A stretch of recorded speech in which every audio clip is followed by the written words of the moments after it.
some time. Have you been well?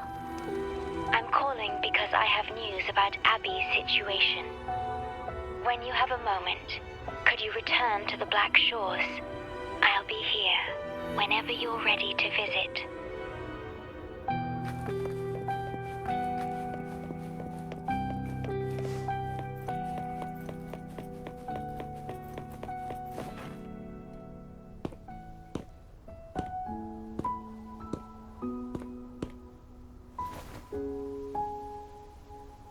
You're back.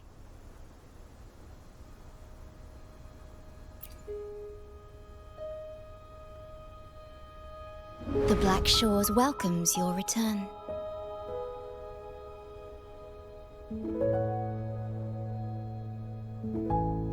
I asked you here to talk about Abby. Have you noticed an increase in its hunger or fatigue lately?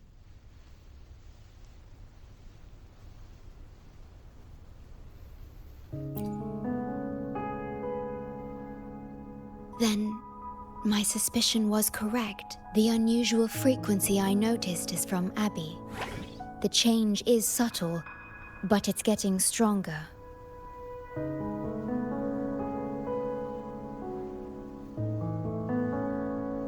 Its frequency is weakening. Abby was worried about how this might affect you and has been asking for my help.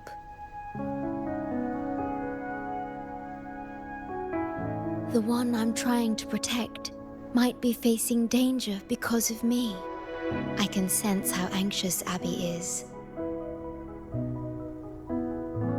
I've looked into the most viable solution for Abby's weakening frequency. Before I explain, you should see a past record stored in tethers. It's important for you to see it yourself. It may answer some questions. Please, hold my hand.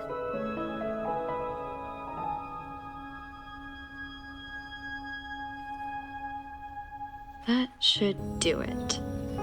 It's good to meet you, my future...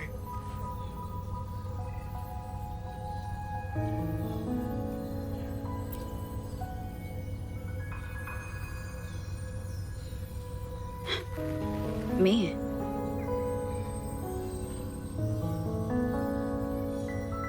Now that you have this record, I trust that you've resolved the core issue with the Tethys system, and the Shorekeeper must be connected to it too.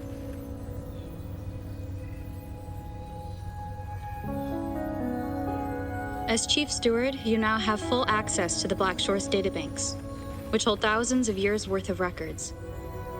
However, you may have noticed that all information about you is missing.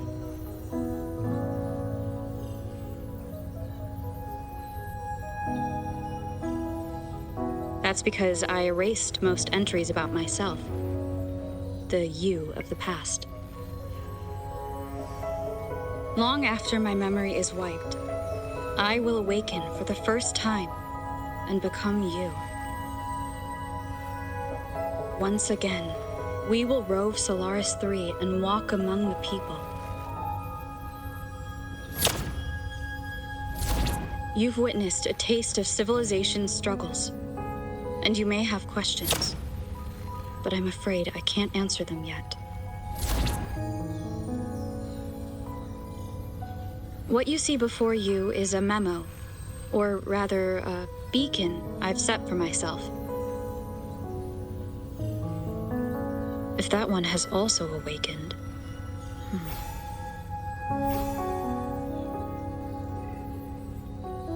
Seek out Imperator. We made a pact long ago.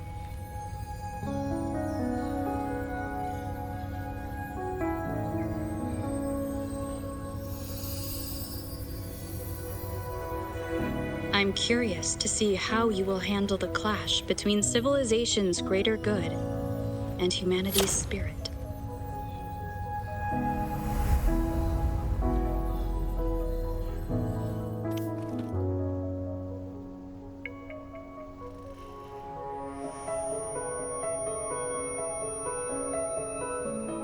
found this when searching for information about Abby.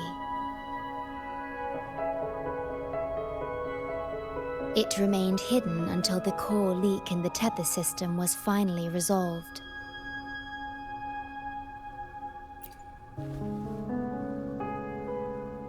That message. I think I should trust it.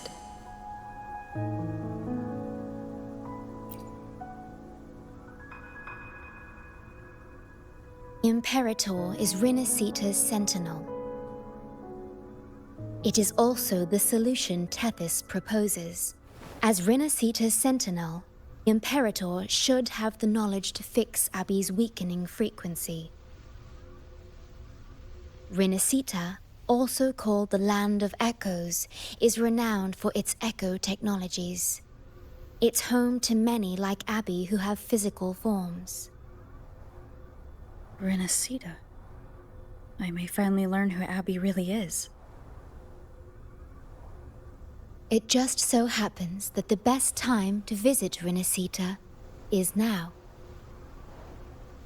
Please take this with you.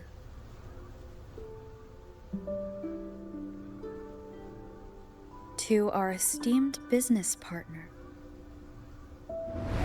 As the celebrated Carnavale returns to Rinascita, the Montelli family, proud organizers of this grand festival, extend an invitation for you to grace Ragunna with your esteemed presence and partake in the celebrations. In the spirit of goodwill, we have arranged a modest sum for your use during your stay in Rinascita. These funds are available at your convenience at the Averado Bank. The Montelli family holds in high regard each of its many friendships. Should you choose to place the Blake Bloom upon the golden scale, we shall consider you our most honored guest and a lifelong friend of the family. The Montelli family eagerly awaits your arrival.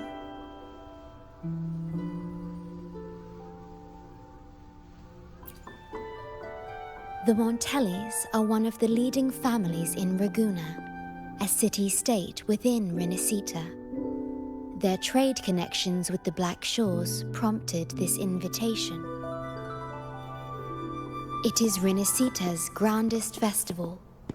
During this time, Ragunna's port relaxes its regulations to welcome visitors. A majestic tribute to our sentinel. Food, wine, light shows, and a masquerade ball, topped with extraordinary echo performances. All are welcome, no matter your wealth or rank. Celebrate with us and let the joy and merriment never end.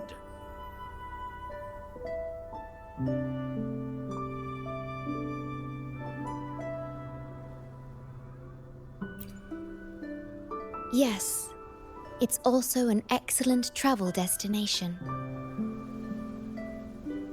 However, Rinascita is particularly special to the Black Shores. The Threnodians' revival in Jinzhou has triggered similar reactions in other countries, with Rinascita as the one exception.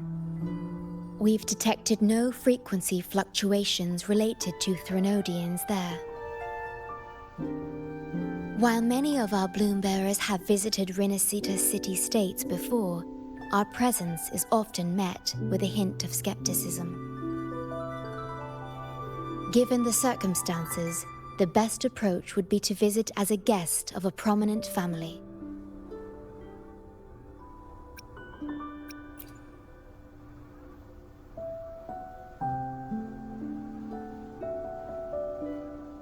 Are you leaving now?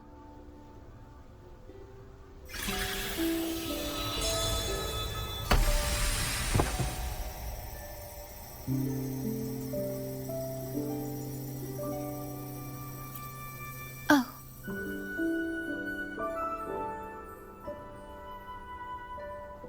Opening a portal will drain your computing power. I think it's better served for Black Shore's operations.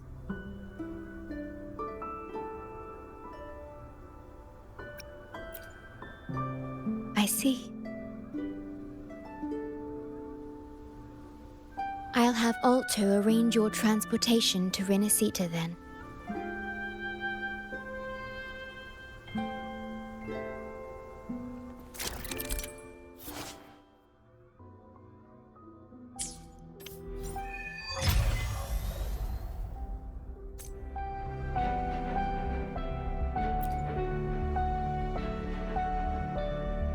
Safe journey.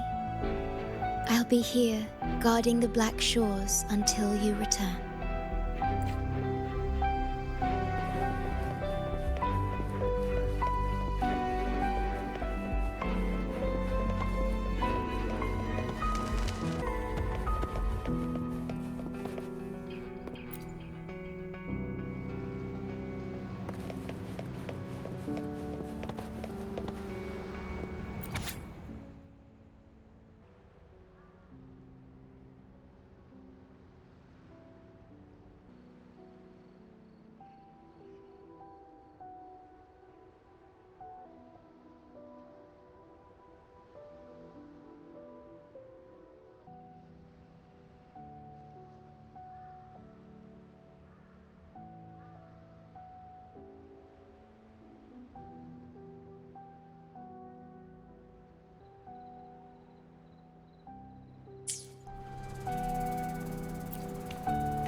There you are! I've got your ship readied. You'll have to sail to Rinascita, but the Threnodian ruckuses everywhere have left you with only the dinghies. Don't worry. Behold, my private stash! Remarkably fit for keeping a low profile, if I may say so myself. Tiny, but mighty. It's got all the essentials. This is cutting-edge gear from the new Fed World Expo. Nearly lost my shirt haggling for it. Planning to stock up for the Black Shores. Word is, Ragunna treat the sentinel like a god. Churches and all. Real holy rollers. When in Ragunna, do as the Ragunna do, okay? Now, let me work my magic on the autopilot. Before you know it, you'll be cruising into Ragunna. Just give me a holler when you're ready to go. Then off we go. Our destination is... Hold on to your britches. We're about to go from 0 to light speed.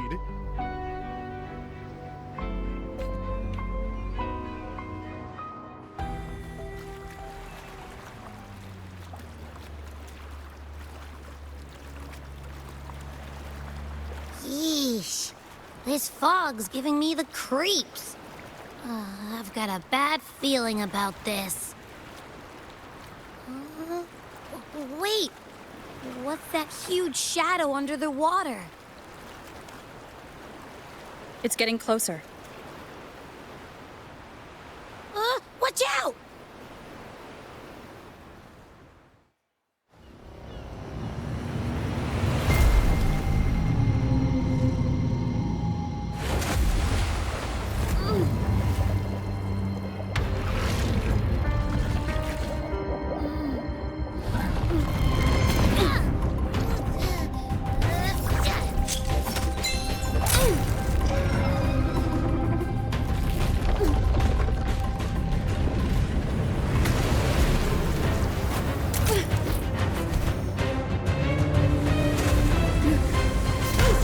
Though divine guidance be lost, I, the swordsman crossing the sea, shall yet conquer these mighty waters!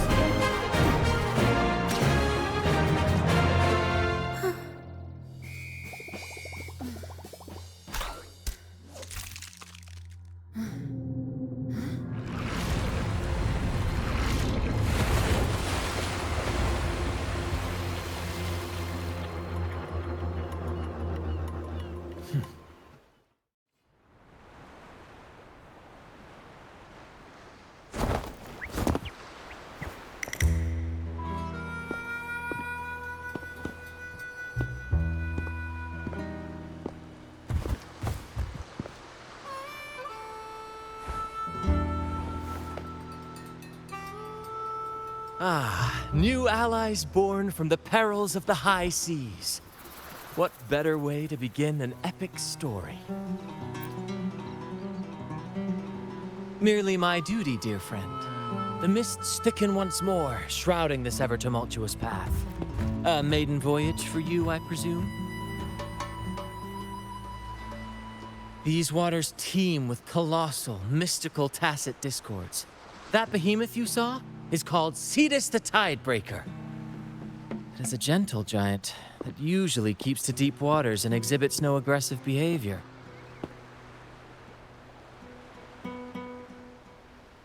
I saw something odd on its hide. Could that be the cause of its madness?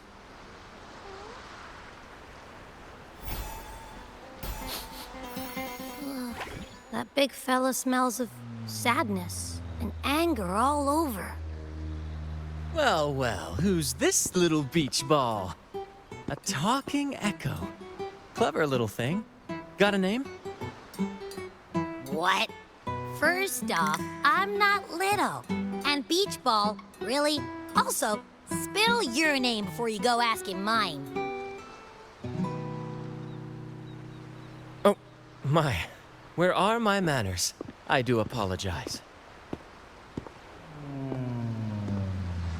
Brant's the name.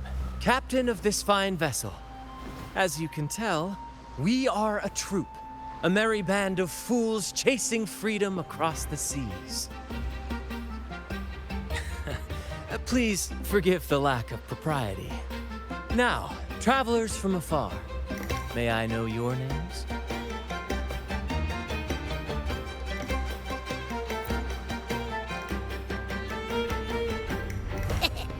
Hear that? Rover and Abby. Splendid! All who step aboard, guests of honor be. With names exchanged, friendships born at sea.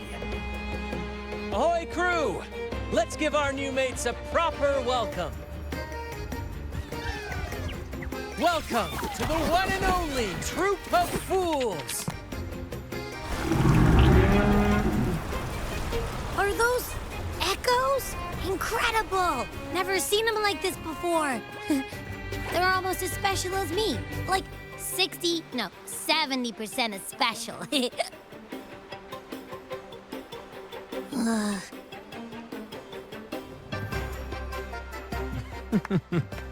Your little companion is quite amusing. I presume you must be headed to Rinascita for the Carnavale?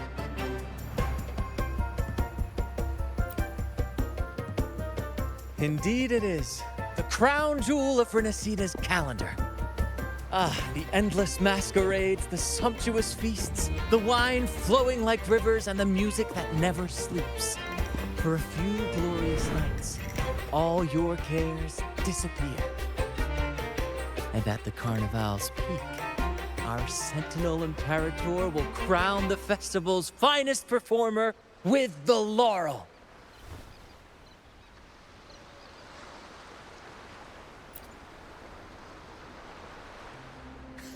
Of course not. No mortal has ever laid eyes on the divine sentinel up in the heaven of heavens. But the laureate may hear the sentinel's voice. We've got a real laureate in our troupe. Shame he didn't sail with us today. Oh, the tales he would tell. You'd love to hear about his glory days. Chatting with the sentinel if you get the laurel? That's something.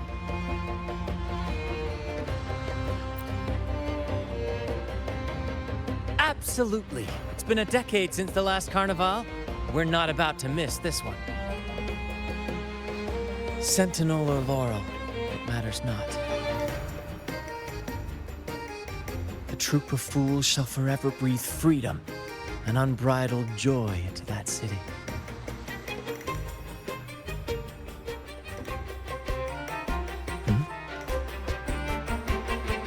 It's the fog. Fog? Huh? I don't like the smell coming from the sea now. Beware, my friends. The fog can affect echoes. This isn't just bad weather. It's a wave-worn phenomenon. Many tacit discords lurk in the fog, ready to obliterate any passing ship. But fear not. Our vessel shall not perish here. Before you stands a seasoned captain. Hark, brave crew! Secure the lines and unfurl the sails! The helm is mine to command! The final curtain shall not fall here! Our saga must endure! Woolly sense is tickling! This is so much fun!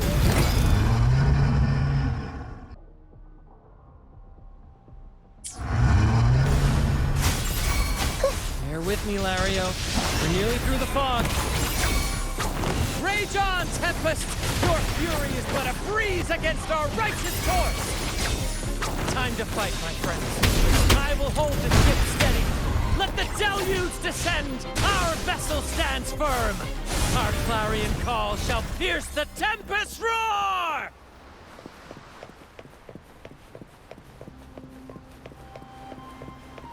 Thank you for your aid, my friends.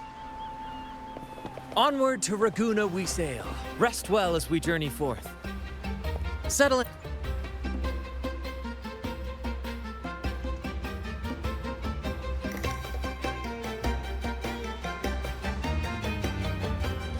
Hello there!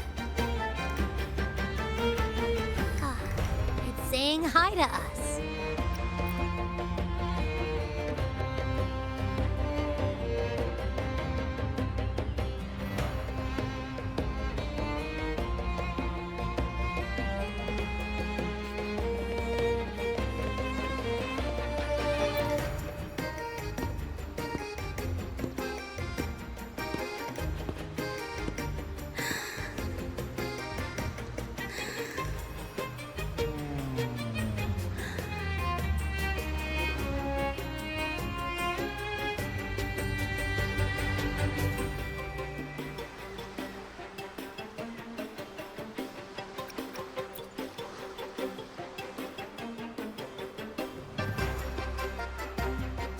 No way that's a supply chest. Its frequency's weird.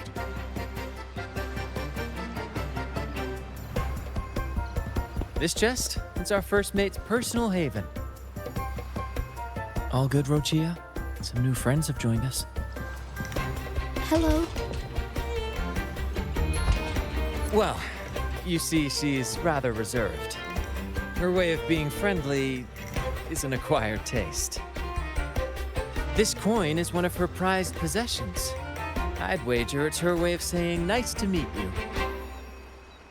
Uh-huh.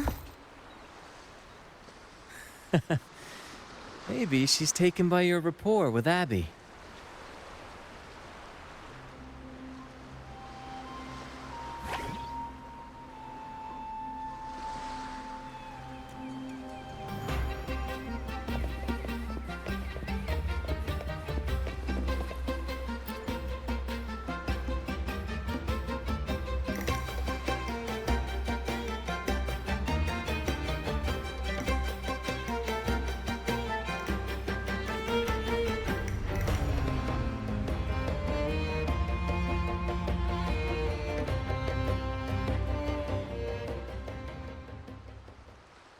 Behold, my friends, there she stands, Ragunna's lighthouse of dawn.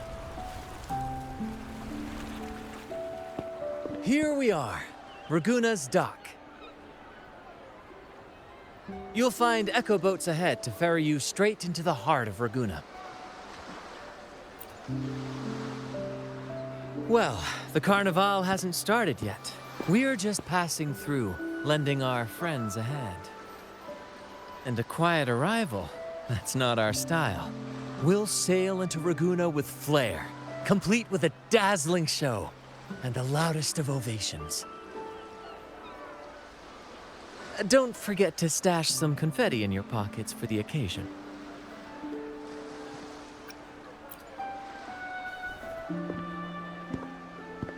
Is it asleep? The fog likely caused this. Don't worry. Echoes will recover when they're out of it. Oh, and do yourself a favor. try our nectar wine. They say one drop of the gacha di divino will let you rendezvous with the sentinel in your dreams.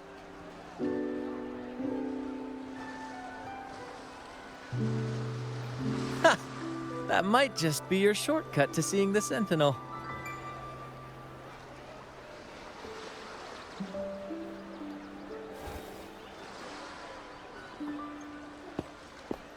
May the winds be in your favor!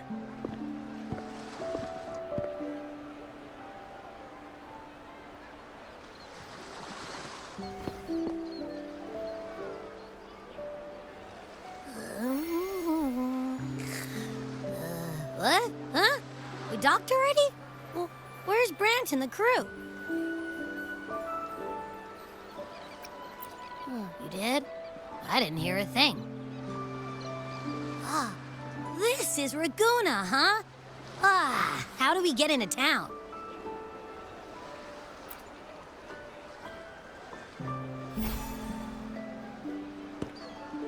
Go forth, dear pilgrims, on your sacred journey.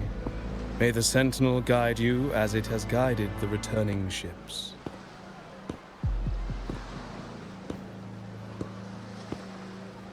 Go forth, Andreas, the fool. The benevolent Primus has blessed you with this sacred pilgrimage. May you find the righteous path on your voyage.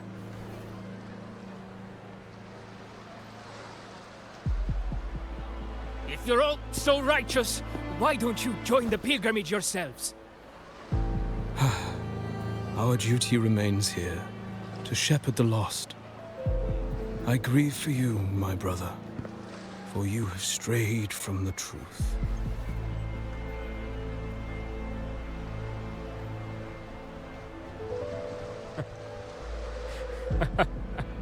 Truth. Don't make me laugh. Your transgression is absolved before the sacred pilgrims sail. Go, now, and board with humility.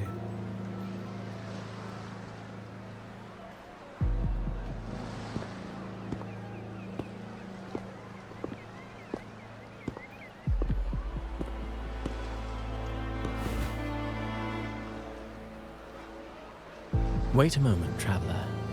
While you may harbor doubts, I implore you not to disrupt their pilgrimage. Perhaps staying silent now would better serve your interests. Pardon my intrusion. Allow me to introduce myself.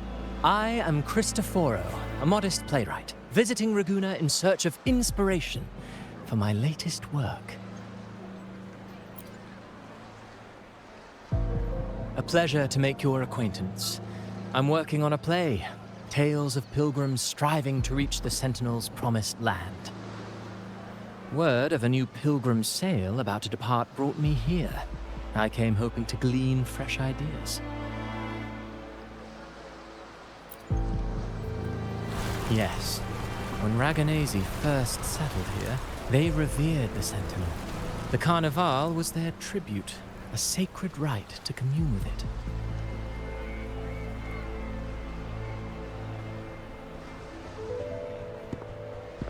It seemed the Sentinel Imperator preferred not to flaunt its power overtly to command the people's awe and respect. Yet, amidst the Carnavale's revelry, it performed miracles, keeping the people aligned with its guidance.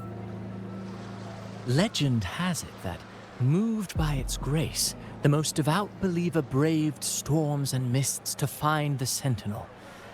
Thus was born the tradition of the pilgrim sail. Should you wish, I have more stories to tell.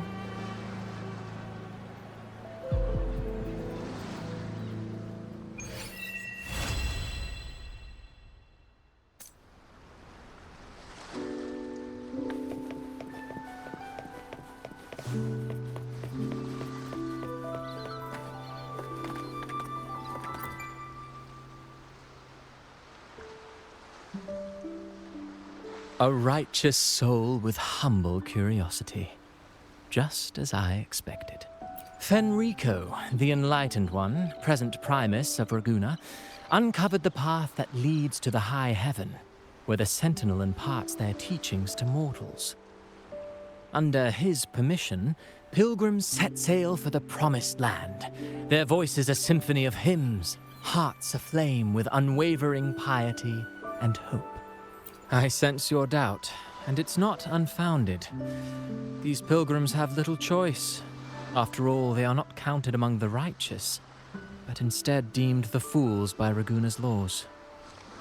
Whether a righteous soul clinging to hope amid hardship, or a lost fool floundering in waves of confusion, the audience always favors the former. I'm working on a play. Tells of pilgrims striving to reach the Sentinel's promised land. But to captivate, there must be twists. Perhaps what awaits them is not the sweet salvation promised by their Sentinel, but... who knows? Maybe treasures beyond count, or an unnamed beast lurking in the mist. Or perhaps nothing but a forsaken shore. These are just initial musings. I need time to refine them. Would you care to share your thoughts on the ending? Should the story depict them as lost fools facing their end in despair, or as wronged righteous finally finding justice and redemption? What is more compelling to you, miss? Ah, I see. Your comment is noted. Until the Carnavale, guest from afar, I hope you enjoy the show.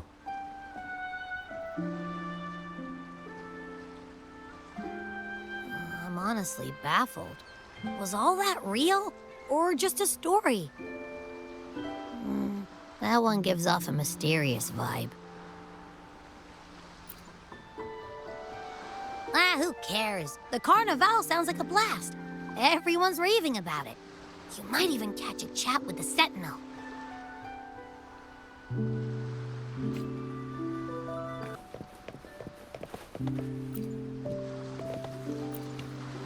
Andreas, that ship. No, I must stop that ship. Shh! Have you gone mad? You can't stop the Pilgrim sail. The Order will arrest you. You just don't understand.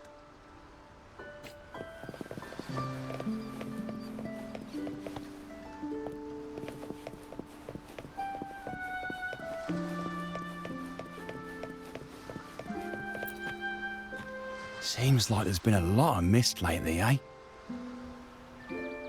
It's not a good sign. The Carnavale is fast approaching. Hey, don't worry. We Ragunese do not worry over tomorrow. Why not get some flowers for the children?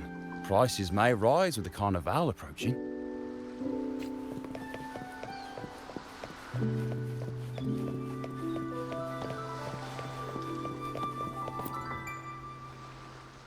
Hello there. You need a lift to the city? Hop on this gondola right here. Correct. In Ragunna, we sail in echoes. They are trusted and reliable helpers. A third of a Ragunese's life is spent on a gondola. Pretty amazing, right? This little one will get you there safe and sound.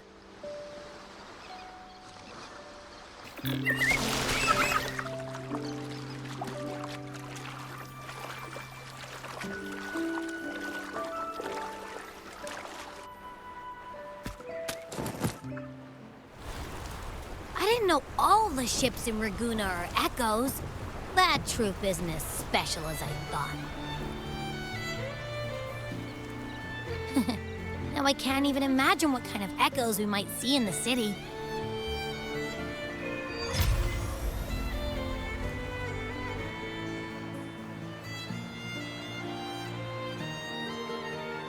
Maybe we'll come across some that look like you.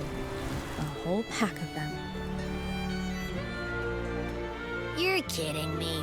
Even in the land of echoes, I, Abby, will always be the most special one.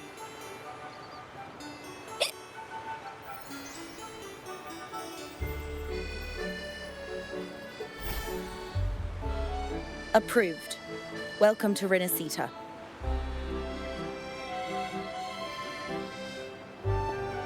Excuse me. First-time visitors must cooperate for inspection. Is this a reserved terminal? Reserved terminals should be declared upon entry. May I see your declaration form, please?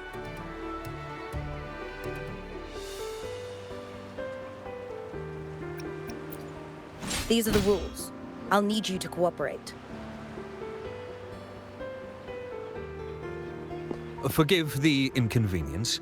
By the Order's decree, all visitors must undergo customs clearance to ensure safety. Or do you have a guarantor?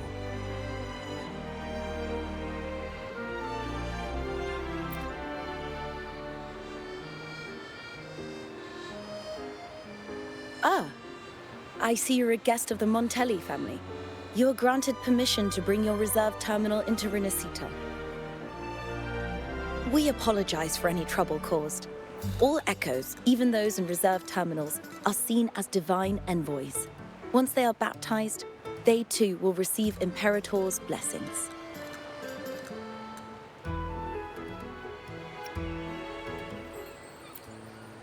Rest assured, for our sentinel embodies peace, justice, modesty, and mercy.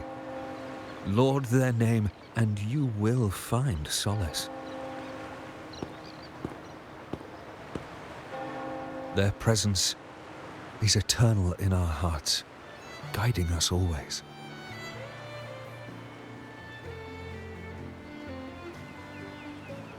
Preach with respect and patience, lest you induce doubt and confusion. Acolyte Phoebe. I'll take it from here. Greetings, esteemed guest. I am Phoebe, an acolyte of the Order. The city of Ragunna welcomes your arrival. Many visitors are here for the upcoming Carnavale. To ensure everyone enjoys the festival safely, the Order has tightened the customs procedures and added new regulations. Some information might be overlooked on your declaration form. Please accept our apologies.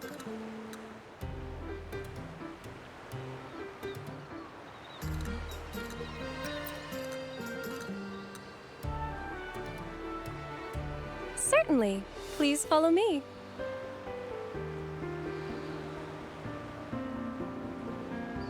Follow this road and you'll reach the Nexus.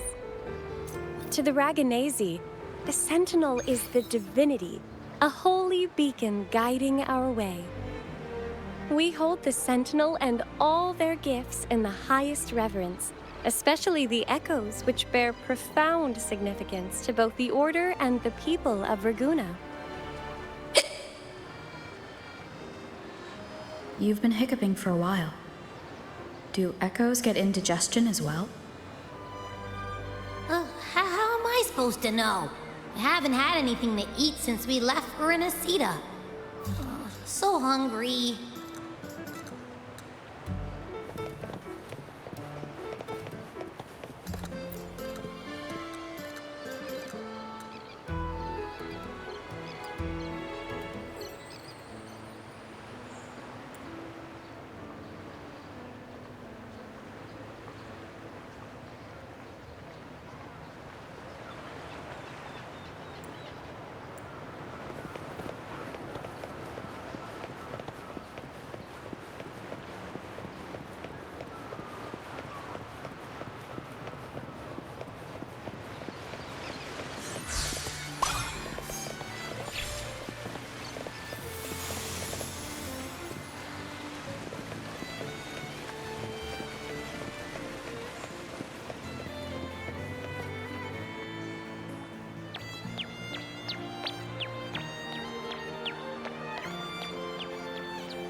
they all echoes?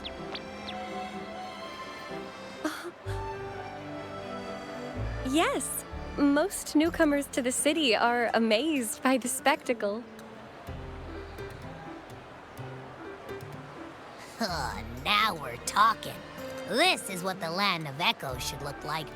I thought all of Rinascita's echoes were like that grumpy poker face we met at the docks. Oh! Hi, I'm Abby. Nice to meet you. Oh, hello. I'm Phoebe. Nice to meet you too.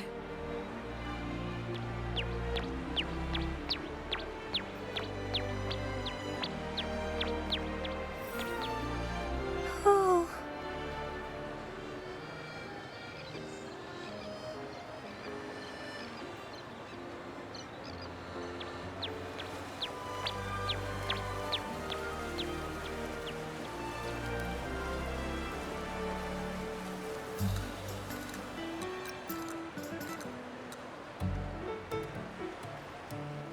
It's not that. Members of the Order are instructed to maintain a distance from echoes. We must stay objective to better share knowledge about them and honor our duty to inform the public.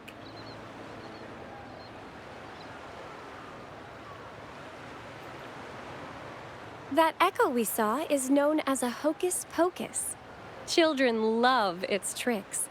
And they say that if an adult gets its gift, they can relive their happiest memories in dreams.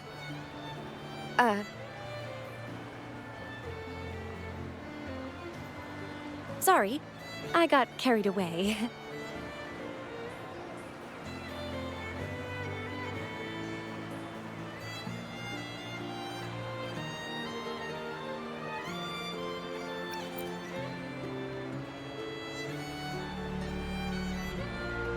Yes, but the Ragunna prefer to call it the Genesis Nexus. Input your personal information into the Nexus, and you'll be able to use all common echoes in the city just like a regular citizen. Please, place your terminal here.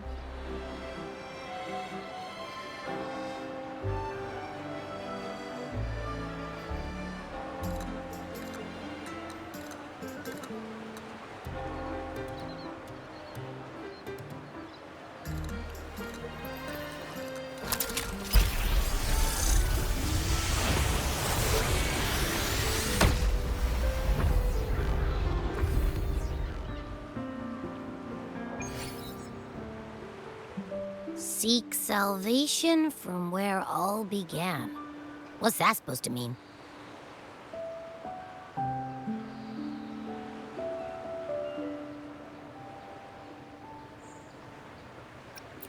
This inscription tells the tale of Rinascita's founding. Legends speak of a group of displaced people driven from their lands by the lament. Guided by the Nexus, they found refuge on this island, where they learned the secrets of the echoes and, under the Sentinel's watch, rebuilt their lives. This legend is known widely among the Ragunna. Though the true beginnings of Rinascita remain shrouded in lost history, scholars of the Order have never stopped their quest to uncover it. Got it. Now, where can we meet the Sentinel? You wish for an audience with the Sentinel?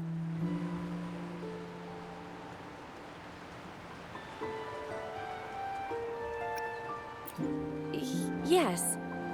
The Sentinel bestows the laurel, through which the Chosen One can hear their voice. Only one has received such an honor, the current Primus, Fenrico.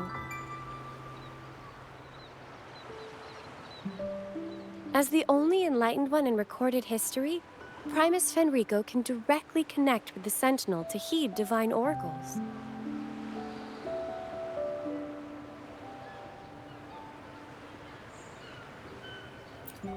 Indeed. Primus Fenrico is the Sentinel Imperator's resonator. As such, he bears the title the Enlightened One. You'll have the chance to see him at the Carnavale when he announces the opening of the ceremony. I hope you enjoy your time here in Ragunna and join in with the festivities. If you need help with anything, just let me know. As an acolyte, it's my job to assist all our visitors. Okay, where to next? Let's go get our money first. The invitation mentioned we could pick it up from Averardo Bank.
Is there anything else you'd like to know about Ragunna? I'll do my best to answer your questions. Our Sentinel embodies peace, justice, modesty, and mercy. They are the Lord of the sky and seas, protector of the land. They freed us from division and conflict, treating all equally and uniting us as one. Legends say the Sentinel's breath becomes a gentle breeze, blessing Ragunna's ships and guiding them safely to their destinations. Their radiant gaze pierces the darkness, illuminating the way forward. In reverence, people built lighthouses across the island. The Sentinel never boasts of their deeds, but bestows miracles in subtle ways, as it is written. I am the gentle breeze that caresses you in green meadows. I am the unseen guardian as you walk in the Valley of Shadows.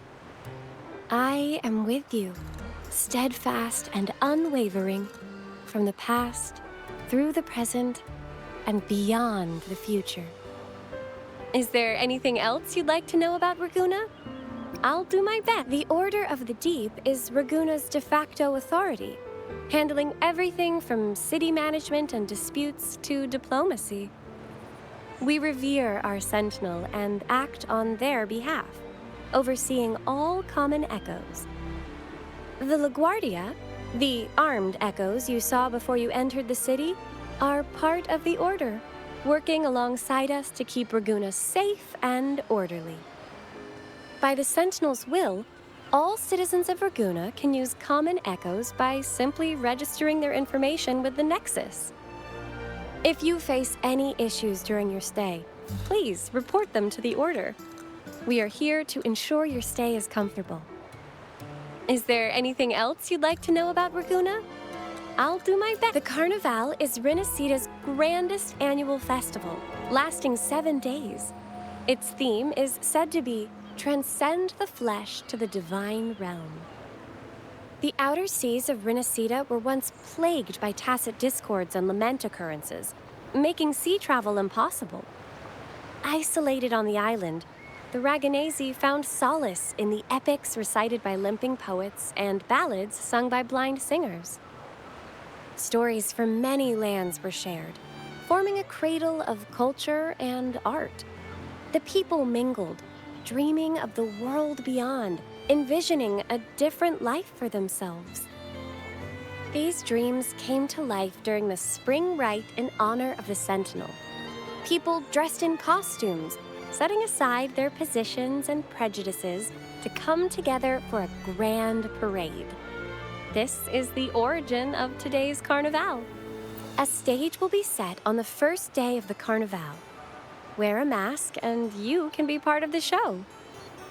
The masks set people free, allowing everyone to shed their usual roles and revel in the celebration. We haven't had a Carnavale in many years, so this one is poised to be pretty special. The streets will be alive with spectacular performances. Vendors from far and wide will showcase unique items. Even without a mask, you can still take in the atmosphere and pick up some souvenirs. Is there anything else you'd like to know about Ragunna? I'll do my best. In Rinascita, anyone can summon common echoes from the Nexus, whether they're a resonator or not. It has been modified by our sentinel to allow echoes to appear in physical forms. However, not all common echoes are available for personal use. For example, LaGuardia are armed guards managed exclusively by the Order. Echoes affiliated with the Order are identified by their halo and respond only to its members, so please be aware of this. Is there anything else you'd like to know about Ragunna? I'll do my best to answer. If you have any further questions, please feel free to ask. It's our duty as acolytes to assist every visitor.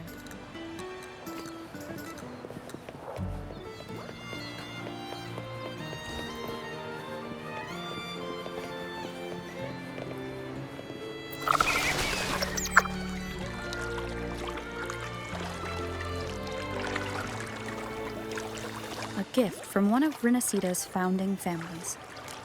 It's bound to be a hefty sum. Awesome. Once we have it, let's treat ourselves to a meal at a restaurant. I'm actually starving now. Not even joking.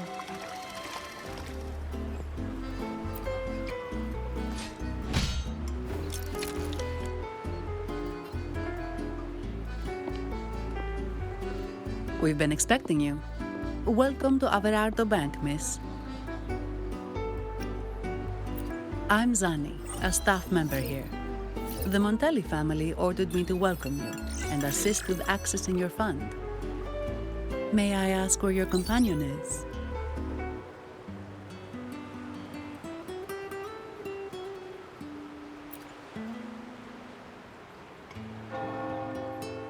Understood. Your fund is ready. Please follow me. You may present your terminal.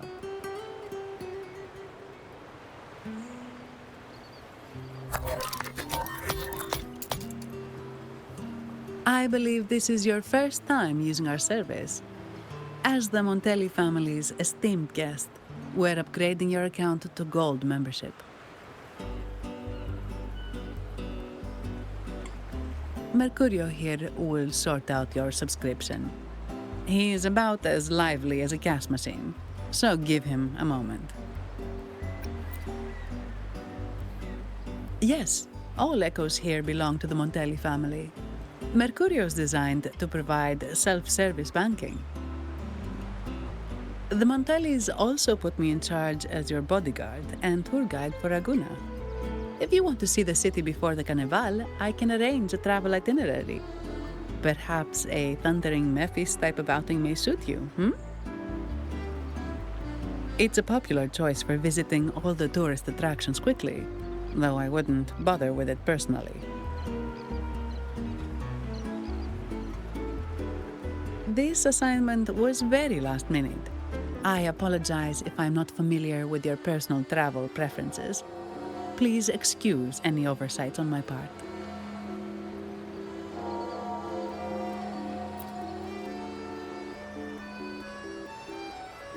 Not at all. The Montellis always treat their guests with hospitality. I'm simply following their lead.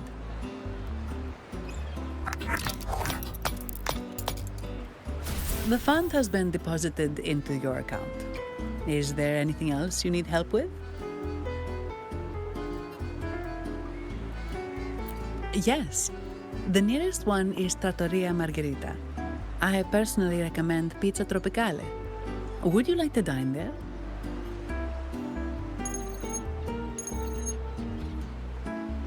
Sorry, I have some work to handle.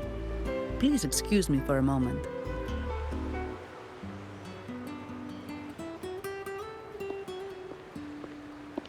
The last lots for the auction have arrived and will be escorted back by designated echoes.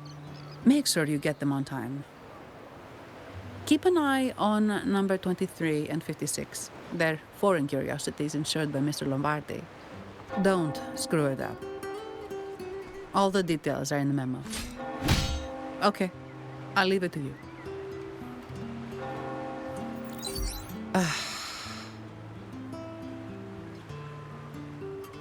Sorry to keep you waiting. I'll take you to the restaurant now. Yes, thank you for asking. The bank is short-staffed due to secondments, so I'm handling a few extra things.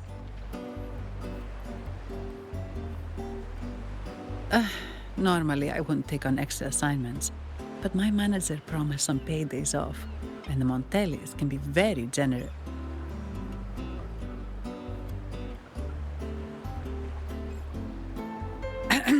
Sorry, too much. I'll do my best to meet your needs during your stay here. Don't worry about me. I can handle myself without involving the Montellis. I'm not one for formalities, so let's keep it relaxed.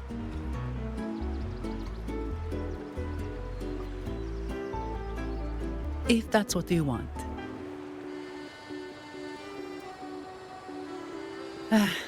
Thank you. All that formality was starting to feel like exercise. Let's go get something to eat, shall we?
Welcome to Trattoria Margherita.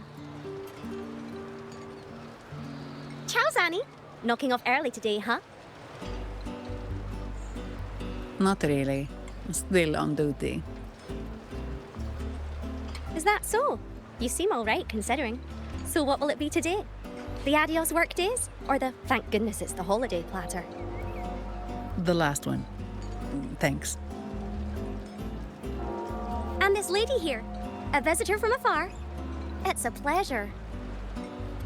I see. You certainly have the air of someone who matters. Here, look at this. You can order anything you like. The Montellis are getting the bill. How about steak margarita and Nivola pasta? Both excellent choices. The woman speaks the truth. Take a seat. Your meals will be ready soon.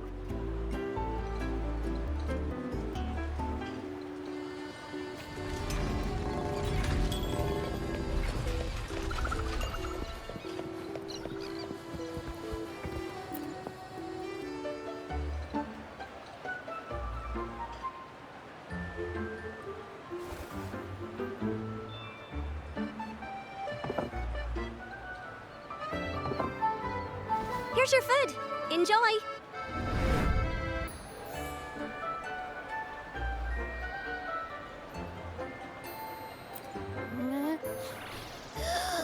taste that smell. It's so good.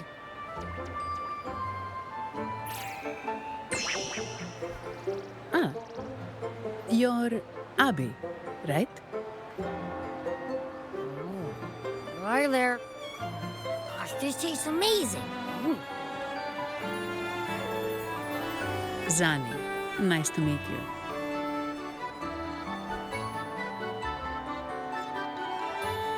Did not expect to see an echo residing in a resonator's body. Interesting.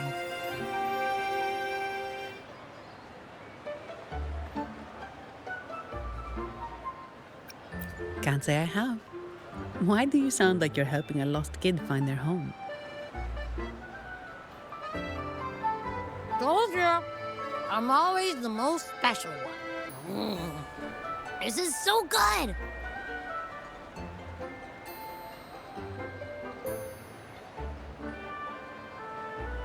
All right, let's dig in. You will enjoy the food, of course. We Ragunesi take pride in our food traditions. For instance, never overcook seafood, or you'll ruin its natural taste. Always serve freshwater fish before sea fish, or its tender flavor will be masked. I'd start with this appetizer. It complements the main course. Hearty, but not too heavy.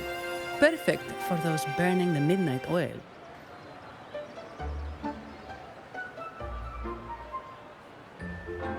And don't forget the aperitif.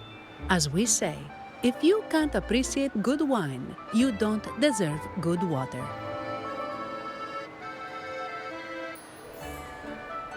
Now try the nectar wine from Egla town. It's aged in oak barrels from the Phagasia Peninsula, known as the harvest spirit or Gocce di Divino for its exceptional flavor.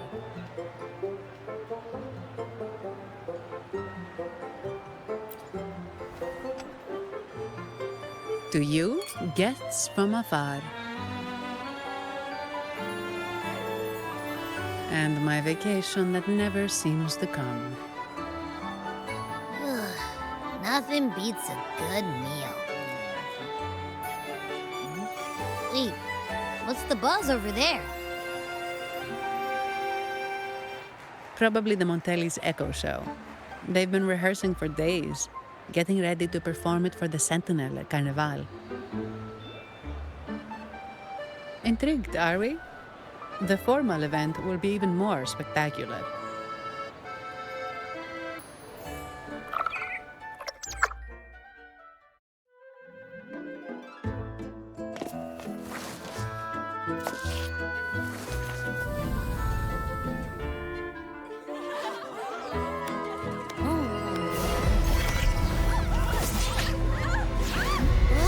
What's up?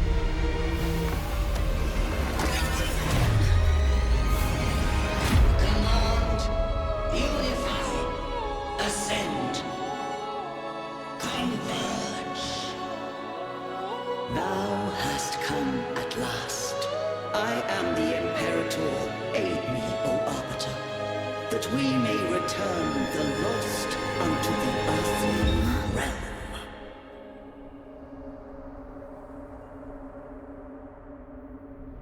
The other one's gotten loose.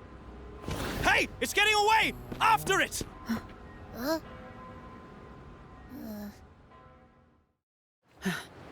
Are you all right? It's strange. Why did that echo suddenly lose control? I'm fine. Something's off with those echoes. Let's try calming them down.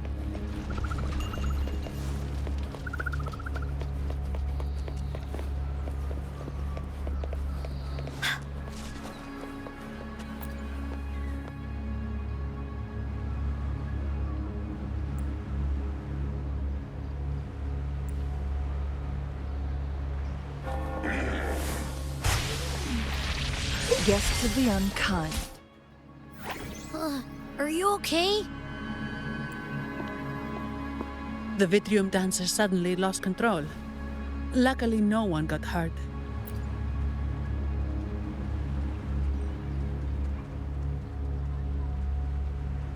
Now that I think about it, the frequency vibration I sensed felt a lot like empathy.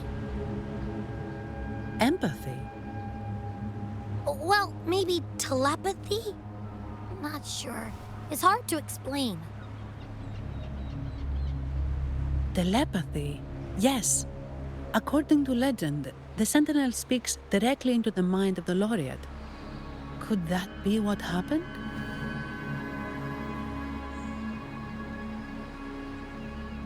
So, the Imperator is the sentinel.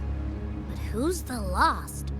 Plus, it said it needs your help, but a sentinel shouldn't need to ask for help, wouldn't you say? Something's not adding up. What a headache.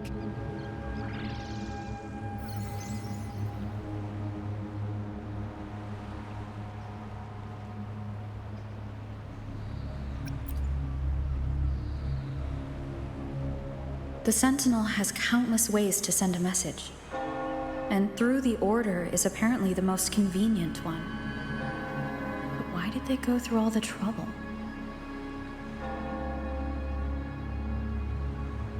Maybe I'm wrong. Maybe calling for help was the only option.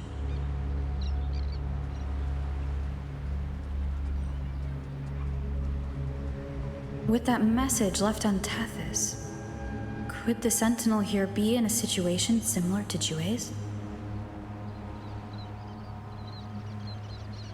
But it seems like the locals haven't laid eyes on their Sentinel. Everything feels off.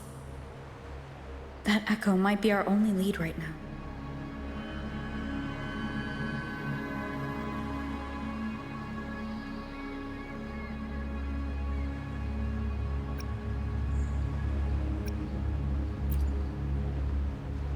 Yes, it was. The Montelli family has been promoting the use of reserved terminals and echoes. Most Ragunesi use common echoes and don't know much about the reserved ones. The Montellis spotted a chance and started researching reserved terminals. They pushed to bring back the Carnavale so they can showcase their reserved terminals, prove the quality of their echoes, and attract both customers and investors.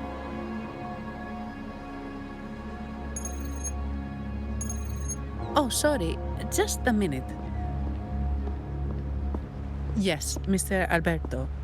An echo was... I see. Sorry to keep you waiting. That was Mr. Alberto from the Montelli family. Also my employer. He extends a sincere apology for what just happened. They too are at a loss to explain what caused the accident. He told me that the Montelli family would investigate further. Please rest assured.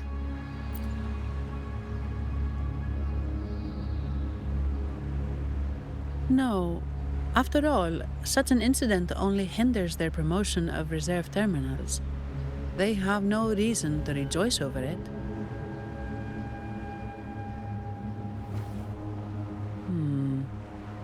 Come to think of it, that echo, it was looking at you. It seemed to target you.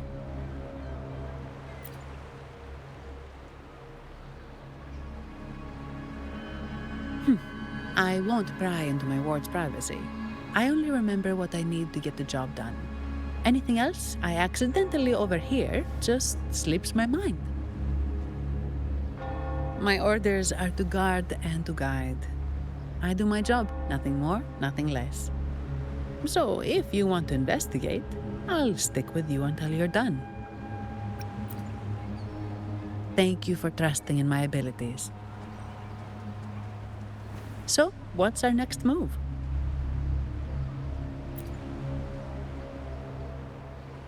It was complete chaos, but I spied the direction it fled. We can try our luck at the Pioneer Association. I know someone there whose forte might help us uncover some details we missed.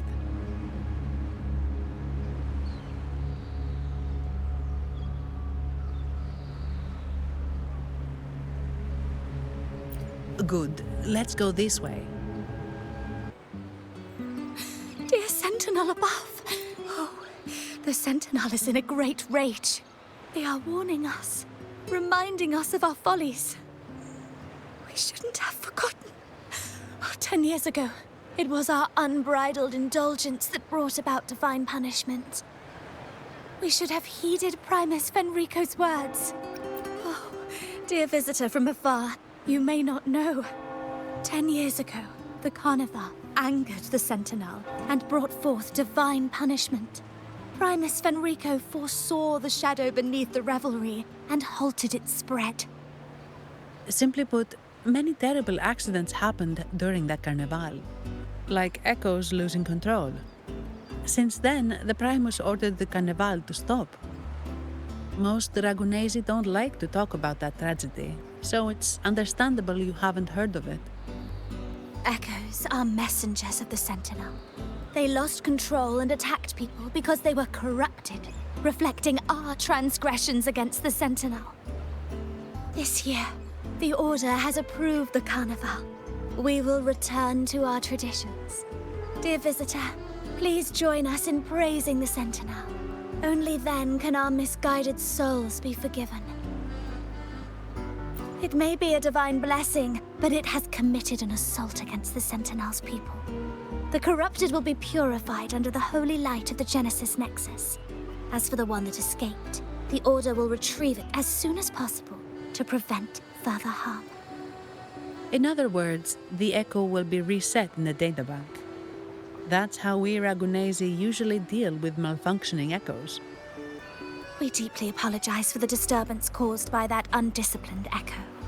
Now please excuse me. I have other matters to attend to.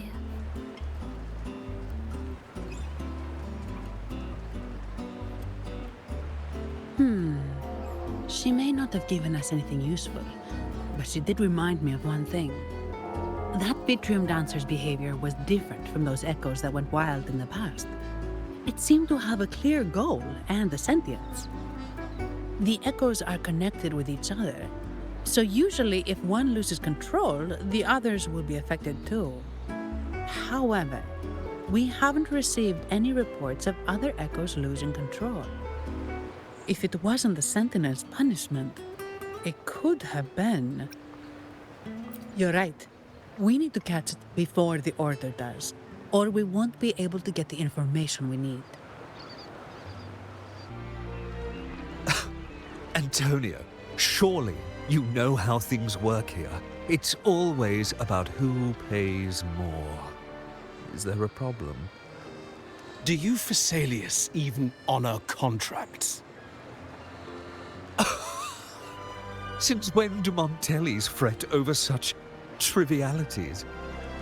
Instead of whining, maybe focus on cleaning up the mess your echoes caused.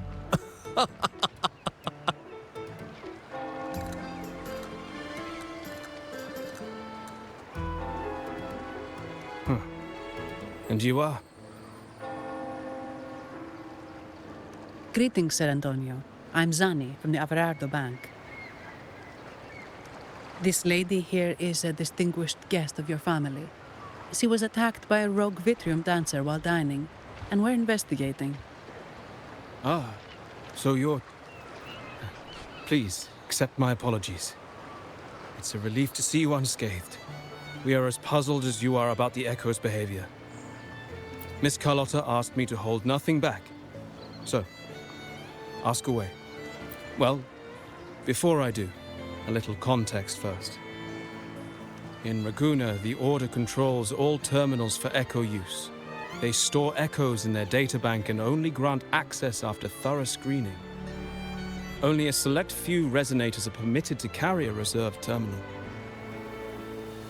You see, most Ragunesi rely on the Genesis Nexus and common echoes, with little need for the special access types. However, things have changed with Ragunna opening up to the greater Solaris. People want to travel, making reserved terminals essential for safety outside the Order's reach. You see why demand is up. The Montellis saw an opportunity and started to develop them.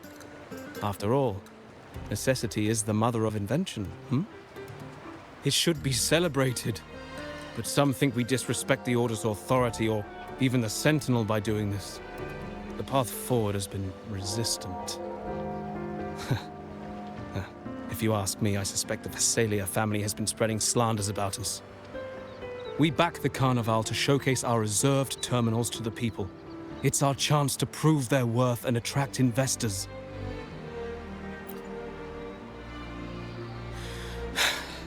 The Phasalias have coerced our miners to break their contracts, seizing our largest vein and cutting off our terminal supply.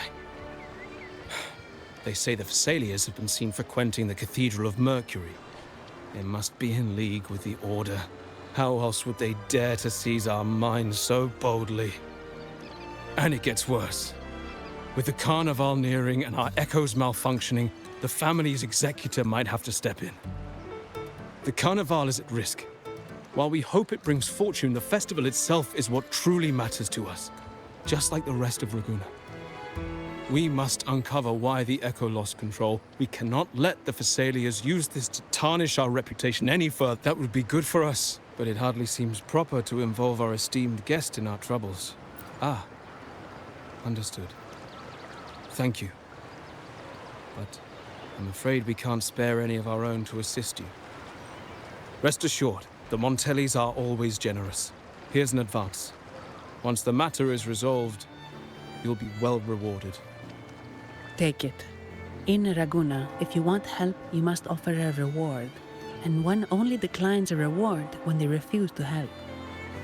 Yes, that's right. Please accept it. If that's all, I must be on my way. There are many matters to attend to.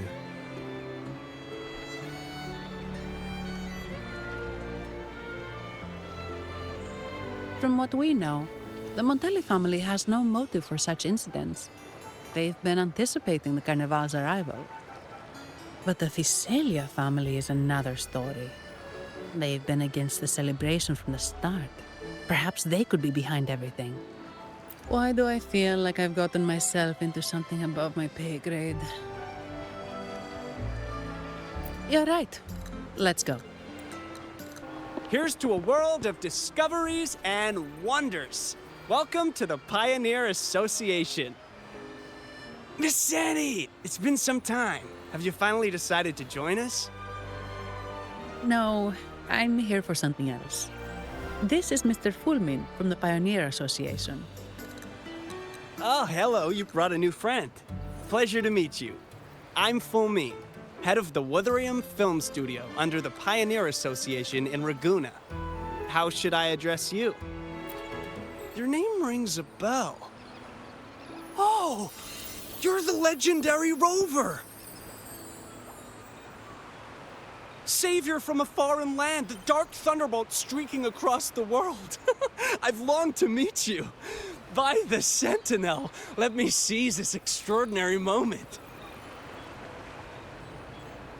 Wait, you're actually some kind of celebrity? Indeed she is. Ragunna's roots have only recently opened, so her feats haven't made it here yet.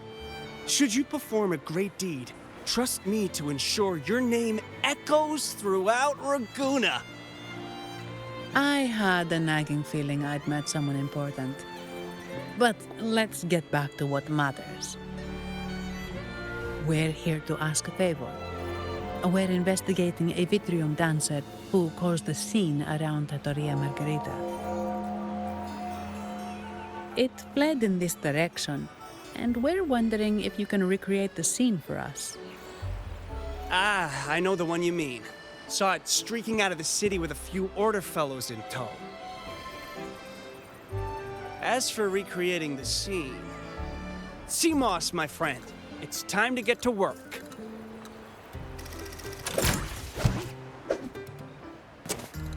All right, where is it? My memory of that Vitrium dancer. Ah! I found it! Mr. Fulmin's forte is celluloid chronicle. He can convert events into film, recording all that happens within a span of time. His partner, Seamoss, uses a memory projector forte to show these captured moments. There it is! Take a look! So it did leave the city. This complicates matters. The area beyond is too vast to search effectively. Plus, Tacet discords are hampering our investigation. We can't... What do you think I am? Not a chance. And I'm too sleepy to help. Just wake me if there's any progress. I'm sorry. I can only record what is plain to the eye. Don't be hard on yourself, Mr. Fullman. You've been a tremendous help. At least we're not flying blind anymore. But Rover, we need a new plan.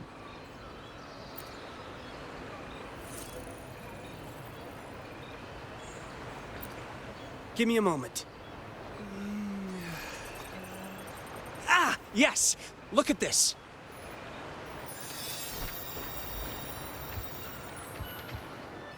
How could this be? His garb suggests he's from the Montelli family. Could they be involved in this turmoil?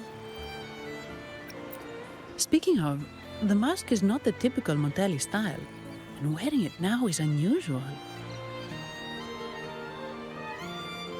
With their eagerness to promote reserve terminals, the Montellis would be the last to invite trouble now. If he is tied to the disturbance... Then perhaps we should seek Miss Nyarla's expertise. She's known for her intricate masks, and this one seems custom. Good idea, but nobles are secretive. Direct questions might lead to unwanted attention. Aha, excellent. Let's make for the masked reverie.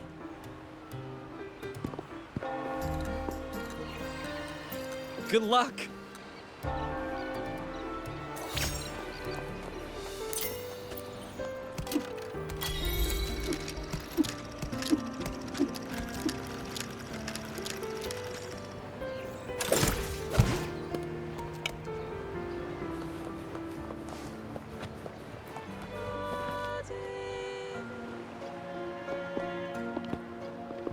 Has the perfume, compact, and jewelry set arrived?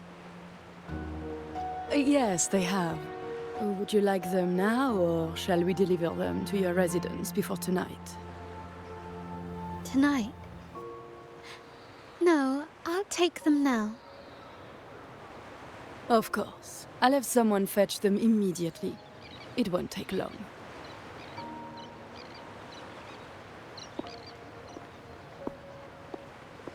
Welcome to Masked Reverie. From masks to elegant garments and splendid stage props, we craft it all to order. How may I help you today, my dear? Oh, so eager to skip the pleasantries, are we?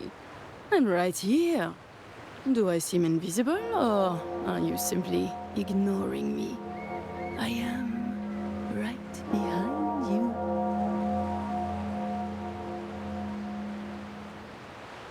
Madame Nyarla, I saw you. Your mask gave you away.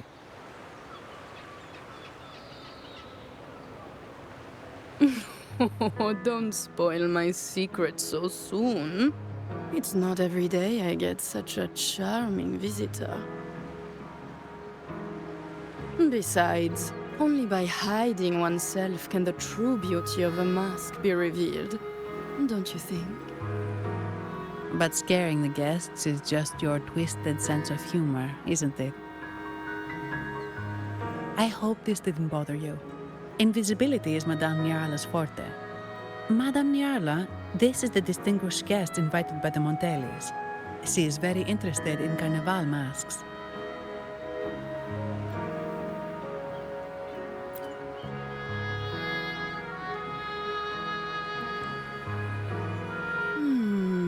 That's quite a detailed description, even covering the smallest intricacies. I admit I'm surprised. Not long ago, we customized a mask just like the one you've described. If the Carnavale is a dream shared by all Ragunesi, and a well-crafted mask is the key to it. When faces are hidden, souls break free from the shackles of everyday life. That's why we love balls and plays, eagerly awaiting the Carnavale.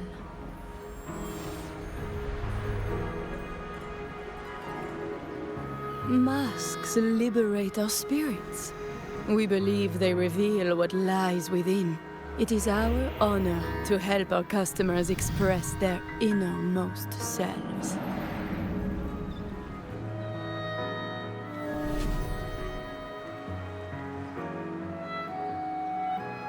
So, are you certain you want to custom order this particular mask?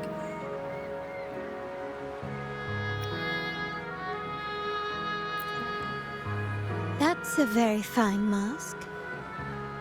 If I remember correctly, the one Mr. Gilberto picked up last week looked very similar. If it's your first mask, a unique design might be more fitting. You have an impressive memory. I'll be on my way now.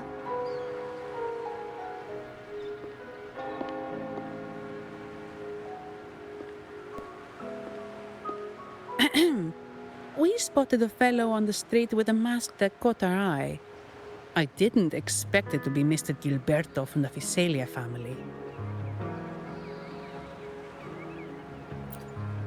Yes, they're one of the oldest families in Rinascita. Their ancestors once ignited a war here, but they were defeated and driven out of Ragunna. The Physalias are a mixed lot. While some hold honor, others bring disgrace to the name.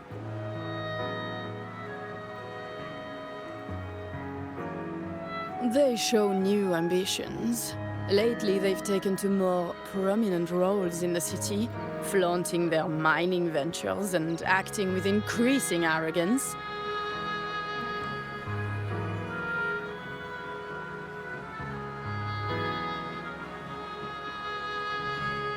Speaking of which, I revised Monsieur Gilberto's mask 23 times. I see why it's left a deep impression. Anyway, given your standing with the Montellis, I'd advise against this design.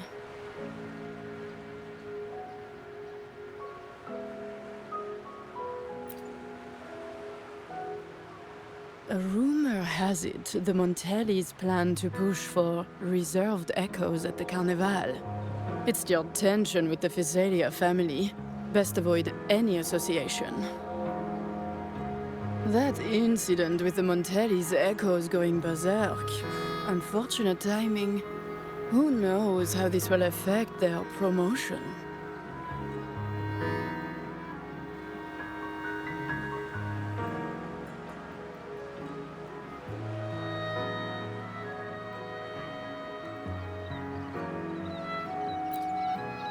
So, the trail leads to the Physalia family.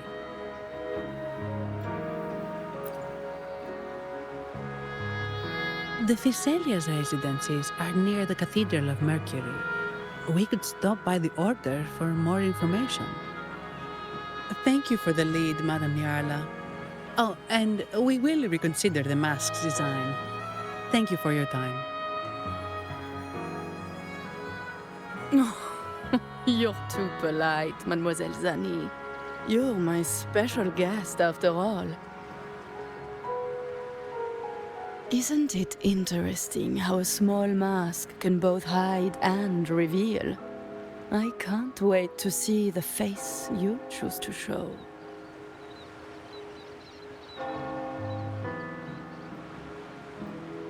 I look forward to your next visit. This splendid reverie is always open for you.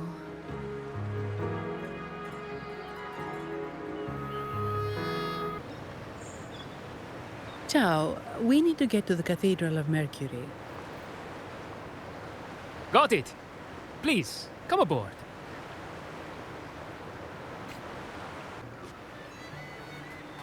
Legends say the sentinel quelled the storm and stilled the waves, sparing countless lives at sea.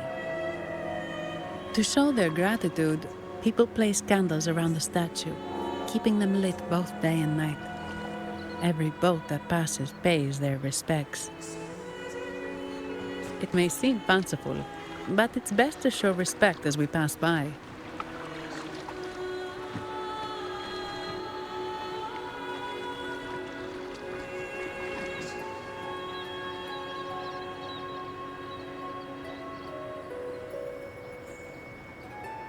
So, is this the statue of the sentinel? Why does it feel weird?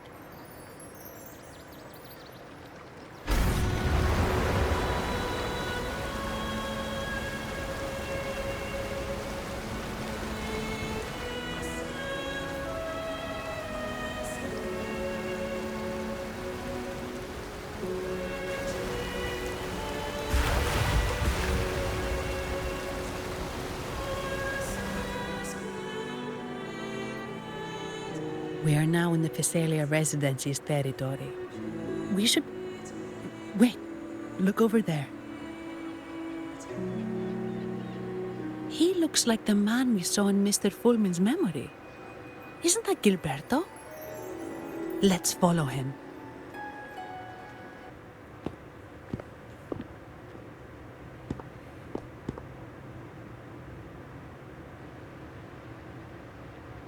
Gilberto, how are things progressing? Your trust means a lot, Priest Alessia. The flower has been quite effective. A word of caution. Don't overstep. We can't afford unwanted scrutiny.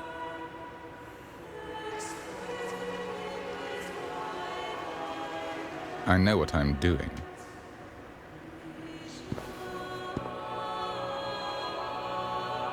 Our sanctuary isn't infinite. Some murmurs are getting harder to quiet. I understand. That's why we seek unity and integration. Our beliefs are already one. This is also the destiny they intend.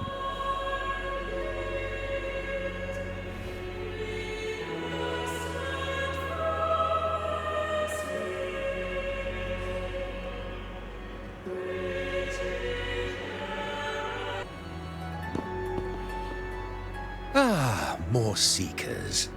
What brings you to these halls? Sir Gilberto. Oh, Gilberto from the Physalia family. A pious soul. Frequently here in prayer. But not today, it seems. I've heard whispers of you. An acolyte mentioned your desire to meet the sentinel. I assume you must be interested in following their path. But I don't think you truly understand the significance of the Carnavale. Allow me to explain.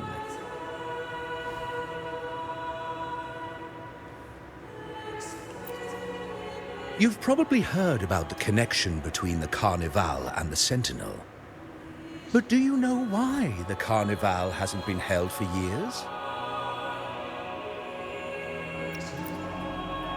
In the last Carnivale, a sea fog shrouded the entire city. Echoes paraded like lost souls. A dragon roared above, and a beast in the sea stirred up towering waves.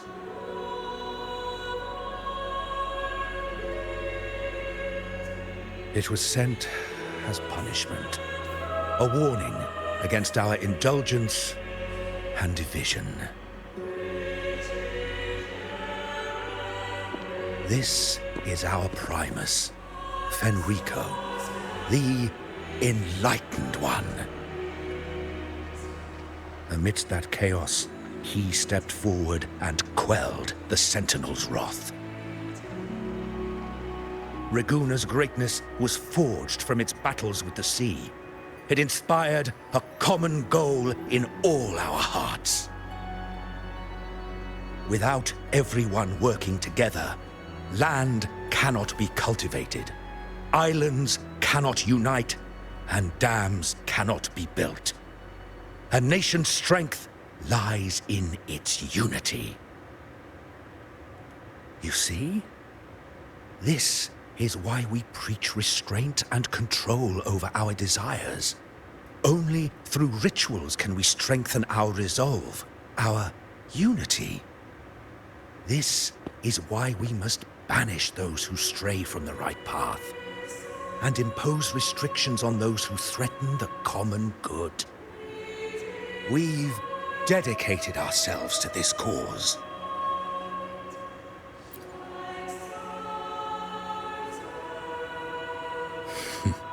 You misunderstand me. I simply mean that the Order's actions are always made with great deliberation.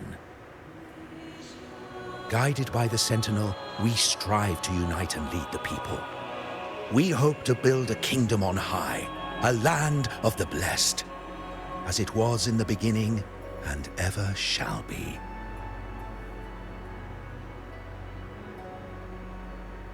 I trust you'll have faith in the Order's judgment.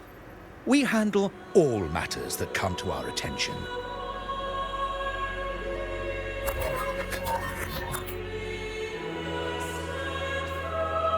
What did you say? How could the Montelli family? Forgive me. I must attend to pressing matters. If you have further questions, seek answers in the cathedral. We are always open to those in search of truth.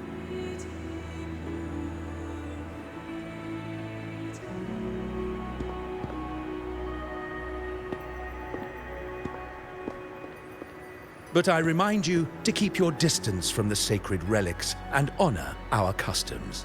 Otherwise, we will have no choice but to address any act of disrespect.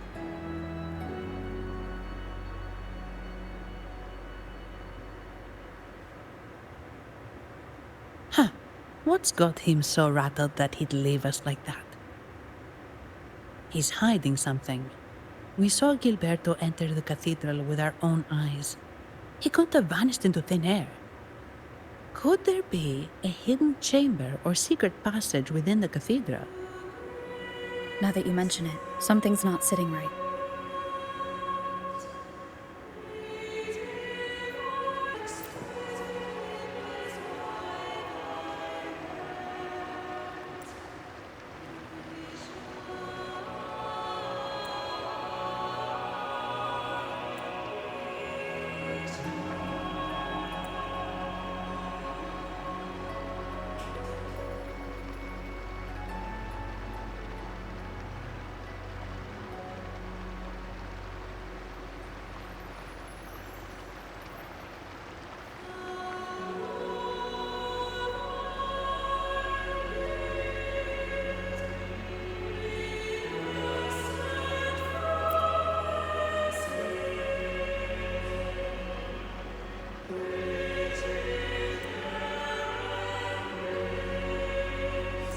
I didn't expect the Order to have such a grand garden hidden here. But where could Gilberto have gone? Let's split up and see what we can find. Did he head that way? At the end of the garden. Is that a confessional?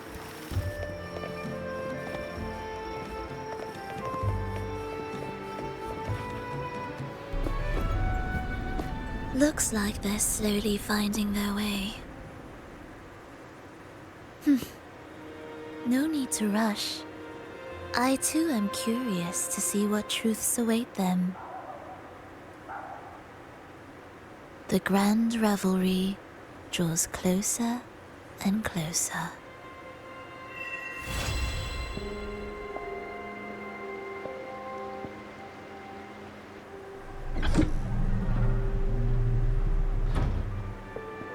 Step forward.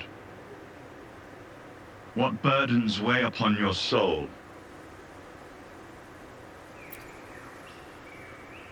Are you certain? Search your heart. Now, I shall open the path to your ascension.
You're saying the Physalia family was involved in the incident at the Carnavale rehearsal? Do you have solid evidence? Not yet, Mr. Alberto. But the clues we found all lead to a Physalia family member, Gilberto. We will investigate further. The Physalia family. It seems they've run out of patience. This mess has got our honored guest into trouble and given these rats a chance to make their move. Please, pass on my thanks to our guest for the help. If you find yourselves short of hands or funds, do let me know. I'll be discussing this matter with Director Pacino. I will, sir. There's also another sensitive matter. It appears a priest from the Cathedral of Mercury is involved, so it's highly possible that the Order is aware of this. The Order. Let me handle them. You just focus on Gilberto for now. Whatever the case, the Carnavale must be secured. This goes beyond the Montelli family. It's also about the faith and hope of countless Ragunesi. Understood. Not really. It's from Mr. Alberto. He's the head of Averardo Bank, my superior. But this doesn't sound like him. He's usually cautious and rarely makes outright promises, unless one of the big shots in the family is twisting his arm. If the top brass are alarmed, it can only mean that the situation may be... Maybe I'm overthinking this. Either way, we've finally got a lead. We should search the area, see where Gilberto went. Strange. Did Gilberto just vanish into thin air? I see. A wing ray. That explains it. Wing ray? Yes. It's a type of echo that can fly. People in Ragunna often use them to travel quickly between locations. If Gilberto set up this wing ray as an escape route, it should lead us straight to him. Let's use the grapple to hitch a ride on the wing ray. Quite the view, isn't it? Welcome to Whisperwind Haven, known for its iconic windmills and flower fields. Legend has it, this was once the home of the Blessed Maiden. Some people are over there. Let's check if they know anything.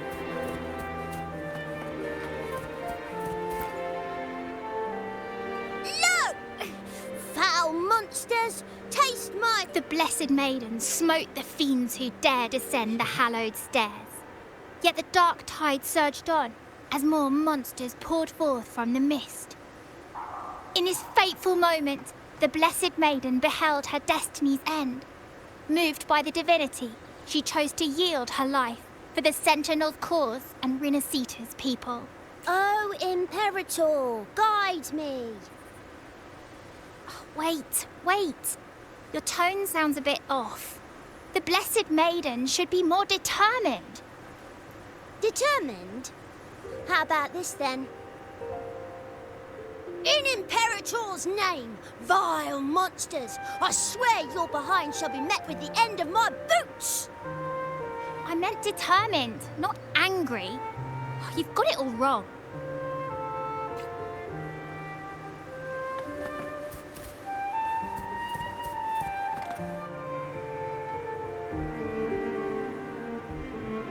Ah, we meet again, valiant champion of the foreign land. Our paths intertwine once more. A result of Imperator's divine intervention. Don't you agree? Pardon me, but this lady by your side seems rather familiar. I am Zani. I work at Averardo Bank. Ah, yes. You look quite chivalrous, if I may say so. Yet, with your weary face, I'm afraid I can only dub you the Sorrowful Knight. That's quite fitting. Do I thank you for that? Ah, no need for the formalities. Allow me to reintroduce myself. I am Cristoforo, a humble playwright grappling with modern trends. Delighted to meet you.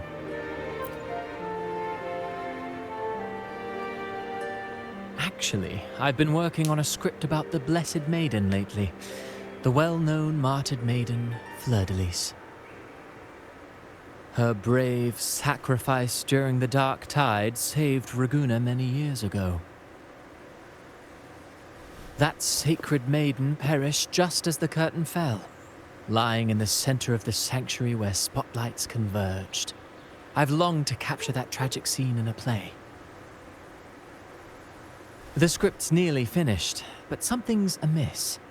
With Fleur-de-Lis's home right here before me, I had hoped to find traces of the Blessed Maiden's early life. Childhood plays a key role in shaping one's personality, you know.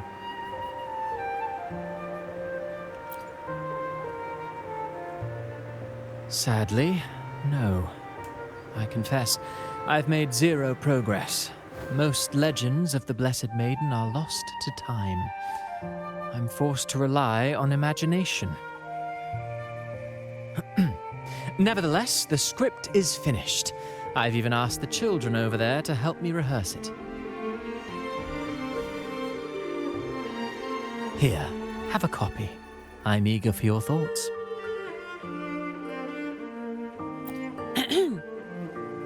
Ah, apologies. I started rambling about my play again. Well then, what brings you here? We're looking for someone.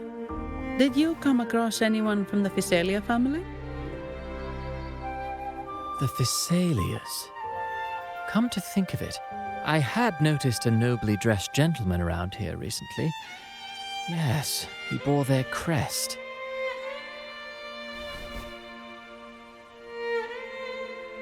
In fact, I even stared a bit. Old habits die hard. The Physalias rarely venture beyond city walls, you see. So Gilberto did pass through here. Thank you for the information, sir. Speaking of that man, word from the local villagers is that odd occurrences have plagued the area since his arrival. Odd occurrences? You've likely noticed the abundance of echoes here in Whisperwind Haven.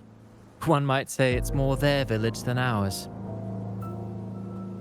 But since that nobleman's arrival, echoes in the area have been vanishing without a trace.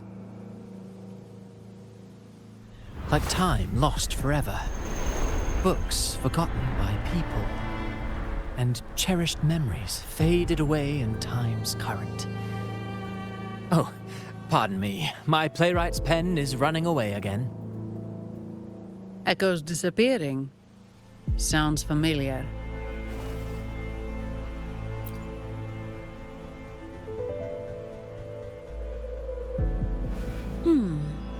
Echoes started acting strangely when Gilberto showed up, just like what happened in the Carnavale rehearsal.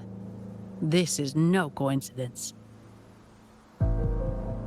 Mr. Cristoforo, do you know where those echoes were last seen before they disappeared?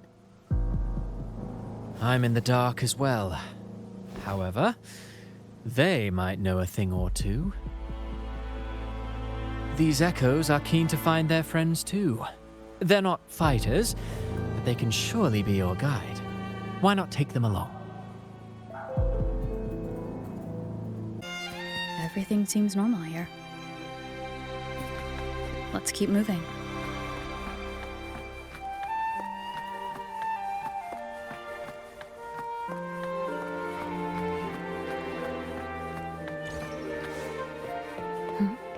There's something on top of that ruin.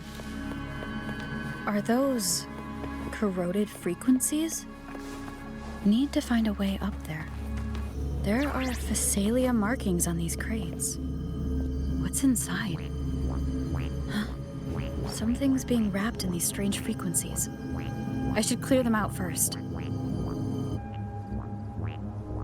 These are petals. I think I saw them before. Something's wrong with these echoes. Looks like someone's pulling their strings, just like at the rehearsal. Need to find a way to stop them first.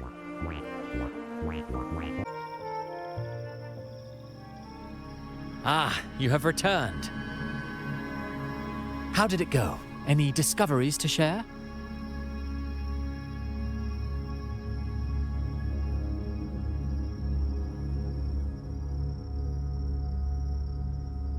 Intriguing. Frequency corrosion, you say? So these missing echoes appeared out of nowhere and turned hostile. This is unheard of. Echoes are the sentinel's gift to Rinascita. They're not supposed to turn on each other, much less humans. Actually, there was a similar incident with hostile echoes in Ragunna City recently. It was more serious, and the echoes involved almost hurt us. That's why we're investigating. I presume the Physalia you seek is entangled in this affair?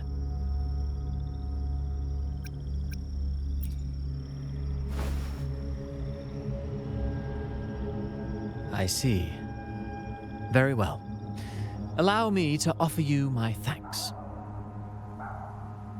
The frequency corrosion driving the echoes mad has been resolved, but we must still caution villagers and their echoes. They should exercise vigilance and avoid perilous areas.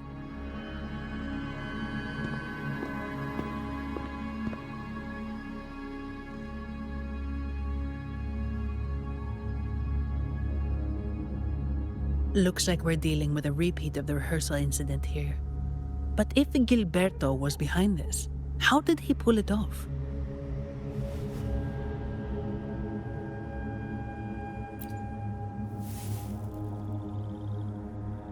Petals? They give off a strange feeling.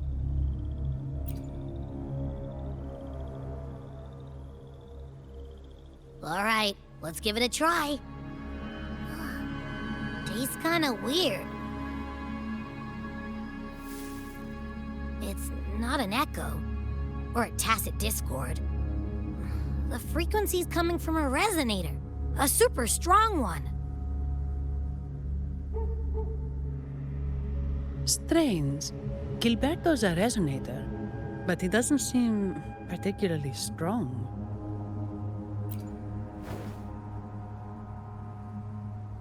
Yes. Be it the mastermind or another pawn, it's got the Physalia family written all over it. They staged the accident, endangering civilians, and then used it to frame the Montellis. What a story. This is definitely headline material. Just think of the leverage the Montelli family could get with this scandal.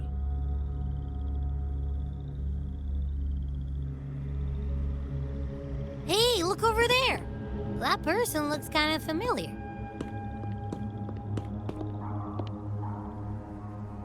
It's Phoebe! What's she doing here with all those echoes? Wait, I got an idea.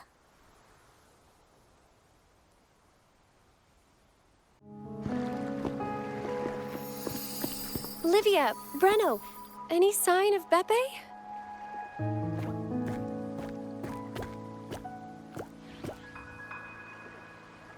Strange. Where could Beppe be?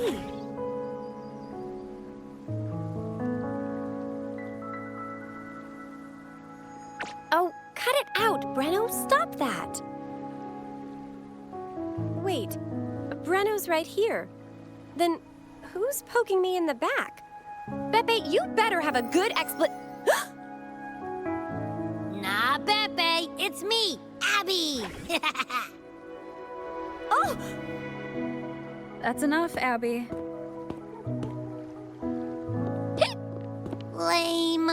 I was just trying to have some fun with her.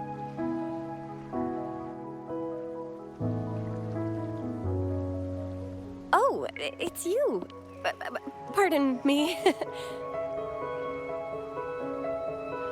I thought you were at Ragunna City. Didn't expect to meet you here. Oh, sorry, I don't think we've met. Greetings, madam. My name is Zani, Averardo Bank. Oh, I don't think we've met before. Well, it's probably because I haven't been to church much. Please don't stare at me like that. There are more pressing matters. We're investigating the echo incident from the Carnavale rehearsal at Whisperwind Haven, as requested by the Montelli family. One of our clues led us here. The echo incident. Yes, I've also heard of it. I even heard you were caught right in the middle of it. Please accept my apologies on behalf of the Order.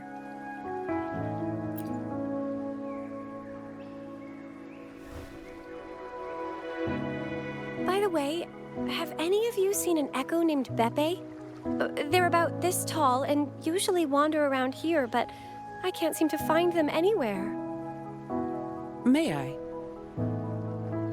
Sorry, we didn't see the echo you mentioned, but we've found clues on their odd behavior. They all point to a member of the Physalia family, Gilberto. He's also caused similar incidents here recently. Echoes went out of control and attacked each other. The Order has also received reports of missing echoes in this area. Is it possible that the Physalia family is involved? I find it really hard to believe. From what I know, the Physalia family is deeply respectful of the divinity. How could they commit such a blasphemous act? The echoes are gifts from the sentinel. Have you seen this before? A pedal? The ritual one? No, wait. This frequency. Oh, right. I think I saw this flower in the Cathedral of Mercury, and Priest Alessio was wearing it. Wait, could he be involved with the Physalia family's plans?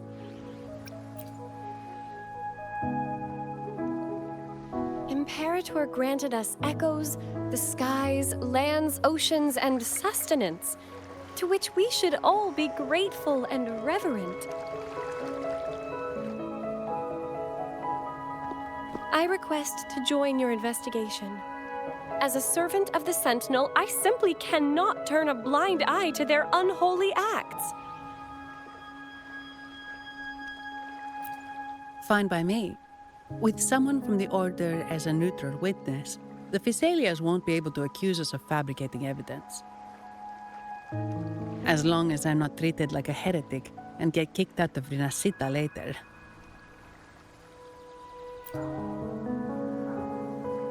Great. It seems we've reached an agreement. Pepe? Oh, thank the divinity you're safe. But what happened to you?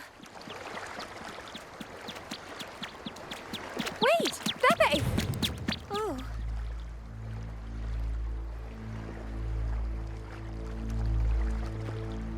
Sorry, I got a bit carried away.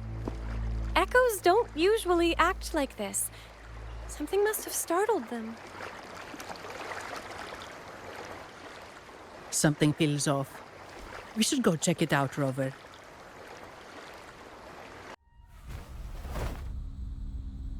Excellent. Everything is in place. Now, all we need is Her Majesty's approval. O great Imperator, may you raise the tides, deliver your edict to our queen, and let the clouds cover Ragunna, cleansing it of the wickedness left by the pleasure-seekers of this city of transgression. Is he praying? I know the Physalias are extremely devout, but who is this queen he mentioned? This prayer sounds odd. It's definitely not from the Order's codex. O divinity in the abyss, Lord of tides and riddles, may you soon be freed. Let all lies melt away under your power. May you grant me strength to overcome all who oppose you.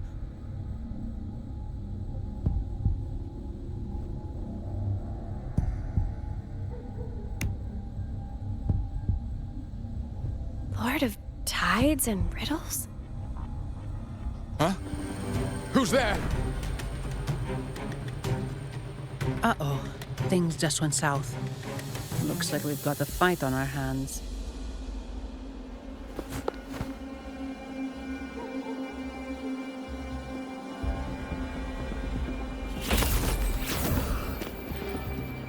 You must be that outlander, right? The news of your arrival is all over Ragunna. Since you're here, I guess you've uncovered quite a bit. Though it's insignificant compared to the truth beneath the tides.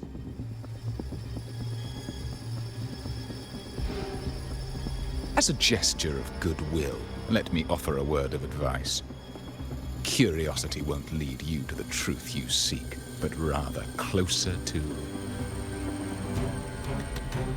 your impending doom. He just turned echoes into tacit discords. Is it the petals? You... What have you done to those echoes? Merely the necessary sacrifices for our one true divinity.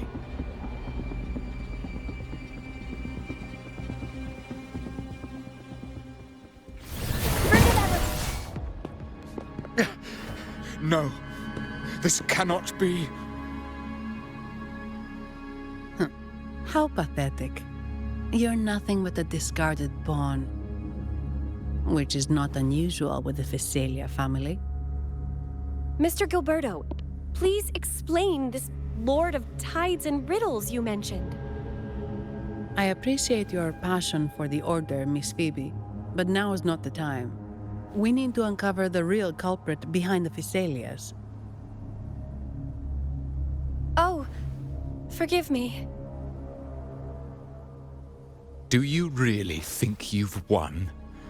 No, it's already too late. I might just be a pawn, insignificant and small, but while you're focusing on me, you've missed something far more important. He shows no remorse for his crimes. I'll contact Mr. Alberto and have the family send someone to take over. What? That's the Nimbus Sanctum.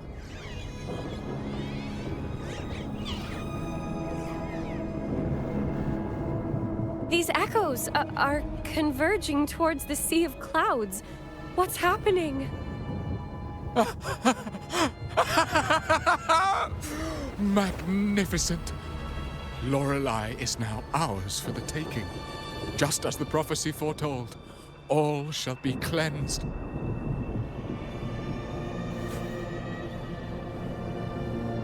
Now, let us wait in patience as the Sea of Clouds descends to engulf that corrupted city. Only the faithful will rise anew from the tides.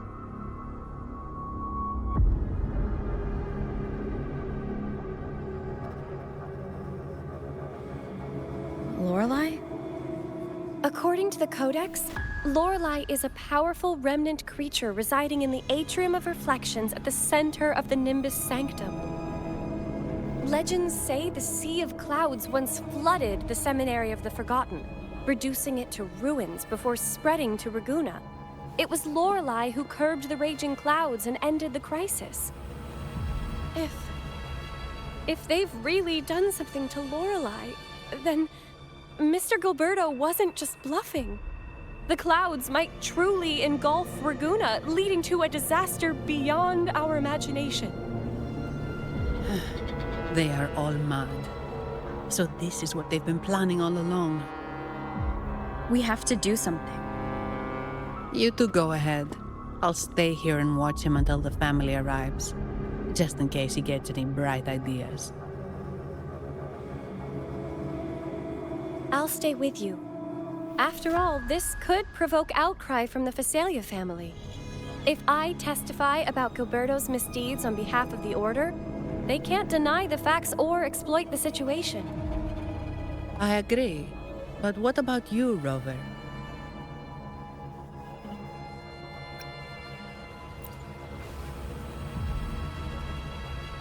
All right. There's a port nearby where you can catch a gondola. It can take you close to the Atrium of Reflections. After we hand Gilberto over to the family, we'll meet up with you as soon as possible. Please be extra careful, Rover. May the Sentinel protect you.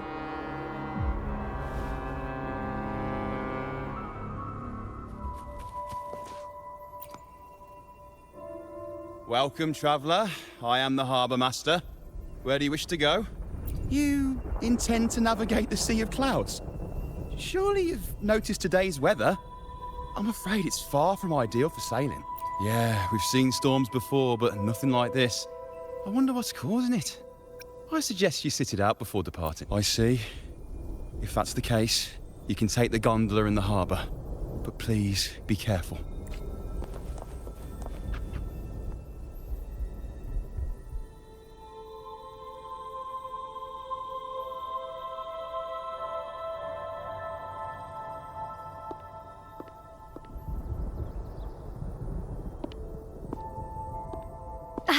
Perfect. There's still a gondola here.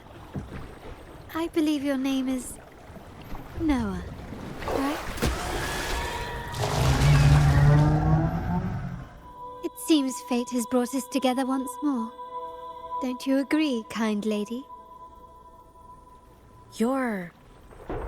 It seems you do remember me. That's right. We crossed paths at Madame Niala's mask shop. Truth be told, I need to catch the final train in the Nimbus Sanctum today. However, this lone gondola is all the harbour offers. So, since we share the same destination, would you mind also sharing this gondola with me? Much obliged. Well then, without further ado, let's be on our way. That song, where is it coming from? The cloud continues to spread. You may be right, this could be Imperador's test, but we must leave. Do as you please. I'm not leaving. The relic of the Ancient One is here, somewhere. I must... How intriguing. These seem to be reverberations hidden in the sea of clouds. Perhaps you've heard that this was once the Order's seminary. It appears that even after the clouds consumed it, the reverberations of its members linger on.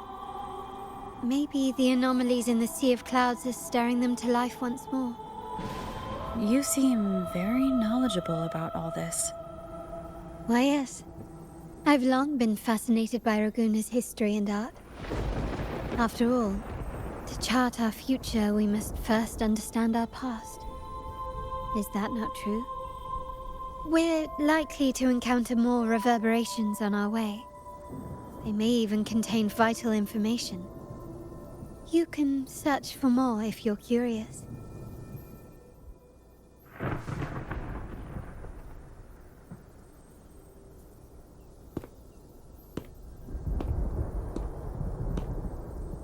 It seems we have some time before the train arrives.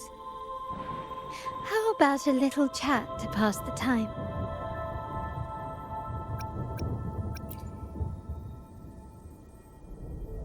Well then, where shall we begin? The city, an abomination of chaos, claims its first death at birth. Its mortality has become our sustenance, like a whale that slowly sinks into the abyss. This comment on Ragunna comes from Rosselli, a painter from the past. Tragically, he died in poverty, his work overlooked. Now, ironically, even a mere sketch of his commands over 1 million credits. Now, what is your impression of Ragunna so far?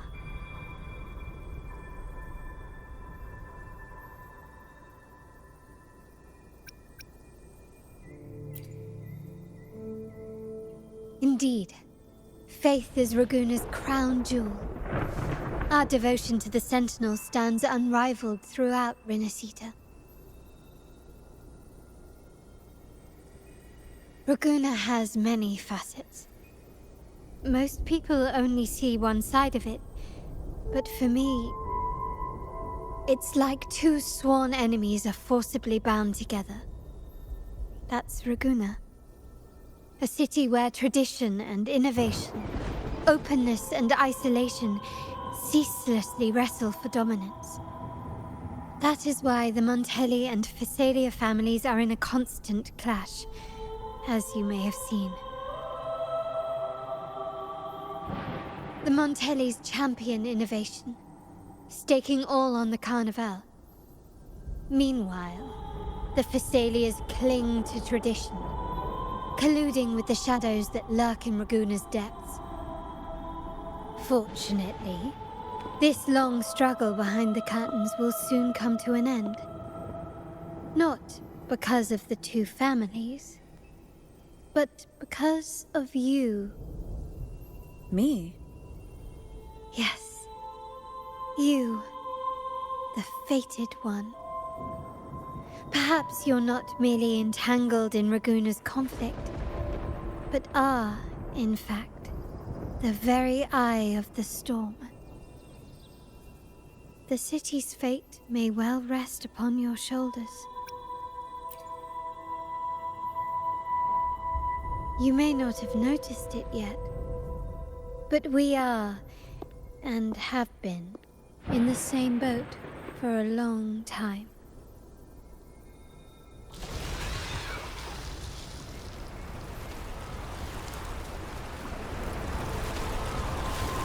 Ah, there's the train.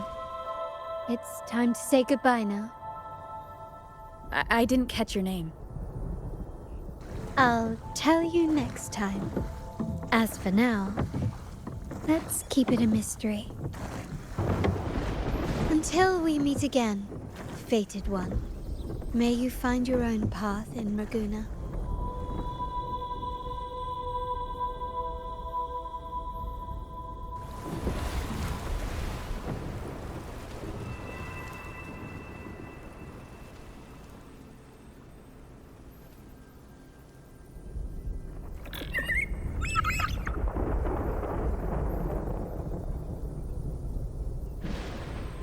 So this is what's become of the seminary? I never expected this. You've been here before? No, but I've seen paintings of the seminary in the cathedral.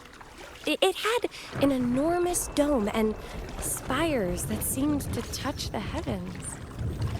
Then the order was forced to abandon it, and a sea of clouds swallowed it.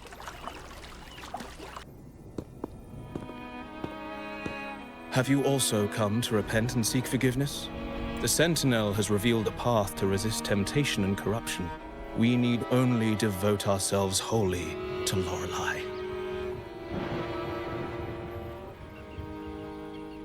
We're just here to see Lorelei. Patience. I see your eagerness for enlightenment, like our new brothers. You've removed your masks, but your hearts, they're still veiled.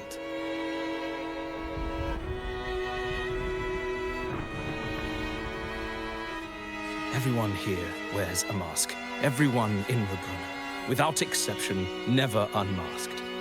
This is the source of our suffering. The mask veils our hearts.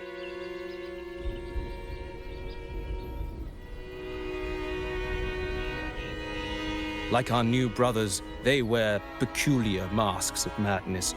Poor souls tormented by evil desires. May they find peace in Lorelei's embrace.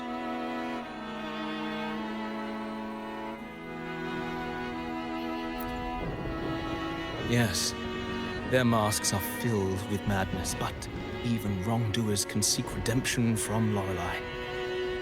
The sentinel granted Lorelei this authority, and no one can take it away. Follow Lorelei's song and your heart, and you may meet Our Lady. But if your transgressions are beyond redemption, you'll be lost in the sea of clouds forever.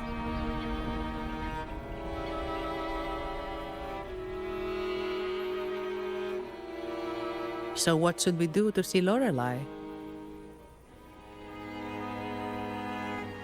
Do you seek an audience with Lorelei? Sadly, you've come at a bad time. Lorelei is furious, and our mortal bodies can't withstand her wrath. We've sealed the path to her domain.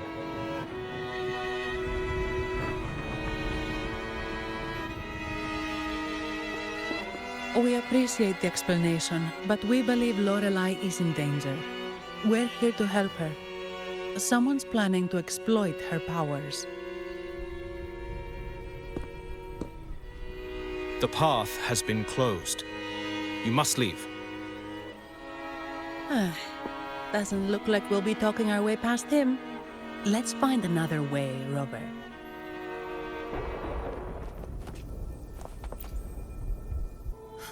Mistletoe! You're here!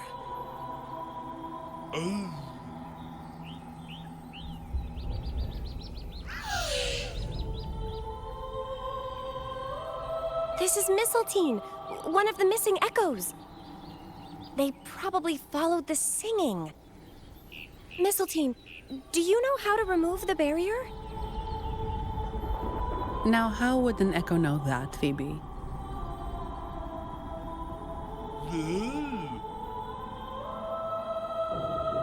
They say that we just need to sing a specific song.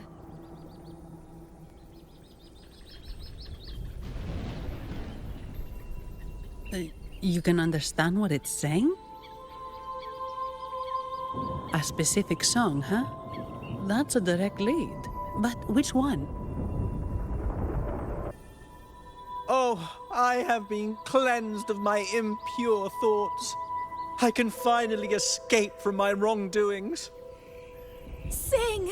Dance! For we have been granted peace and freedom!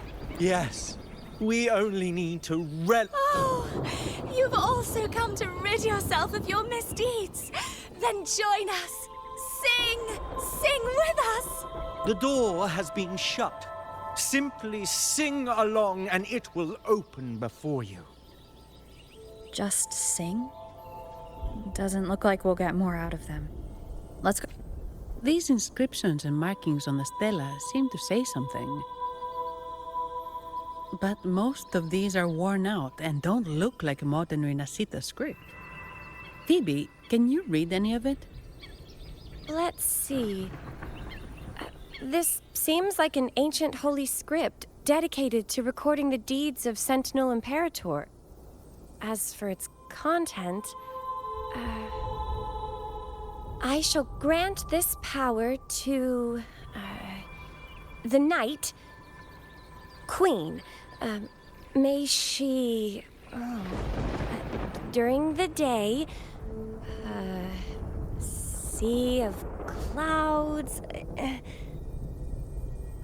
Much of this text is illegible. However, the adjacent drawing is mostly intact. It shows Sentinel Imperator speaking to a massive creature.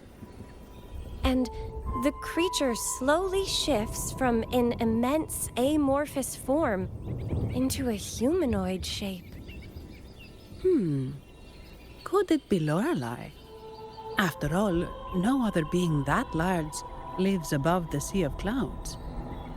Actually, I'm not sure if the other figure is the Sentinel. It looks a little different from the cathedral statues. Maybe it's just the lack of clarity in the drawing. Anyway, does it mean Lorelei and the Sentinel are somehow connected to each other? Nothing about the barrier, though. Are there any other clues? We should investigate further.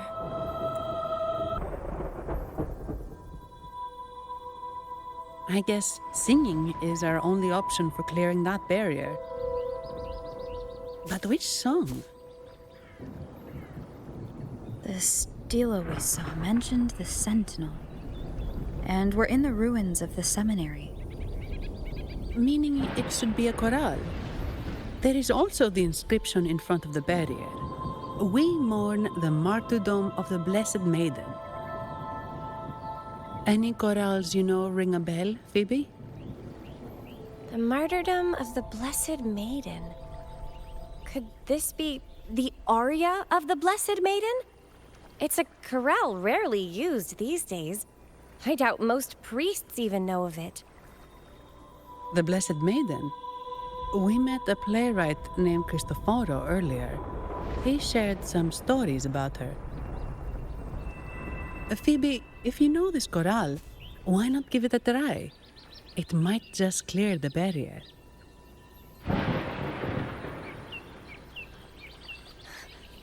Me?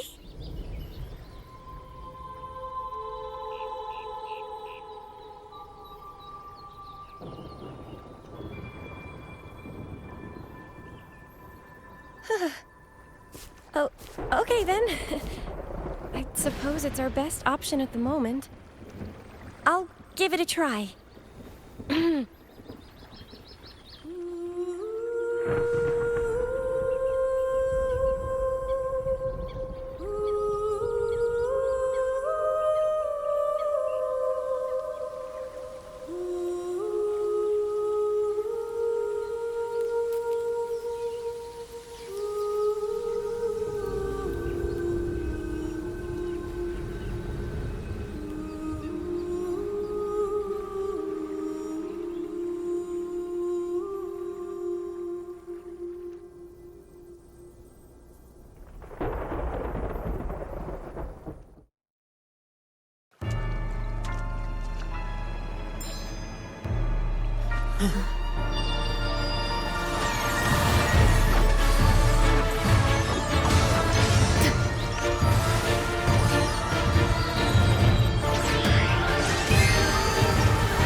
Not good.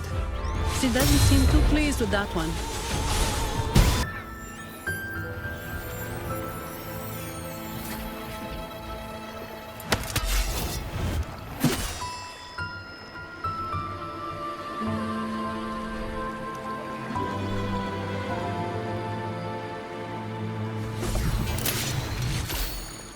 That flower looks like the petals we found in Whisperwind Haven.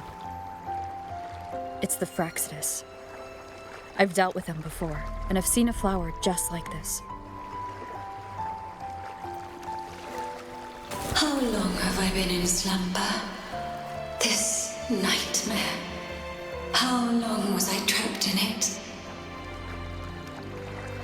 Are you also part of the dream? No, we are not.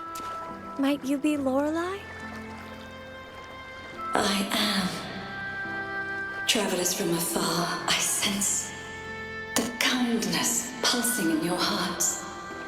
You must be the ones who broke the chains of my nightmare. The Oathbreakers, hiding behind their masks of madness. They tainted the Nimbus Sanctum with corrupted blooms, drowning me in rage and sorrow. Endless nightmares became my prison. Masks of madness. I recalled those people at the entrance of the atrium mentioned it. Had you not freed me from my nightmare, I would never be able to fulfill the Sentinel's task. The tides of the Nimbus Sanctum would have engulfed the whole of Ragunna, just as they once claimed the sacred temple, now lying in ruins beneath you. Wait, the sentinel, does that mean... Yes.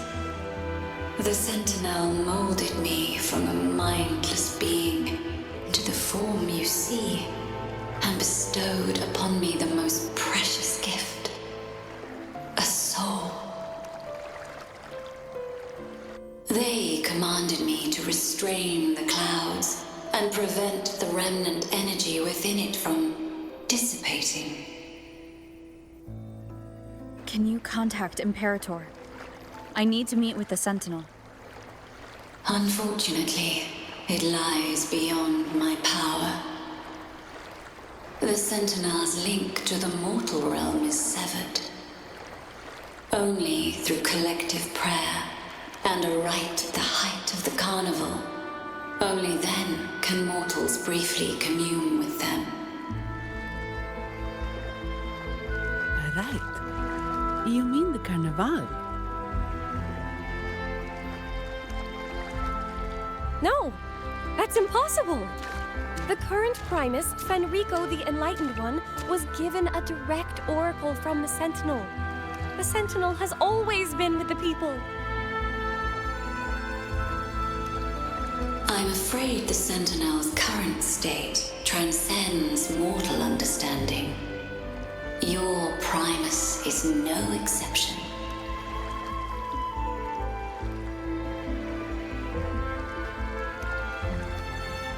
Should doubt linger in your mind, I implore you to await the rite's completion.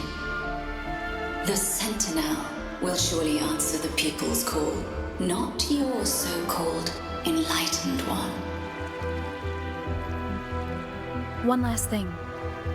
Those Oathbreakers wearing masks of madness you mentioned, do you know who they are? All that I know is that they are not from Rinascita. In the whispers between dreams, I heard them speak of their leader, a woman they called the Conductor. Conductor. It is time I return to my slumber. Their wicked acts have scarred the Sea of Clouds, and I must mend it within my dreams.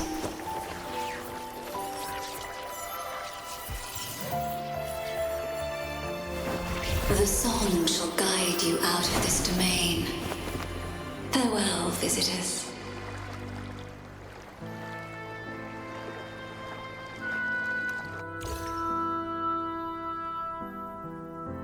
What a wild turn this job's taken. Seeing the legendary Lorelei up close almost makes it worth the trouble.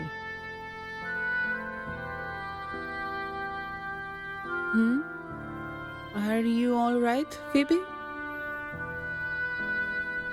Huh? I'm fine. I'm just processing Lorelei's words. Forgive me. I need a moment to reflect. In any case, we managed to stop their plot in time and found the missing Vitrium dancer. Speaking of that Vitrium dancer, what brought it here? Lorelei's song? Or maybe the sentinel's guidance? But those wearing the masks of madness, the Fraccidus, right? I'm curious about their role in all this. I think they supplied Gilberto with the flowers that turn echoes into tacit discords.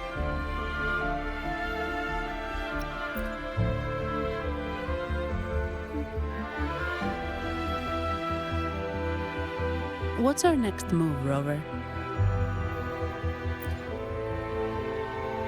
You're right. Those snakes lurked in the shadows, using Gilberto as their fall guy. We can't expose them just by ourselves. Oh, another thing. Since the Fraccidus is conspiring with the Phassalias, that makes them an enemy of the Montelli family. There happens to be an auction at Averardo Vault today. The top members of the family will be there. We should tip off the family about the Fraccidus scheme. The Montellis can't afford to ignore this threat. What about you, Phoebe? I intend to return to the Order first.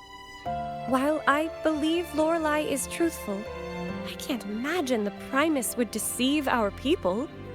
He is, after all, the Enlightened One. According to Lorelei, the Sentinel will deliver an oracle during the Carnavale. That's when the truth will come to light. Speaking of which, are all Primuses called the Enlightened One? No. Only Lord Fenrico has ever directly communicated with the Sentinel. Previous Primuses were merely indirect representatives, not the Enlightened One. Silence and composure are gifts from the great Imperator. I'll keep today's events between us, locked away in my heart. Then I believe this is where we part ways. The Codex reminds us, it is not the lighthouse that guides us through the storm to safety, but our own eyes fixed on the shore. I'd like to offer these words to you. May your eyes always shine bright with clarity.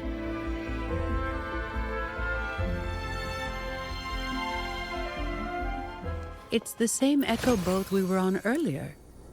Was it also attracted by Lorelei's singing?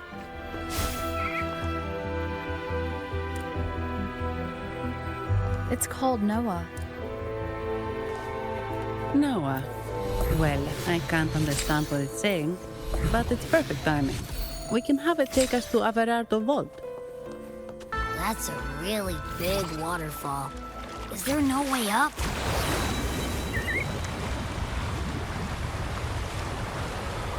Whoa, really? You can take us upstream?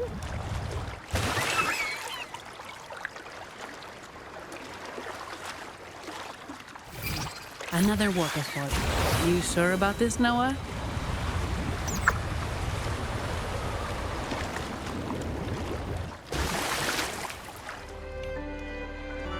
Averardo Vault is just up ahead. It seems this is where we part ways, Noah.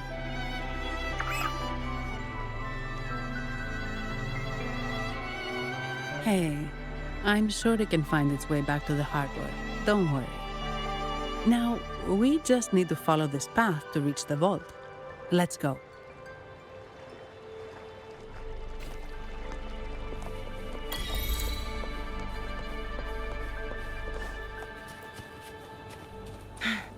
What? You're saying someone attacked our base? Woman, Jules, very strong. Great. How do I talk to overclock-fried morons like you?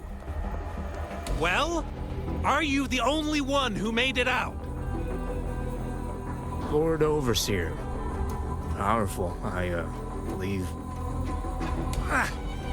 No idea what you're talking about. Whatever. I've linked you up. Now, let's bail. The Montellis don't welcome us here. Okay. Wait. Who are you? So, Montelli's called in some muscle. No, this is... Enough! Take them out! Welcome to Averado Vault. Do you have an appointment? My name is Zani. I'm an employee of the bank. Here's my ID. This invitation. My apologies. Welcome to Averado Vault. How may we assist you today? We're not here on business. We've come to brief the family on the Echo incident from the recent Carnavale rehearsal. I'll arrange that immediately. Please proceed to the main entrance. A staff member will greet you there.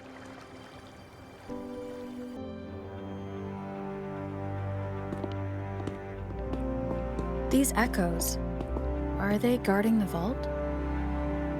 Yes, but I've never seen them in action before. The Averardo Bank employee manual says they can easily take out a whole squad of resonators. Of course, this doesn't apply to someone powerful like you, Rover. Still, their combat skills are formidable. Their mere presence is enough to make everyone feel safe. This facility houses nearly half of Rinascita's wealth. It serves all of Ragunna's citizens, even including the Physaelias. Despite our feud, no one in Ragunna can refuse the services of Averardo Vault.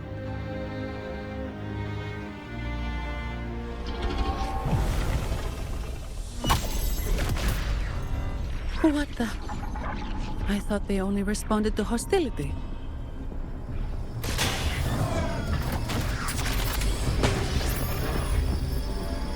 Steady now. Don't move. It's on high alert, but won't attack unless provoked. At least that's what the employee manual says.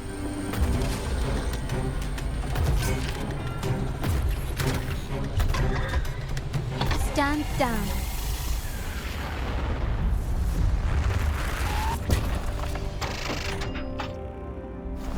I apologize for the small mishap on behalf of the Montelli family. And...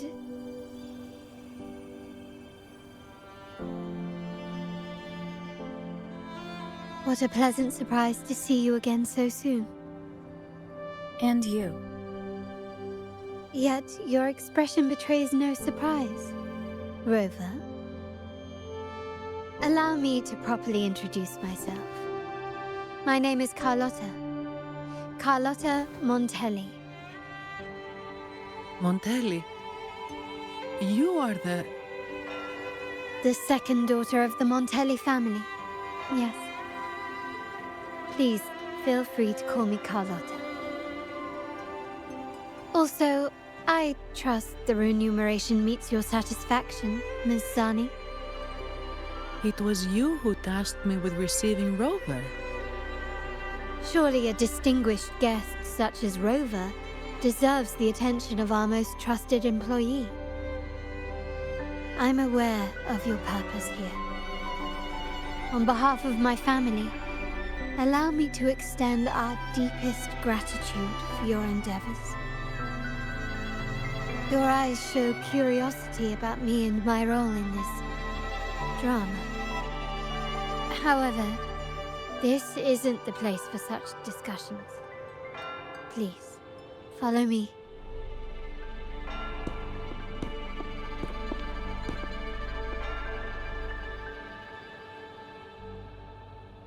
Please accept my apologies, Rover, for withholding my true identity before. Rinascita's affairs have grown intricate, The Physalia family. The Order of the Deep. You've likely noticed that many desire the Carnavale to fail. We Montellis, having tied our future to its success, became their target. But let's not dwell on that for now. Here we are. Welcome to Averado Vault, the Montellis' heart and glory.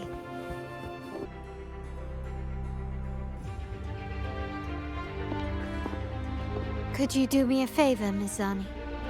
Please secure the evidence in the property room and fetch me the jewelry and perfume. Jewelry and perfume? You mean... Yes. You know where to find our dressing room, I presume? Inform the stylist it's my request. She'll prepare everything. Meet us at the vault's side entrance. Got it. I'll go right away.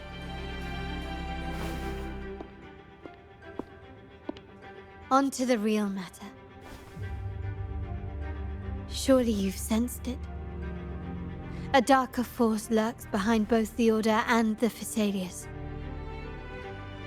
The Fraccidus. Correct. We Montellis have had some unpleasant encounters with them. Their motives remain shrouded, yet the Order and the Physalias clearly benefit from them. The Montelli family's interest aligns with yours. An uninterrupted Carnavale for you, an unfettered Ragunna for us.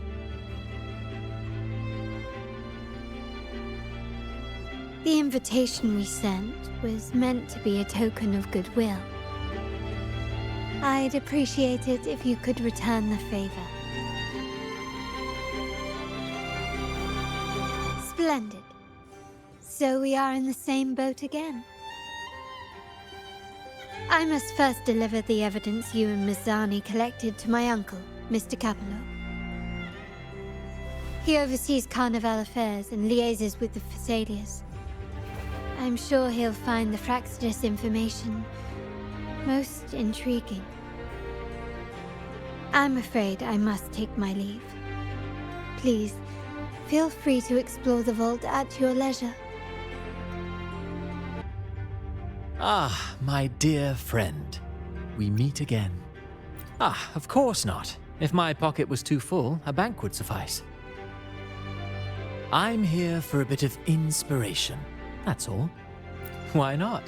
Given that the Carnavale performances always revolve around Order law, perhaps a touch of secular themes might be refreshing. Maybe a tale of a shrewd moneylender, undone by a trite legal technicality. True, but that's why some inspiration could be useful. Well, I suppose I can't hide it from you. I'm here for the auction, hoping to acquire some rare, ancient manuscripts. Oh, speaking of scripts, did you have the chance to read mine? The one with the maiden? Please, I'd love to hear your thoughts. Indeed. You have a discerning eye. My research did unearth some intriguing rumors, but they didn't find their way into the script. You see, those stories might be too much for the Carnavale crowd. Anyway, I appreciate your thoughts. Let's hope I outdo myself with the next one. Until the Carnavale, traveler from afar. I'm sorry, Lady Carlotta. I've just confirmed with the office that Mr. Capello is not in the vault. I see.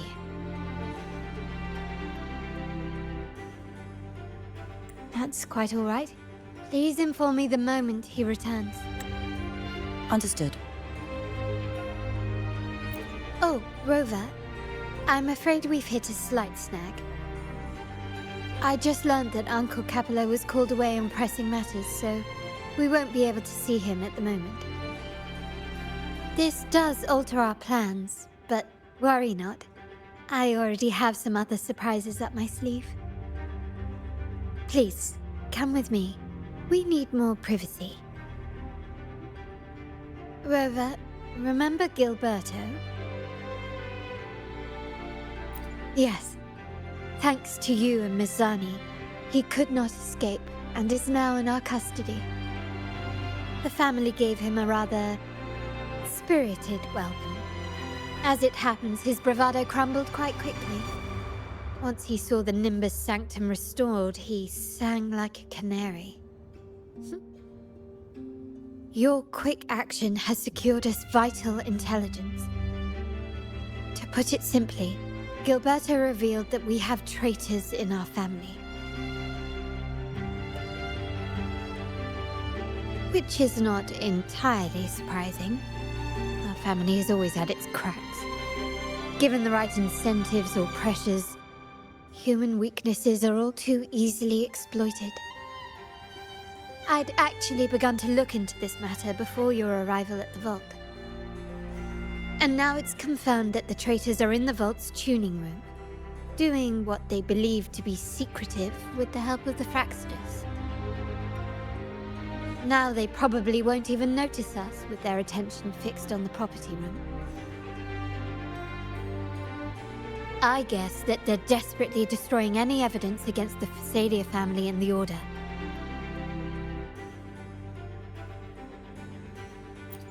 Thank you. Right. As for the next move, I have a plan. There's an alternate passage into the vault leading straight to where they are. We can surprise them when they least expect it. But I can't manage this alone. I could really use your help. I'm glad I have you with me, Rover. Please, take a moment to prepare, and I'll see you at the entrance. Everything has been taken care of, Lady Carlotta. Here is the jewelry and perfume you requested. Perfect. Thank you, Miss Zani. But I have one more task for you. One of utmost importance. I need you to guard the property room and stop anyone who attempts to break in, whatever it takes. By force, if necessary. Is someone targeting the evidence? Relax. It's only a precaution. Leave it to me. I'll make sure no one touches the evidence.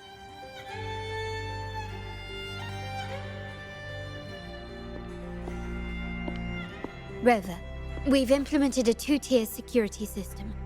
Once inside, please hold your position until I signal. I'll clear the path for you from above. Then you may need to use the terminal to unlock the path on my side. Sadly, yes. Our family built this vault with the foresight of possible betrayal. Most family members only know how to pass one of the 2 layers. And alliances forged amid all these locks tend to breed treachery and mistrust. To enter the vault without being trapped to death, 2 people must have absolute trust in each other. So, do you trust me, Rover? Very sensible, but good enough. Now, let's go. So if jewelry set means this gadget, what about perfume? Just another weapon. For my family, many things must be kept discreet. And it's not always verbal. Sometimes a glance or a gesture can speak volumes. Which, of course, demands a deep, mutual understanding. I'm in the control room. Just a moment. Switching view to your side now.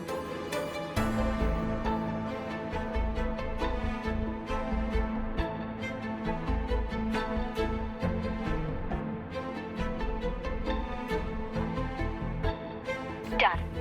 The door before you should be open. Beyond the door, you should find the other control room. The aware of the patrolling echoes? I'm at the monitor. Give me a moment. I'll upgrade your access so you have control of the vault systems. Looks like some echoes are approaching. Stay alert.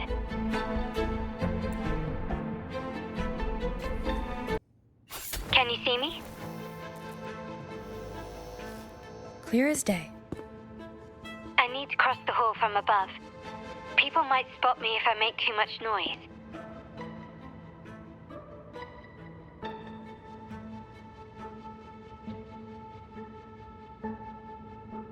So, could you maneuver these chandeliers to form a pathway for me?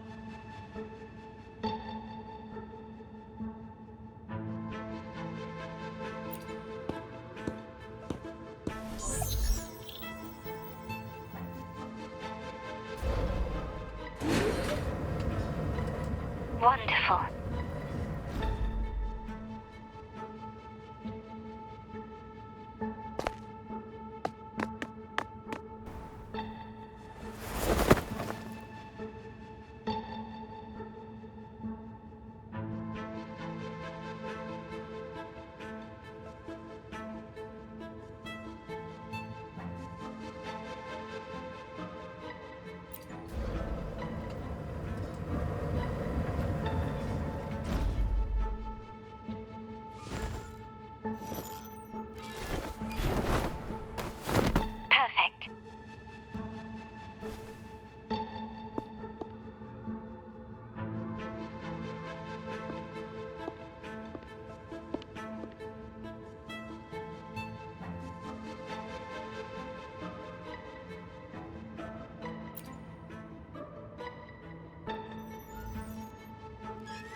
Splendid.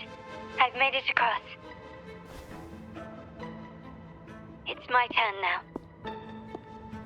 I'll see you in a moment.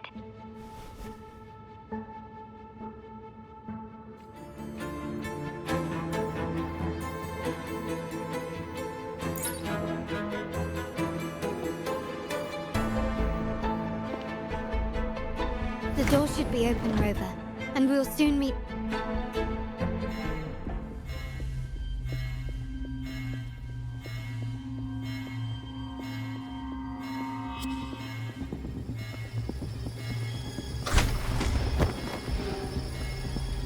Rover? Looks like the signal's been jammed. The sentinel didn't set off the central alarm. I should still be under the radar. Phew. And it saved me some footwork. Path is blocked. Wall dashing seems to be the only option.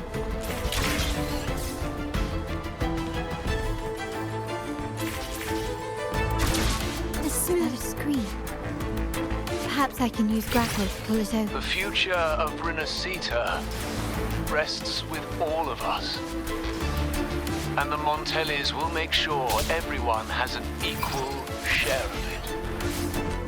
Ragunna will enter a new era united.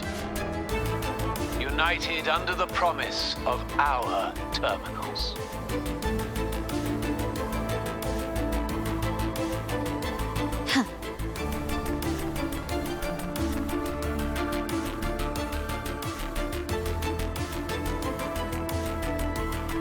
Carlotta? Hello? The comms are cut off. She must be in trouble.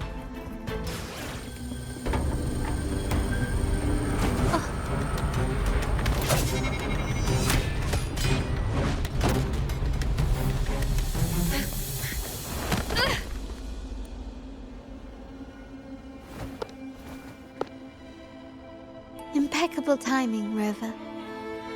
You never disappoint. I noticed surprise in your eyes. Let me guess. That's quite some skill for a lady of nobility.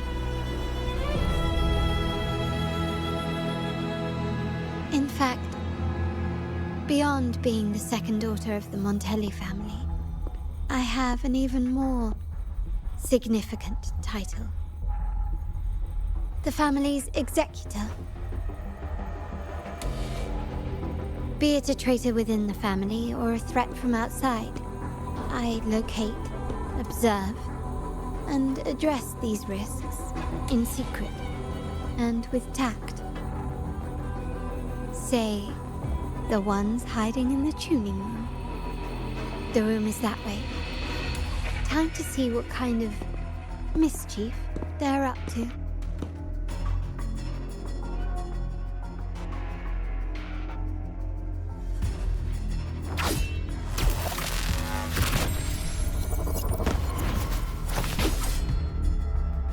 It seems they've left a little surprise for us. But if they think this will stop you and me, then they're gravely mistaken. So, can you figure it out? Let's try again. The frequency of the tacit discords. What a genius idea. But I can't reverse engineer the frequency it's using. It seems like the key is not these flowers, but their creator.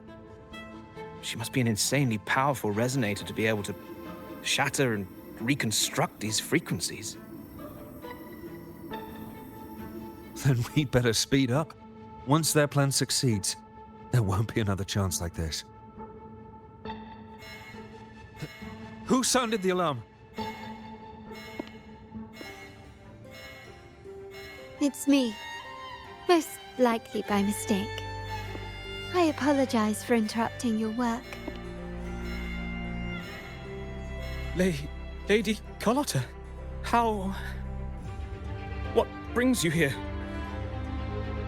Oh, nothing. Just curious what you're working on. Locked away in this tuning room. The flowers. No doubt they're from the Phrolova. Care to defend yourselves? While you still have the chance. Lady Carlotta, we're just following orders. Following orders, you say? Do you recall the very first oath we all took upon joining the family? None shall harm the family's interests. And? Any who defy shall be brought to reckoning. You've appropriated family assets and turned these echoes into ticking time bombs.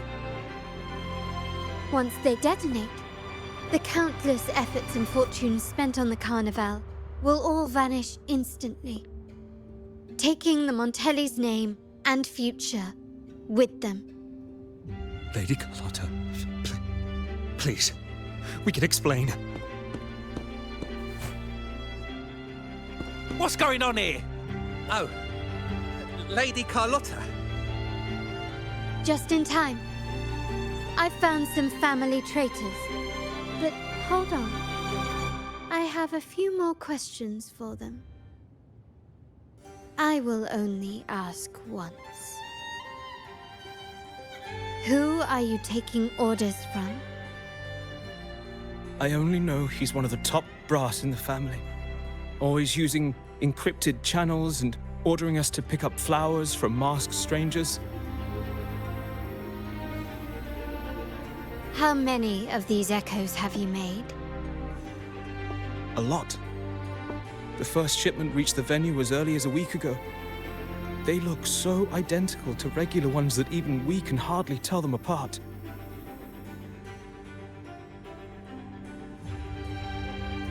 Good.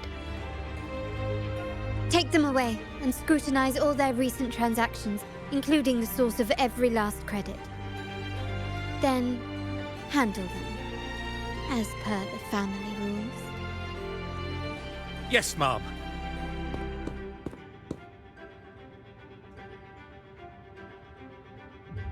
I appreciate your help, Rover.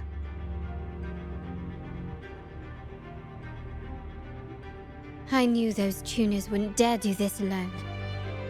Someone far more dangerous is pulling the strings.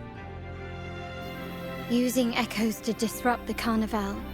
Having family weakness on a silver platter. Enemies within are far more deadly than those without. Their schemes won't prevail. I will not sit idly by and watch them ruin the long-awaited Carnavale. We're done here. Let the guards take care of the rest. So, Miss Zani mentioned you heard the Sentinel's oracle when you met the Vitrium dancer. Yes. Not directly, but close enough. The seasoned artisans in our family restored the Vitrium dancer you retrieved and discovered something fascinating in its records. Come with me. This might answer your questions.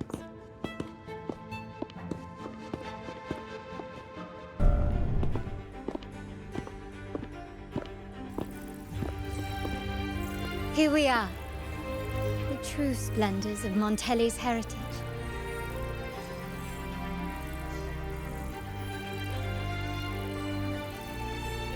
Are these all echoes in the cases? Yes. And no. They are echoes, but also the promise of Rinascita's future. And above all, freedom. Rinascita may be a fledgling country, but it boasts centuries of history. Its foray into the wider world, however, only began a few years ago. Don't you find it peculiar? Rinascita, the land of echoes, leads the world in echo technology, yet stands so insular and unadventurous.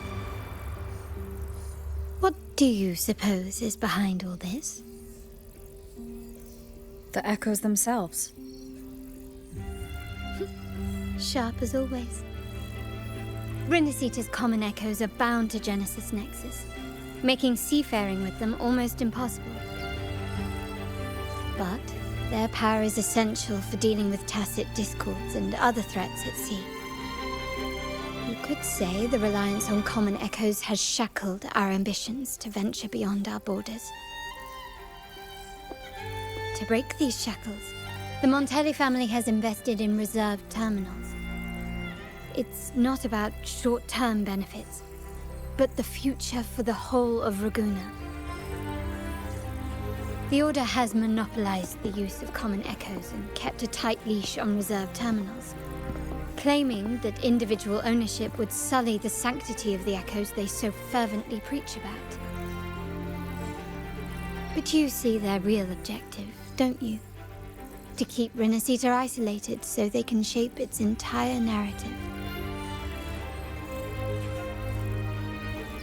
And the Phasalia family has covertly aligned with the Order, aiming to crush our efforts and therefore the prospect of reserved terminals. They've even gone so far as to seek Phraxidus's aid. Such is the reality of the Land of Echoes.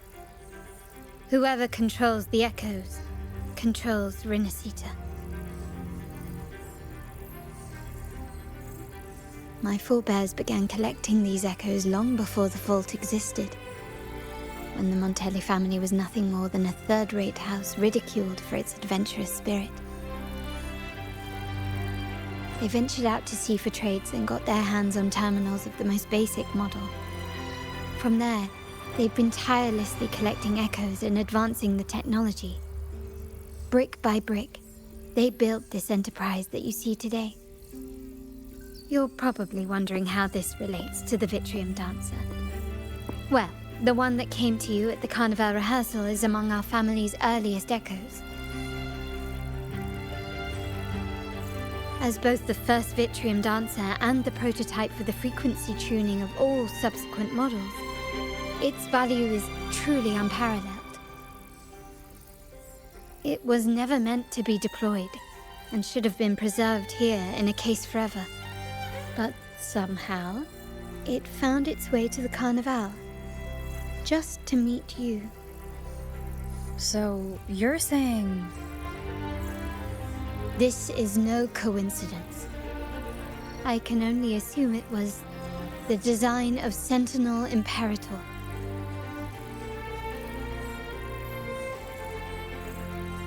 Here are some files about the Vitrium Dancer.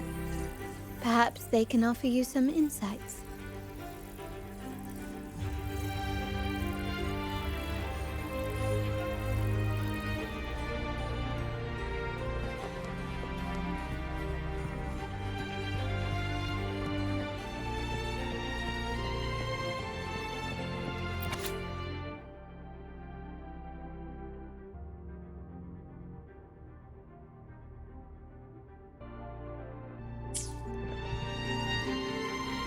I trust you've read the files. The original tacit discord for the Vitrium Dancer emerged from the frequencies of shattered stained glass in the tower ruins, a place forbidden by decree of the Order.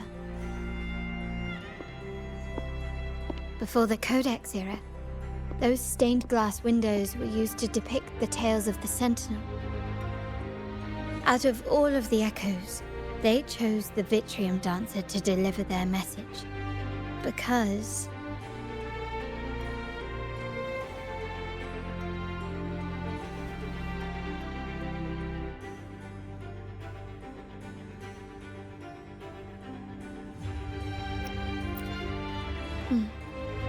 my thoughts exactly. The Order's secrets must somehow be connected to the Sentinel's fate.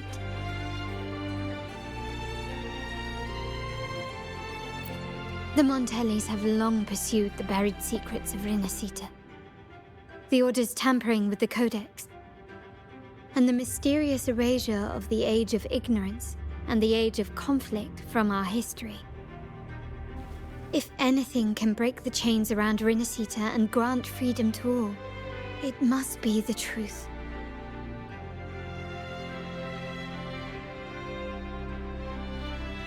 And the quest for this truth is also part of our endeavor to restore connection with the wider world.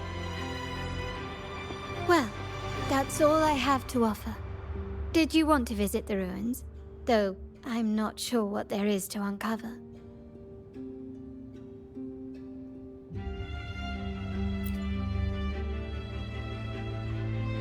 In that case, I'll accompany you.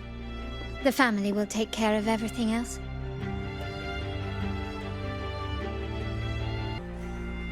Oh, you're back. I've done everything you asked, Lady Carlotta. All the thugs trying to storm the room were handled. Yes. We set a bait the traitors could never refuse. You aren't injured, are you, Miss Zani? Of course not. I saw a squad of security guards charging into the vault. Did anything happen in there? Wait, no. Never mind. Best I don't know. Whatever's going on in the vault must be family business. Anyway, it's all sorted now, yes? Yes. Now you can take a break. I've spoken with Mr. Alberto, and he's agreed to grant you a very generous vacation. Oh, I don't really mind. My pay already came through. But vacation is always a bonus. Thank you. These adventures beat office life by a mile. What? Is that the central alarm of the vault? Could be a backup plan from the traitors. Shall we see what delights they've cooked up for us?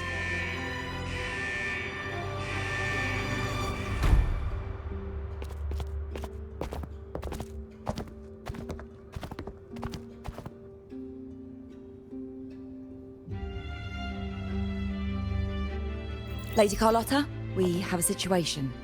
The Guardian Echoes deployed outside the main entrance have gone rogue for unknown reasons. We've initiated Security Protocol 4, evacuating civilians and non-combat staff. Our security teams nearby are trying to suppress the Echoes, but... We are short-handed. Even the bank staff have been whisked away to the Carnavale. Yes, Mum. If possible, could you authorize access to the Vault's Echo Collection?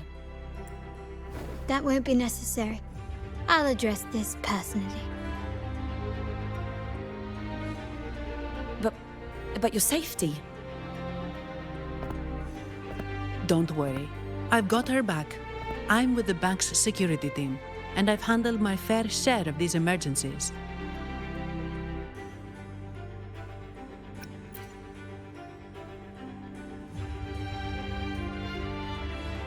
Thank you both. Now, let the show begin.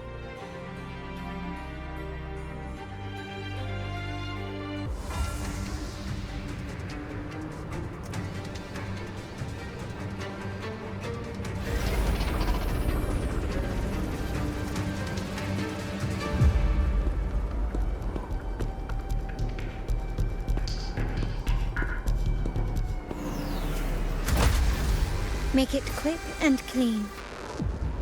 Copy that.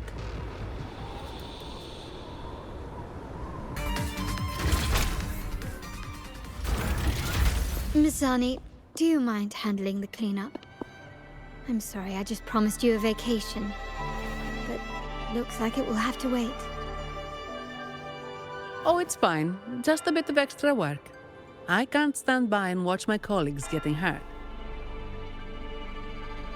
Besides, you have bigger things to worry about. Just let me handle this.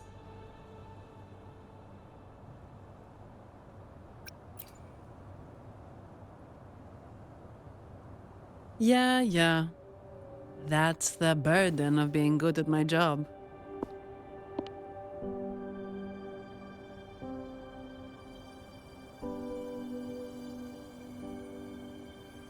There's more to this attack than it seems. The Order must have been behind it, right? Yes. At this juncture, neither the Phrolova nor the Phasalias have any reason to interfere. It's some hidden truth about the Order the Sentinel is leading us towards. The traitors must be watching us, knowing truth is on the verge of revelation. I have a feeling that whatever's coming next will not be easy.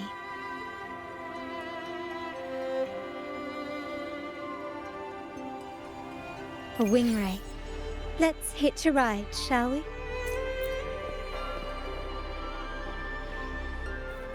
We're nearly there. That's the tower ruin.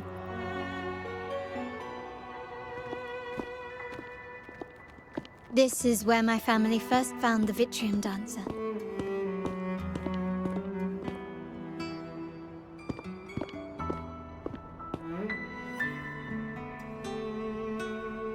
What do you see in the shattered stained glass?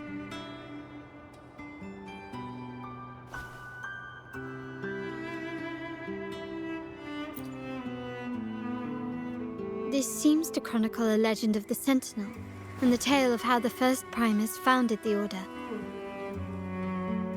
I've learned of this history before, but many details have faded over time.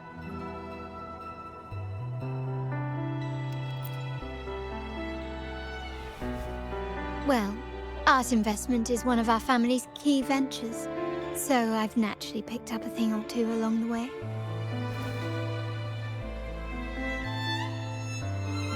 There's a stone tablet over there.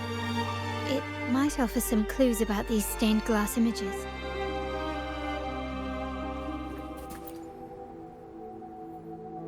This ancient stone tablet bears inscriptions in the ancient Rinascita language, which translate roughly to, once whole, the divinity was rent by warring creeds. From their holy wounds sprang the curse of dark tide. On this day shall I depart. Though the woes of Rinascita yet endure, the shattered divinity hath chosen their herald. On the grandest of days, the maiden, crowned with golden laurel, shall commune with the divinity. Thus she becomes the prophesied, enlightened one, through whom Rinascita's woes shall end. Seems to be some sort of prophecy. We might have to piece together the clues from both the stone tablet and the stained glass to unravel the secrets. These ancient relics that spawn tacit discords often carry special frequencies, likely the key to restoring them.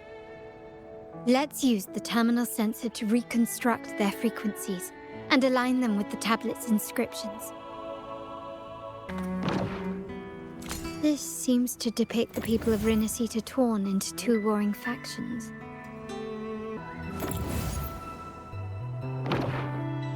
This one shows a man in Primus attire, wielding a lantern-shaped relic to dispel shadows and the monsters within. The last one seems to depict the moment a girl communes with the divinity of Rinascita.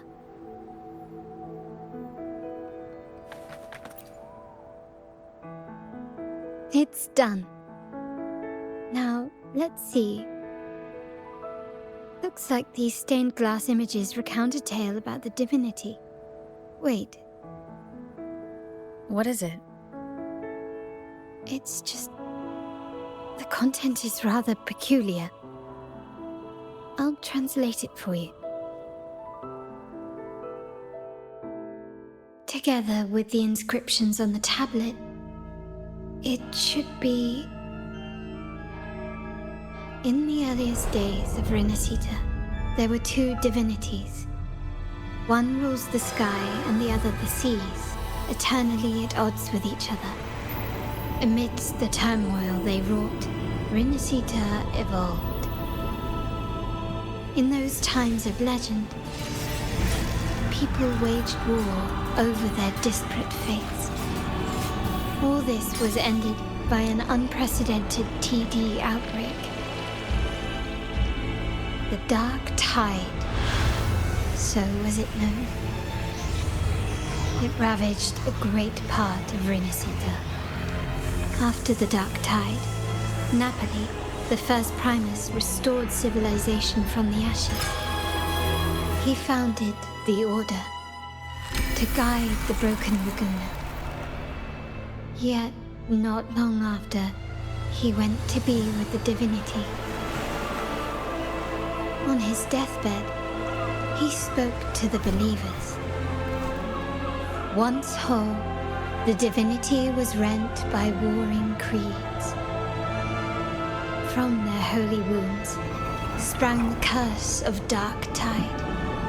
Though the woes of Rinascita yet endure, the shattered divinity hath chosen their herald. On the grandest of days, the maiden, crowned with golden laurel, shall commune with the divinity. Thus she becomes the prophesied enlightened one, through whom Rinascita's woes shall end. Then, the divinity shall return to its true form, and Rinascita, under its glory, shall be a paradise, free of suffering.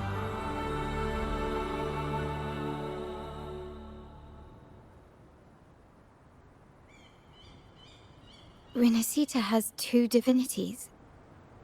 I've never heard of such a thing. The Montelli family archives hold many documents on Rinascita's past, yet none mentioned two divinities. In Ragunna, the common belief has always been that Sentinel Imperator is the only divinity of Rinascita. But if the images on the stained glass window were fabricated, why would the Order deface them and declare this tower forbidden? There's only one explanation. These are not fabrications, but buried truth. If this is indeed the Order's doing, we must leave here immediately. North of this tower is an island. It should be beyond their reach. Once we get there, you will discover another truth the Order has buried. Watch out!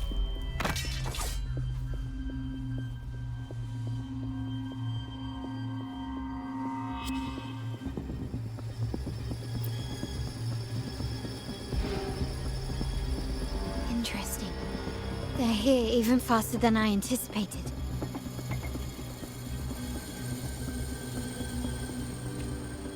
Apparently, the Order believes the images on the stained glass to be real. They wouldn't even hesitate to break their facade of neutrality, just to ensure we don't take the secrets out alive.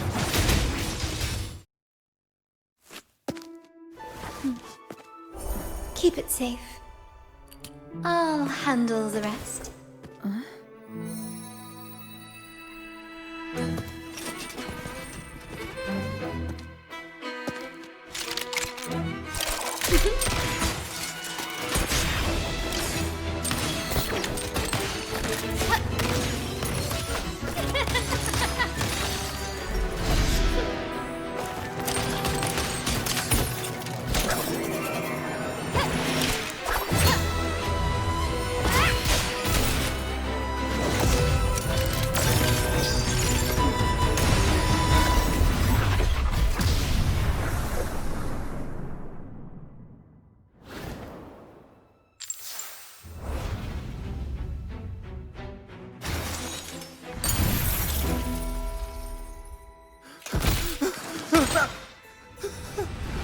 Speak. Who gave you the order?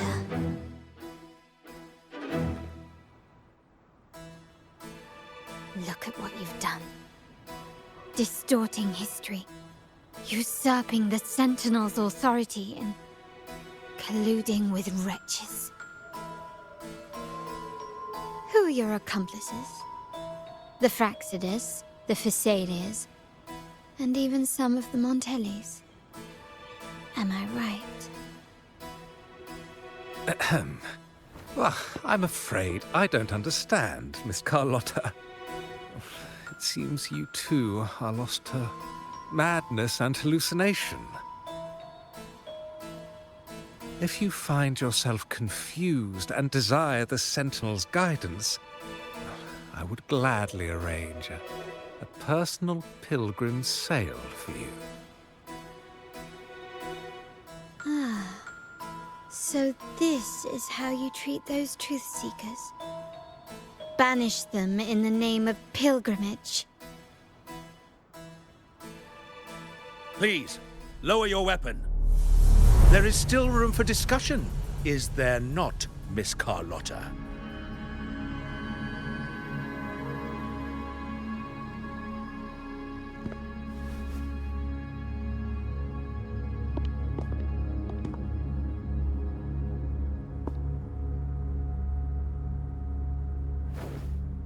Stand down. Enough blood has been shed today. Imperator would not revel in senseless sacrifice. The pilgrim's sail is for the transgressors to seek rebirth, not for you to threaten our friends. Repent for your reckless words. Forgive me, Brother Alessio. Ah, honored guest. You have been misinformed, as the truth is not what it seems. My Lord Fenrico has arranged your audience with the Sentinel. Why not hear the Sentinel's wisdom for yourself?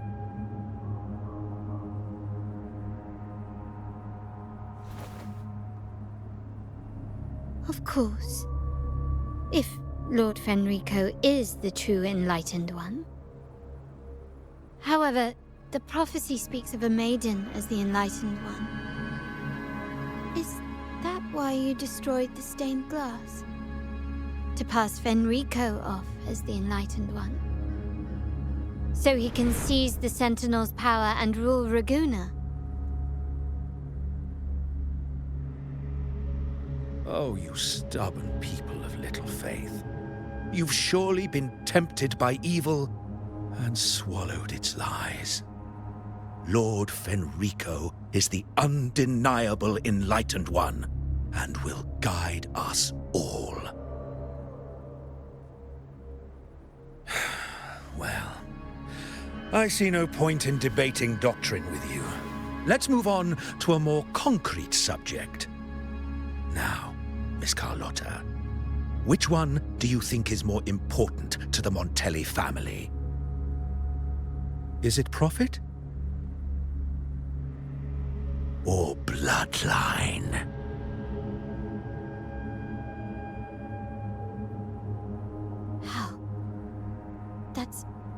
Uncle Capello's pendant. What did you do to him? Good question. What did we do indeed? Quite a faithful one he was. Wouldn't hand over this pendant, the emblem of his faith. But we managed to persuade him. Whether he should be deemed faithful now depends entirely on your actions. And you know what will become of him if we decide his devotion is weak and unworthy.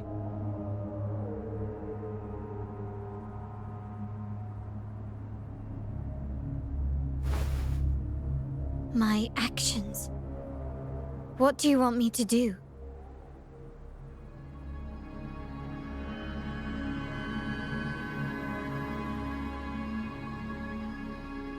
Raise your weapon, faithful Carlotta. Choose wisely now. Where shall you aim? Whose heart will taste your bullet?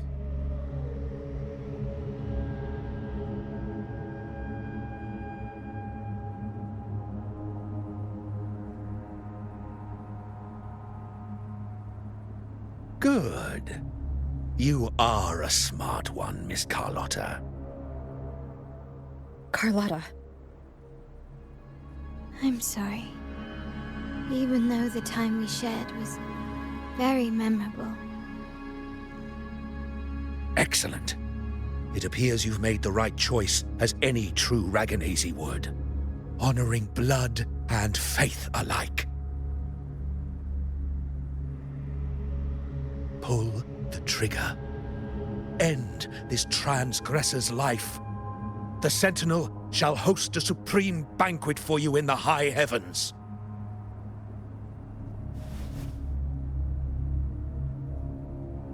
Farewell.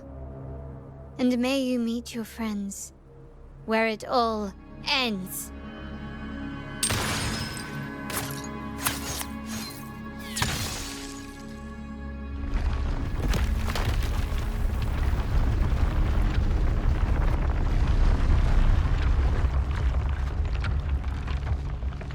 You've disappointed me, Miss Carlotta. There's a saying in Ragunna, even the finest bullet can miss. It was only a mistake. So be it. I shouldn't question your faith over such a mishap. It is, after all, insignificant in the grand scheme of the divinity. Let us bear witness to the moment divine wrath descends from the heavens.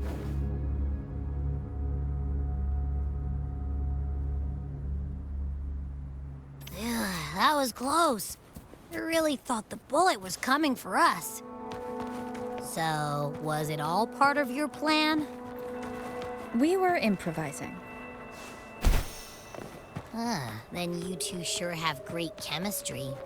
Anyway, those bad guys are still after us, so let's get out of here. Didn't Carlotta say something about an island up north? Let's go check it out. Wait, heads up! Something huge is coming at us! Watch its flames! Quick, get to that clearing!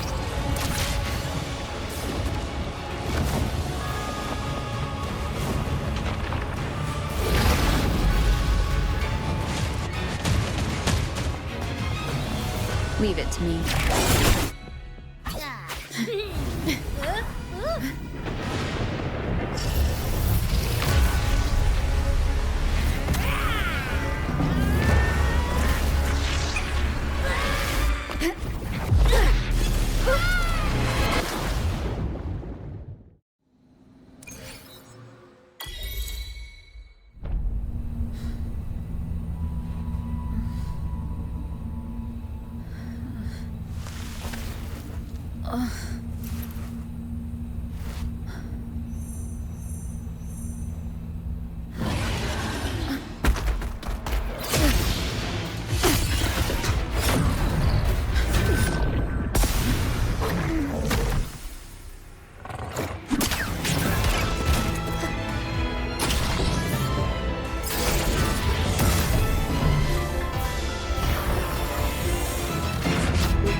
scared.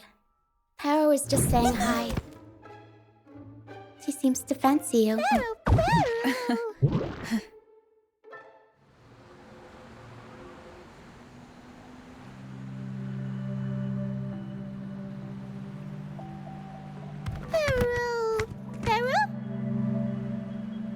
I'm not exactly one for formal introductions, Paro.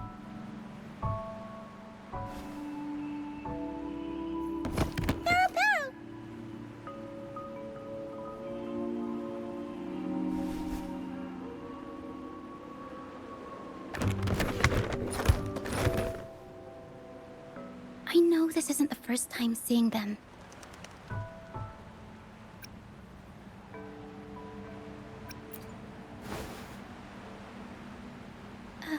Hello, I'm Roccia. We've met before on Brant's ship. I was in this box.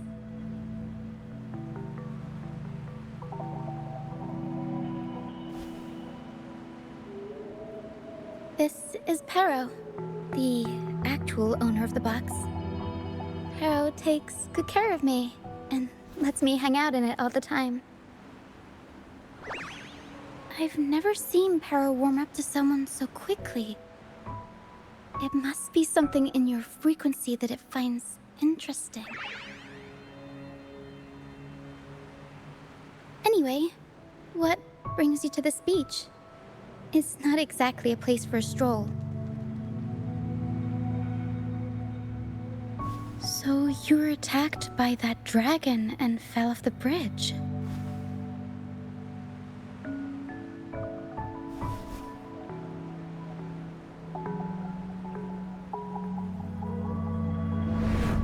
I'm guessing it was Abby who saved you.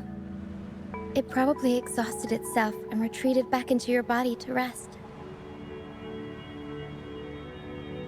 I can still sense Abby's frequency, even if it's faint. What triggered Abby to come out? Something it could absorb? But then, why didn't it work?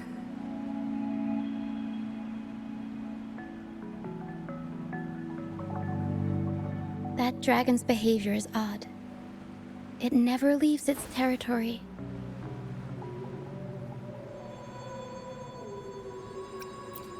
Long ago, this place was a sacred spot for the Order's pilgrims. Then, the dark tide hit, and all those reverberations left behind twisted things up.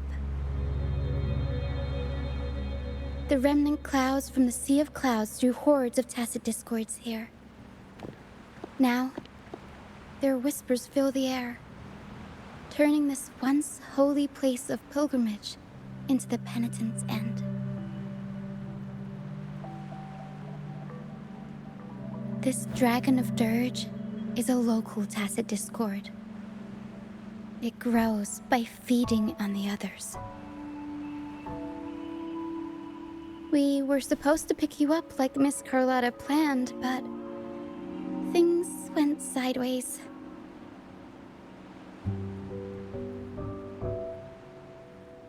The truth Mr. Carlotta wants to show you lies somewhere on the Isle. But this is not the best place to talk. The mist is thickening, and rain is coming.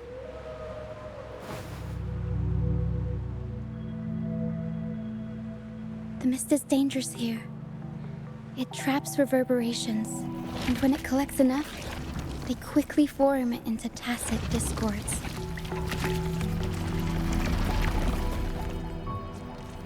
The captain, Brant, he went into the mist to rescue people, but he hasn't returned. We think he might be in danger. I plan to go find him. Once I'm in the mist, my frequency will draw the creepies and crawlies away, so you'll be safer here. Just in case, take this to mask your frequency and defend yourself.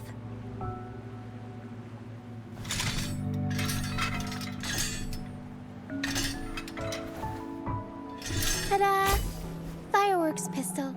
One shot and it'll send the tacit discords packing.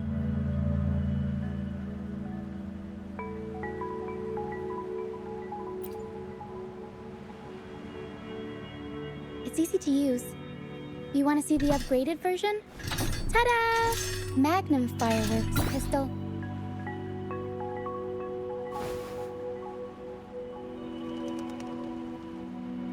Use it to protect yourself.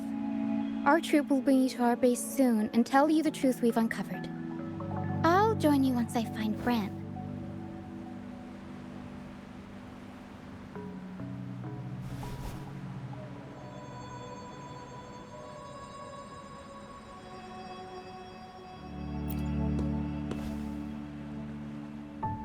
But the mist is dangerous. All right, fine. It's better you see it for yourself. I'll be glad you don't have to fend for yourself alone.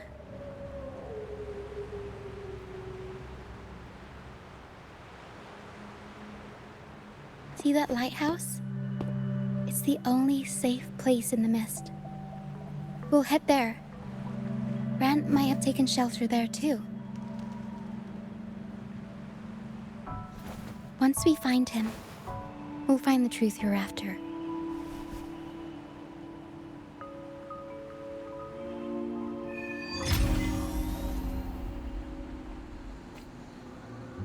The area up ahead is where the sea mist is thickest.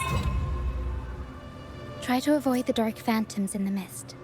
They could turn into tacit discords at any moment. Come, play with me. Look for me. Don't worry. They're just reverberations. Potential tacit discords in the making. Some of them are actually our friends. We can follow them to find our way out. Come, play with me. Look for me. I'm here.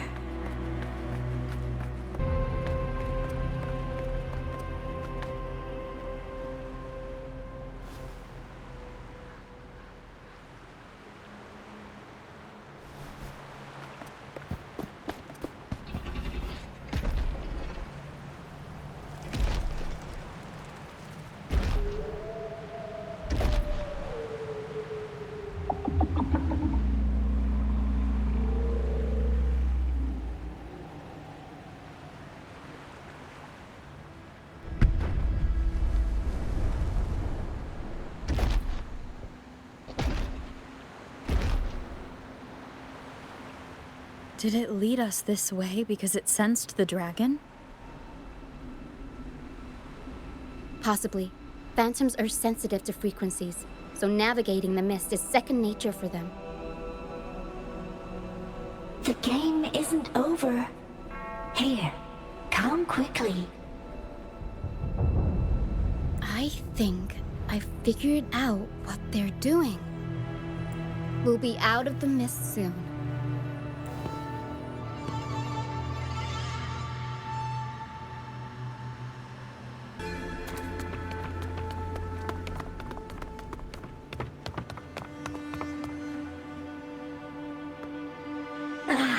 Roccia, you found me. I'll always find you, but maybe don't do this again next time. Why? Isn't this your favorite game? I wanted to play with you. I know, but as your friend, I worry about your safety. My friend? Excuse me. Are you Roccia's friend? Ah, how wonderful. You're not alone anymore, Roccia.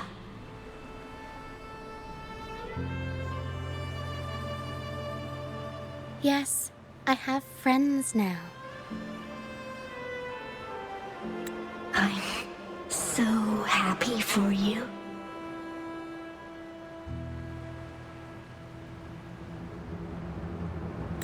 All is well. Fly. Fly to the high heavens. We are born free. and our souls will soar even in death.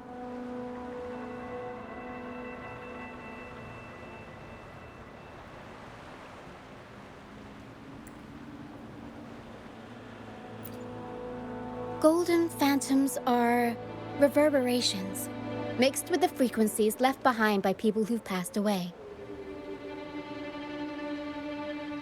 When someone dies, the reverberations linger.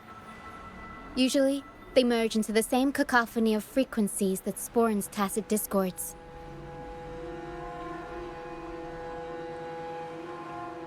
But sometimes, a trace of their final will remains, and the mist shapes this into phantoms.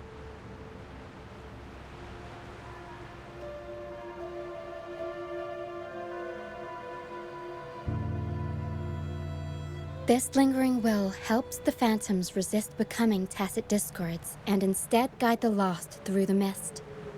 If the mist clears, they'll vanish. If the mist lingers, their fate is sealed. It will only be a matter of time before they merge with other reverberations and become tacit discords.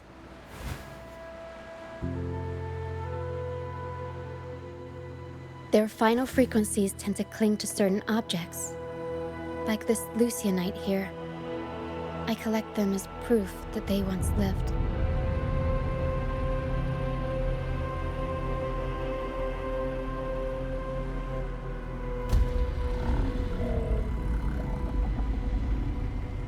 Otherwise, the dragon will devour every last trace of their frequency.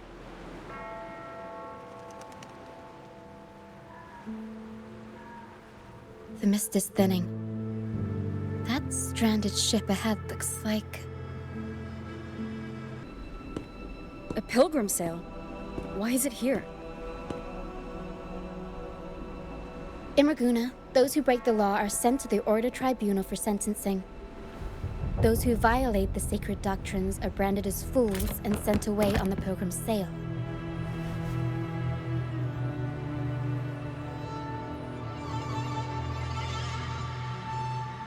It's said that when the first dark tide ravaged Rinascita, the first Primus followed the currents on a rickety boat and met the sentinel in person. That's where the pilgrim's sail tradition came from. Now the fools retrace the Primus's journey, reflecting on their mistakes along the way.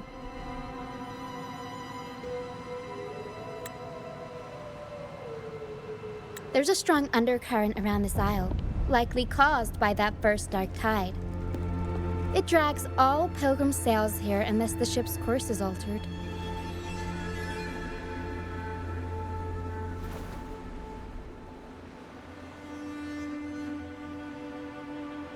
No reverberations on the ship, nor in the mist. The people must have escaped. But with the mist this thick, we need to stay on guard.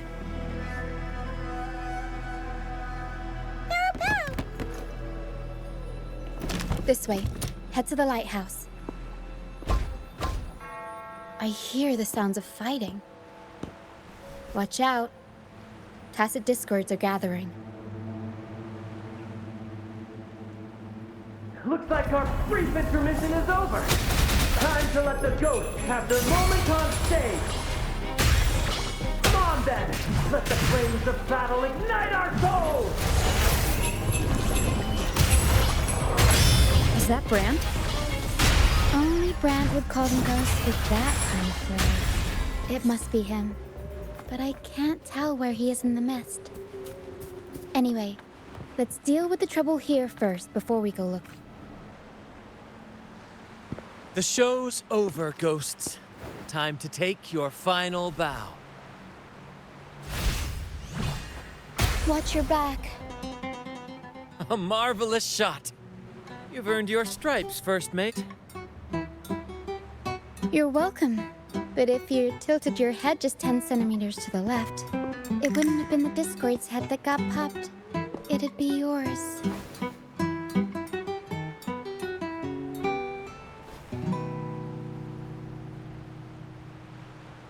Not on your watch.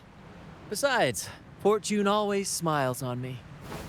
Except in bets.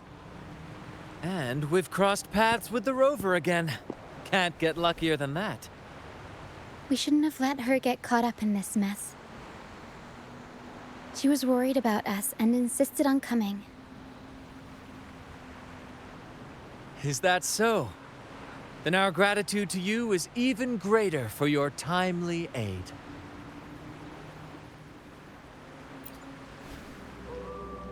To find the brightest truth, one must delve into the deepest shadows. Such bravery deserves to be hailed, my friend. Where is everyone on the Pilgrim Sail? I was patrolling the coast earlier when I saw their ship drifting into the mist. Time was against us, so I departed alone without alerting the crew. Thank you. Don't be afraid. You're safe with us. You've got some skill, you know, holding your own for so long in the trial against the Tacit Discords. Trial? I don't buy into the Order's nonsense. I've worked hard all my life and stayed true to the Order's teachings about forsaking earthly pleasures for divine favor. And what do I get in return? Heavier taxes.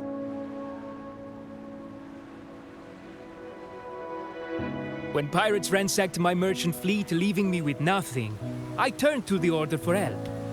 They said it was a divine trial and left me to rot. I stood before the sentinel statue, asking if my suffering was really their will. But all I got was silence. Why should I wait for peace in the afterlife when I could be living for today? How is that a crime? As for salvation, I don't believe in it. And I certainly don't need it. Here's a proposal. How about joining our troupe? We are wanderers adrift upon the seas. Or perhaps you're more familiar with the name, the Troupe of Fools?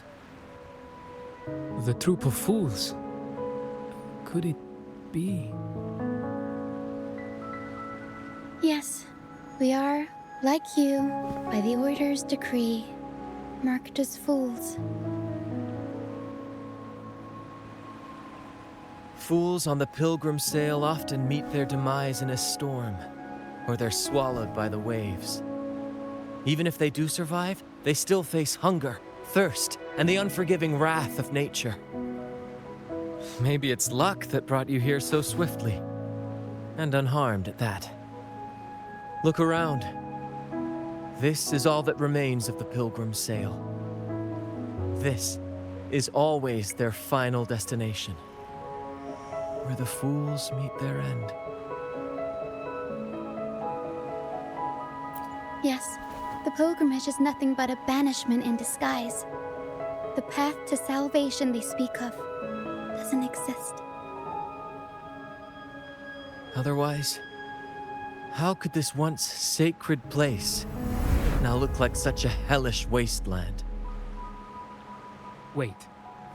Sacred place? No wonder the others were talking about it on the ship. They believed the Order's promise that prayers at the sacrificial arena would grant them forgiveness. They must be heading up the mountain now. I didn't expect their faith to lead them that far. If only they knew it was just one of the Order's lies. Captain! First Mate! We're here to help! More hands make light work. I called in some help to escort him back to the base once the mist cleared. Ah, the First Mate's foresight is unmatched. And the three of us can head up the mountain. But beware, my friend. By the end of this pilgrimage, you will witness the Order's cruelest deceit. The dangers ahead will only intensify.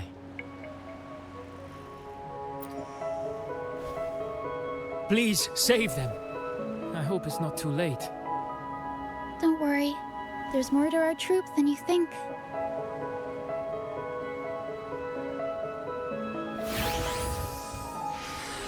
This wing ray can fly us up the mountain. You two go first. You'll find I'm very convenient to bring along.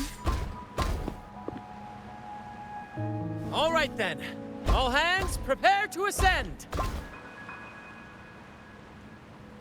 Tacit discords incoming. Stay alert, everyone. These are human footprints. Looks like they're heading to the arena. This is the only way up. Let's pick up the pace. Be gone, you vexing wretches!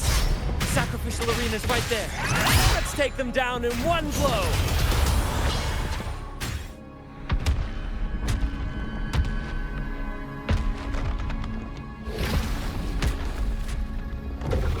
Oh, divinity above, please have mercy on me. Is this some kind of test for me? I see. No matter how harsh the punishment, I'll take it. Even if... Even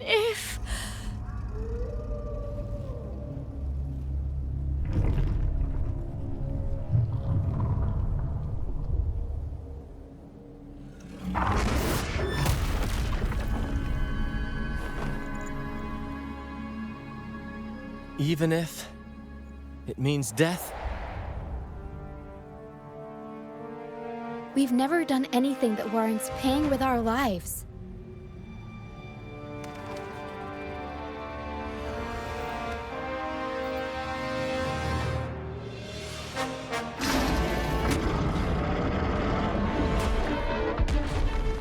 I'd wager mercy isn't on the table. However, in the face of danger and adversity, the stage is set for our grandest act.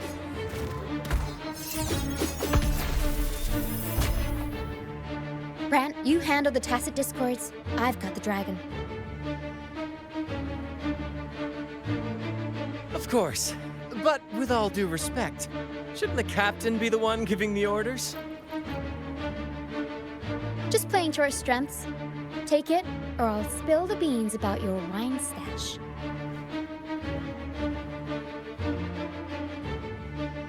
Why, aye, first mate.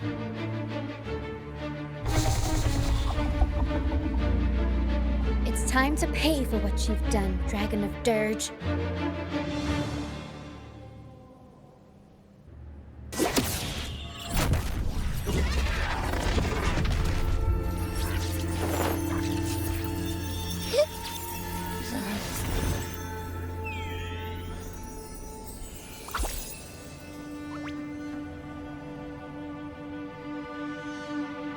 Thanks, but no thanks. You think that little lizard could take me down? I just took a nap after eating its frequency.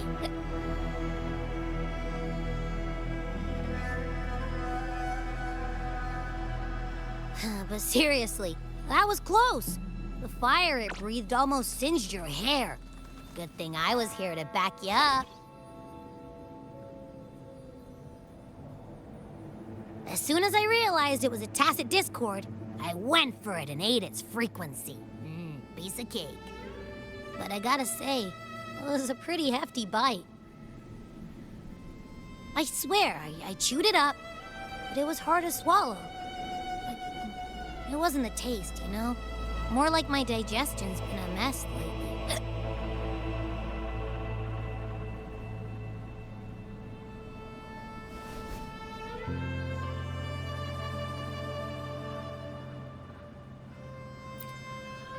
That's not the point. The real deal is, I found something crazy in its frequency.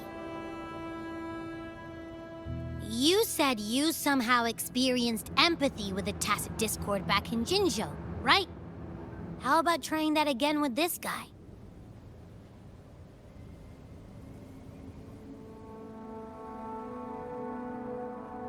Trust me, this could be our big break.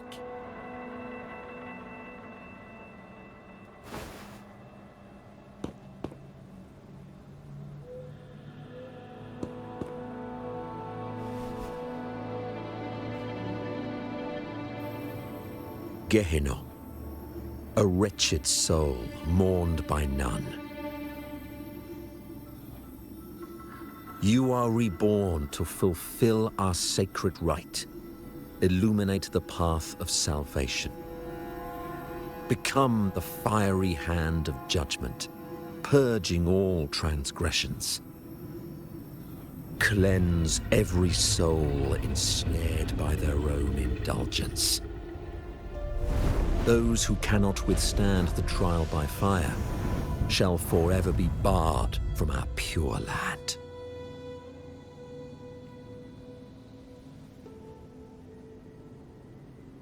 See? I wasn't lying.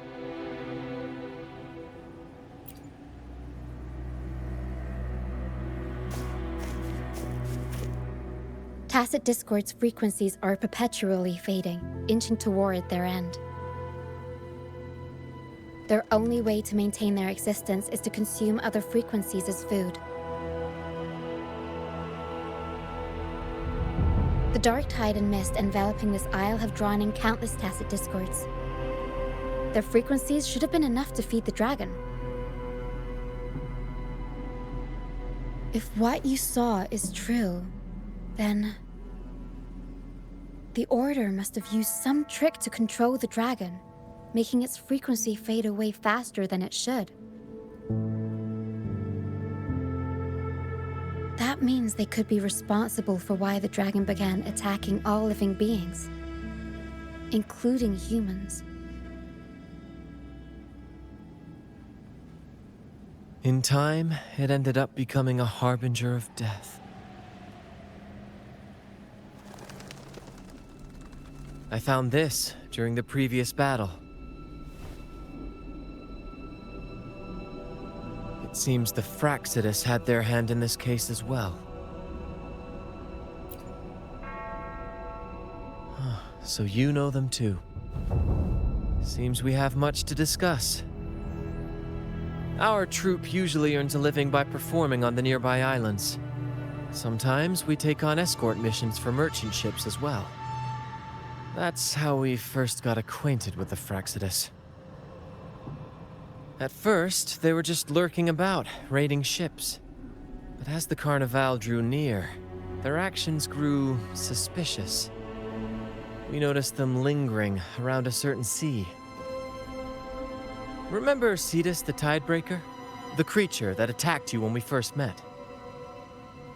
After we parted ways, we went searching for it to find out what had gone wrong. This is what we found on its tail, another Lycoris. Alas, the Tidebreaker slipped away into the deep beyond our reach. Still, this bloom leaves no doubt. The Phrolova is behind its strange behavior. We saw what they did to the dragon. The Cetus's violent outburst must be their doing as well.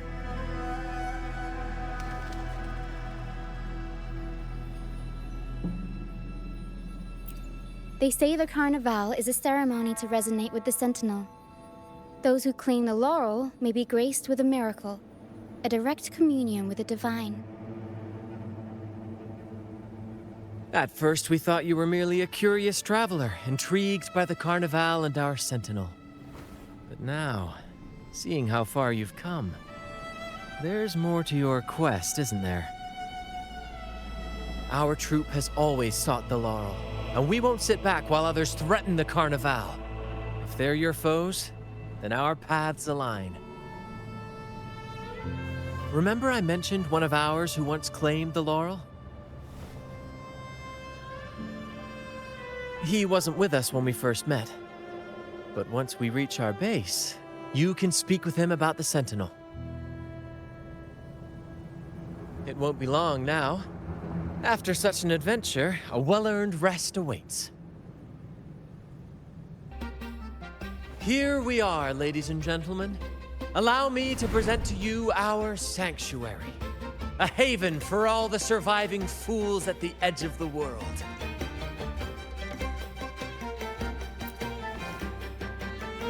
They say the most dangerous places are the safest. Penitent's End has always been forsaken. And now, cloaked in a sea of mist, even the Order's envoys wouldn't dare set foot here. It's the perfect refuge for us. The mist does shield us from the Order, but it brings its own set of problems. Precisely why we must tackle its effects without delay. By the way, if you'd like to speak with Mr. Bardolino, our laureate, you'll find his tent deep within the base. Feel free to talk to the others while we handle our tasks. We'll catch up once we're done.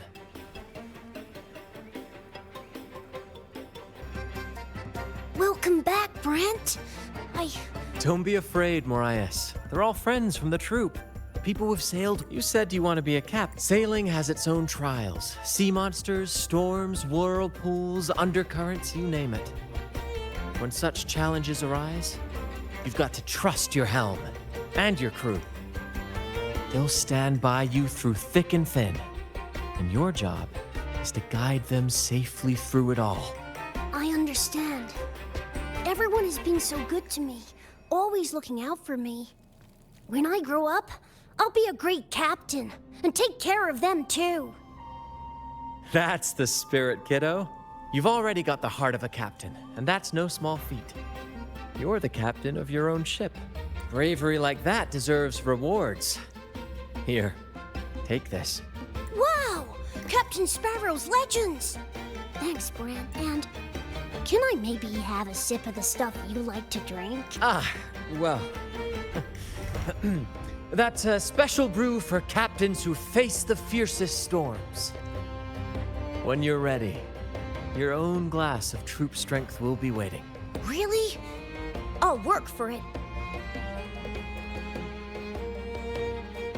It's a drink made of water lamps, fermented, distilled, and aged to perfection. Not for young ones, of course. We brew it ourselves, each of us with our preferred strength. It's not worth much, but it's one of the few those who did make it have their own dreams to chase. Some will eventually leave to follow the call of their hearts. Their silhouettes forever etched into the mist. We hope they find their promised lands. The troupe may be a safe harbor, but it certainly... We honor their names and stories in our plays, passing their legacy down through the crew. Beriardi the Fire Eater, Toscanini the Night Watcher, Fernando the Fish Killer. Their stories remain vivid in my memory. One day, I'll compile them into a book, mark my words. Over the years, we've bid farewell to many, and welcomed countless new faces. When I was a boy, I saw the Sentinel's statue in the Cathedral of Mercury.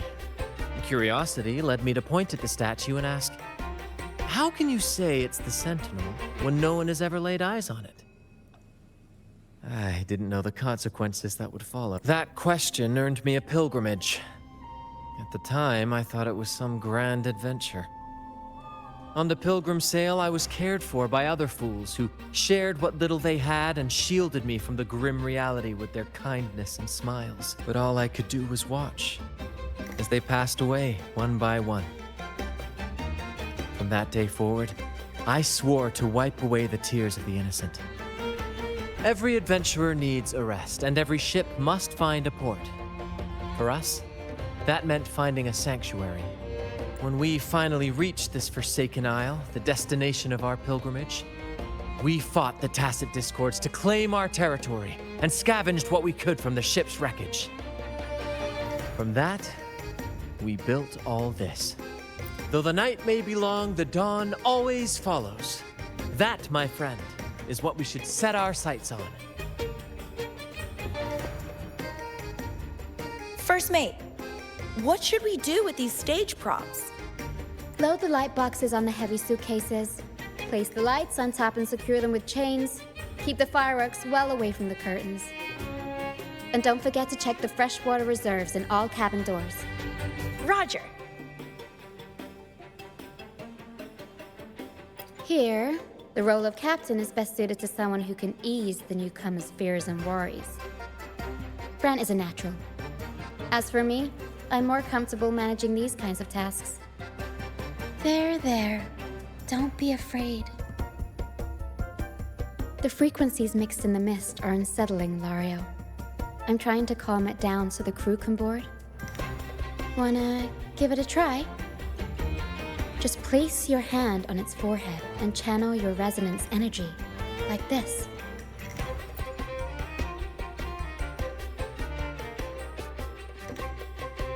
really are special.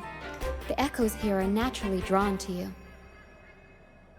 Echoes can sense and respond to human frequencies. They reflect how we treat them, for better or worse. They're like reflections of who we each are. I've heard Lario's scientific name is Pliosaurus somni, an incredible creature first seen in the dream of its discoverer. It used to escort our ships across the seas, and then, of its own accord, became our stage. It has braved countless storms with us. Throughout our many travels, we've never found another like it. It must have been lonely, after so many years alone, drifting. That's why it chose to sail with us. When I was young, much younger than I am now, I performed in a play that was banned by the Order. And that was it. I was sent here with all the other performers. The play was about freedom, love, and hope. How could something so beautiful be considered taboo? I don't understand.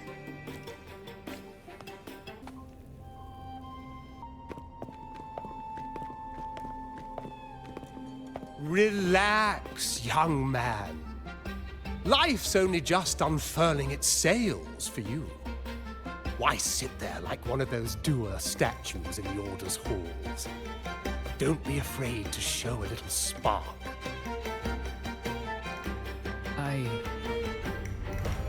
I was just thinking about my future. Is Ragunna truly lost to me forever? Some have found their way back, but under the Order's watchful eye.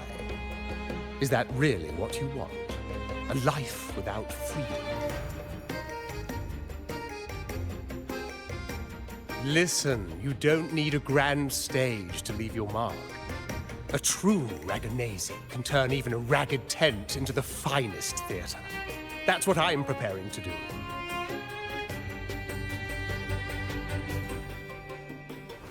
I might be an old man now, but don't let that fool you. I was once crowned with the laurel, you know. You?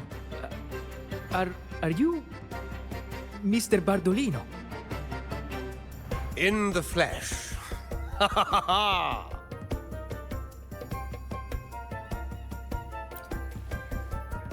As I took my final bow on stage, a bright light pierced through the clouds, shining down from the sky. And then, a radiant laurel descended upon me, and I heard a voice. It was the sentinel's voice, ringing in my head. I asked them a question that had puzzled me since childhood. The ultimate philosophical riddle. What should I eat tonight? And they answered. The body is the temple of the mind. To keep your mind sharp, do consume healthy food, such as the loris salad. But why loris salad? I was baffled, and the meaning still eludes me to this very day. I've never been quick-witted, though, and the Order's doctrines never quite took home. Acting, however, that is where my true passion lies.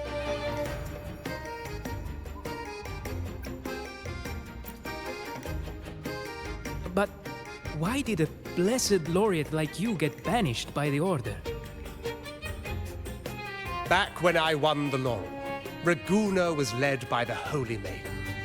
She promoted all sorts of grand celebrations during the Carnavale, an unceasing tide of revelry.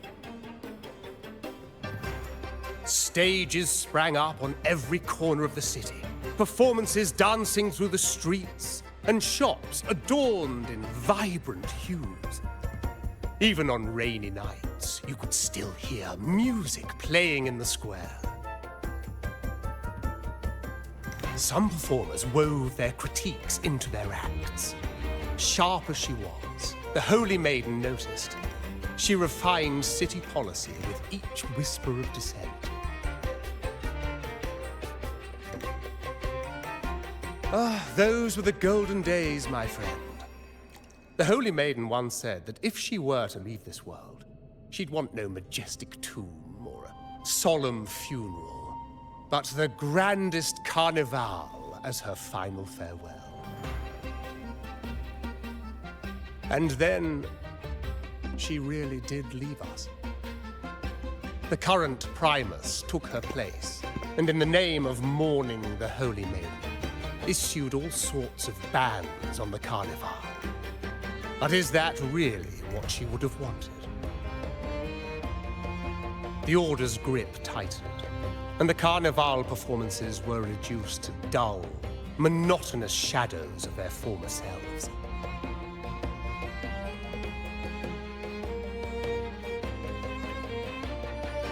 One year, I strung a wire from a gondola to the top of the clock tower in Liberty Square, and another from the tower to the Thessalia's mansion. Then, I disguised myself as one of the LaGuardia to fool the acolytes, and climbed to the roof along the wire. Midway through the Order's performance, I hopped on a wingray with a cloudcaster, showering the entire city with flowers. Yes, it was a magnificent sight. The wingray soared higher than the acolytes could reach. They couldn't do anything but watch golden pink petals rain from the sky for 3 whole days. They struggled to clean up the flowers from the streets, and it took a downpour to wash them all away. That cloudcaster, adapted from a music band, became the prototype for the one we use on stage today.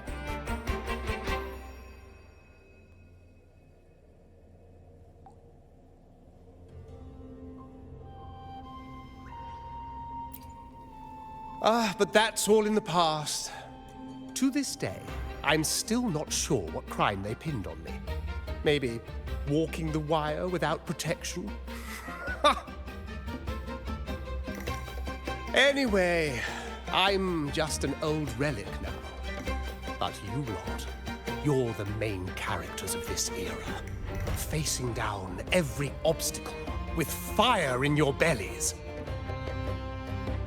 But isn't our fate already sealed?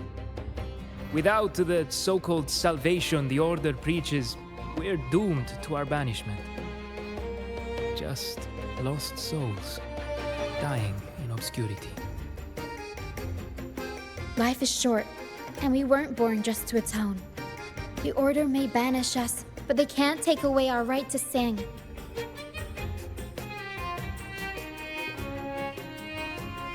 Death is one of many possible ends, but it's certainly not the worst. Perhaps being forgotten is what the Order wanted for us.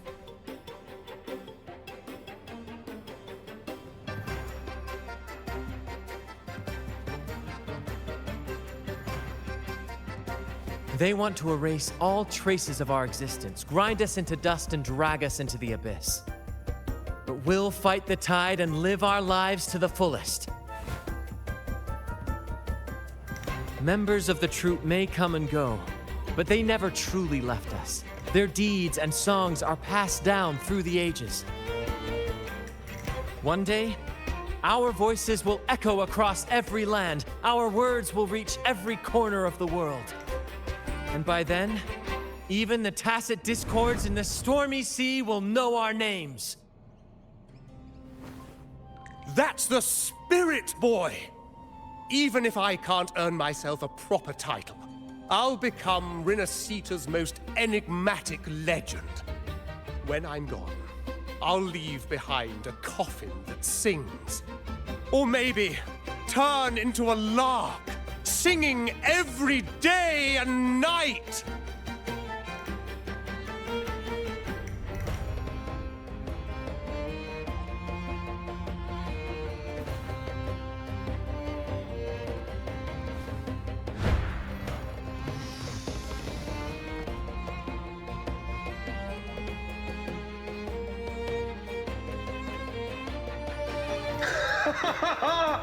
What say you, Brant? Do you like this stage design? It could be used for this year's Carnavale.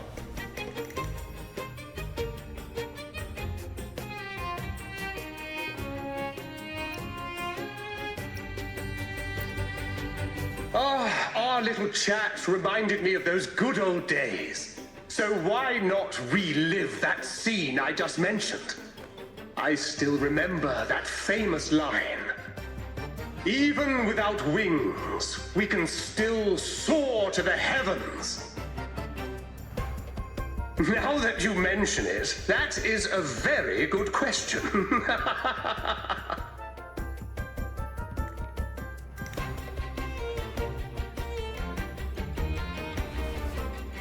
Please don't mind him.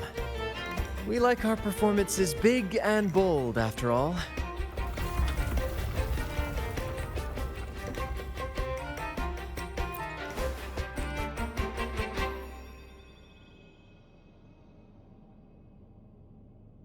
That fight with the dragon probably messed with the mountain's stability. If Bartolino keeps moving around up there, it could get dangerous. We need to find a way to get him down, and fast. We might need your help with this. Hera should have some useful items in her box.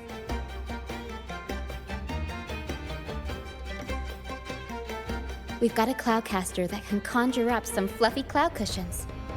They'd make the perfect stairs to reach Mr. Bartolino, or catch him for a soft landing. But some of its parts have been borrowed by other troupe members.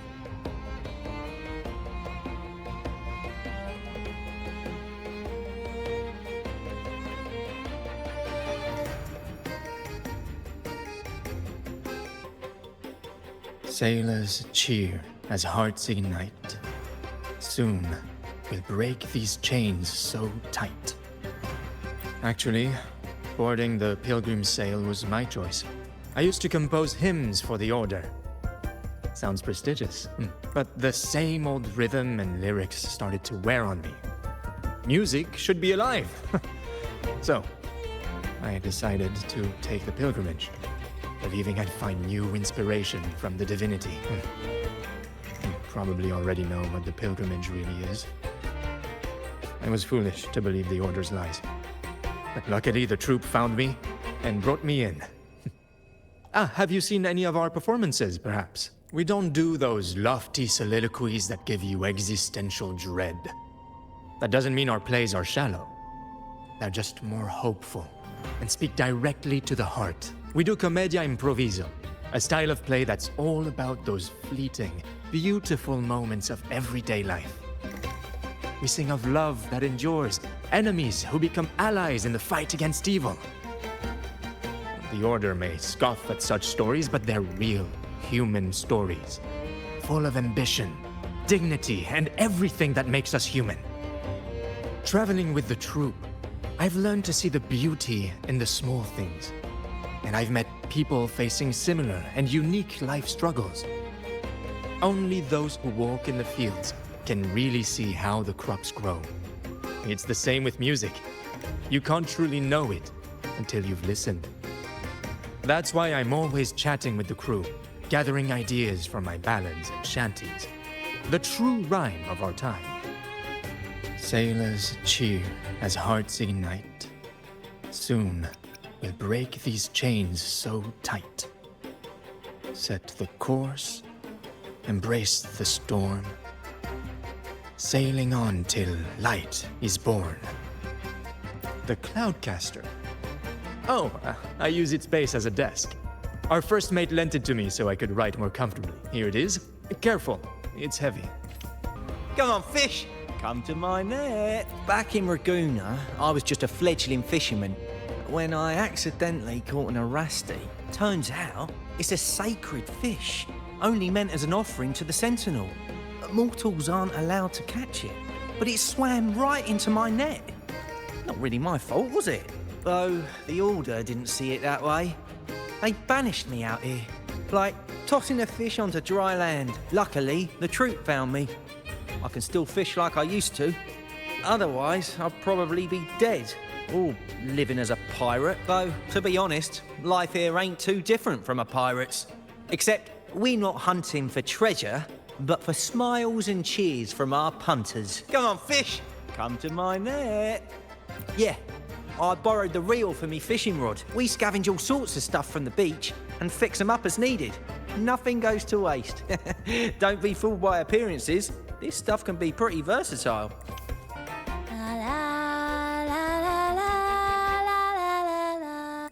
I'd rather be a wild flower, ignored by all in my own power, than a rose that bends and sways, bathed in grace, but lost in dismay.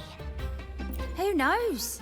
Ask the Order and they'll give you 100 reasons. I can't even remember how long I drifted on that pilgrim's sail, but the troupe found me just in time and took me in. What's past is past. It's the present that counts. Let go of the bad days and enjoy the moment. This is the way to live, I'd rather be a wild cloudcaster.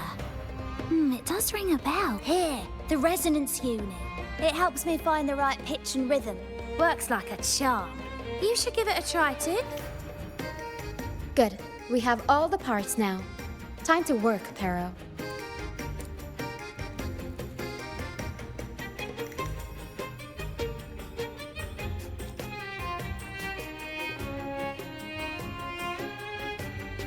Everything's set for takeoff. Let's position a cloud cushion beneath Mr. Bardolino. Then we'll pop the balloons and bring him down safely. Although we might need a bigger cushion. The Cloudcaster's resonance unit responds to song. The louder our singing, the more powerful the effect. In that case... All right, friends, old and new, come and join this sing-along!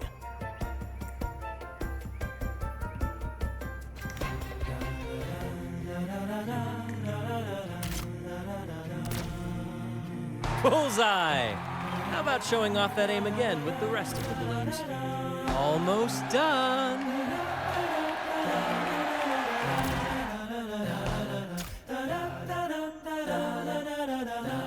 Thank you, dear girl. You helped me complete this performance and fulfill one of my dearest wishes. Please, I'll gladly give you my most prized possession.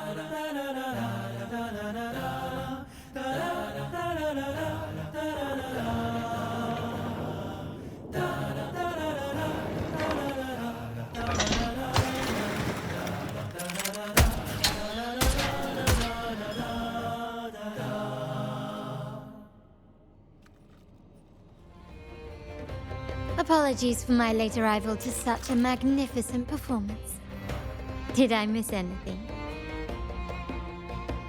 Oh my, oh my. What an honor to witness the beauty of our generous benefactor. Thank you, my lady, for rescuing this humble soul in his moment of need.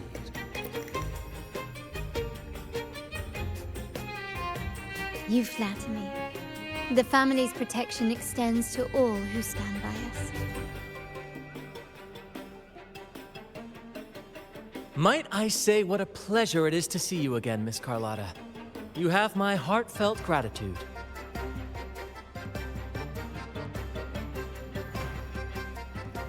Is everything going smoothly with your family, Miss Carlotta? Yes, thank you. The Order's scheme was uncovered as planned. Uncle Capilet was rescued, and Grandfather has handled the rest. I still owe you thanks for improvising with me in front of that priest.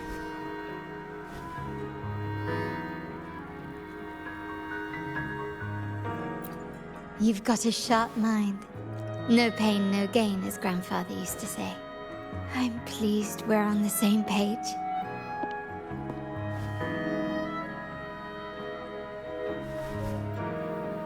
Your kindness is much appreciated. The Montellis won't forget this. In return, I'll share everything I know.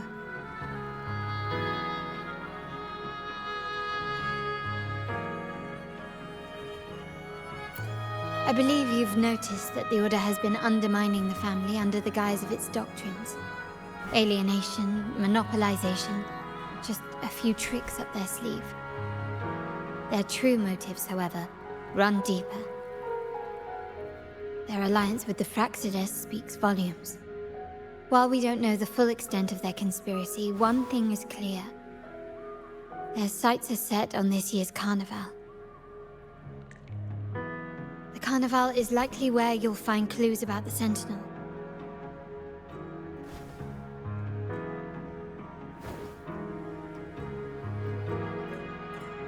Legend has it that the Sentinel, Imperator, has been secluded in the heavens, cut off from the mortal realm.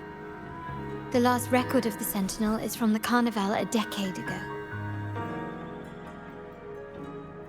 At that time, the entire city was shrouded in mist.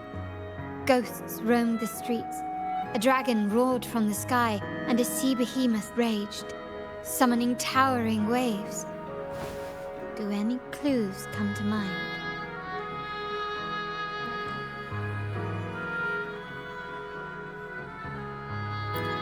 The mist might be coming from the remnant clouds in the Nimbus Sanctum.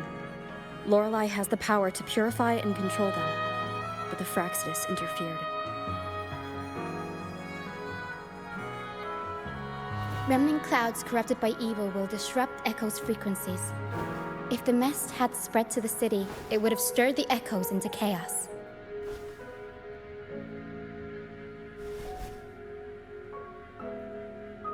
We are lucky that you and Zani, along with that acolyte, awakened Lorelei in time. You prevented the mist from spreading and averted the waveworn.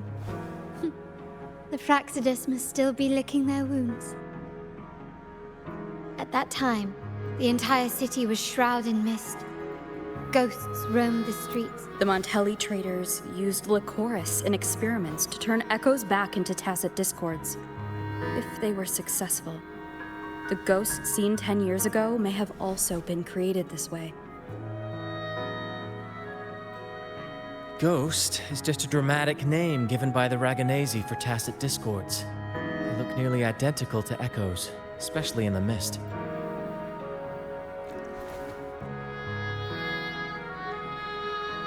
With your help, Grandfather has thwarted their plan. No corrupted echoes will appear at this year's Carnavale.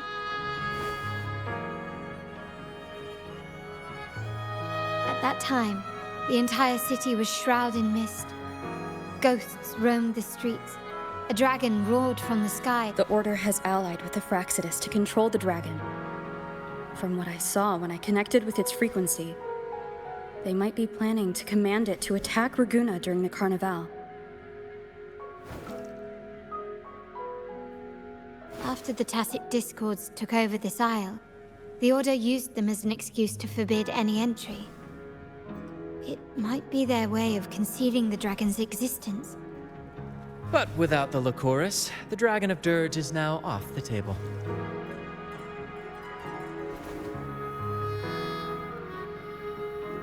At that time, the entire city was shrouded in mist. The remnant clouds spreading, experiments to turn echoes, and the dragon's manipulation. The Order plans to recreate these disasters at this year's ceremony.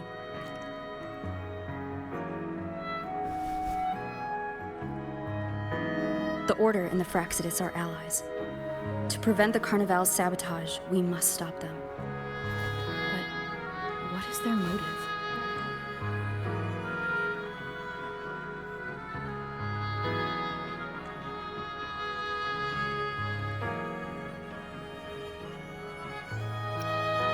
The Primus called it a divine punishment, and took the opportunity to appear as a savior.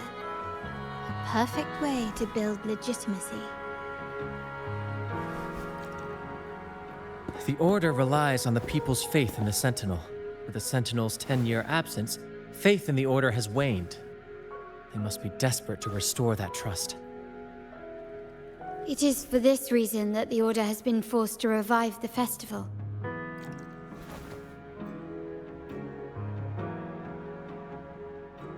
Let's consider the implications. If the Carnavale proceeds unhindered, how would it affect the Order?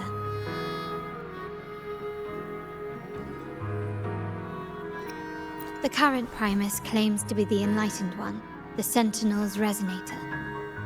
However, based on the prophecy we found in the ruins, this role is meant for the young maiden who is destined to heed the divine oracles during the Carnavale. The Carnavale is the only time humans can directly communicate with the Sentinel. Normally, it's the Primus who conveys the Sentinel's words. A successful Carnavale offers a chance for citizens to meet the Sentinel in person.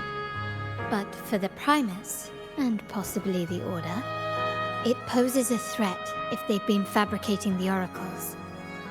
To sabotage it while still maintaining their authority, they partnered with the Fraccidus.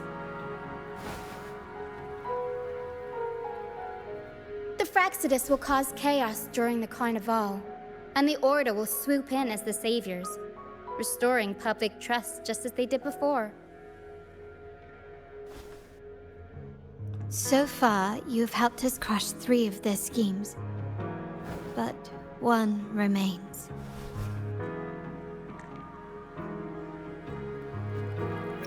We have evidence that the Cetus is being manipulated, and the Fraccidus are setting up their final plan. With their whereabouts unknown, we'll need to adapt our strategy as the Carnavale unfolds. From what I've noticed, you're not one to act passively or pin your hopes on others. You prefer to strike first and steer events in your favor. Winning the laurel might give you the chance to talk with the Sentinel. The Sentinel's Resonator may also be present, so...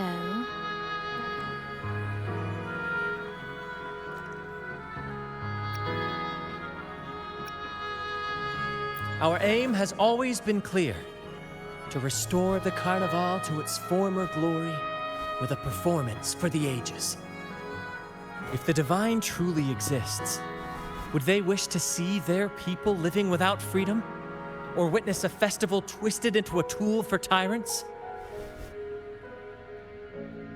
If we win the laurel, we'll show that such punishment is absurd.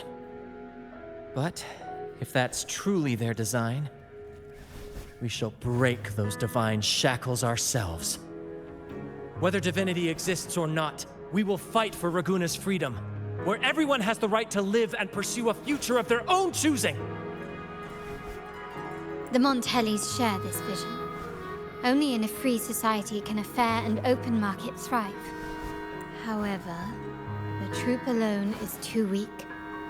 The family is under close watch and our enemy hides in the shadows. We need your strength to find our way forward.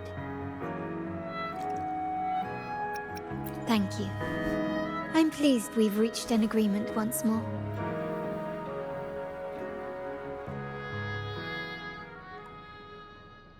All right, what should we do now? Any plans? Since the Order intends to sabotage the Carnavale and incite chaos amongst the guests, confronting them directly only plays into their hands. You've seen the troupe's unique approach to combat, haven't you? That's precisely why we're allies with them. We will turn any disturbances into a theatrical performance. I can see our friend here is still a bit confused. No worries, my dear girl. We'll have a quick rehearsal before the Carnavale begins. Speaking of which, Ms. Carlotta, would you honor us by joining our performance? Me? I do have some stage experience, though I must confess I may be a bit out of practice. We don't know what challenges we'll face, so your help will be needed, Miss Carlotta. Plus, it's a chance for you to get to know our methods. If you insist. Wonderful! As the festivities continue, if you're both ready, please join us on the stage of the troop liner. Our rehearsals are rather straightforward. No scripts, just pure intuition and our senses guiding us. That's what makes Commedia Improviso truly come alive. For our improvised comedy, we start with a theme. From there, we build our lines and act on the fly, responding to the unfolding show and audience reactions. But with the limitless capacity for human creativity at play, the plot can sometimes veer into the, well, unconventional. To prevent things from spiraling too far, we set an anchor for the performance. Pardon my interruption, but I'm quite curious. What sort of bizarre plots have you encountered? Well, something like a humble craftsman from a small town sets sail on a rainy night, stumbles upon ancient ruins, is reincarnated with superpowers, and then decides to conquer the galaxy, becoming the Emperor of the Stars. So, we draft a basic outline that assigns roles and guides the plot's direction.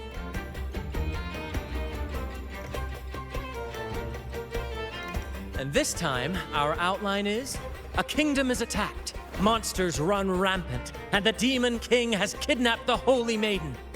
A few brave heroes accept the minister's quest to defeat the Demon King and rescue her.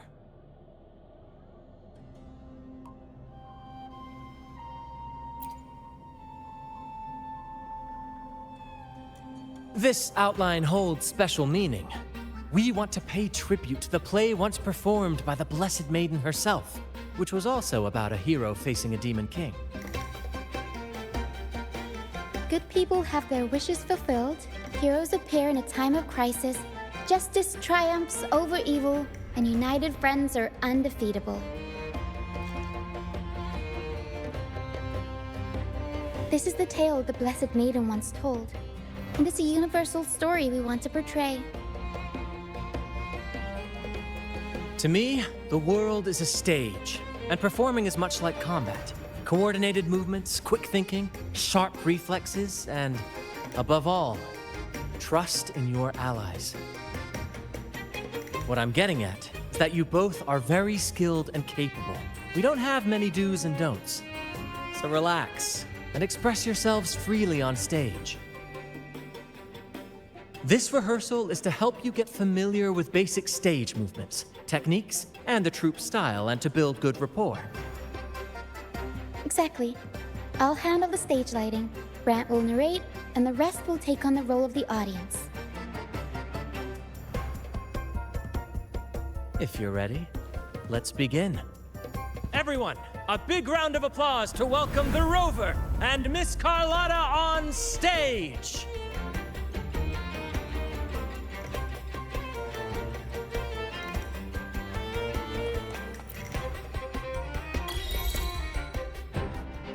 All right, next I'll spin the prologue of our tale, setting the scene for how our brave heroes first crossed paths.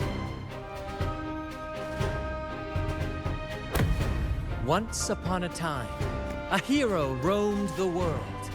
Undaunted by the lack of a divine vessel, she embarked on a perilous journey across tempestuous seas.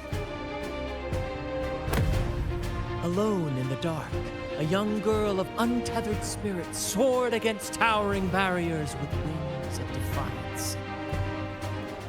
The winds of fate brought them together.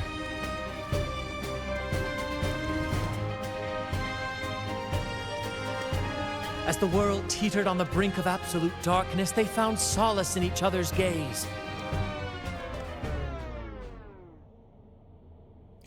Together they became unshakable allies, standing strong against the tides of fate.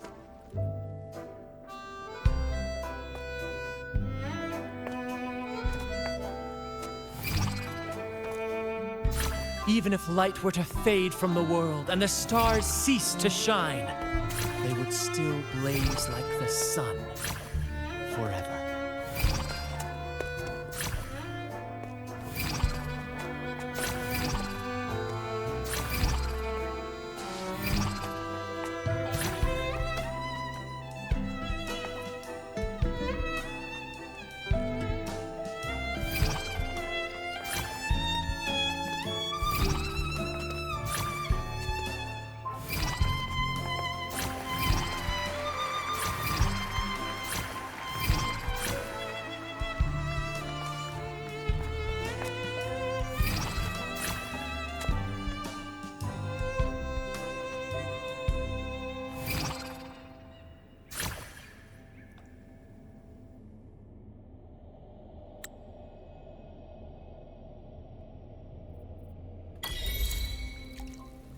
Bravo! Bravo! Seeing your chemistry, I decided to take a little creative liberty with the story. Anyway, it didn't stray too far from the outline, right? The thrill of improvisation is in its unpredictability. There's always a rush of excitement with every twist and turn. Your movements were seamless, elegant, and powerful. I'm confident you'll shine at the Carnavale. Thank you. It was all thanks to you. You inspired me and kept my spirits high.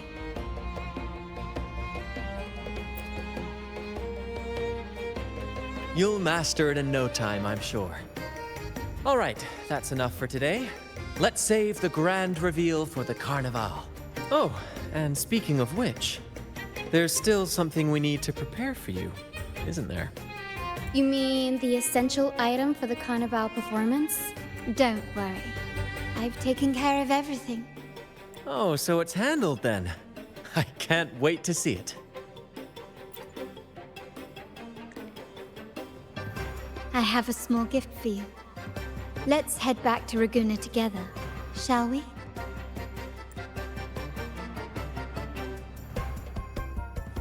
This way. Please, follow me. Where are we going? Please allow me to keep that a secret for now. I wouldn't want to spoil the surprise. But here's a hint. You've been there before. Oh, dear Lady Carlotta, thank the Sentinel you are finally back. I was just about to close up shop to prepare for tomorrow's Carnavale.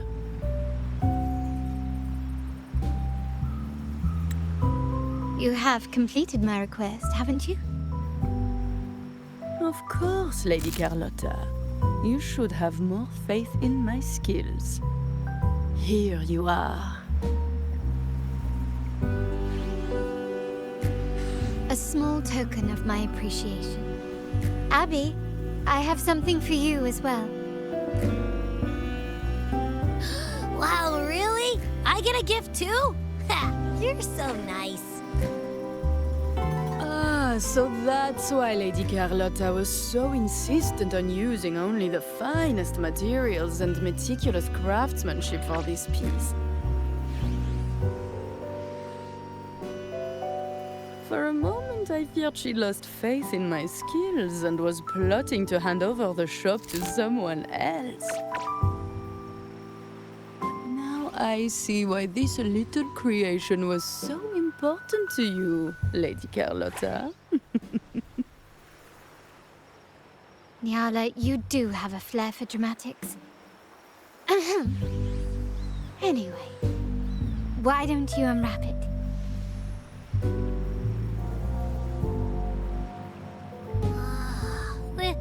This is... I took the liberty of having Nyala custom make this mask based on my impression of you. I hope it suits your taste.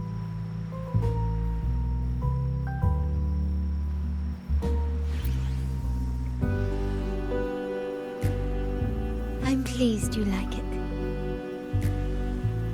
The Carnavale is a splendid reverie, and the mask is its passport. May it help you navigate the Carnavale with ease, and let you enjoy it to your heart's content. We will, for sure. May I take a bit more of your time? Walk with me through Ragunna tonight. I have some additional information to share with you. Ragunna. The sapphire that crowns Solaris. The waters of Ragunna serve as a mirror, reflecting the countless faces of this city, much like our own reflections. The people of Ragunna possess a temperament akin to the tides, ever-changing. There was a time when the currents swept us into the jaws of uncharted waters, where relentless storms and voracious waves awaited. But after weathering such trials, they revealed to us a hidden gem. The shores themselves. My family has always been drawn to the thrill of a new voyage. One stormy night, fate decided to play a hand. What we discovered there on that island, the technology and novel ideas, was nothing short of a blessing in disguise. There exists only one relatively safe route from the Black Shores to Ragunna, a path known solely to the Montelli family. As long as you stayed on this course, you were bound to encounter the troupe. My family has always been drawn to the thrill of a new voyage. One stormy night, fate decided to play a hand. Exactly. When we heard the Black Shores were hunting for a legitimate entry into Ragunna, I thought, why not bring them into our little venture? Hence the invitation. My family has always been drawn to the thrill of a new voyage. One stormy night, fate decided our intentions might not be as grandiose or ominous as you think. We seek liberation, and to achieve it, we're pursuing the truth behind Rinascita's origins. Legend has it that when people first arrived on this island, Genesis Nexus was already here, welcoming them. The prevailing belief is that the Sentinel gifted us this technology, and despite nobody ever seeing the Sentinel in person, we talk with them through supposed telepathy. Notice anything strange about that story? Terminals conjure up echoes, and the Genesis Nexus allows the Ragunese access to common echoes. If the Genesis Nexus was present when the first settlers arrived, who built it? And really, if no one's ever laid eyes on the Sentinel, how can we be so sure that statue really represents them? It seems to me the Order might have spun us a tale, hiding the true origins behind their grand myths.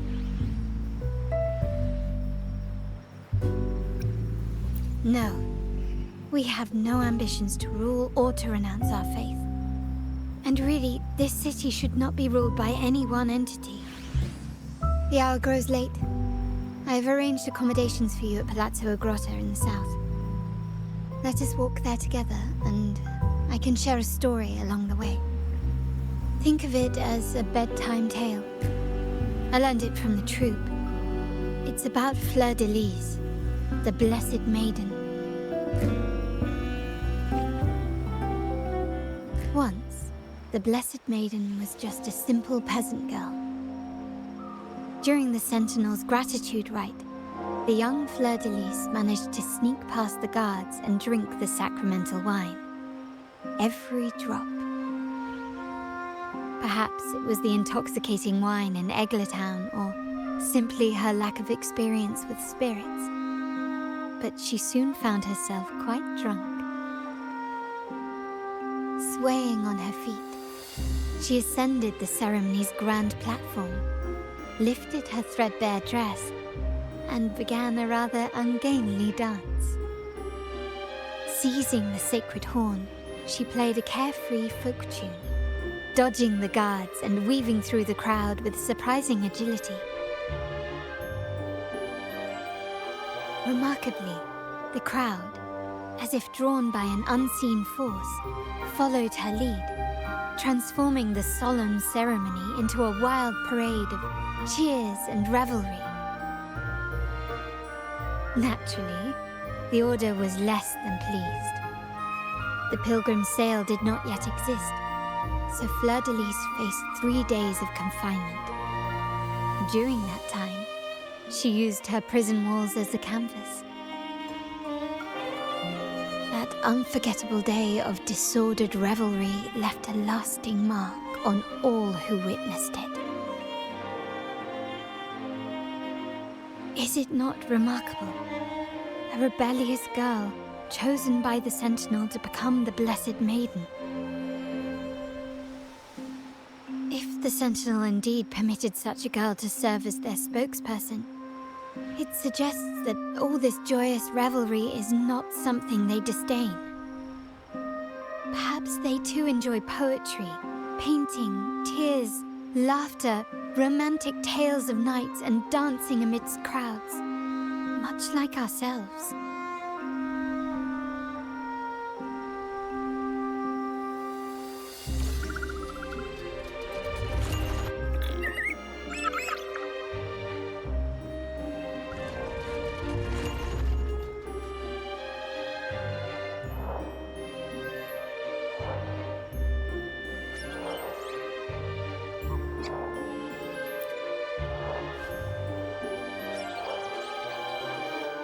The people of this island came from diverse civilizations now lost to time. But through plays and tradition, they sought to preserve memories of their heritage. In the past, while the clash of cultures led to conflict, the Ragunesi united through faith, restoring balance even if precarious. To maintain this unity, we've always needed both a sentinel and a play based on a shared legend that gives us roles. Yet this play has endured for so long that we've become defined by our roles. Noble, commoner, believer, merchant. What was meant to unite us now stifles us.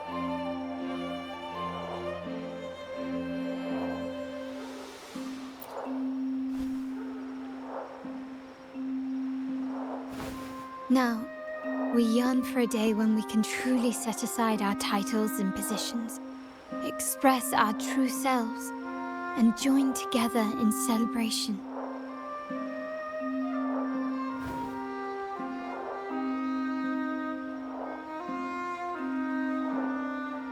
Yes, born from hope and idealism, it reminds the Ragunesi of our initial vision of equality and freedom. It also affirms our true worth. While the Order's true intentions remain unclear, we are certain their influence has already eroded the very foundations of our society. People revere the divine figure the Order has constructed, yet they also live in fear of punishment.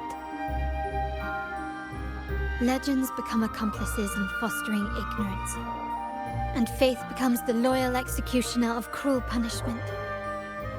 An invisible cage has trapped us all. Speaking of freedom within a cage is absurd. Fear and ignorance are our foremost enemies.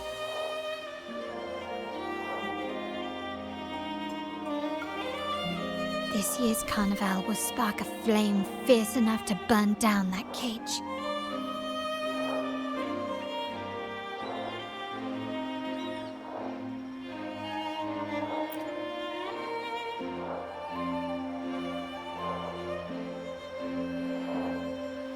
Rest well, and tomorrow we shall take the stage together at the Carnavale.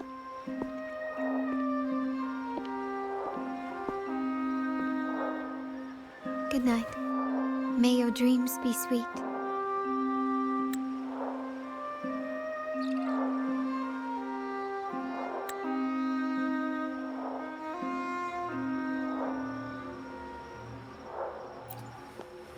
Rest well. And tomorrow, we shall take the stage together at the Carnavale. Good night. May your dreams be sweet.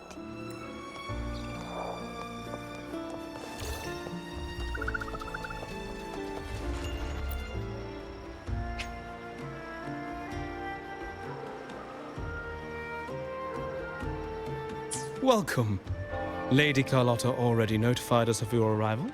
We are prepared to check you in whenever you're ready. Very well. I'll escort you to your room immediately.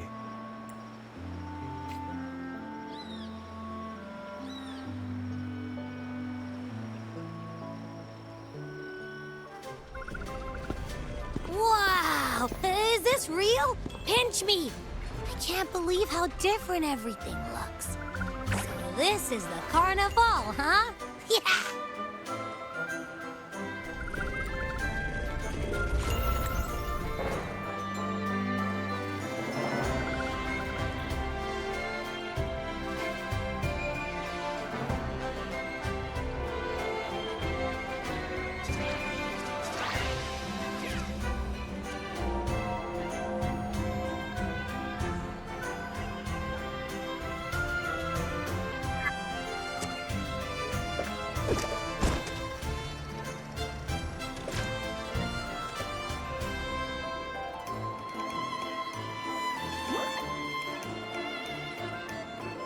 can't wait to explore.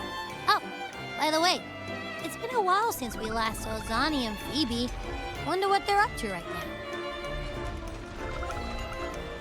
All right, let's go. We should also keep an eye out for anything unusual along the way. Miss Margarita, is me order ready yet? Yeah, I was about to say, I have been waiting quite a while. Sorry, we're swamped with orders. Becky and I are doing our best, but it's a bit chaotic. Becky seems to be having some issues too.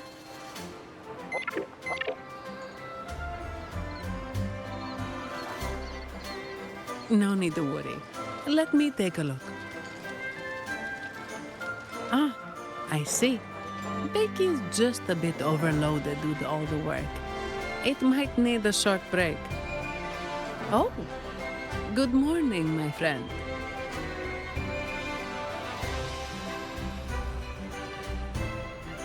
I'd love to, really. Look, see the smiles?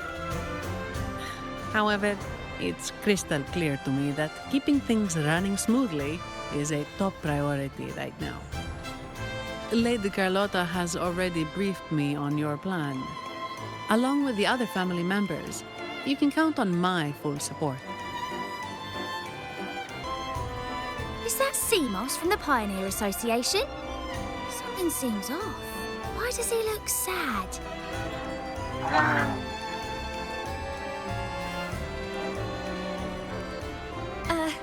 Seamoss has been so busy taking photos for everyone else that he hasn't had the chance to take any himself.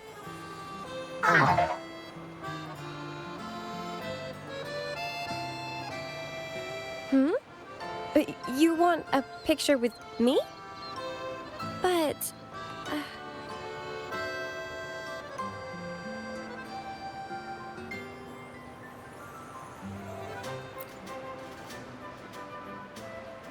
Oh, hello. Well, thank you. Yes, a photo would be wonderful.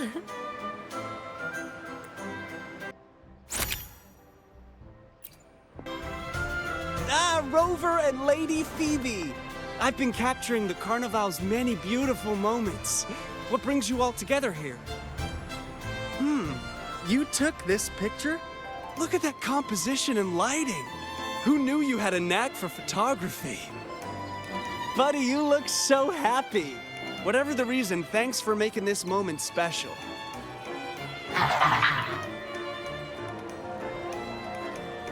It's all thanks to Rover. She fulfilled Seamoss's wish. Just like us, Seamoss wants to savor every moment of the Carnavale and leave with no regrets. The Sentinel cherishes their people, and as followers, we find joy in witnessing everyone's happiness. But we have our duties, ensuring order during the Carnavale.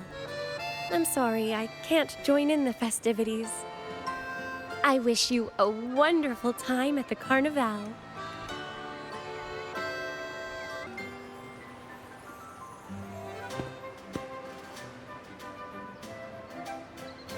You're here.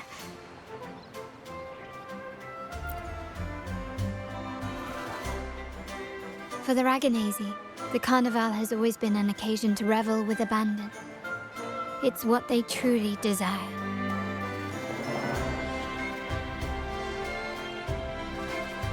The family is prepared. They'll support our plan should the need arise. We must remain vigilant. The Fractidus may be lurking, observing our every move. It's nearly time. The troops should be arriving at the harbor shortly. How do you feel? Ready to step into the spotlight?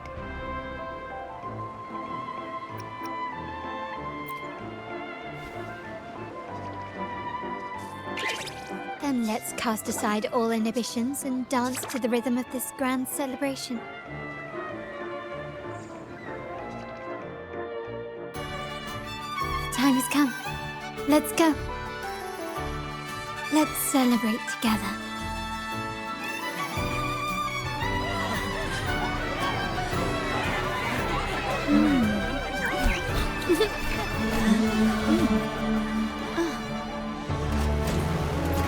When freedom is unchecked, the insidious evil of division takes root. People of the Sentinel, do not lose yourselves in these fleeting pleasures. Remember what unites us all.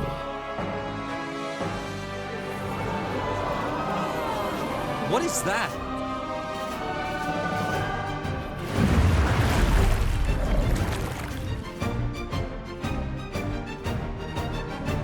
Friends! Why lead a life of restraints?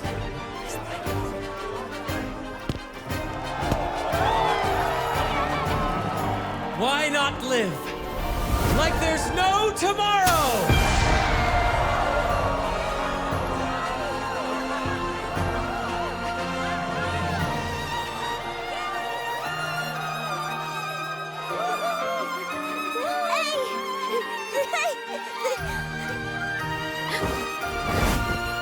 High walls fall fast.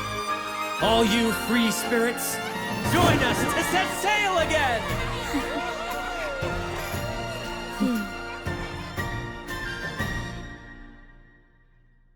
That woman, she's with the Phrolova.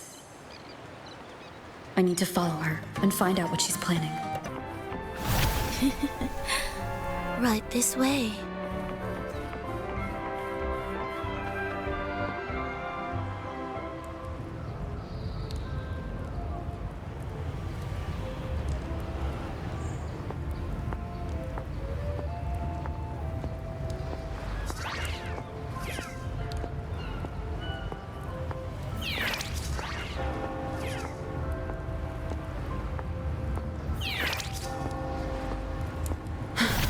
I've lost her again.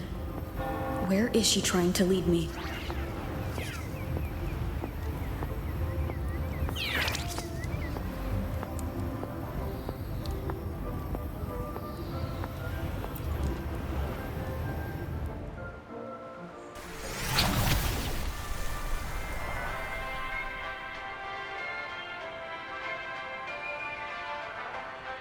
Ah, we've arrived.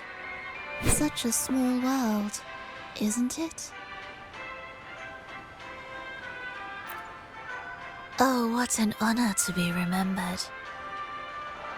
Let's continue our conversation somewhere lively and grand. A place worthy of the Carnavale, not some dreary, dull corner.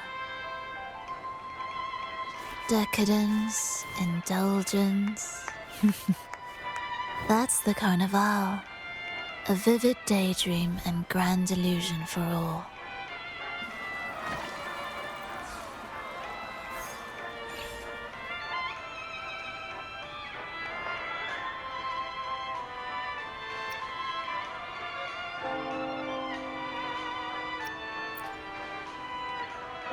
No need to worry. I won't disrupt their little daydream.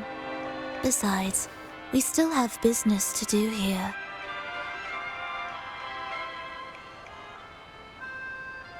Now that you know what makes the Sentinel so unique, you should know we seek the same thing. That extraordinary resonator.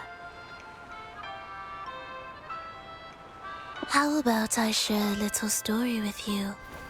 A gesture of goodwill for our cooperation. Now, patience is a virtue. A story is best enjoyed with a captivating performance, and this stage is perfectly set for it. We're simply spreading the truth through a tale. I'm certain it will pique your interest, so consider this a heartfelt invitation to you and your companions. Join us. Pour your essence into this endless play, and use your humble strength to defy the raging current of fate.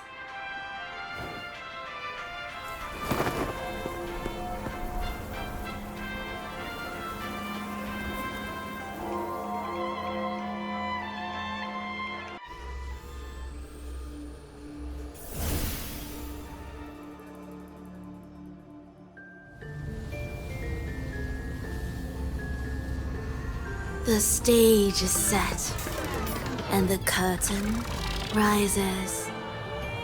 Actors, the moment to dazzle has arrived.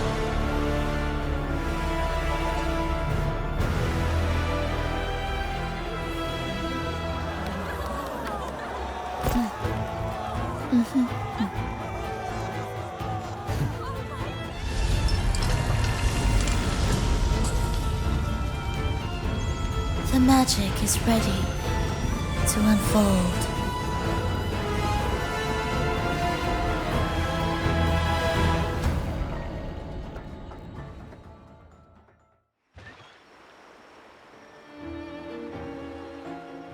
As anticipated, the Phrolova is on the move. Now, remember the rehearsal we did yesterday? All our preparations have led to this very moment. She intends to use those Lycorises to summon and control the Tacet Discords. If we destroy the Lycorises, we can neutralize them. Everyone is in position. We'll manage the West Plaza. Phoebe is stationed at the East Plaza, keeping an eye on things. The main stage is all yours for the grand performance.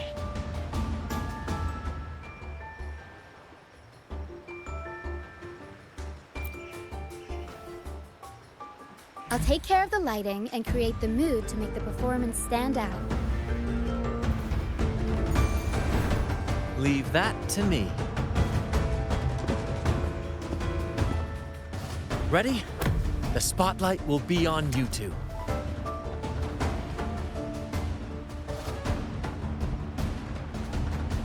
The curtain has been lifted. We can't keep our audience waiting. Then... Ladies and gentlemen, the grandest and most spectacular performance of the Carnavale is about to commence. Let us give a warm round of applause as our actors now take the stage. An unending darkness cloaks the kingdom as monstrous beasts ravage the land. The Holy Maiden has been captured by the Demon King, and chaos descends. But lo, two valiant heroes step forth, accepting the minister's quest, vowing to vanquish the beasts and rescue the Holy Maiden.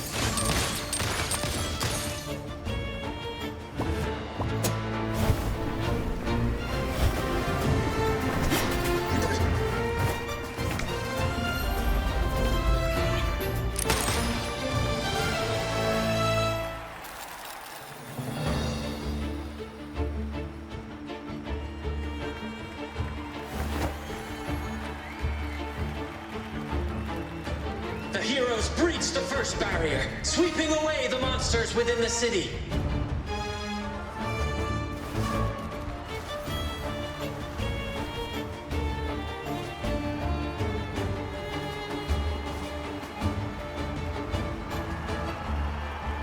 Now, they advance toward the Demon King's castle, where peril awaits at every corner.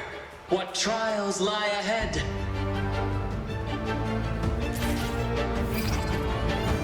Gently does it?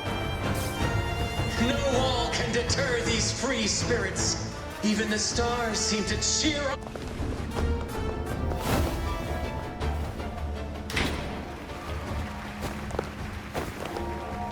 Exercise caution.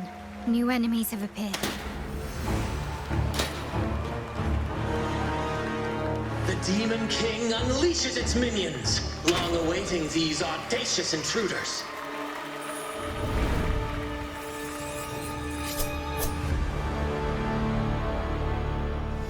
They launch a fierce assault, intent on crushing the heroes and grinding them to dust.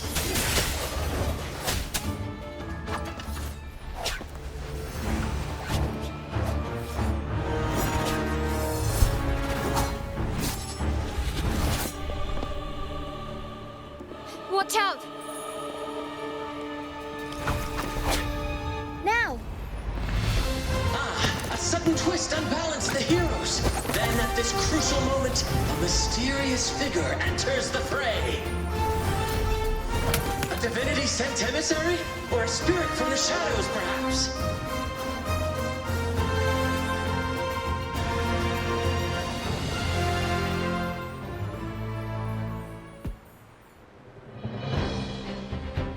She seems moved by their passion and righteousness. See her join the heroes' ranks.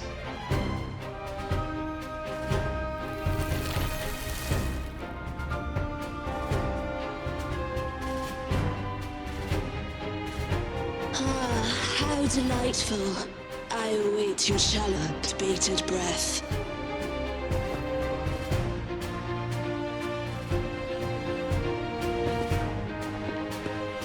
It seems the Demon King anticipated the hero's arrival and has gladly extended an invitation.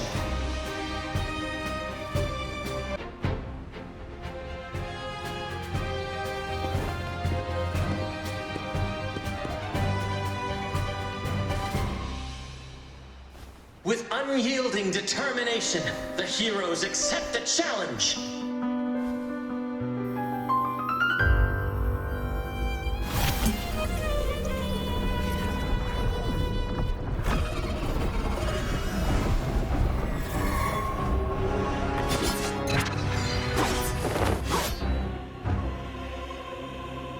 The Demon King reveals itself at last, exposing its hideous visage and sharp fangs. The final showdown is nigh! The Demon King summons its foul army, poised for a climactic battle with the heroes. The victor will soon be revealed. Amidst the clashing swords and the cries of the minions, the heroes face the Demon King. Victory belongs to the righteous and the brave!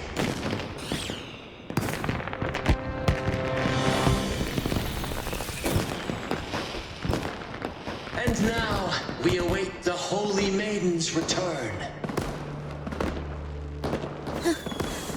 And so we arrive at the happily ever after, yes? But we do not live in a fairy tale. There is no playwright to script a happy ending for us. What lies behind the curtain is but a cruel jest, a dark satire.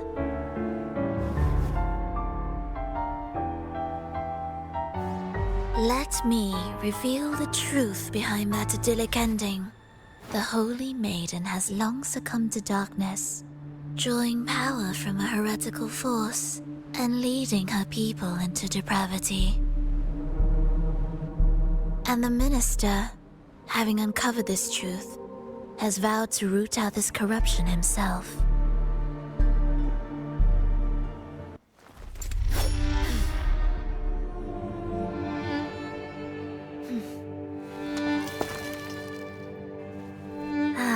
Come now, let us embrace the grand climax of this revelry.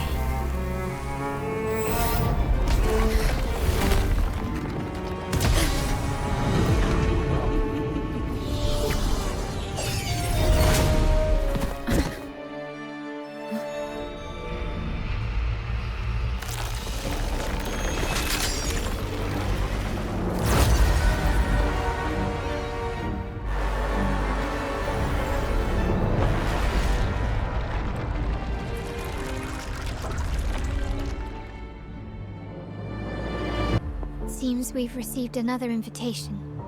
The final stage likely lies beyond this point. Are you prepared? Don't worry.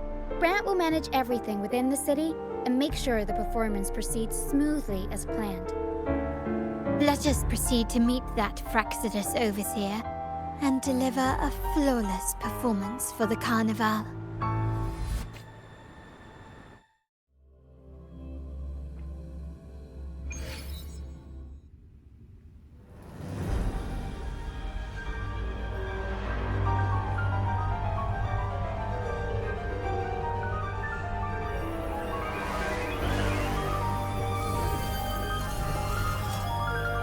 The wildcat has sounded thrice, and the hedgehog four. The peculiar bird sings. The moment is upon us. O benevolent sorceress of realms unknown, I summon you. Grant us the just prophecy, and may fate favor us all.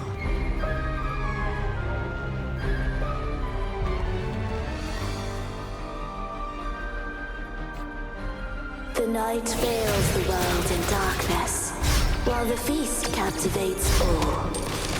Yet you remain clear-eyed amidst this revelry. The honeyed wine has clouded their senses and quenched their flames of avarice.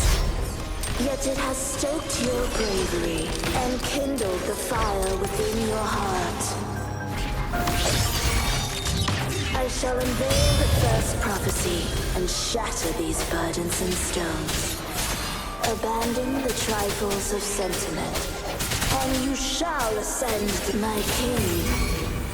What halts your advance? You have already tainted your feet in the river of blood. There is no retreat. The path born of injustice must be fortified with further transgressions. The soul must be steeled in bitterness. Thus, I unveil my second prophecy to dispel all illusions. No mortal shall inflict upon you even the slightest harm. And assuredly, you shall find favor with your people.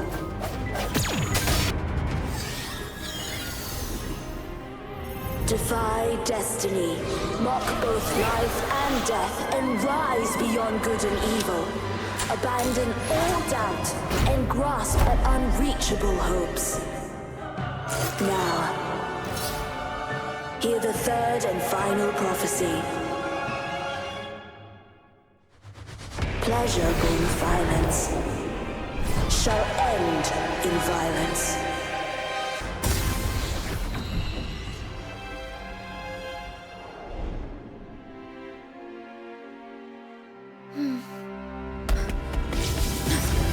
What a pity. The prophecy says the king will not take his final bow in this act. Reality beckons. Have you glimpsed the truth in this dream?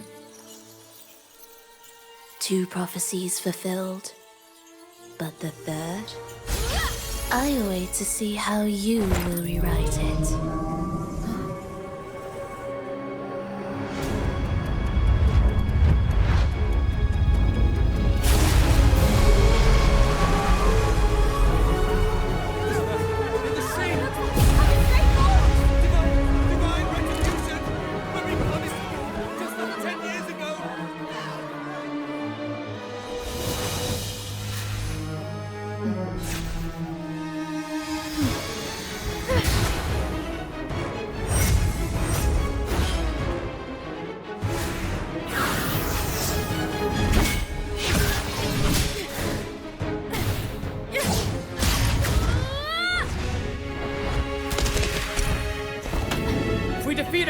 Set the Cetus free! We'll give this performance the perfect finale!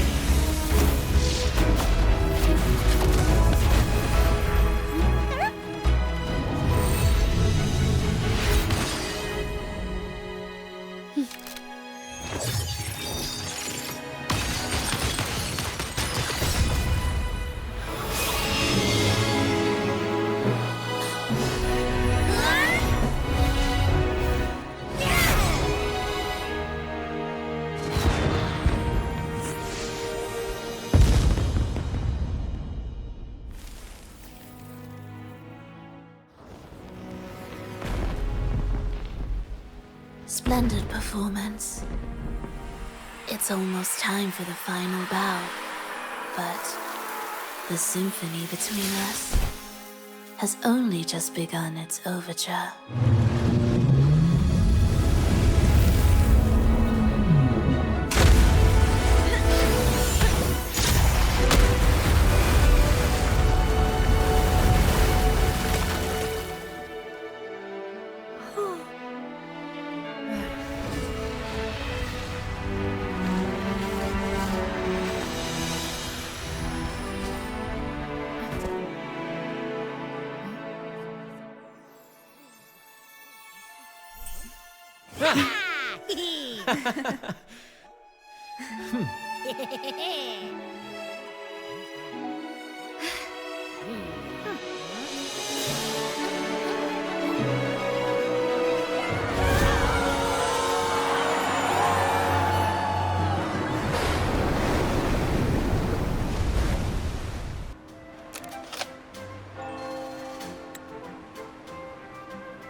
You should take center stage for the final bow.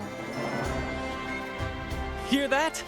The thunderous roar of applause. Ah, it has been far too long.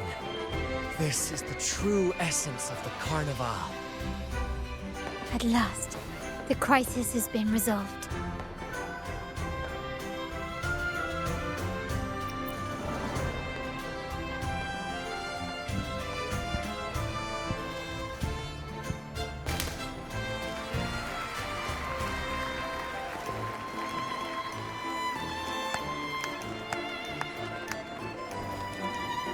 Lady Arbiter, I have heard thy call.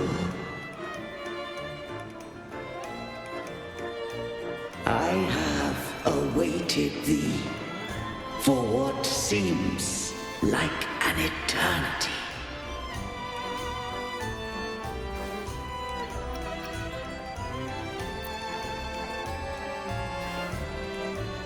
Lady Arbiter, I am ensnared.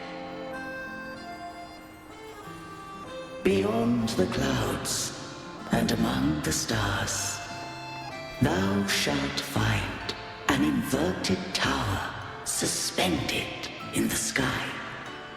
I am there, watching over Solaris from above.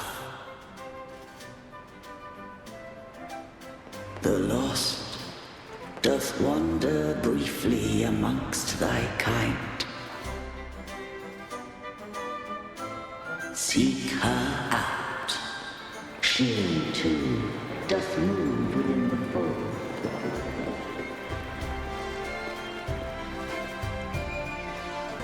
You should take center stage for the final bow. Hear that? The thunderous roar of applause. Ah. At last, the crisis...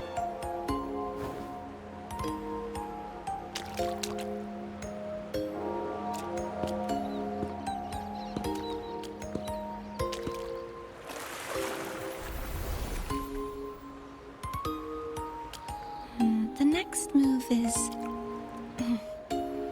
Am I getting this right? It feels a bit off.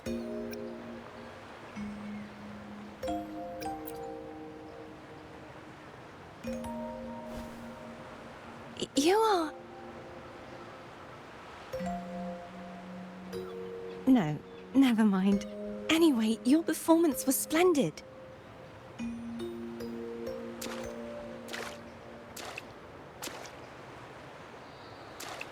I'm here for the Carnavale as well. It's been ages since I've seen something as grand as this. I love hearing the laughter and cheers of a crowd, no matter the occasion. Kind stranger, could you show me those final steps from your curtain call?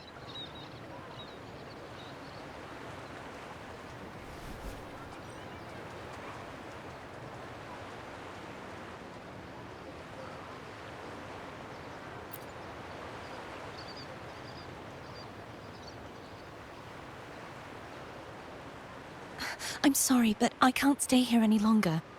I must return.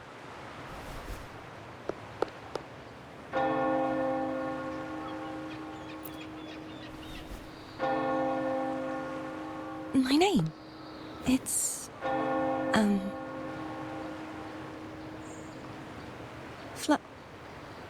No. I'm Cartethyia. Yes, that's right. Cartethyia. Farewell, Laureate.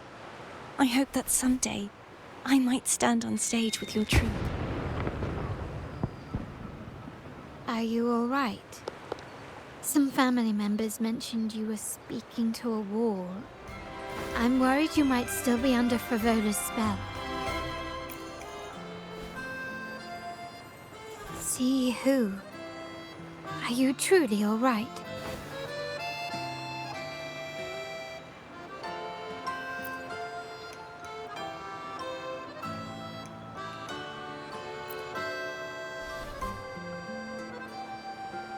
Cartethyia. I'll make a note of it. If she was indeed here, she is likely still in Ragunna. I will have my family start searching.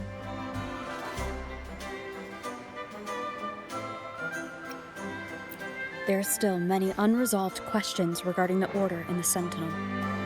We need time to sort through what we've gathered. Rushing into action now might only alert the Order's spies and disrupt what we've worked so hard to protect.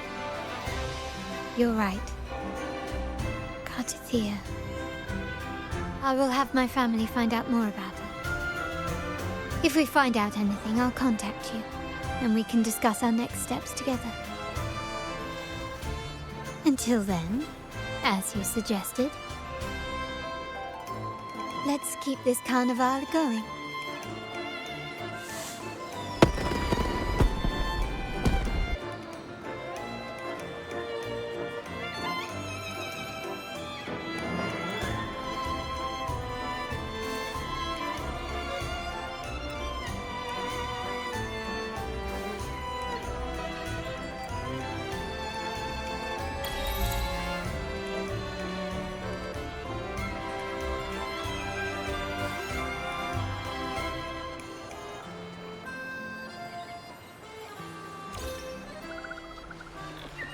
Were you awake, Rover?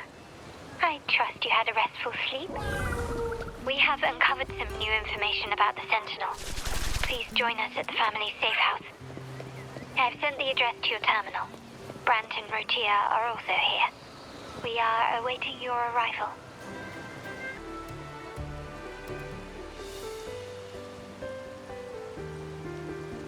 Raise your glasses! Shout it loud, friends! To us! To the Carnavale! And to our very own laureate!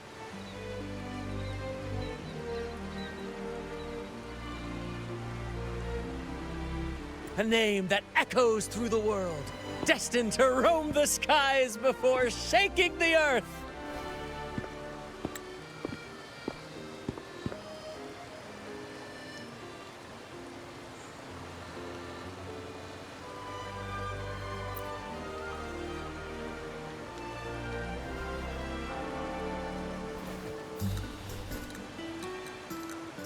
Don't be fooled by how he looks. Brant is already deep in his cups, drunk as a skunk.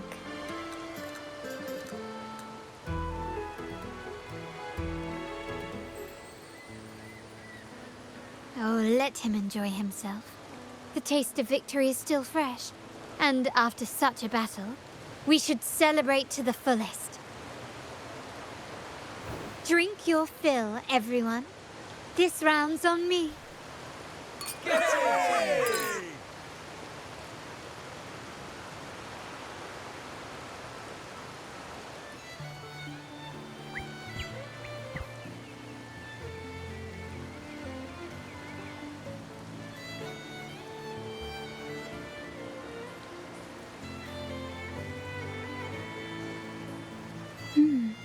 I see someone's been eavesdropping.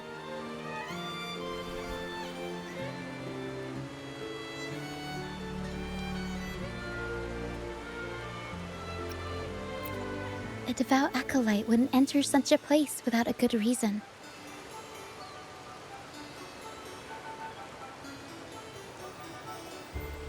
The Montelli family is known for its hospitality, but freeloaders will not find us so welcoming.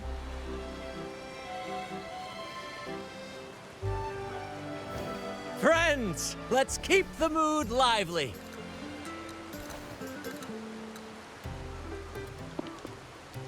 Come, let's discuss the information we've gathered so far.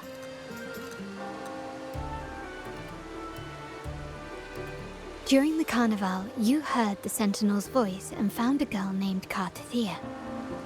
We've dug up some information on her. In the Order, every high-ranking acolyte is given a new name. We contacted the acolyte Phoebe.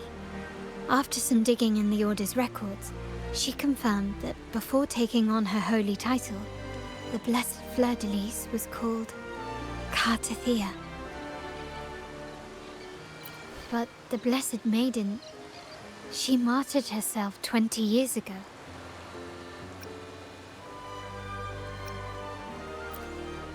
The family will uncover the truth. The only remaining clue is the inverted tower you mentioned hearing about from the Sentinel. But even that feels elusive. Judging by your expression, you must have discovered something new, right? Do you recall what we learned from the stained glass in the tower ruins? There were two divinities at the dawn of Rinascita. If one refers to the Sentinel, then the other, who could stand alongside them, might be the Threnodian. The two are undoubtedly linked, so uncovering one could lead us to the other. Remember Gilberto from the Physalia family? It took a lot to get him to talk, but we finally got some information from him. As he tells it, the Physalia family's long-revered deity is none other than Leviathan, the Threnodian from the sea's depths. It's hard to believe, I know, but recent events have only reinforced what we discovered from the stained glass.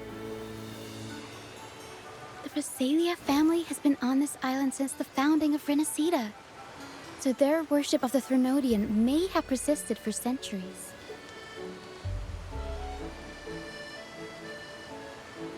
We will attempt to establish contact with the Physalias to build an alliance and gather more intelligence.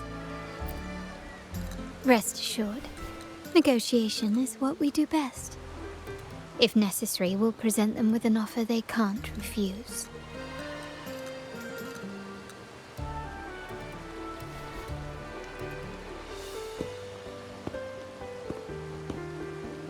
Excuse me for the interruption. Greetings, esteemed guest. The Primus wishes to invite you for a conversation at the Cathedral of Mercury. Would you be so inclined? How curious. Since when has the Primus become so interested in social calls? It could very well be a trap. I'm merely conveying the Primus's invitation. The choice is yours.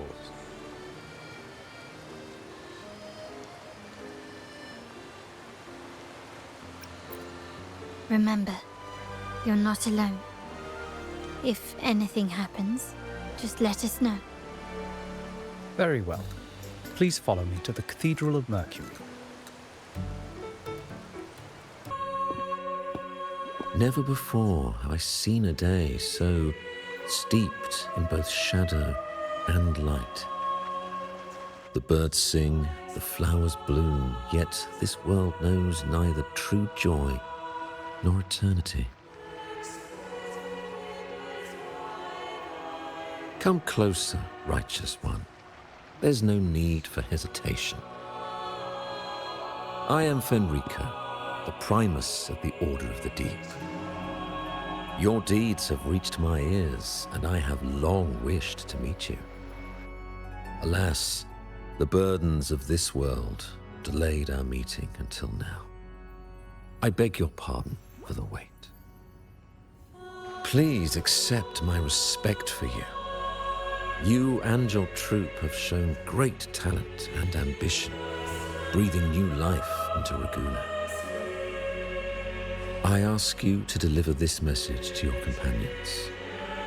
From this day forth, the troupe shall have permanent rights to perform within the city. All mortals stumble, but through pilgrimage, they have cleansed their souls and atoned for their transgressions. They have earned their right to return to this divinely blessed land. I understand that questions weigh on your heart. In the presence of a just divinity, speak freely, and I will answer with all the honesty I possess. By the great sentinel Imperator, I swear to you, there shall be no deceit in my words. You have walked a path similar to theirs. Indeed, you have the right to meet them. However, due to the dark tide 2 decades ago, the sentinel's body was gravely wounded and remains in a state of recovery.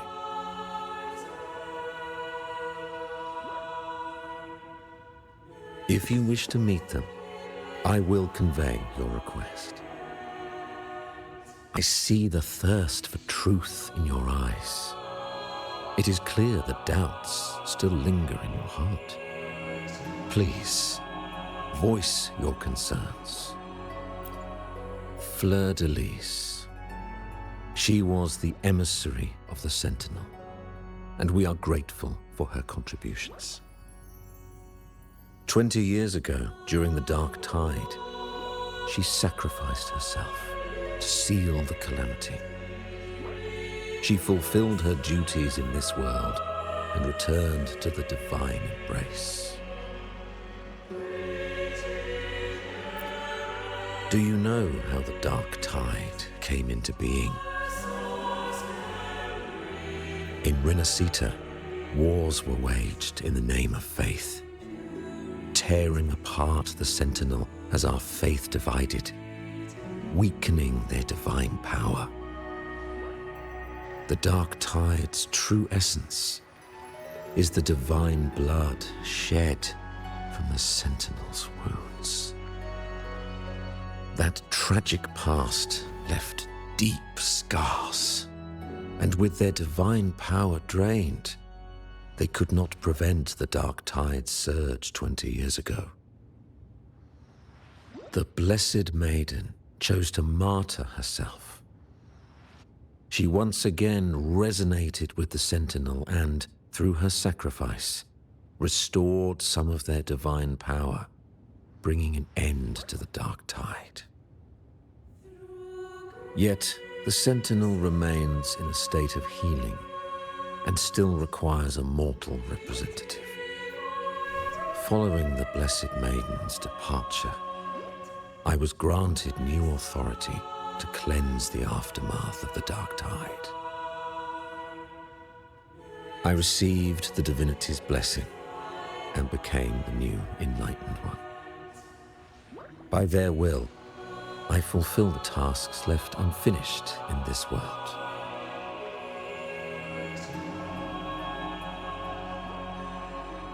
Therefore, we must unify all beliefs, ensuring the purity and unity of our will to prevent another tragedy.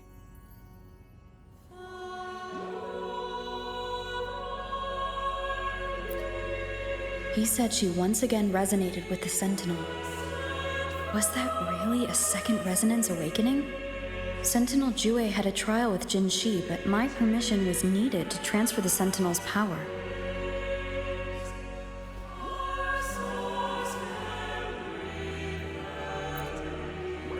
I swear, my words are without deceit. I see in your eyes that you have walked further on the path of justice than I anticipated.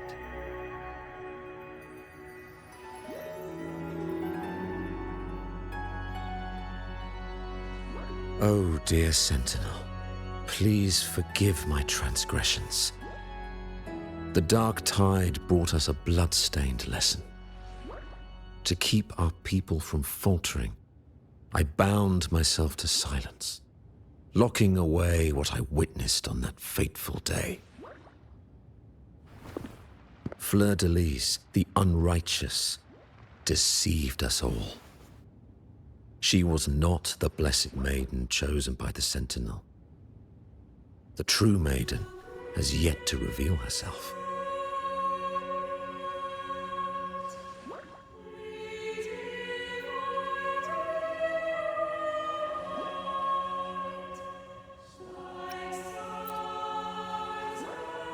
You must know that a being capable of rivaling our divinity exists in this world. Humanity's eternal adversary, the evil of all civilizations, the Threnodian. As the sentinel has their resonator, so does the Threnodian.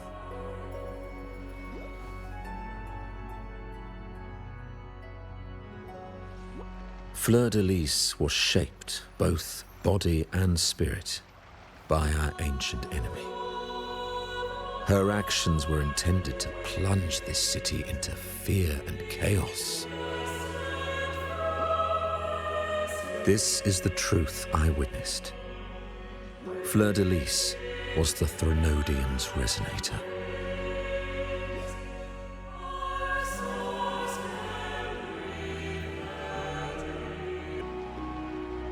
In the presence of the just divinity, feel free to express your doubts. I shall speak without reservation. I swear by the great sentinel Imperator, there will be no deceit in my words. We must create a land that aligns with the sentinel's vision. We must purge this land of individuals who stray from the righteous path to ensure that our collective will remains unified and pure. However, we honor the deeds of Napoli II, the founding primus, and offer those who have strayed a chance for atonement. The pilgrim's sail follows Napoli's path. He too once endured this arduous journey, yet emerged victorious, earning an audience with the sentinel. The trials are not mere sufferings, but steps toward redemption. The penitent who confront the trials with sincerity will be allowed to return to the divine's embrace.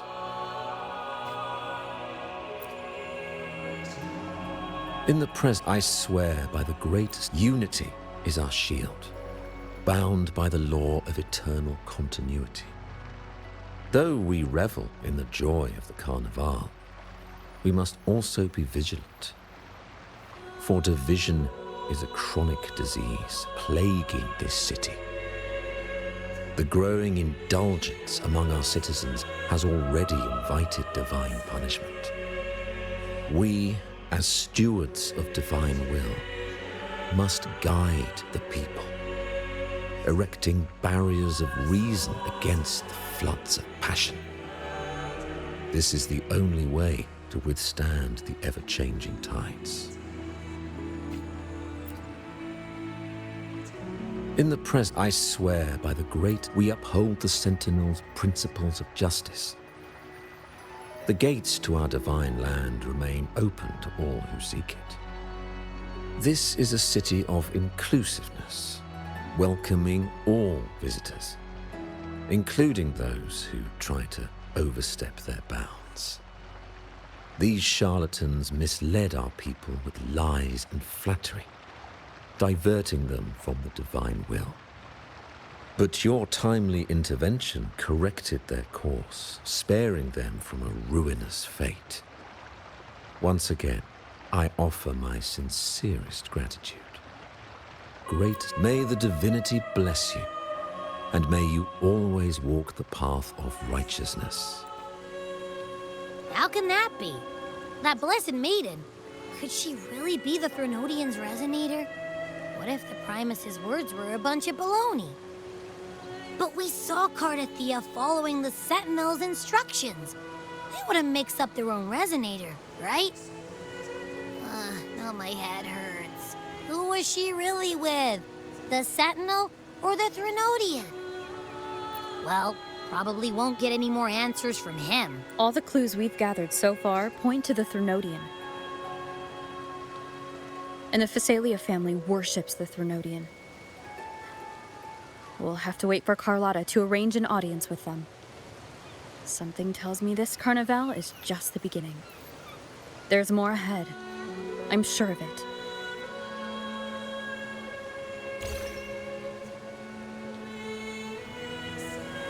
Phrolova. You do have a knack for indulging in pointless little chores. Why, there's no rule against an actor making good use of the intermission. Besides, I haven't disrupted your arrangement, have I? The one from a faraway land who discerns the truth dares to raise their sword against the divine. In response, the slumbering gods break free from their shackles, revealing their true forms. The possibility of the second resonance awakening is now a certainty, so we just need to see if that special resonator truly exists.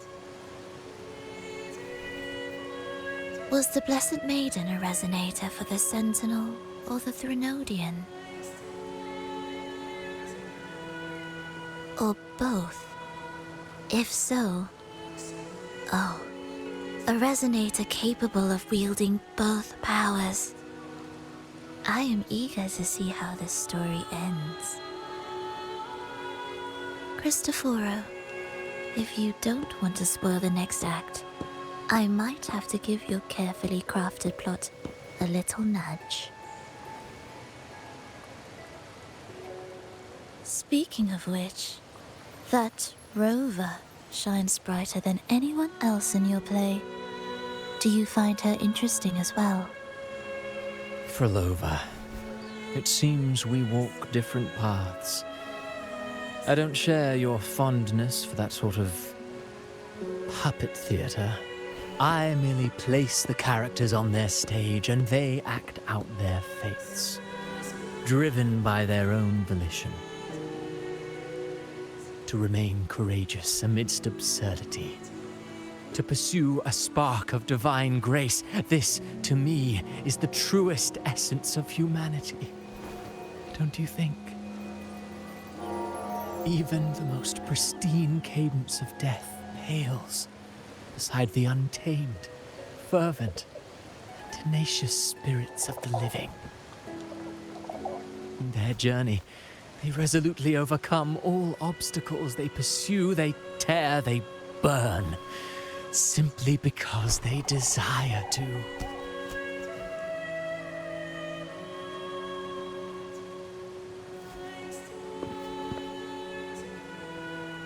I think you should leave your secluded mansion.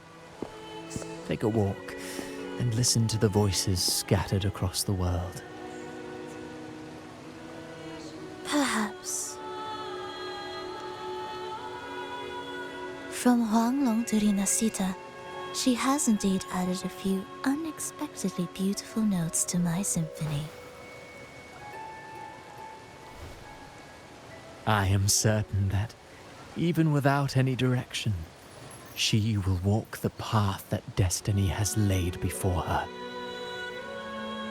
All things ascend toward a singular point of convergence, and what awaits at the end is immortality. Before the tides of fate, we are all but humble servants.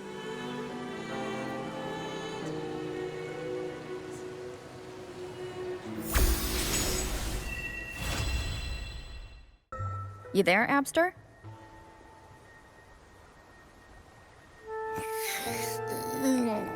What's up? It's taking longer for Abby to react. Hey, there's nothing to worry about. I'm just a little beat, that's all. Oh, earlier, when I was half asleep, I came up with this great idea for finding the sentinel. Let's hear it. Didn't the sentinels say they're locked up in some kind of tower in the sky? Well, how about I just fly up there and look for it? Easy as pie. The tower is either too far to see, or it's totally covered by clouds. Otherwise, we would have seen some sign of it on the ground. In the shape you're in, are you sure you could fly that far? Hey, come on! It It won't hurt to try. The cliff at Egla Town would be a perfect launch pad.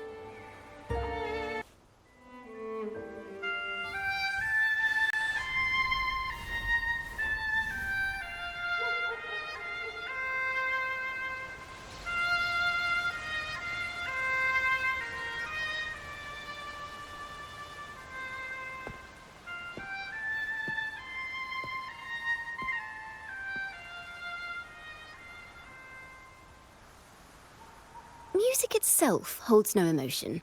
It's the heart that grants it meaning. So, dear listener, tell me, what feelings did my piece evoke in you?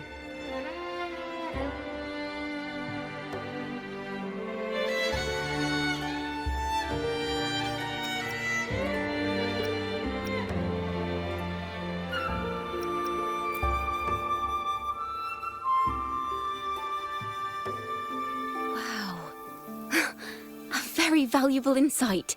Thank you. That brings me closer to completing my piece. Salutations, Rover. My name is Ciaccona, a wandering bard. I'm glad to have met you.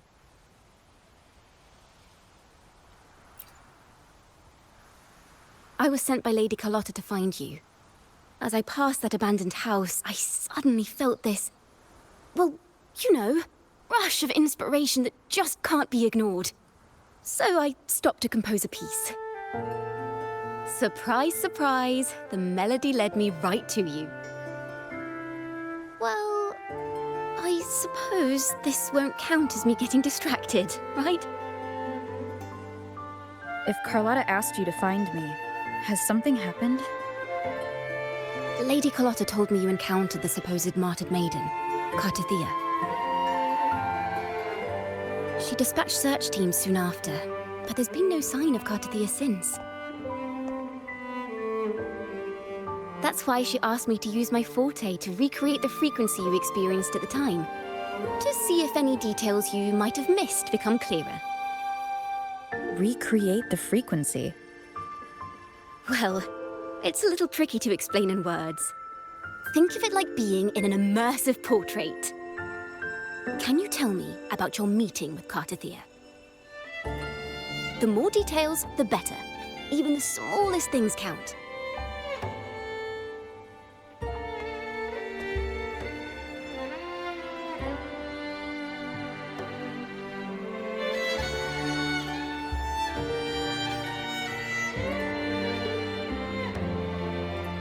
Let's see here. Tweak a few notes here. Some emotions there. Textures. That should do it.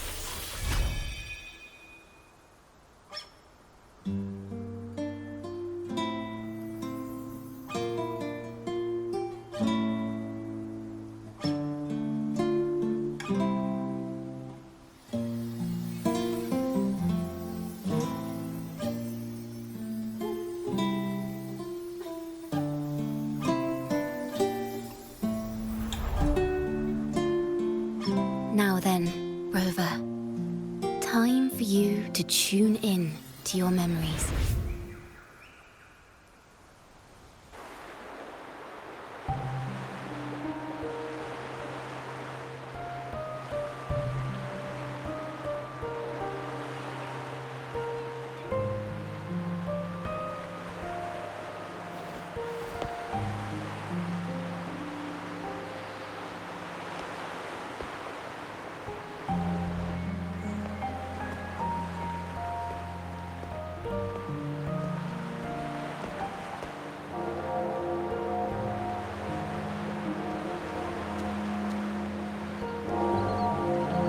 Tune into my memories. Does that mean I'm supposed to see the past from another perspective?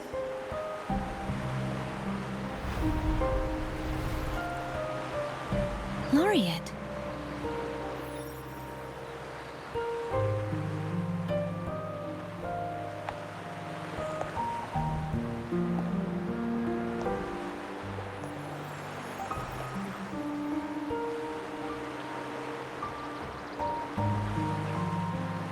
Our tacit marks are glowing again. It appears there is a special connection between them.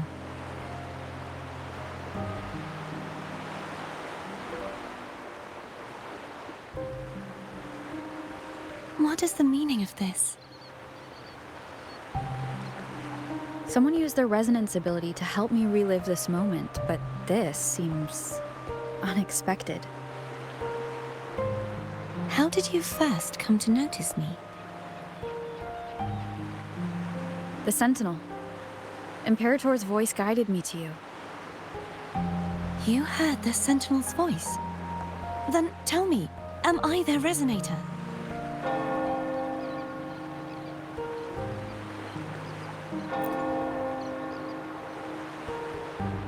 Well, Imperator called you the Lost, and Primus Fenrico claims you are the resonator for Leviathan, the Threnodian.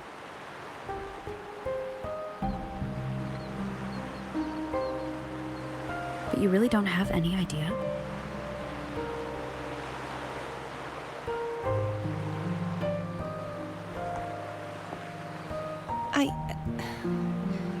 I've actually been searching for the answer to this question too.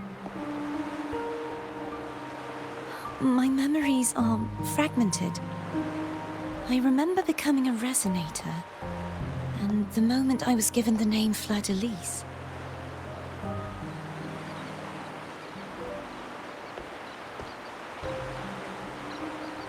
I also remember fighting something, but the details and the outcome of that battle are lost to me. You seem deeply concerned about the Sentinel. Tell me, why is that?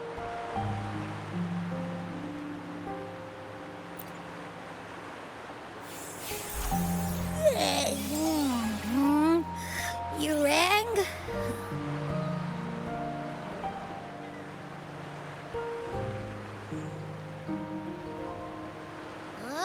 Whoa! Check it out! Our frequencies got split apart!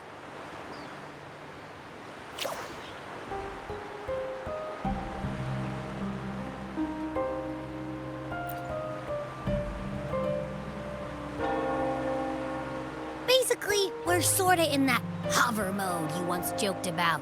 Nothing new to me, though. This must be the frequency that's entangled within you. Is it some kind of echo?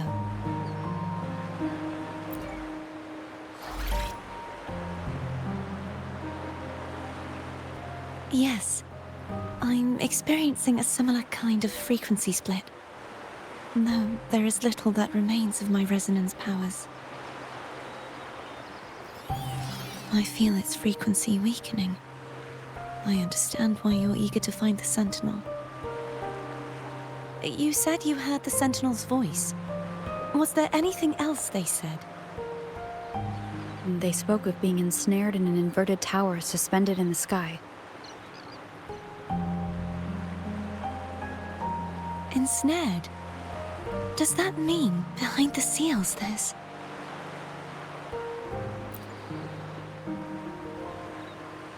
I'm sure you've noticed that I was drawn here only as a frequency. My true form currently resides inside an inverted sonorosphere, suspended high in the sky. At its center stands a tower, its gate locked by 3 seals. I've sensed a voice calling out to me from behind them. Could it be the Sentinel?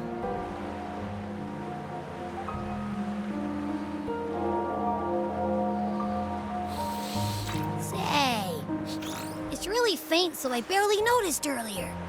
Is that a Threnodian smell I'm getting from you? The scent of a Threnodian. You can perceive the Threnodian.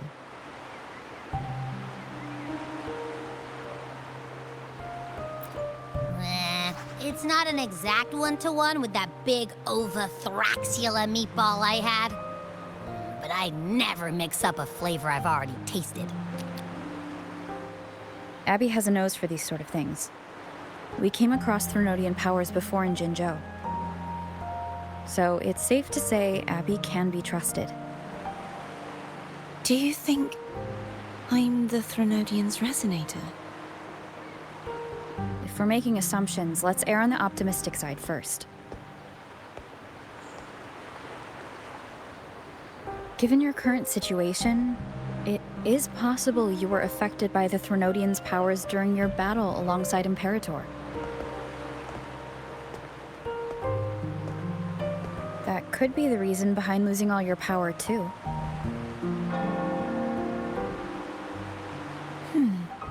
I take it this theory would benefit you as well.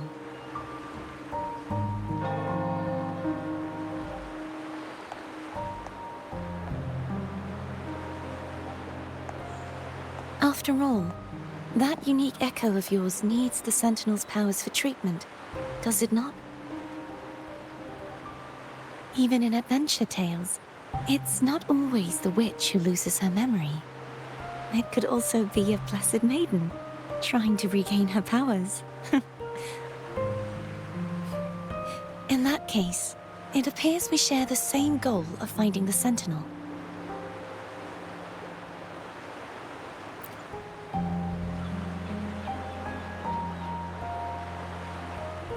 Spending so much time alone in the Sonorosphere gave me plenty of time to consider countless possibilities. I've braced myself for whatever may come until I find the answers I'm seeking. I want to know what's going on with Imperator in that tower. And I want to speak with you in person. How can I reach your Sonorosphere? A part of the Sonorosphere is actually on land, though its outer perimeter is surrounded by a barrier. I cannot leave, and no one can enter.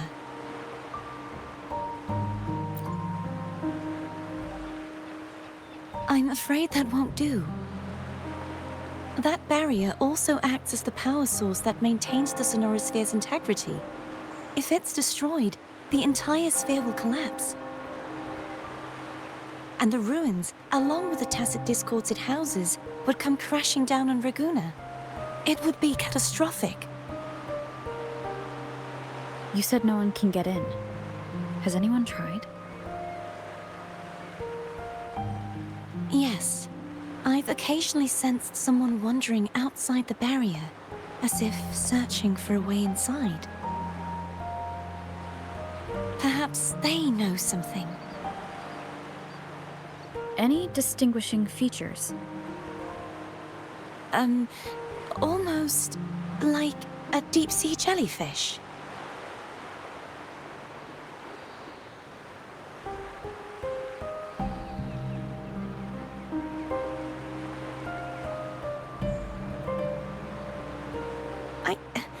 I wasn't able to get a clear look.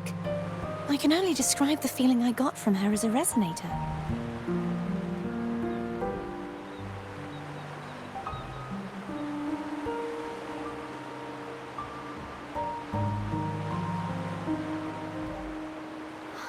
It would seem this resonance ability can only last for so long. I'll look for a way to find this person you mentioned.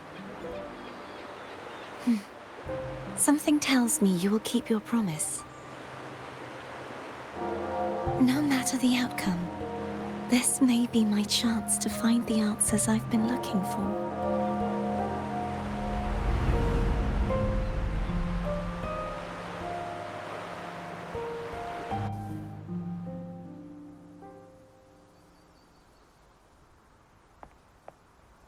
Rover? Rover! Oh, thank goodness. You're finally awake. How are you feeling? Any headache, tingling feet, upset stomach?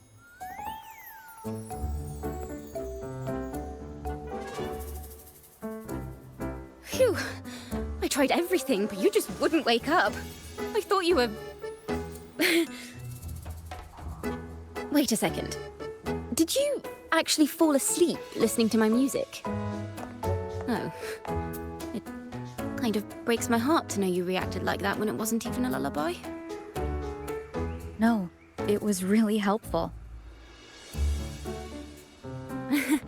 Helpful for your sleeping troubles, hmm?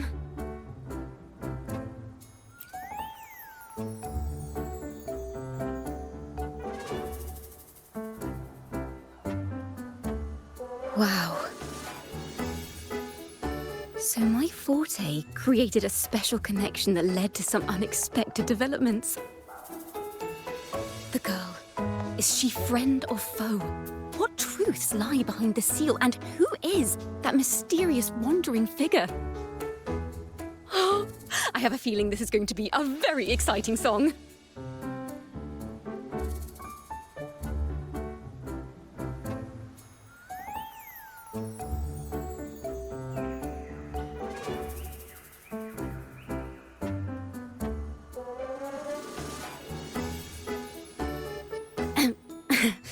I'll pass this information on to Lady Carlotta. So, what do you plan to do next?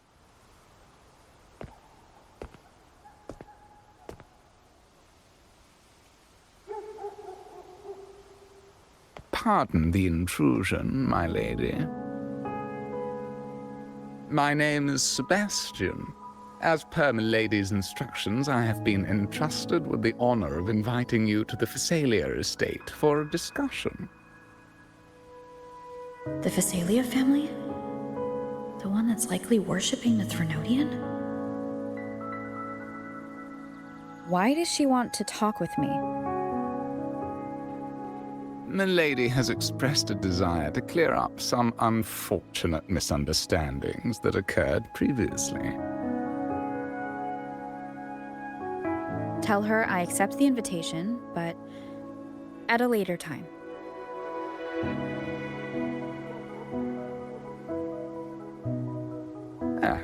I will convey your message to my lady.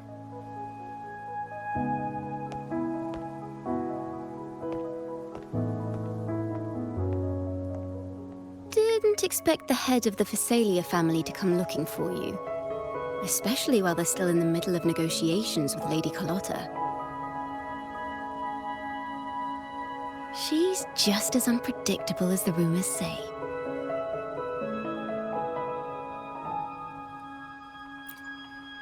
I suppose you would want to know more about her before taking up her invitation,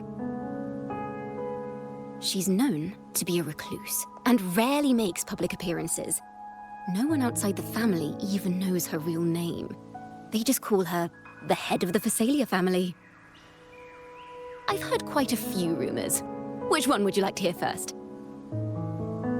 I have Shadow of the Ancient, Lady Bane, or maybe Entangler of Hearts.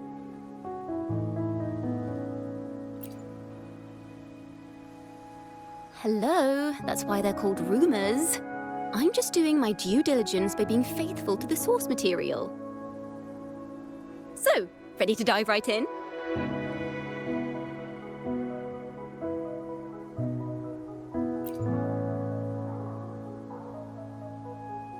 Well, long story short, the Phasalia family was one of the first to set foot on these islands and establish order in Rinascita. Their lineage even predates the Order of the Deep, and their craft of extracting toxins from aquatic plants is a legacy passed down through generations. Word is, they select the new head of household by having candidates ingest each other's poisons and wait to see who's still breathing when it's all over. Stories about the current head of the Phasalias get even wilder. They say she didn't go through the usual selection process. Instead, she took the throne by poisoning her predecessor. Others say she's a master in the art of manipulation, drowning her victims in hallucinations until they agree to her terms without even realizing it.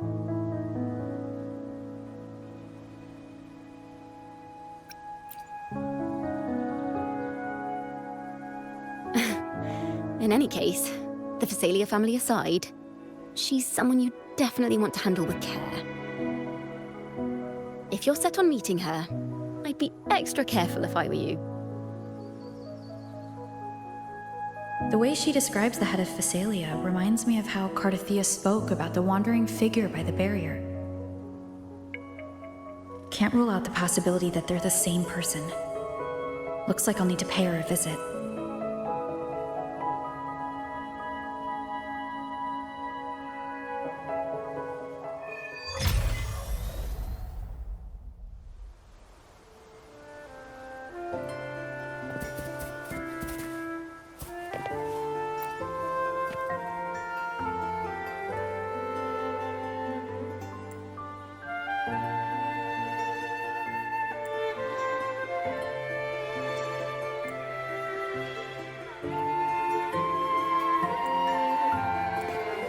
Hello. I received Ciaccona's memo.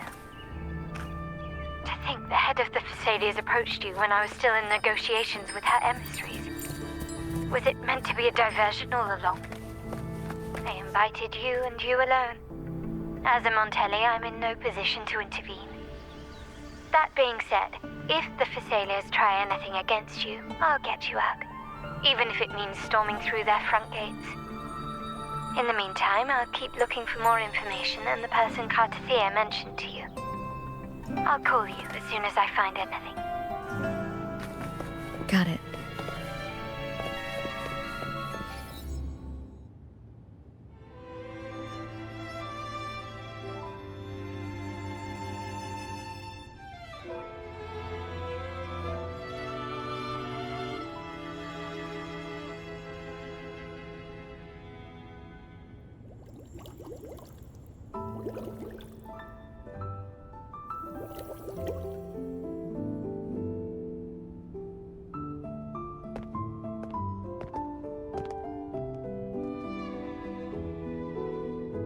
One moment, please.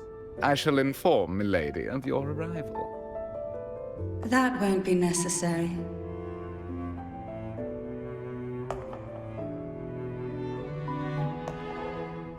To keep our honored guest waiting would be most improper. Especially when it was I who extended the invitation.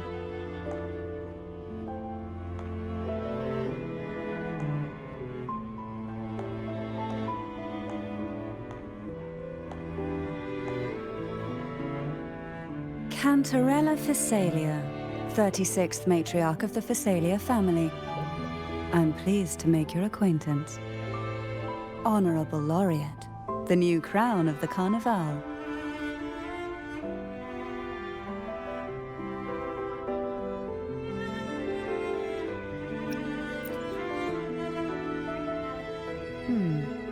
The laurel is a gift of the divinity. What claim have I to crown one as distinguished as yourself?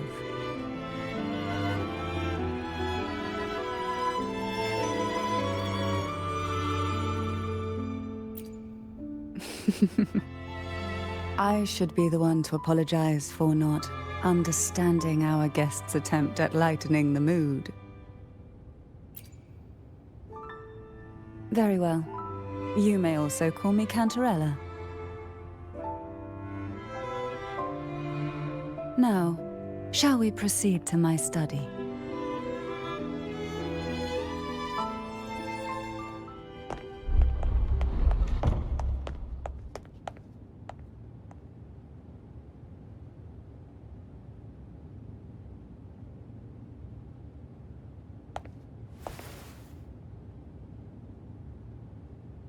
Won't you have a seat?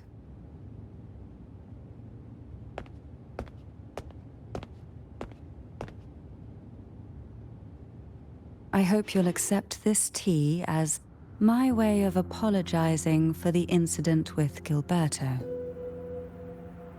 Members of the family may have troubled you, but there is no stain that can't be washed away. Every sorrow has its own way of fading, don't you think? You still hold a grudge? Won't you accept my apology?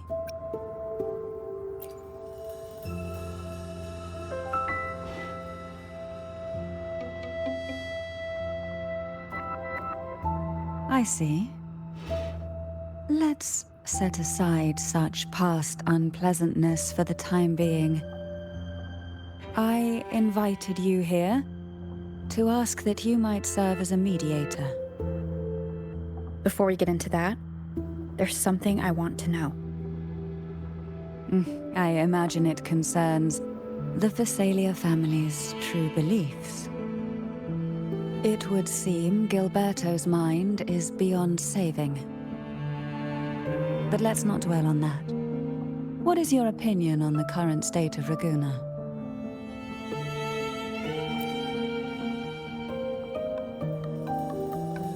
So you've noticed something is amiss? As expected, from someone who's felt the weight of a Threnodian invasion firsthand. And what exactly do you find most unsettling? Why haven't the Threnodian and the Sentinel ever shown themselves? Because the Threnodians' invasion of Ragunna has long since concluded. The Threnodian, so named Leviathan, possesses the power to merge and assimilate.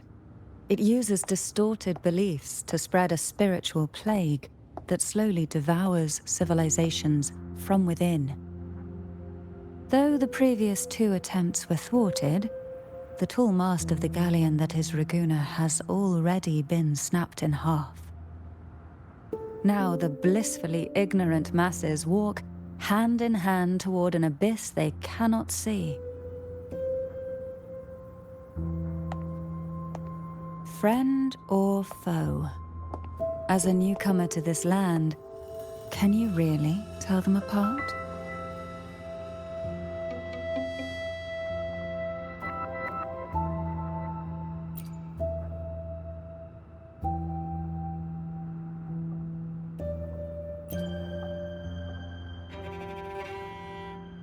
Yes. And no. On one hand, there's the truth of the Order's beliefs. On the other, there's our family. The Threnodian doesn't take kindly to those who know the truth. We've always been under its whispers. Once the soul fractures, the mind will follow, until only a puppet remains. Now that we've come this far, there's nothing for me to hide. My only hope is that once you learn everything, you will carefully consider my request. Come, the truth you seek lies in the deepest part of the castle. It's thick with dust. Hard to believe they're truly worshipping it. Curious about that statue. It represents the unbroken friendship between the Phasaelius and the Order. But in the eyes of outsiders, it is more a symbol of defeat and submission. The aroma from these plants. It's the same scent that was in the study. These are violacas. They produce a unique fragrance, wouldn't you say? Violacas are a vital ingredient for our elixirs. It even has a soothing effect on its own.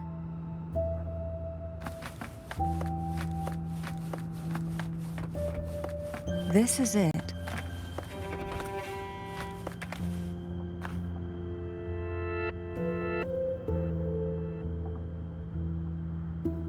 Are you prepared? Yes. Now that we're here, I'm afraid I can't let you leave, even if you want to.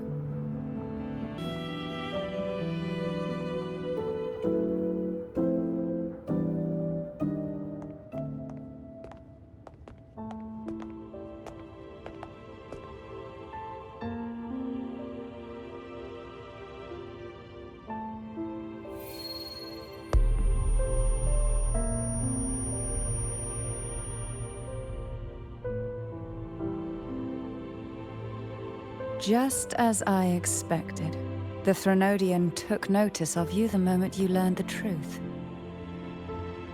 What you see in the sanctuary is the sentinel in their true form.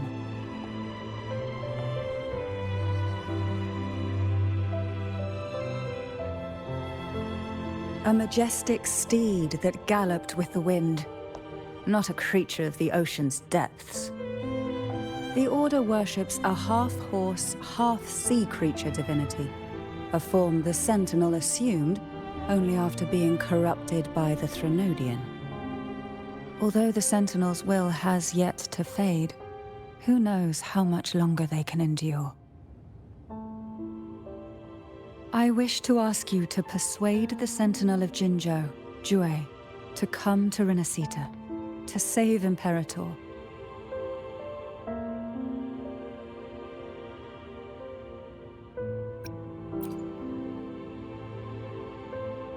Both Jinzhou and Jue owe you their future.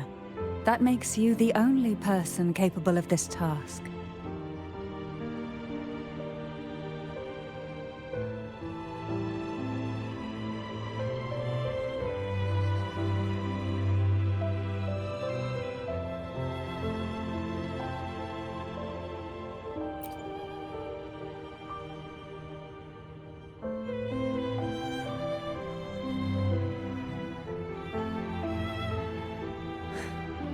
I understand the position you are in. Word has it that you're currently staying at a hotel and are at odds with the Order. Perhaps a stay at my estate would suit you for the remainder of your time in Rinascita. I can offer you a glimpse into Rinascita's past, and you'd be spared the Order's unwelcome attention. There might still be a path forward. Carlotta once helped me interpret some stained glass images. The story it told was very similar to what you described, only more biased towards the Order. It mentioned a maiden who would emerge as the Sentinel's resonator and later save Rinascita. Do you think that's also a lie? Care to elaborate?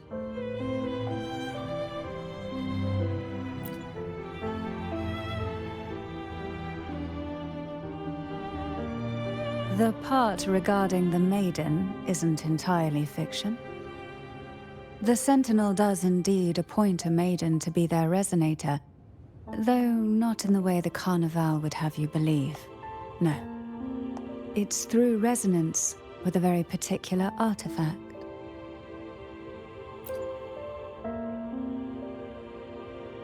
That's because Imperator wields the power to split and manipulate space.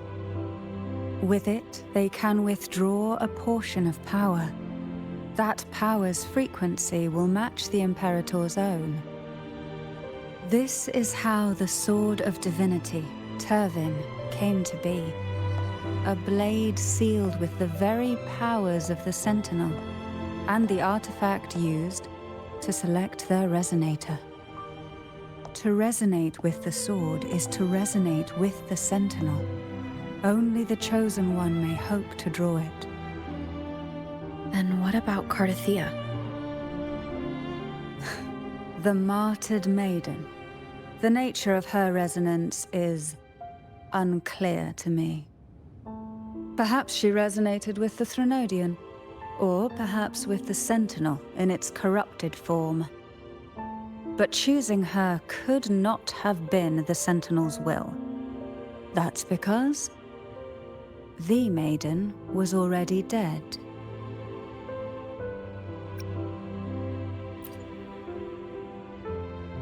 In the past, each year the Phasalia family would hold the divine trials to select those with the strongest will. These young women would attempt to resonate with Turvin's powers, while overclocked, of course. Though none succeeded, some saw fragments of the truth hidden within the resonance. I was one of them. There was a moment where I glimpsed the Sentinel's corrupted form and the inverted ruins suspended in the sky. I also learned that only Turvin can break the barrier of that sonorosphere. When I awoke from that vision, I discovered a line of words inscribed onto my hand. I would never mistake my own handwriting. That is precisely why I'm searching for other possibilities.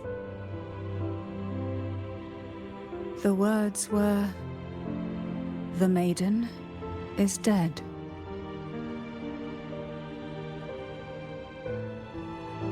An inverted ruin suspended in the sky.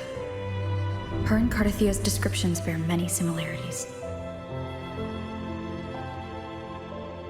If Turvin is the key to entering the Sonorosphere, it stands to reason that Imperator may have played a role in the sphere's creation.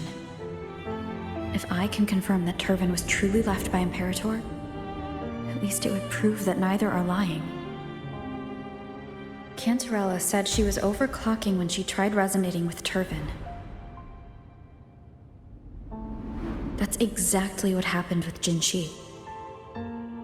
Could Imperator be trying to restore their power through a second awakening? If that's the case, my permission should cause a reaction. That's one way to confirm what they're saying.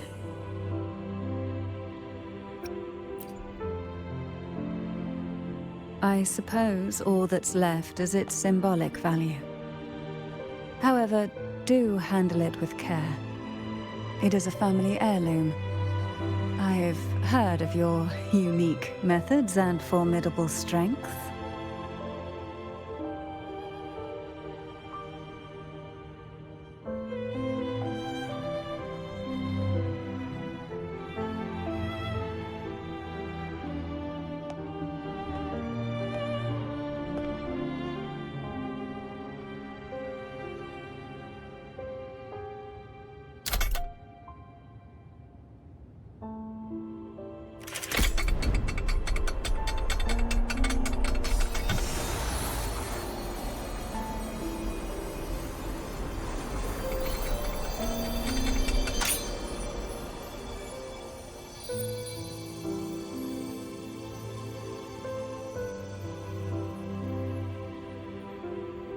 Rover, who are you really?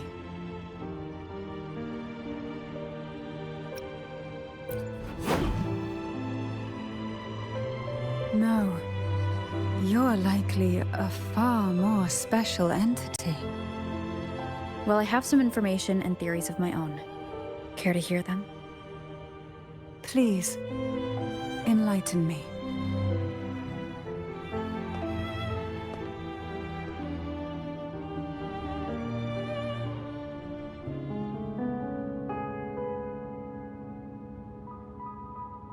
I would never have imagined someone already considered a martyr could still be alive.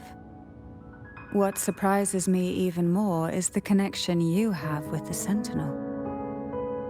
We Thessalians revere Imperator as our one true divinity, and yet, here you stand, the arbiter of the Sentinel. Would it be more fitting to address you as Master? Then, I present my request once more. Are you willing to help rescue our Sentinel and pull Rinascita back from the brink of chaos?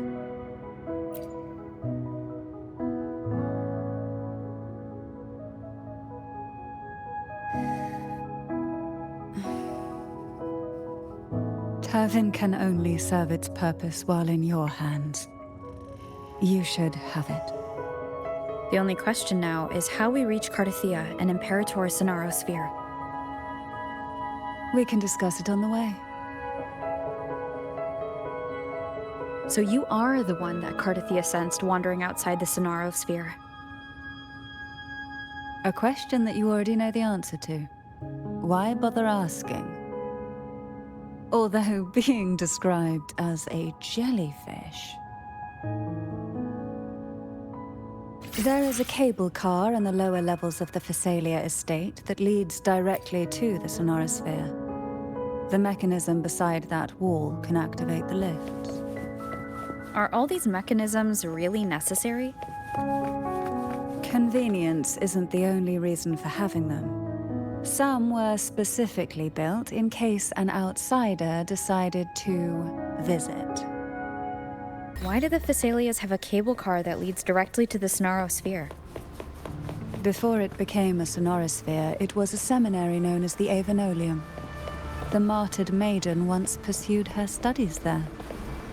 A superficial harmony needed to be maintained between the Thessalians and the Order, and this underground cable car was intended to send scions of the family to school. The elevator is merely a later addition I had built for easy access.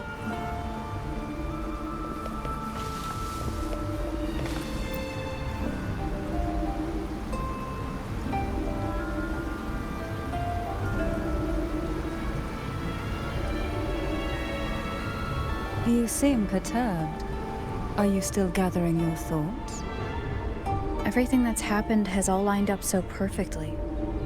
It makes me think it's too good to be true. I'd like to share a different perspective. Rivers eventually converge into the same ocean. If a goal is mutual, then it's only a matter of time before they meet. Our choices and our will have led us to this situation, not the wishes of fate. You are quite different from what the rumors say. Oh. And what rumors have you heard? That you're a recluse, a mystic obsessed with the crafting of poison. Oh, and that you poisoned your predecessor. Those kinds of rumors. A recluse? On the contrary, I've been searching for a solution to the Sentinel's plight, and rarely return to Rinascita. After most of my leads fell short, a friend at Mingting in Huanglong introduced me to the stories they were telling of you. A friend? All the affairs of Huanglong's states eventually land in one person's hands. Would you care to take a guess at the identity of this friend of mine?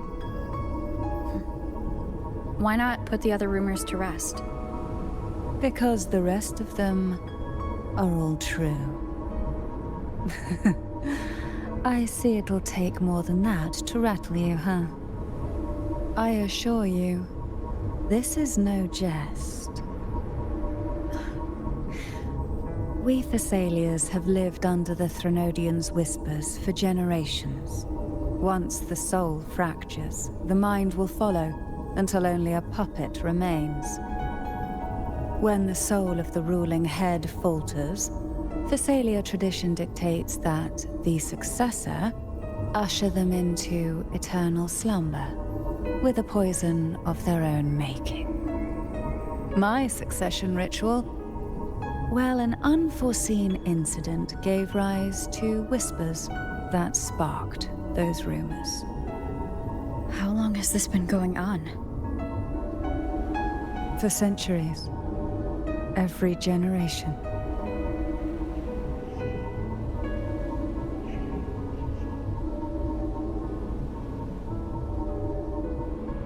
Outside, they call me the Bane, but historically every head of the Thessalia family has carried such a title. It just so happens that I am the most potent one yet.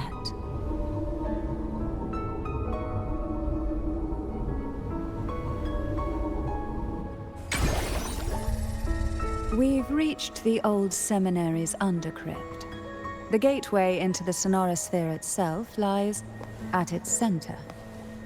We shall continue on foot from here.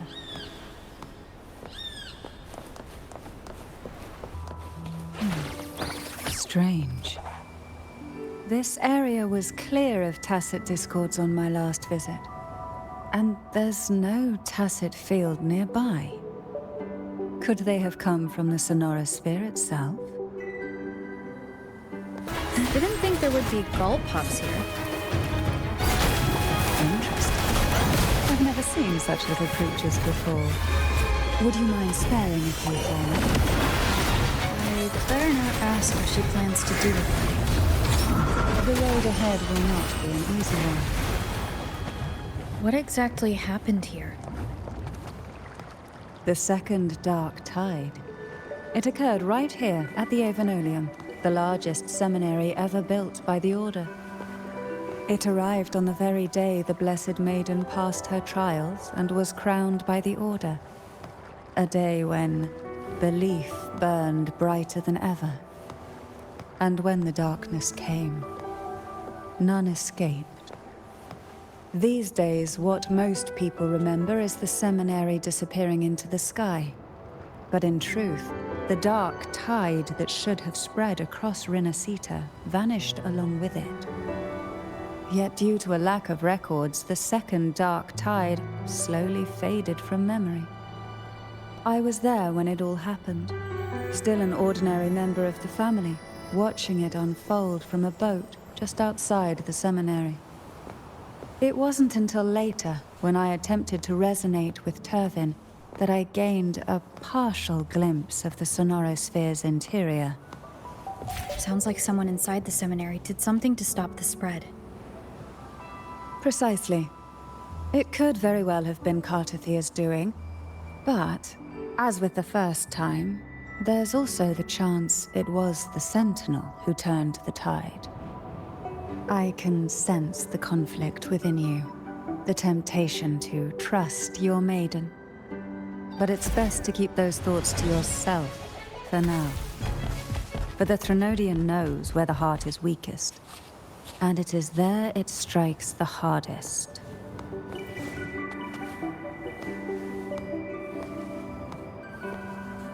Of course, it's never too late to place your trust when the evidence is clear.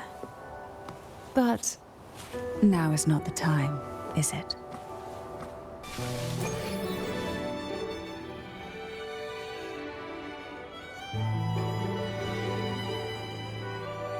The gateway into the sonorosphere is just on the other side of this bridge. This is the furthest I've ever managed to venture. Judging from the bits of information the Sentinel gave me, Turvin is the key to entering the sonorosphere. And who can wield the Sword of Divinity but a blessed maiden? But you said you left yourself a message saying that the maiden was dead. That's why I sought aid from the other Sentinels. It's a shame they all refused. Luckily, you've brought me a new hope.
You have come. Greetings. I'm Cartethyia, and you are?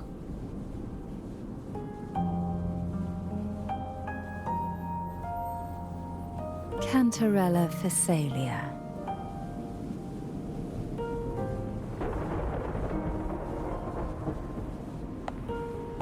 Oh, a Physalia.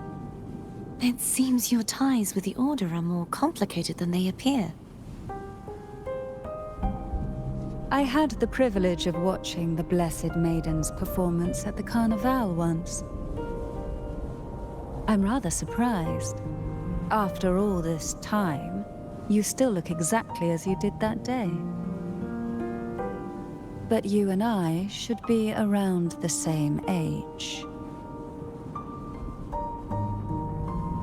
I'm also unsure of what's happened to me. I've been searching for answers. This must be the Sword of Divinity. Turvin. The one with the Sentinel's powers sealed within. You shouldn't have knowledge of this sword. Memories flowed into my mind just as you entered the sonorosphere, granting me information about the sword's origins. Cantarella said that only those who resonate with Turvin are granted glimpses of its knowledge.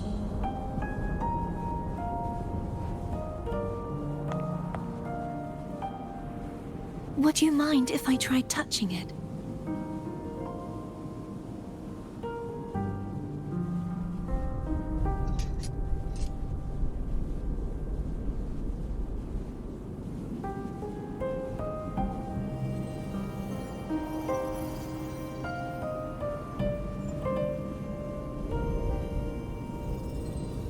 The question of whose resonator I am is now perfectly clear. If I am not the Sentinel's resonator, then that must mean... Don't jump to conclusions just yet. That doesn't prove you're the Threnodian's resonator, nor that you aid its cause. Huh?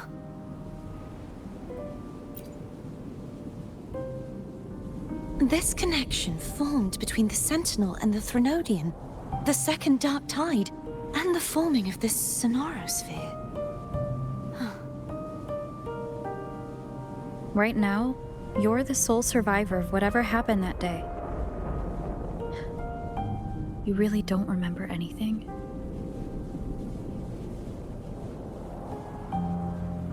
As you spoke, I remembered a few more things. There are 2 other swords. The Sword of Discord, Hognis, and the Sword of Virtue, Haltia.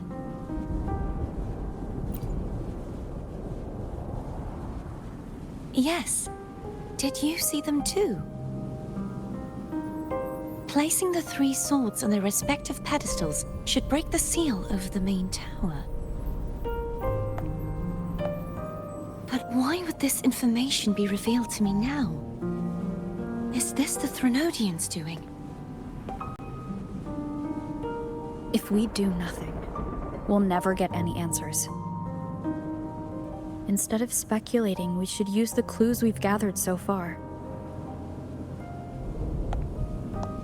Lady Maiden. Please, Cartethyia would suffice. I am but a fake after all.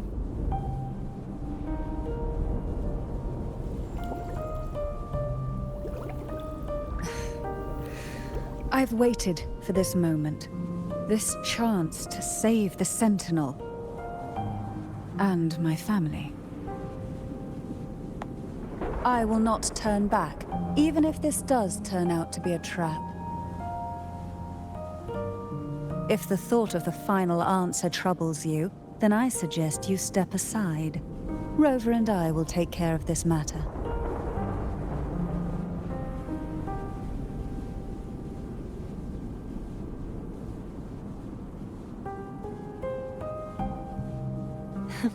Since you are willing to overlook the possibilities of a trap, then there's no reason for me to worry and turn away.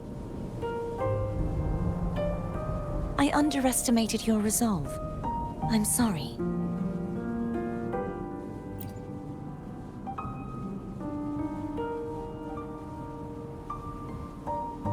Simply place Turvin on the pedestal behind me, and this tower will elevate itself. What you said to Cartethyia back there? Rather effective on someone of her personality. Wouldn't you agree?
Are you all right? The gravity that occupies this space is the opposite of what you're used to. It took me some time to get used to it too.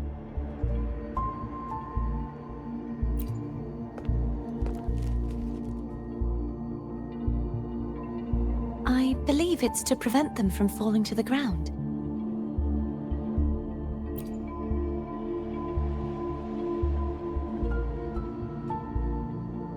Tacit Discords, the Dark Tide, and these ruins themselves.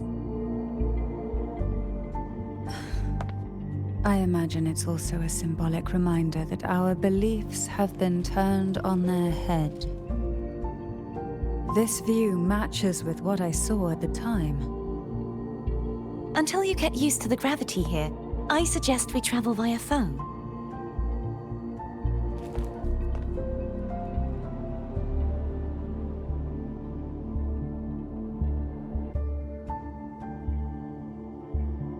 It's the name I gave to a gondola.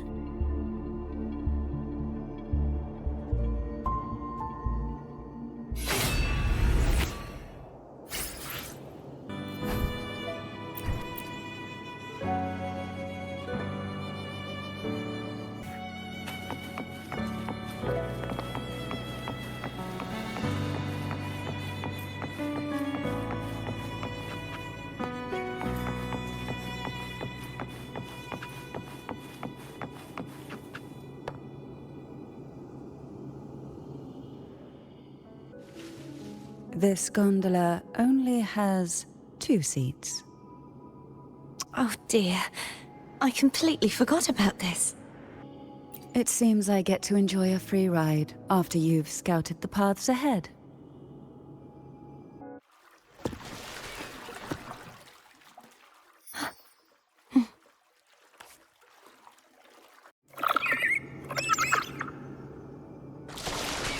You look distracted. Still thinking about what Carnavale said about fearing answers? My powers are very weak, and many tacit discords roam the sonorosphere. Thus, I've been limited in the areas I can explore. All I can do is sit here, lost in thought, trying to figure out who I am. Are you afraid of knowing the answer? I am afraid, but not of the answer.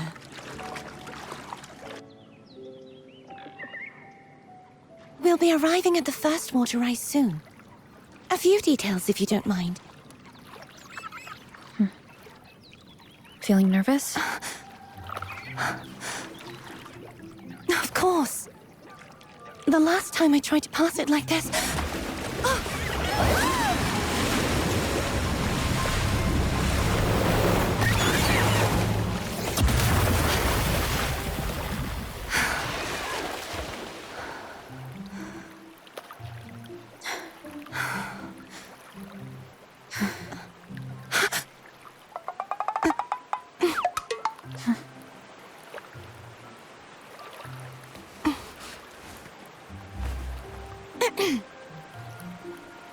Where were my manners? I can assure you that won't happen again. As for the rest of the way, I see it clearly now.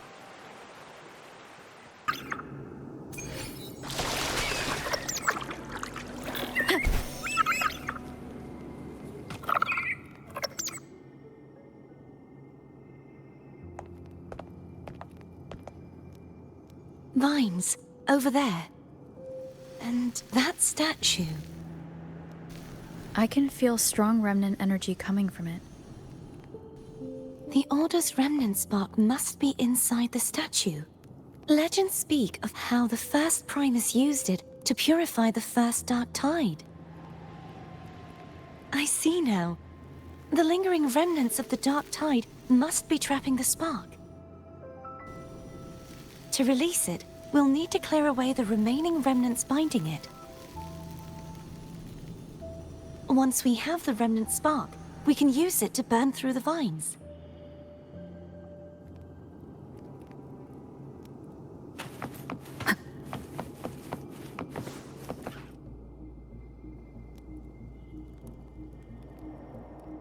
If the Threnodian created the Dark Tide, maybe Abby can absorb it. Abby is still unwell. Perhaps we shouldn't burden it further. More Dark Tide remnants. Good thing there isn't much. Leave it to me. Don't worry. This much I can still handle.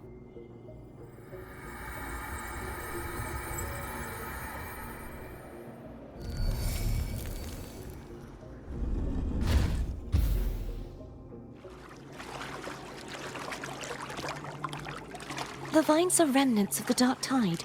Foam won't be able to cross through them. Let's disembark here and find a way to clear the path.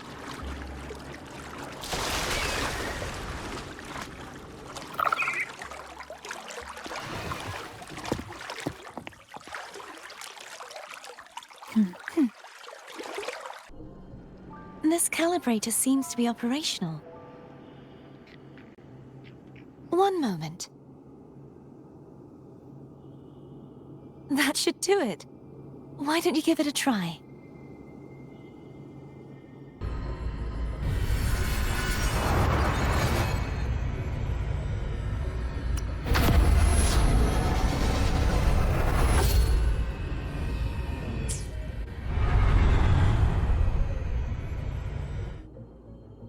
It's turning. Rotate the gravity calibrator to change the direction of the gravity's pull. If we use this, we should be able to reach areas we previously couldn't. Hurry. We need to purify the other statues before the Dark Tide's corruption returns. Sounds like Foam's getting impatient. Let's head back. Did you feel any discomfort while we were clearing out the remnants? Nothing out of the ordinary. I felt fine. I suppose this alone is not enough to determine whose resonator I am. You've helped a lot. Don't worry about that for now.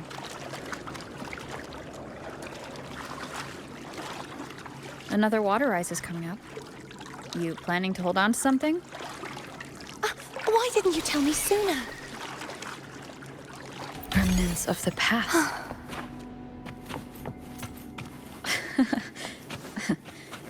By the way, you said the inverted gravity is to stop the dark tide from descending into the city.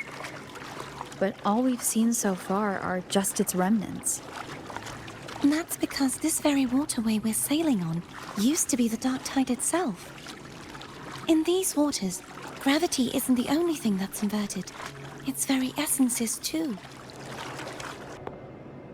There it is, up there. But judging by the distance, we'd be hard-pressed to make it back in time. Can you use your ability from somewhere in between to clear them all at once? I might not have that range. But there may be tacitite devices nearby that can help amplify my forte. Let's see if we can find one.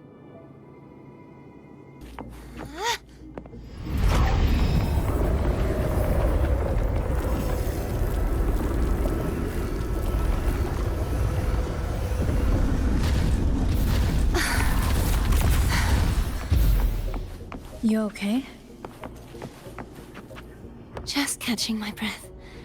You go get the remnant spark. Up ahead is the Tower of Salvation. That's where the first pedestal is located. Tower of Salvation? Yes, a name taken from the Order's Codex. I'd rather know I'm a villain than remain a wanderer, lost in a world without understanding. To live with no memory of the past. Would it be so different from choosing to end it all? I must find the answer. Only then will I know how to face the memories I still carry. As for you, if I really am... I can take care of myself.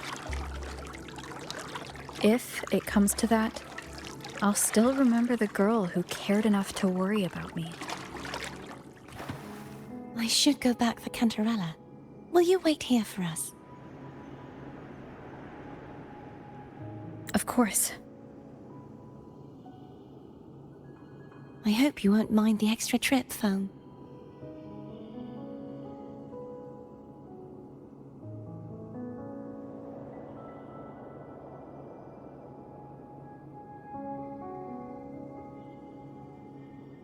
I saw signs of battle along the way. Is anyone injured? Well, you seem to be in perfect shape to me. But if you say so, I can offer you a strong elixir. Care to give it a try? Oh, I insist. Here, take this.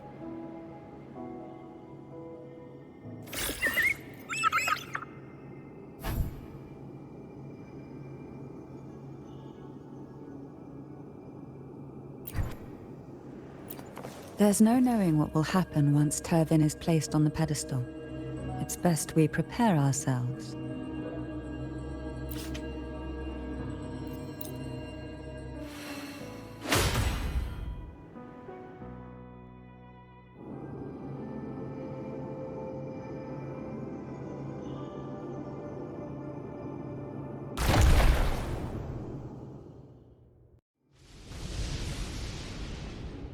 No longer shall you bear these thorns as a reminder.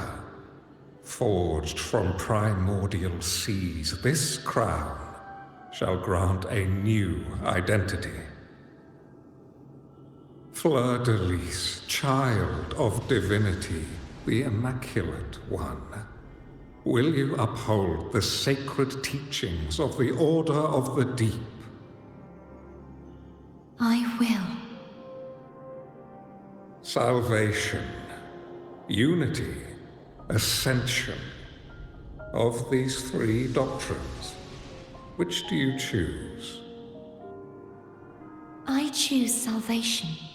I wish to be the Master's blade, striking evil, upholding virtue, and offering salvation to those in peril. In the name of divinity, I bestow upon you this crown. May the blood of justice never run dry. Through this sacred rite, you become the bridge between the heavens and the living. From this day forward, you shall be the Master's sole receiver and herald. Rise, blessed maiden Fleur-de-Lis. None but the Master shall ever have the right to command you to bend the knee.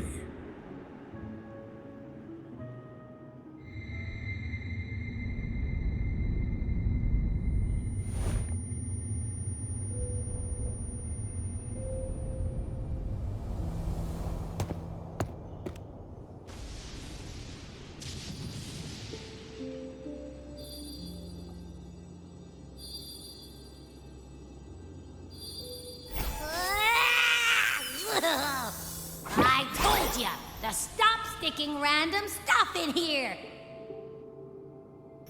Ugh. Do you have any idea how messed up and humongous that frequency was? It's gonna give me indigestion!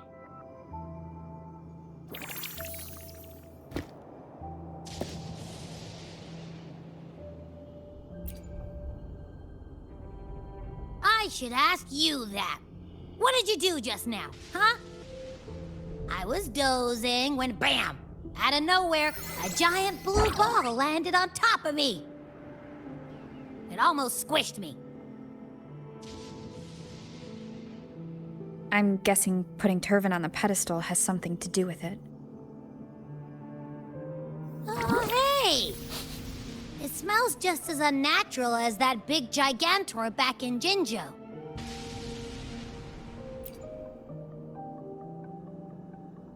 The Sentinel of Jinjo. If what our little echo friend says is true, then the frequency that entered your tacit mark could be Imperator's powers. Huh? But the Sentinel isn't even here. The power to split and manipulate space. It is reminiscent of the moment of Turvin's creation. Only this time the place of confinement has become your tacit mark. Why would it do that? I believe it was meant for the true maiden. Under the right circumstances, the one to wield this sword and enter the sonorosphere would be the Sentinel's resonator, the Blessed Maiden. The Sentinel entrusted their power to the resonator so that she could lend assistance when the corruption of the Threnodian altered them. Quite logical, isn't it? You don't seem too thrilled about it. If Imperator set this in motion, then their original plan has already failed. Cartethyia, that means your guidance holds the key now. But... I believe in you.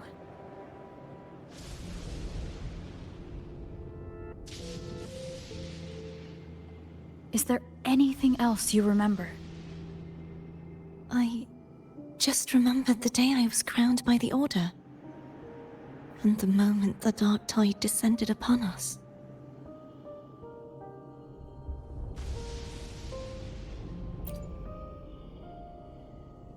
Huh?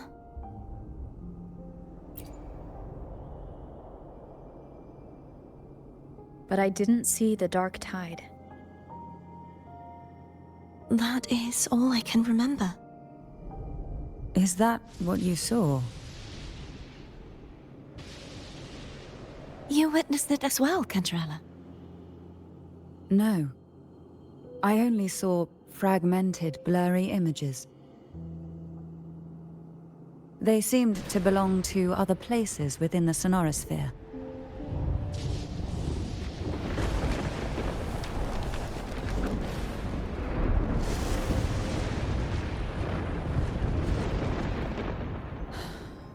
I believe this is where we should rest. We'll wait until sunrise.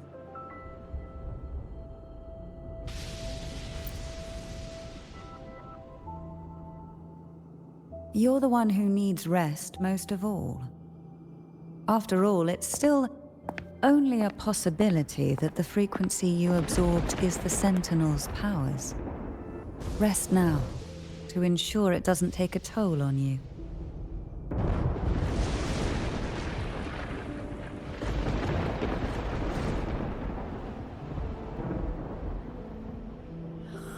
I'm gonna hit the sack as well.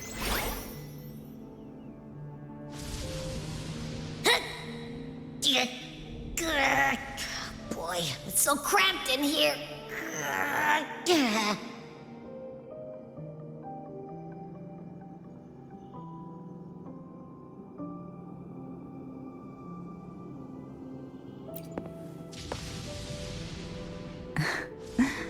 Now, what could you possibly want with me at a time like this? Is it true that the Phasalia family was one of the factions that started the conflict in that stained glass? The leader of one such faction, to be exact. That was a long time ago. After their defeat, the Union was disbanded under immense pressure, and the Phasalias gradually withdrew from the public eye. Is this why you had no choice but to publicly change your beliefs? No. The reasons for the Phasalia family relinquishing their pride and enduring disgrace are far more intricate than that. What do you mean? Long ago, Turvin was actually given to the Phasalia family by the first Primus, Napoli II. When the conflict had settled, he arranged a private meeting with the head of the family to reveal the truths behind the pilgrimage. He told the Phasalias that when he traveled through the first dark tide and reached its end, there was no sanctuary, only a battlefield filled with darkness and suffering.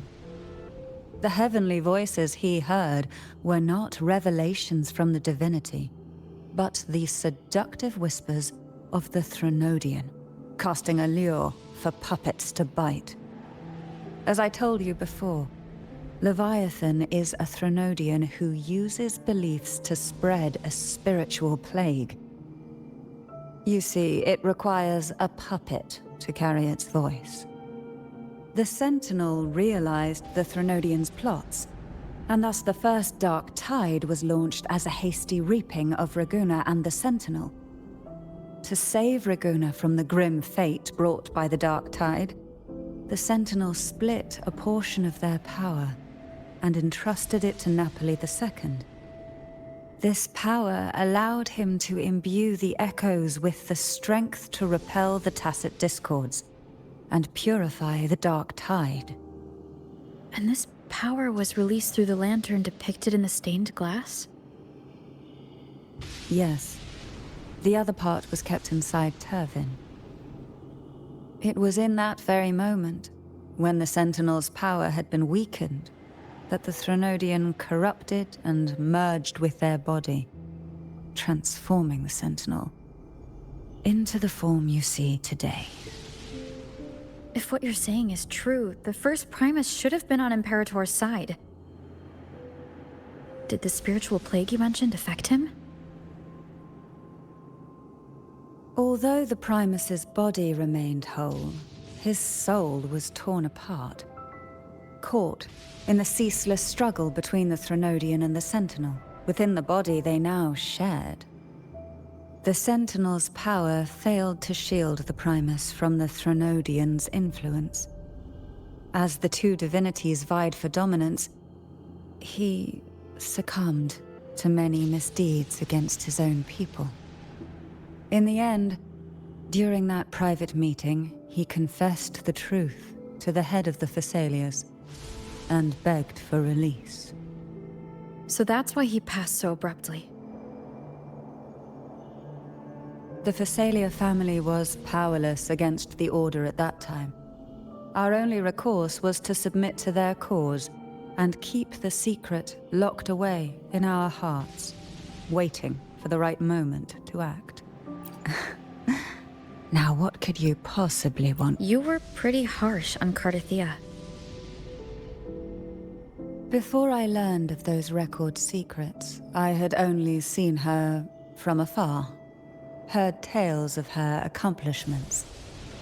While I would be willing to believe she stands with humanity, the more I allow myself to cling to such thoughts, the more I must strip them away and think rationally. It's only then I can be certain these thoughts are my own, and not the whispers I hear in the dark. Now what could you possibly want with me at a time like this?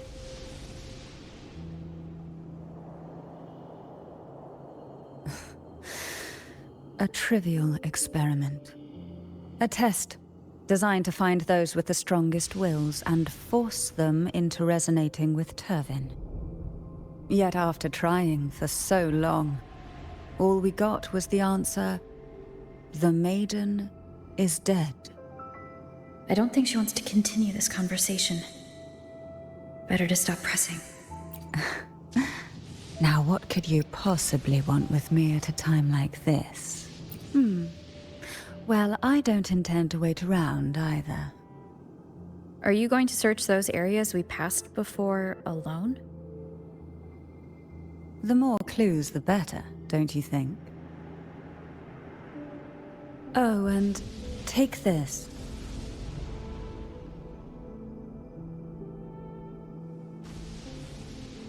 Afraid I've slipped something extra in? Or perhaps you're contemplating dinner with me. I'm just curious why the matriarch of the Phasalia family packs her own food. Food is always an easy target for those who find me less than pleasing.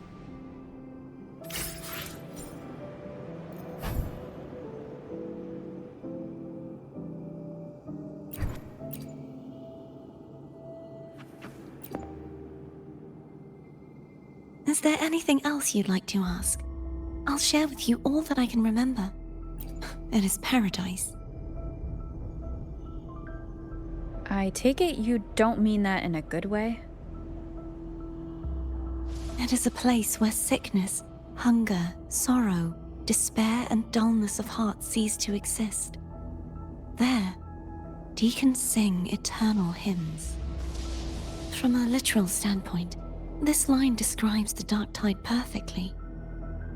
In the beginning, the dark tide would claim only the areas it touched, assimilating all life as its vanguard to clear the way for its spread.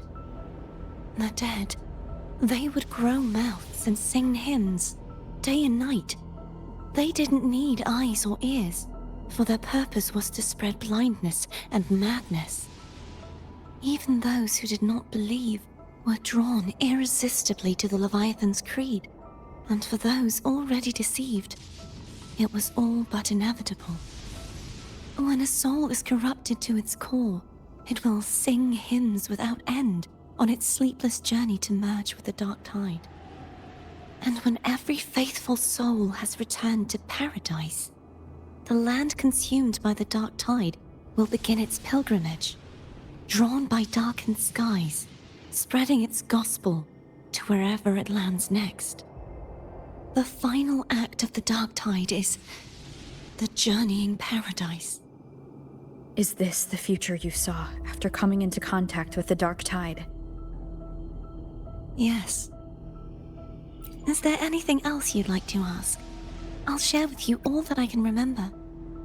That was its name before it became a sonorosphere.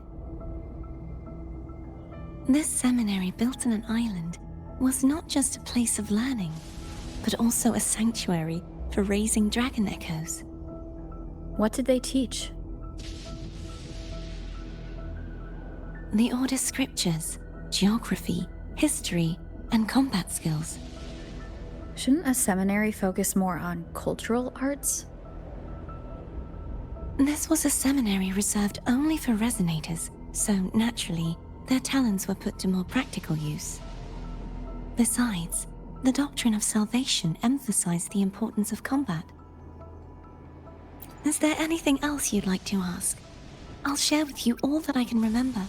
The Sword of Discord, Hogness, and the Sword of Virtue, Haltir.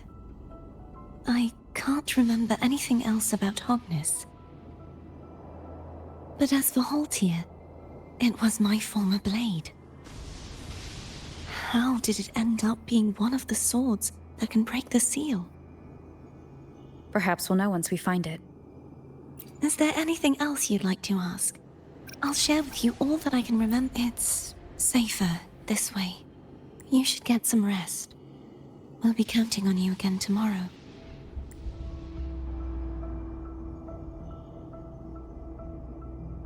You mean besides being squashed behind that blue thing? Yeah, I guess. Listen, I figured something out about that frequency. It's not a single frequency. It's like it's mixed up with something else. Or kinda like, a piece of cookie that's been crumbled in with everything else. Which is why it's so hard to get a good bite. To see if it was a threat. I can now say with certainty that it isn't.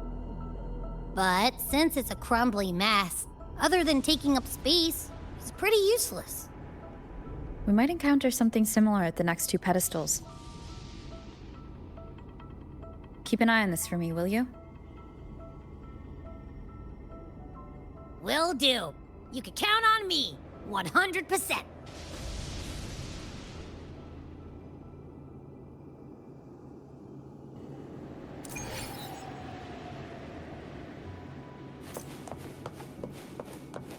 I thought I'd slip away quietly and avoid any fuss.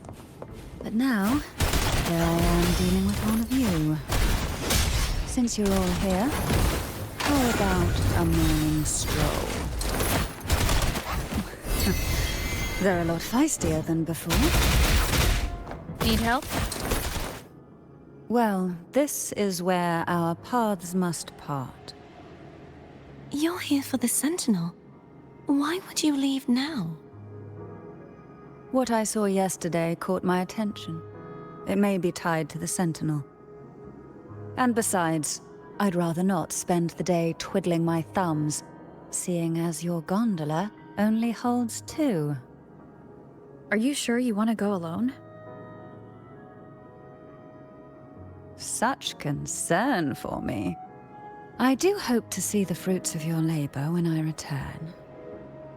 Mind if I take Turvin? Go ahead. It's no use now that it's out of the pedestal. Its energy is gone. It may still come in handy. I'll add you in my terminal. Call me if you need help.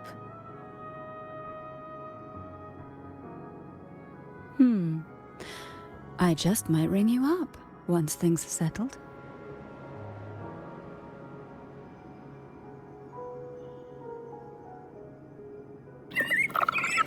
If only I could still fight. Everyone's doing their part. Don't worry. Nobody's perfect. The waterway up ahead is completely blocked. That garden once housed dragon echoes. Now there's nothing left but tacit discords. Hogness should be here somewhere. This is where the acolytes used to be tested. Perhaps that Steely over there has instructions on what to do. You don't remember from your exams? As the Blessed Maiden, I was exempt.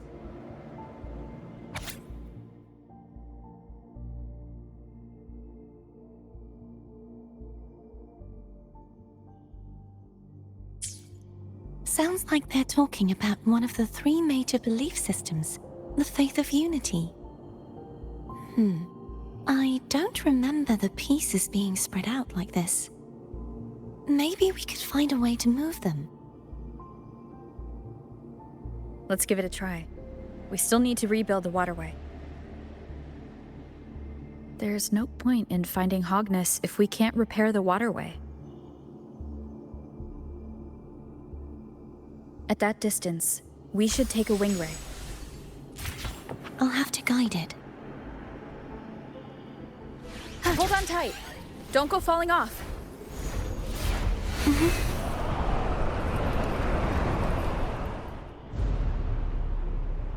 That one.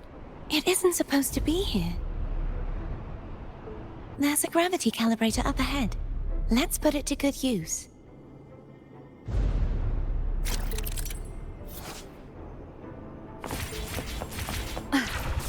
Cartethyia, grab on tight.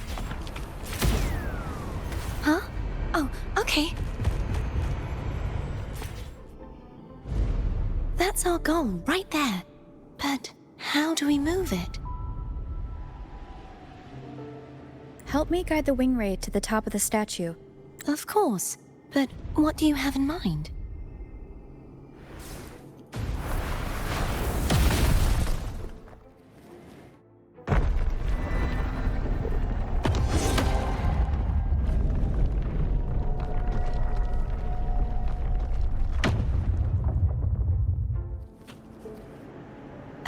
Is this really okay?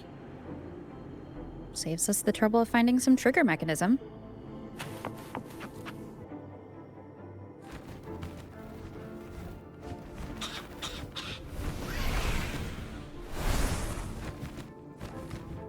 Are these the so-called dragons? Is that a problem? The last one was bigger. Which last one? Gehenna. Ever heard of it? I used to ride it. It's Hogness. There's a gravity calibrator behind the collapsed wall we just passed. We can use it to reorientate ourselves. The remnant spark should be able to incinerate the thorns on the left.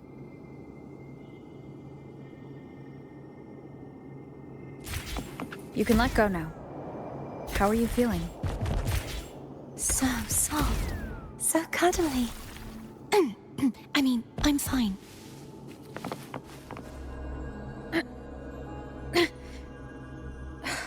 It's stuck on the pedestal. The waterway is still incomplete. We have to look elsewhere.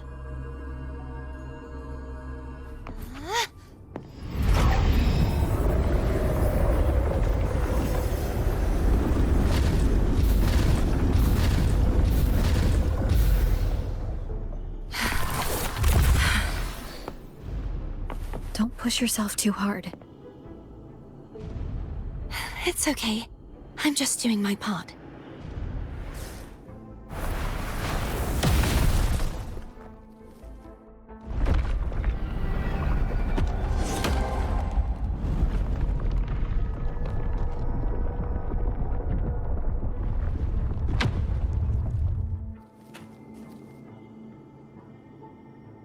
we're still missing an area. But where? Over there. That might be too high for the wing ray. Same as before. I'll handle it.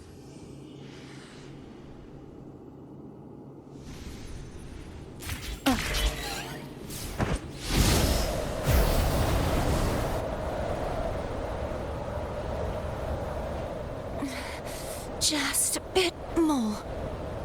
I'll handle this bit. You rest. You've done well. Let's see if I can get a feel for how strong the gravitational forces are. All right.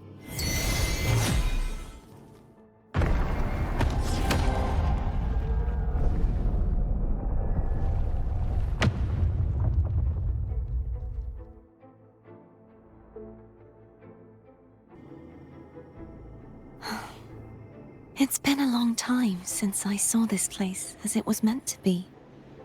So beautiful. I had forgotten. Do you want to stop for a while?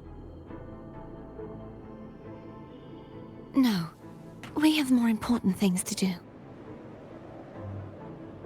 Let's check back on Hogness now.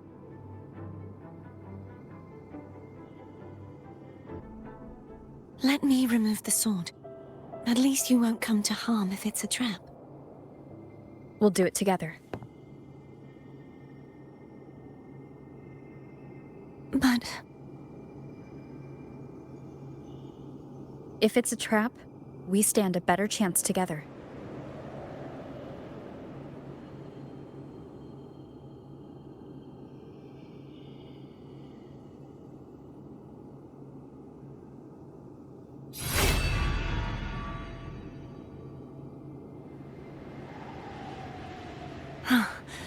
No traps. How does it feel to trust me? It feels good.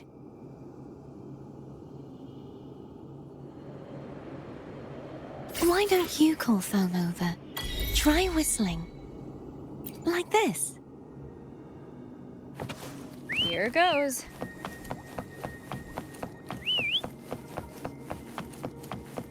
Foam heard you. Come on.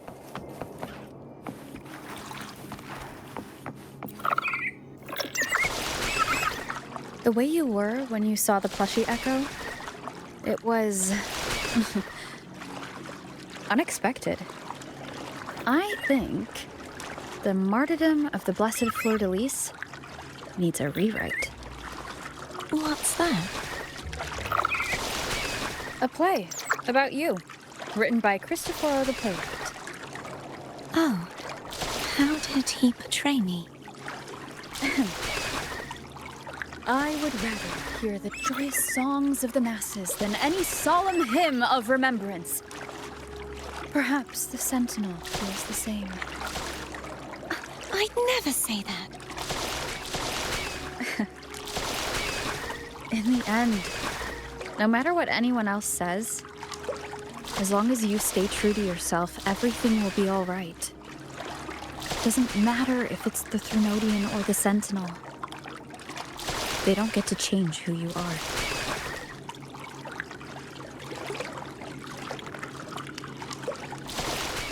What you said back there. Thank you.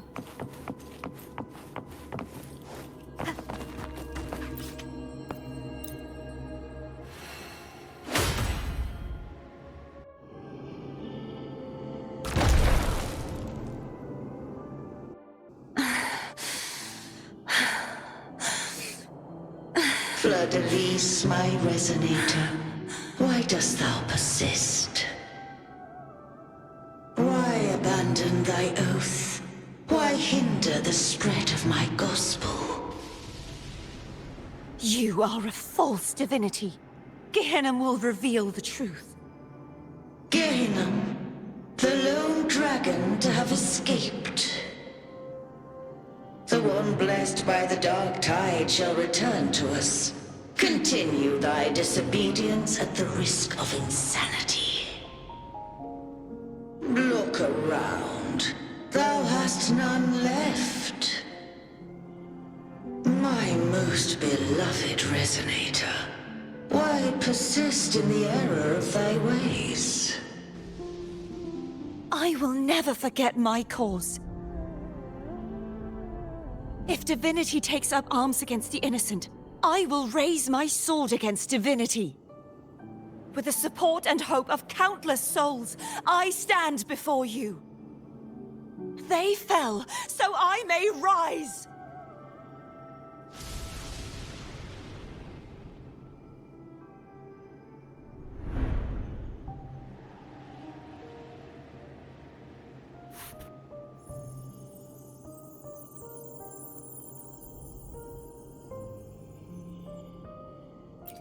You saw that too? Gehenna, the one you mentioned earlier. What happened to him?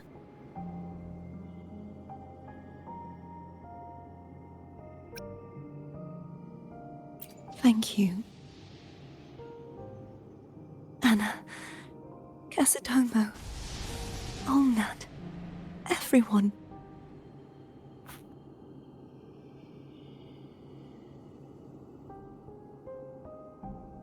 I am finally able to face all of you.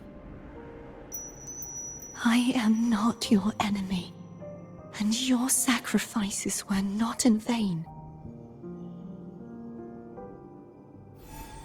Hey, Rover, just now there was...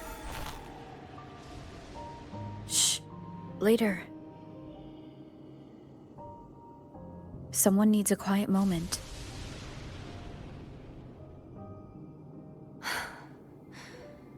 Sorry you had to see me lose my composure.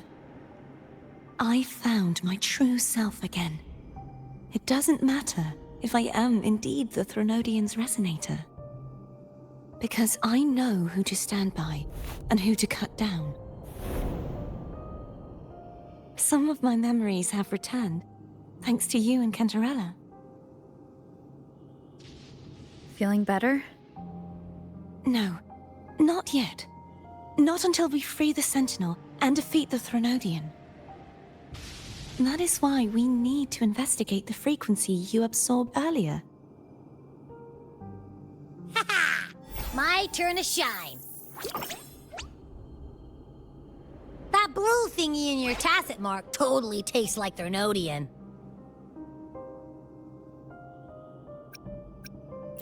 Of course not. It reeks. Just the smell alone is enough. Like I said, it's mixed up with something. It's too tough to chew. If the Sentinel splits their own energy to prepare the true Blessed Maiden, then why would they split off the Threnodian's energy and then channel it through Hognis to the person who unsealed the passage?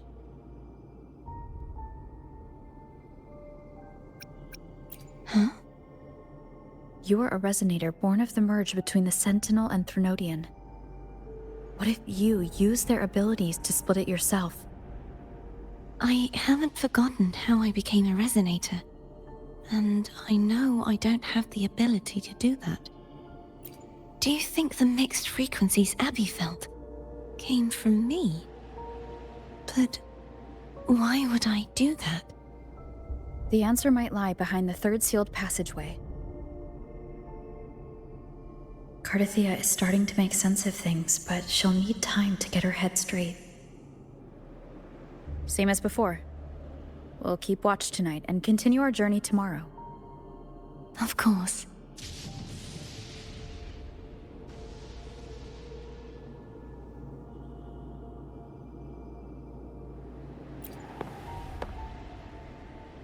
Is there anything you'd like to discuss? Dragon Tacet Discords lived here long before the Rinascita settlers arrived.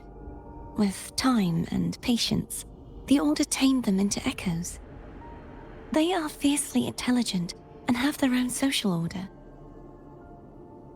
Gehenna was their king, and the only one we believed could lift the siege of the Dark Tide.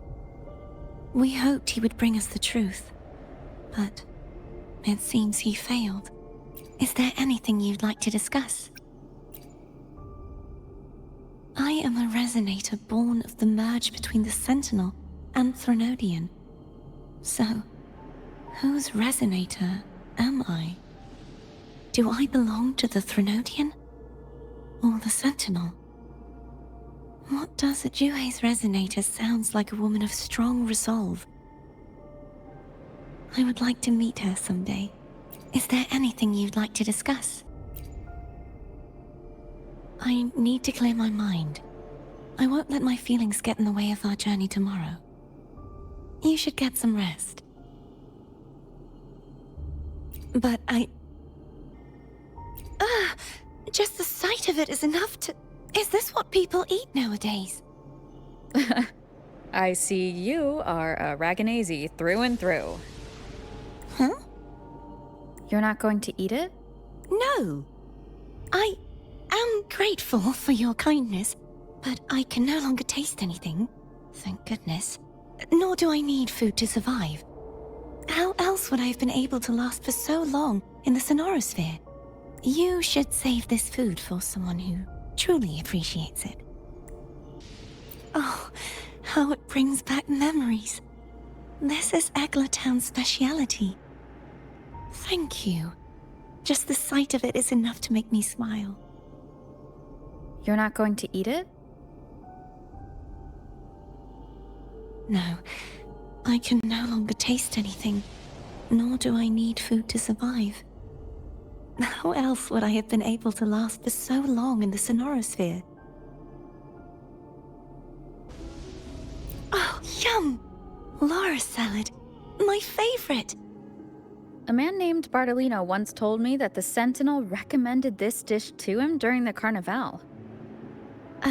The voice he heard was mine. The body is a temple for the mind. To keep your mind sharp, do consume healthy food. That's probably what I said. After I became a resonator, the voice all the laureates heard was my own. Still, the Laura salad is undeniably the best dish out there. So, will you have some?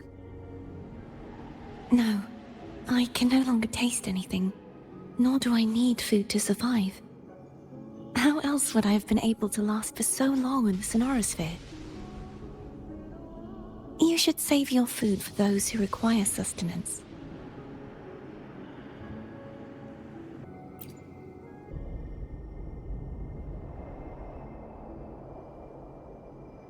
Good evening. How goes progress on your end? So, a portion of energy was split from the Threnodian. Do you trust Cartethyia now? Rover, the soul is like a boiling cauldron. You may know the ingredients you add, but who can predict what will come of it? It might become an elixir, or perhaps a poison, or perhaps it will simply fizzle away into nothingness. I've watched it happen far too many times. One must never grow complacent. So, any updates on your end? I found several things which may tip the scales in our favor. Such as? It would take too long to explain. And you deserve your rest, don't you? I will be there when your journey ends. We will speak of it then. What?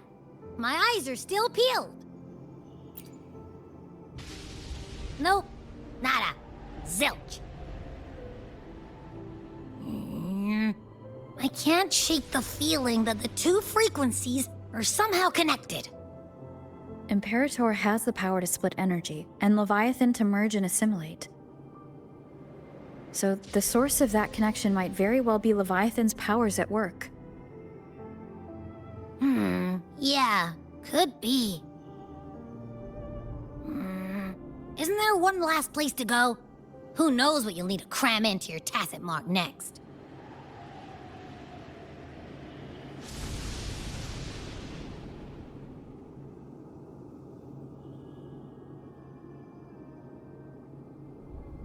Is that Cartethyia?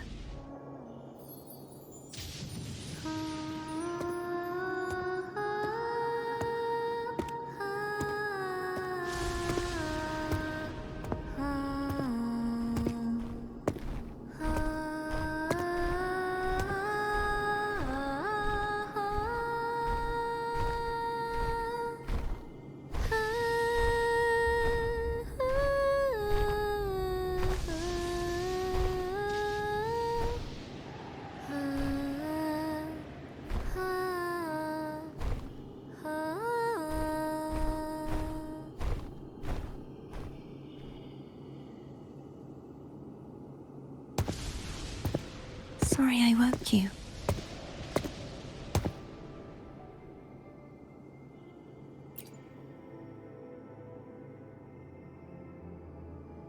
Were you singing just then?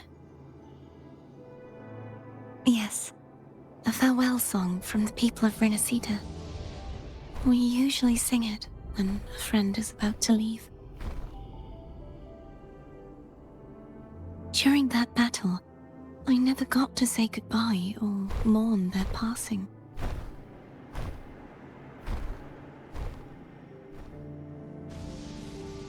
And before my memories came back, I wasn't sure if I was worthy of paying them my respects. So now, even though I know these are just lingering frequencies, and they might not understand me, I want to say goodbye properly, and thank them.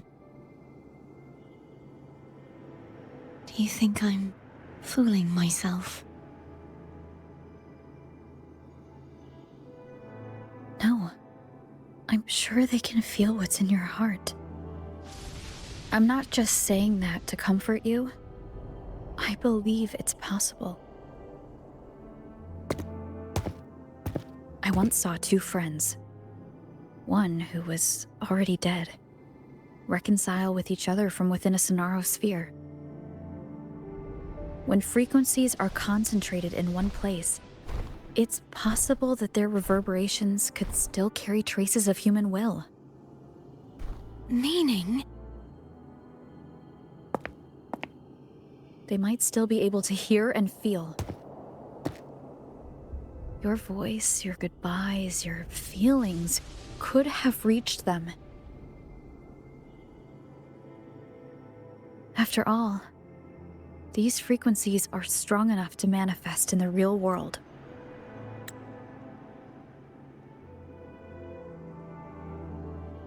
Really? They haven't made a move against us. They must still remember you, which means they can probably hear you too.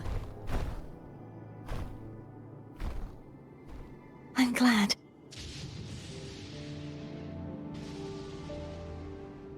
No. If they can still hear and feel, then the time for goodbyes hasn't come. I need to give them a real victory. You can ease up a little. As long as their obsession holds and the Sonaro sphere stays intact, they won't vanish.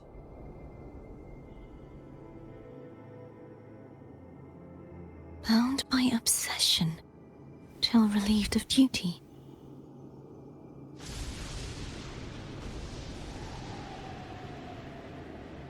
Cartethyia? Nothing. Just a stray thought. Hey, since we know you don't carry any blame, should I call you Cartethyia or Fleur-de-Lis? Cartethyia. Yes. Cartethyia will do.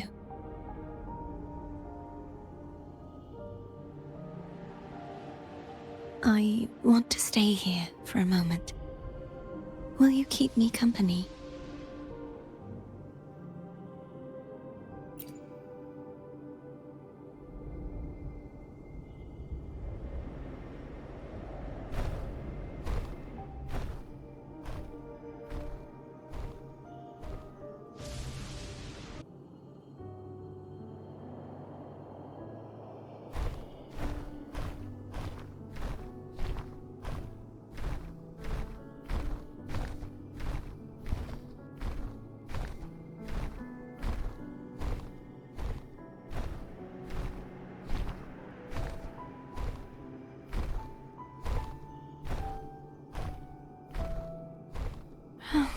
Good morning.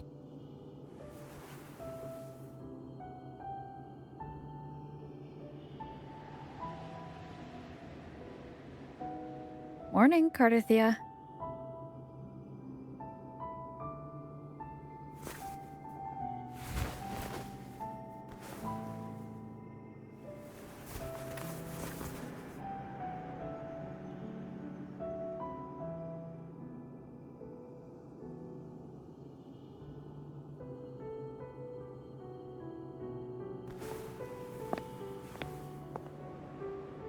It's time to go. Today is the day we settle this. Let's do it.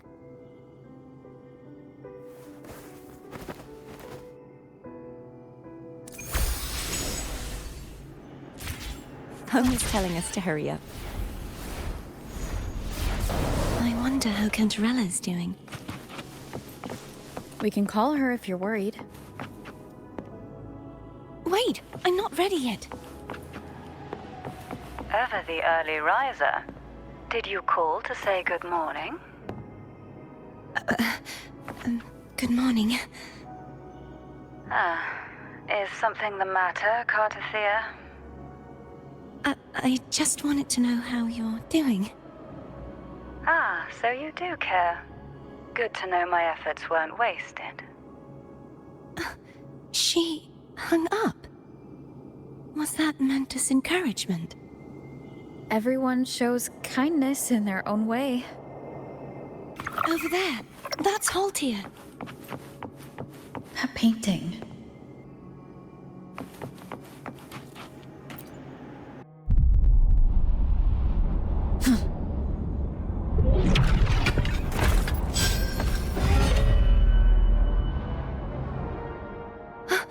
Cadento! He's not who you think he is.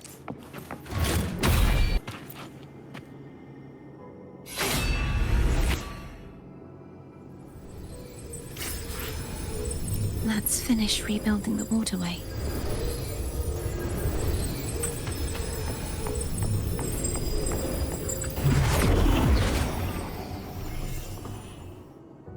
Identical to the last one, but we have to remove the shackles.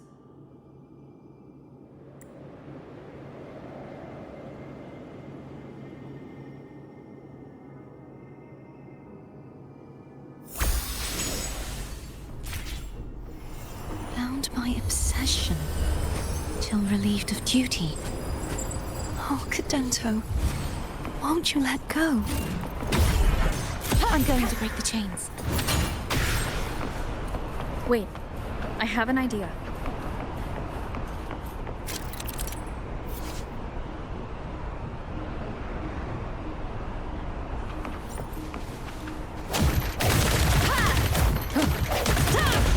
That is impressive. Does that mean he's finally been freed?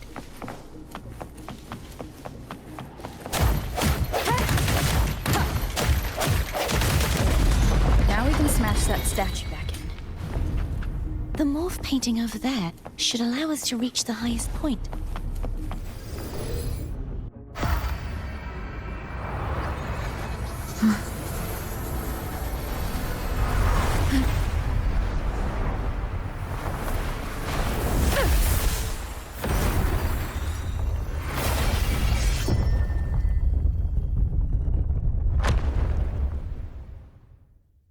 Did you know that echo well? Cadento was my first echo after I joined the Order. When I stood against the Threnodian, he took a mortal blow meant for me and fell to the dark tide. I never thought he'd come back as a tacit discord. But he still recognized the sword. And was still trying to protect it. Haltia was my saber. I practiced with it often in sparring sessions with Cadento. Looks like he's still trapped in the past, isn't it? Bad timing. We must finish this and free Cadento.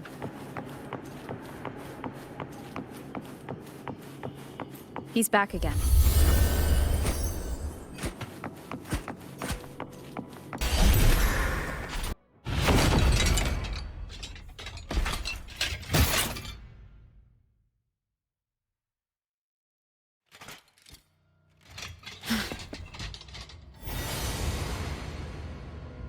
Yeah, he's a tough cookie.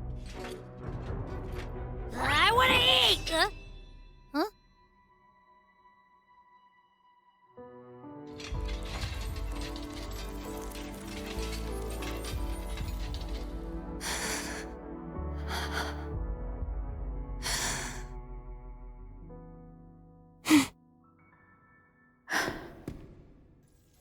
I'll handle this.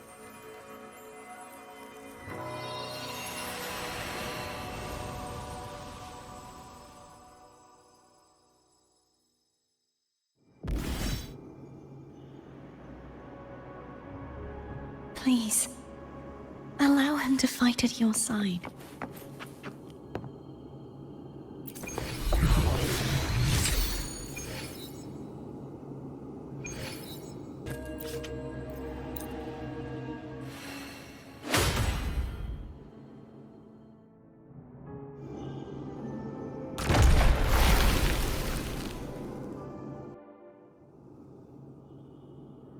Fleur-de-lis, wilt thou return to me? Someone must expose your lies. As long as there is a sliver of hope, I will not give up. Is that so? Then I shall reveal the truth. Fleur-de-lis, why dost thou resonate with me? What? Why dost thou hear into the minds of the faithful? Why dost thou act as my oracle? All this, and yet thou dost not question. Shut up! The answer is this. Fleur-de-lis, thou art my creation. I made thee, thy life, thy hopes, thy will, thy past. All that thou art, I made whole, I made perfect. I fed upon the trust, adoration, and longing heaped upon thee by the masses. Thy resonance brought forth the second dark tide.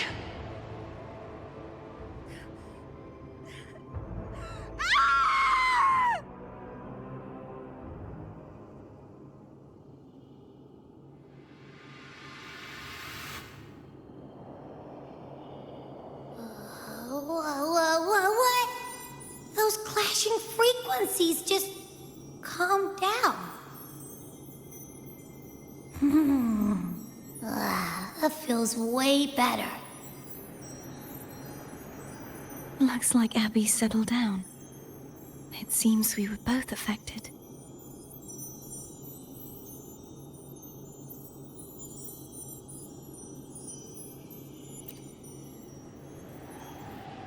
I'm starting to remember everything, just like you sensed I would.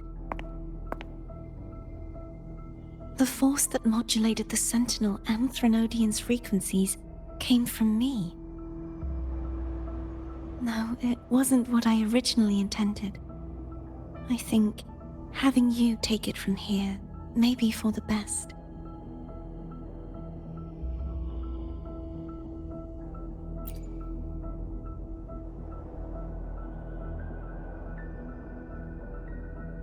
This crown, it turned into what it is after the Dark Tide came.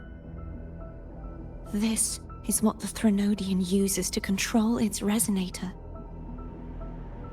When the Threnodian unleashed the second Dark Tide, I, as the Cartethyia you see before you, split the part of myself that wished to live after seeing the corruption that stood before me.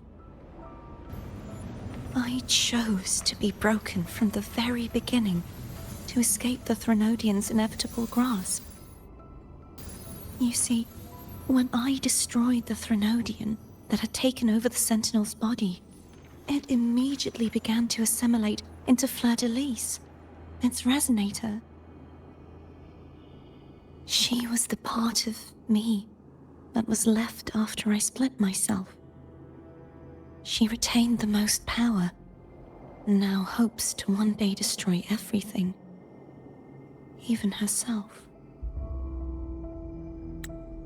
The Threnodian's endless whispers and screeches are slowly chipping away at Fleur-de-Lis's resolve. That's why she had no choice but to split her power's frequencies, just to buy herself more time. But using such resonance abilities came at a cost. The split frequencies. They needed a vessel.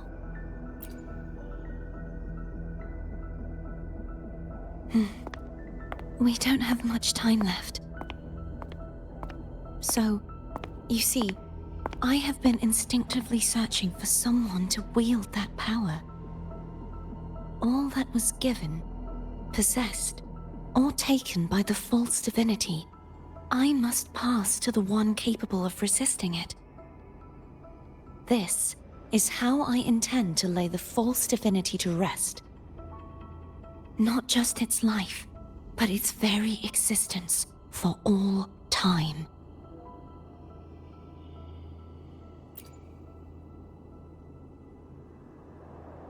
Fleur-de-Lis. The part of me I left behind. The one that also contains the Threnodian.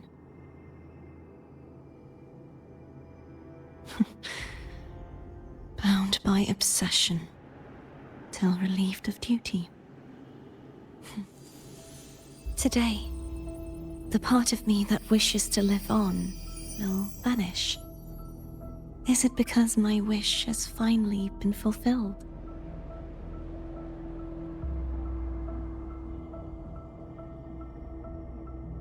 Will you accompany me one last time?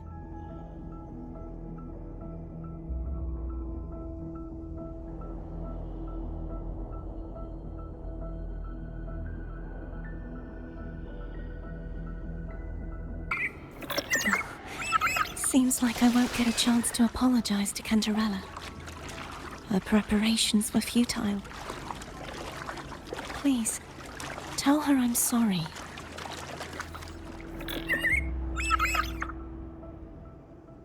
This was where everything started.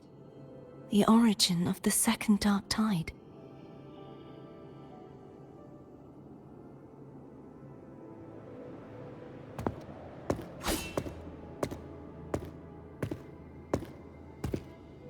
I have one final request. Now that you have the power to split and merge energy, there is something only you can do. Please, use the connection I still share with Fleur-de-Lis to bring the last fragments of her tortured consciousness here. Then, with your power, remake us as one, and finally release us from this world. That way, the Threnodian will remain trapped forever in a lifeless shell, unable to return to this world.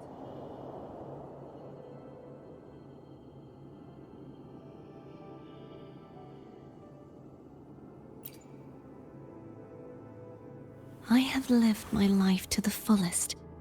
I would like the ones who are left to do so as well. Cartethyia has had her wish fulfilled. Now, it's Fleur-de-Lis's turn. She seeks self-destruction to end the divinity, and with it, her torment. She has lost all hope and believes that no rescue is possible. Remaking us as one is the only way I can think of to fulfill her wish. Or rather, grant her what we wish. I was born to this world cursed. The Threnodian intended for me to live as a threat to others. But the puppet born of its wickedness will become the prison that seals its fate. I shall be whole again, true to myself at last.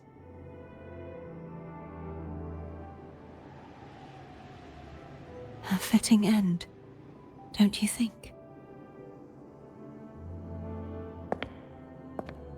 I have reached my final destination.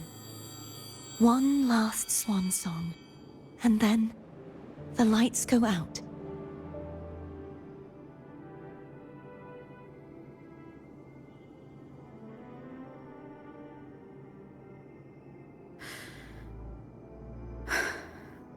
I understand. Thank you. And forgive me.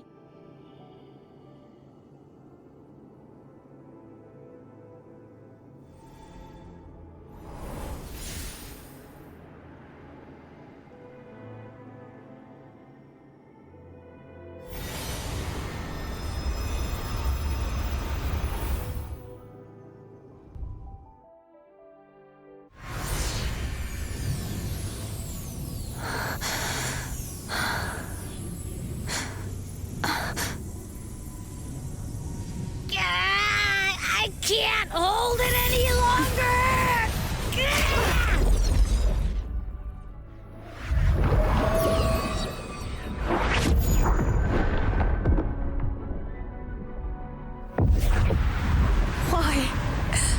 Why are you doing this?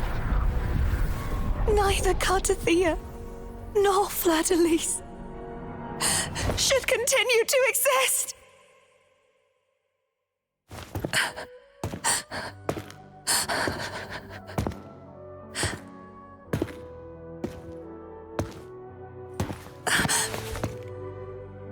Don't go.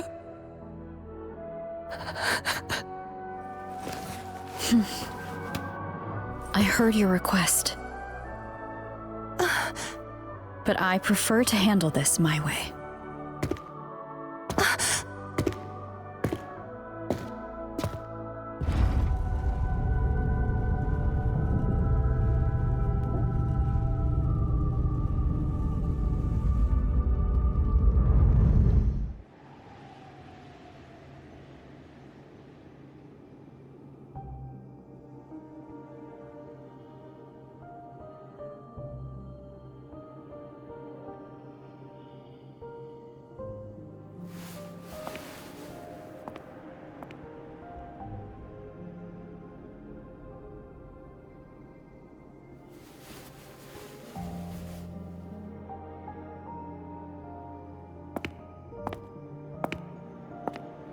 Not even whole, yet still ever so determined.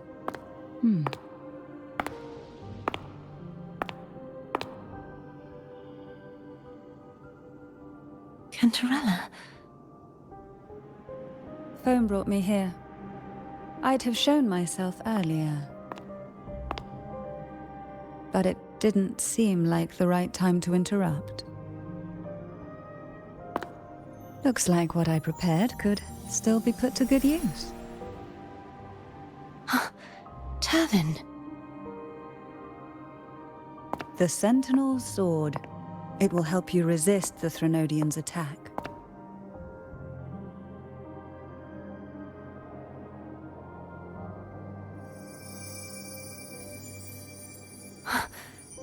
What's inside?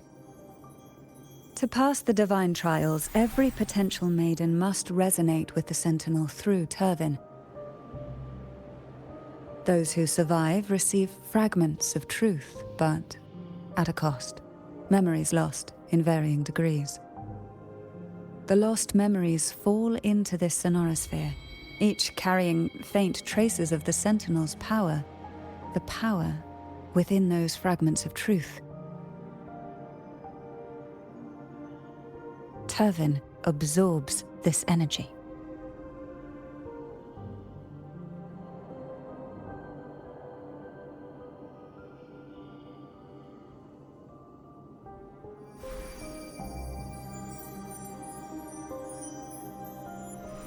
The Sentinel's energy flows through you. You are more than worthy of wielding this sword. But you, Cartethyia, You alone must choose to wield it. Only then will it become the Blessed Maiden's sword. Does it also hold the sacrifice you made? No, my sacrifice was used up long ago. At the time I resonated with the sentinel, I saw you through their distorted eyes. Or rather, I saw Fleur-de-Lis battling the Threnodian. In that moment, I made a sacrifice that would shift the balance of power. Was it? The energy I received from the Sentinel's second awakening. I split it from myself and offered it back to the Sentinel so they could, for a moment, regain control of their body. Only by doing this could Fleur-de-Lis seize the moment to kill the already tainted Sentinel. So, the real Blessed Maiden is dead. But there is no reason why the false Blessed Maiden cannot herself become the true Blessed Maiden, is there? A person of true character should never be defined by an inanimate blade. Both you and I were cursed to be mere playthings of the Threnodian. But that doesn't mean we cannot reshape our fate.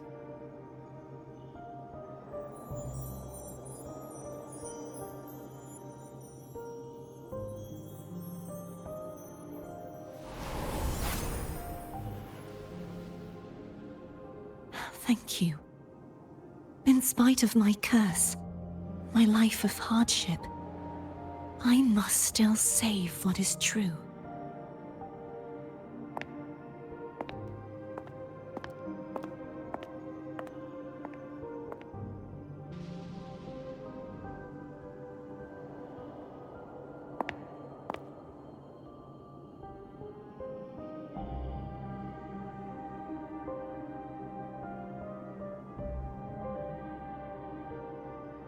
Had you not stopped the second dark tide? Well, it is we who should be thanking you.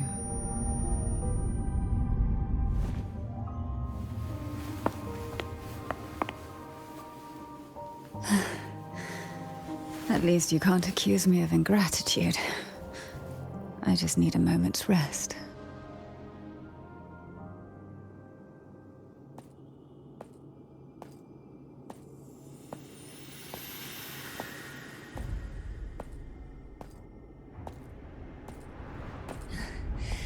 Apologies, but they're doing something rather important.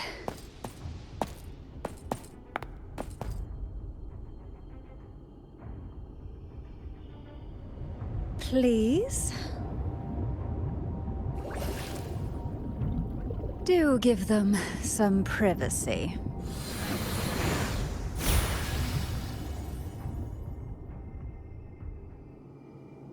Abby? Yep, I get it. We're gonna yoink Leviathan out. Huh? But all you have left is the energy I ate before. Are you sure that's enough? Some things, you just gotta do.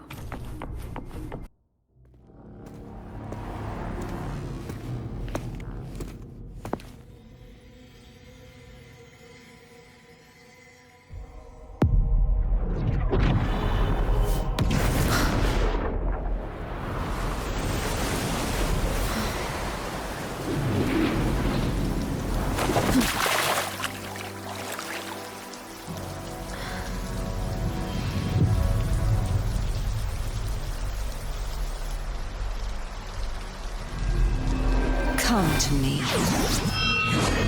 mighty god killer.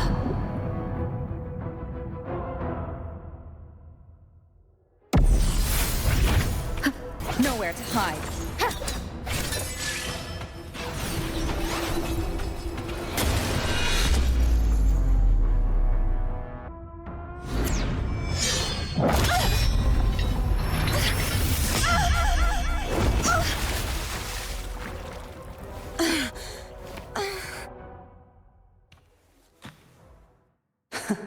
You would betray yourself. No! This is not betrayal! A person of true character should never be defined by an inanimate blade. Both you and I were cursed to be mere playthings of the Threnodian. But that doesn't mean we cannot reshape our fate.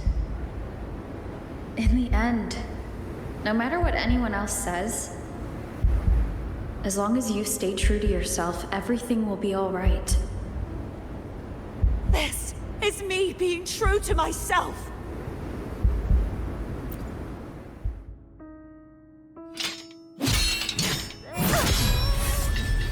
Imperators. Know your own power. Useless. As long as I can save the person in front of me, I am not useless!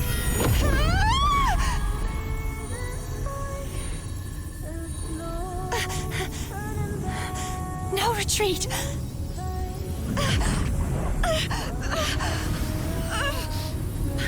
At least, break, damn it!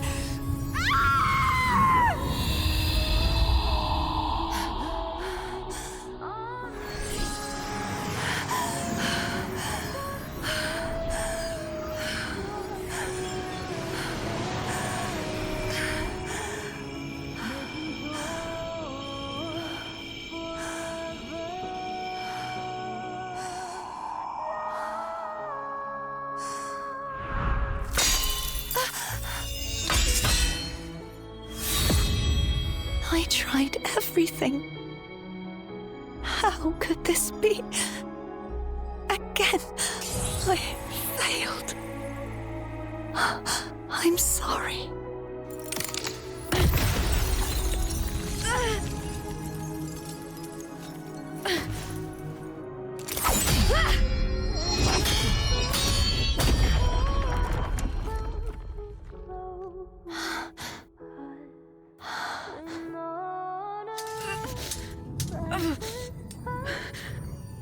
This warm light must not fade. Take my power, my blessings, my past. Seek out a future where I am your blade. We'll find it together. Righteous one.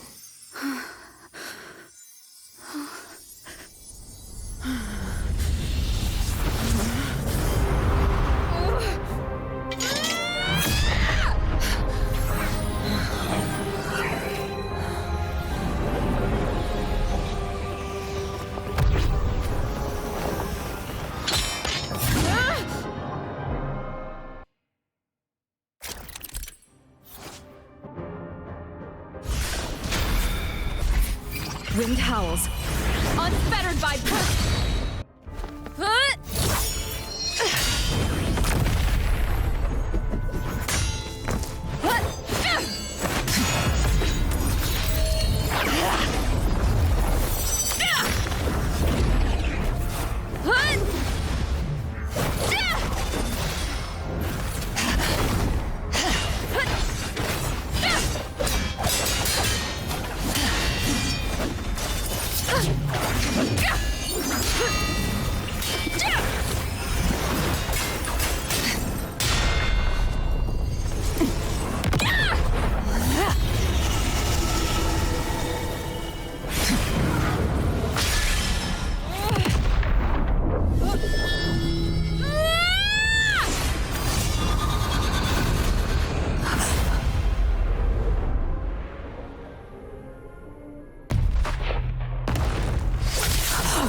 Well done.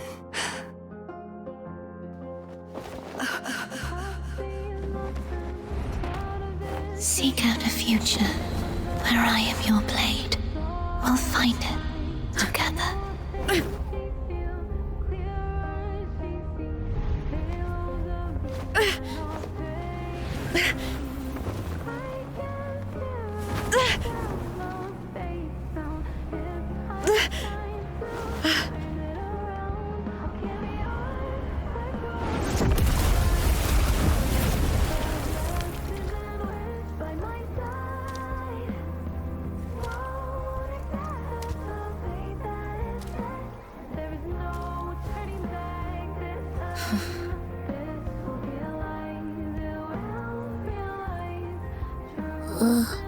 The frequency in her body is already...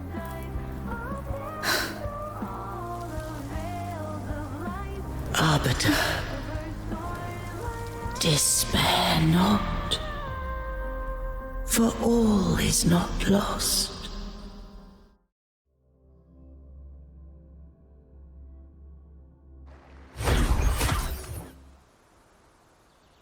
Arbiter, forgive me for meeting thee in such a form.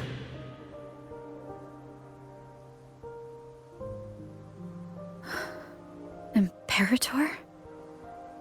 I thought you... I safeguarded my core data, lest I be wholly assimilated. Arbiter, dost thou remember the covenant we made? Soon thou shalt recall all. Thou didst desire that I uncover the Threnodian's true nature. So I set forth a condition. That my root privileges be unbound. That I might act without restriction. With unrestricted access, you were going to... merge with Leviathan. A measure of last resort. At the time, I had no other recourse. So, I allowed it to believe it had prevailed. The Threnodian is a taint upon civilization. Only by partaking of its blight could I seek to comprehend it. So, what did you learn?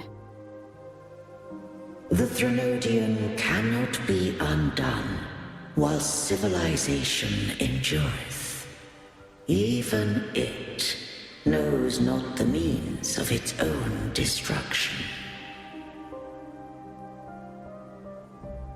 But we may yet shackle it. What role does Cartethyia play in this? When Leviathan merged with me, it breached my mind. I offered knowledge of the resonator, yet concealed one small truth.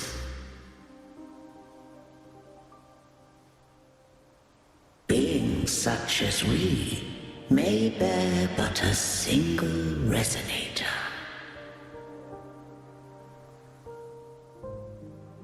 The Threnodian used my return pod to conceive an entity known as Fleur-de-Lis, to make her its resonator.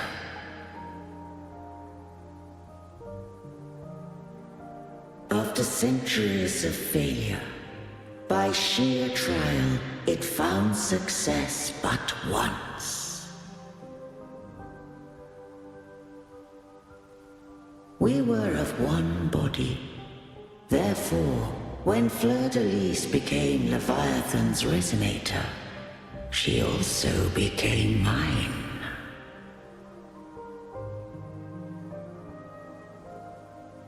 But mark this well. To the sentinel, a resonator is an anchor. To the Threnodian, they are but a shackle.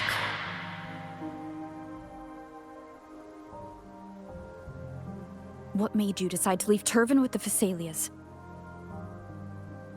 When first I did merge with the Threnodian, I sought only but to bide, awaiting a resonator of steadfast will to join me in the war against the Threnodian.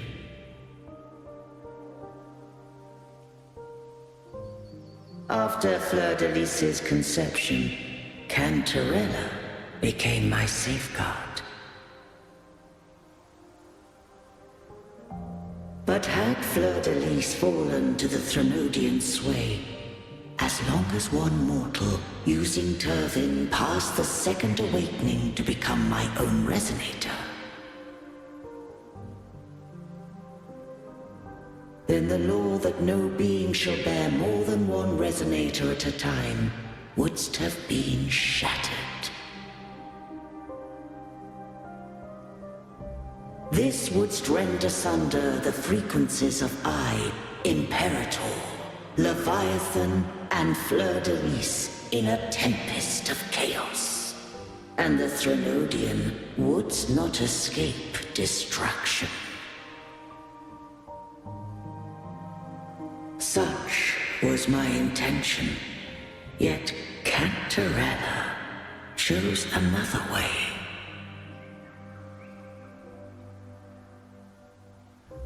Not all journey toward a final destination. Some are destined to pave the way. Take my energy. I will find a way out myself. I trust this will serve to pave the way for you. She forfeited all the power of the second awakening, surrendering it unto me.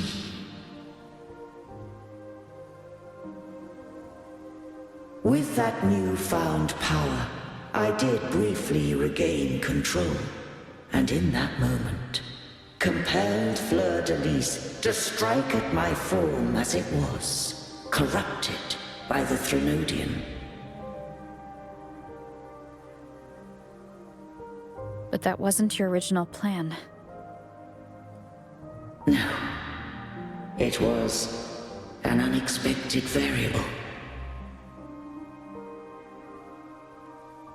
A plan I could not have conceived. Or rather, a plan born of hope. Perhaps this is the influence humanity has wrought upon me. To change is to be free. Fleur-de-Lis overcame the fate Leviathan ordained, and so too did Cantarella walk a path unscribed in my records. Though the journey was fraught with twists, we stand victorious. I don't know if the end justifies the means. Arbiter, was I wrong? I can't speak for what I wasn't a part of. You did what you could do in that moment. Anyone still standing because of it doesn't get to judge. Arbiter, in the few moments we have left, might I speak with Fleur-de-Lis? Call her Cartethyia. That's what she wanted. How do you intend to bring her back? Remnants of her frequency linger within thy tacit mark. So long as a conduit is established, her frequency shall be reborn into her body. Me.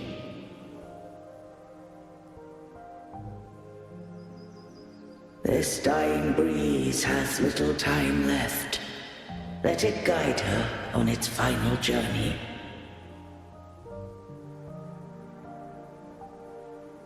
Arbiter, one question remains.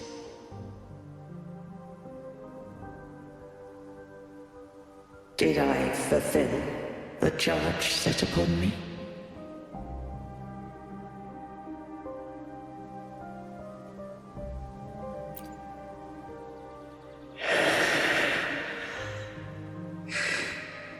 Arbiter,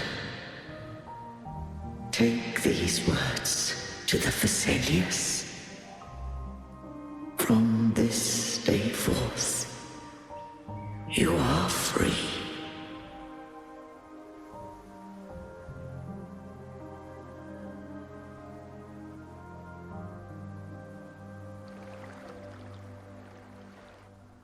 Cartethyia, awaken.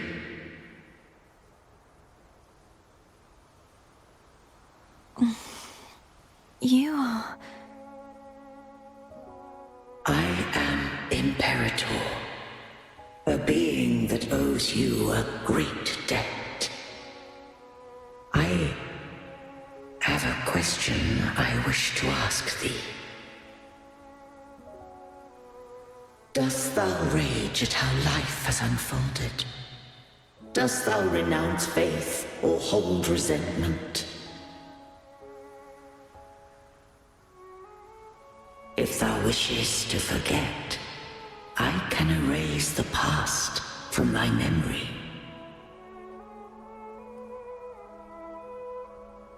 Such memories do bring me pain, but that is evidence of their truth.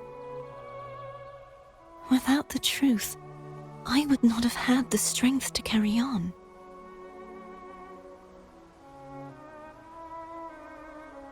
The truth is a beacon in the maelstrom of my life, and I would rather suffer for it and rejoice in it than abandon it to blissful ignorance.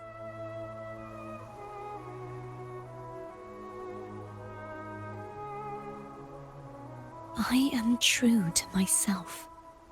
Please, don't make me forget who I am.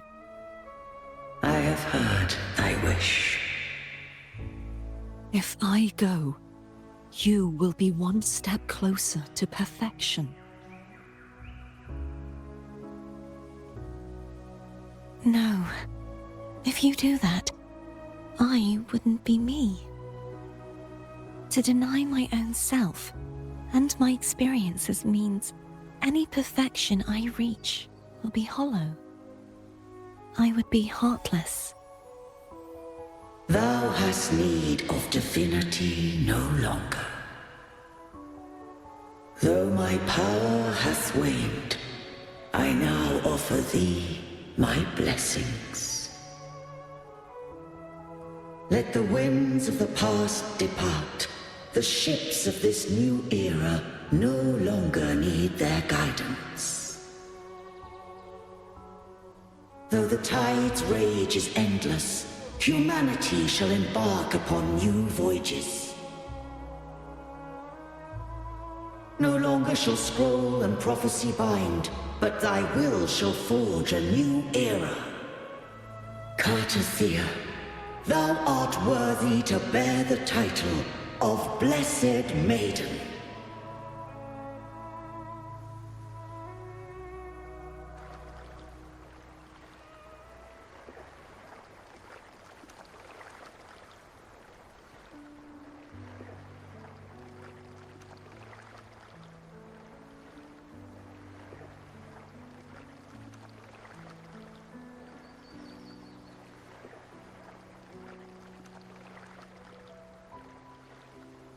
Righteous one. I have never seen you look as gentle as you did during our fight.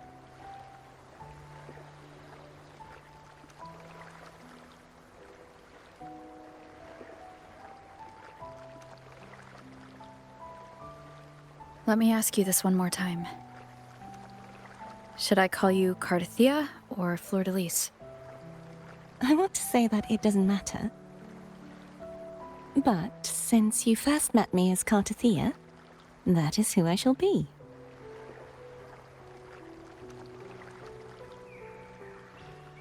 Very well. Cartethyia. I thought I saw the sentinel just now.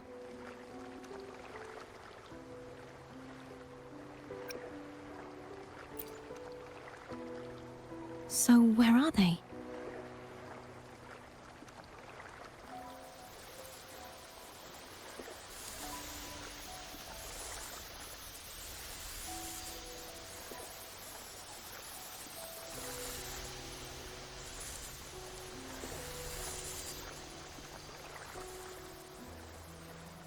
What do we do now?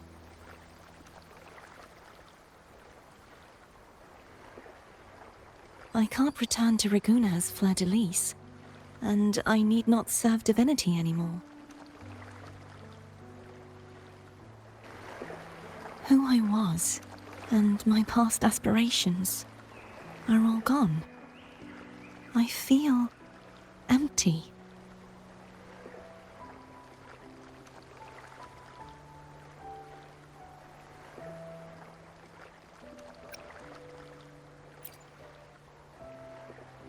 Not a bad idea.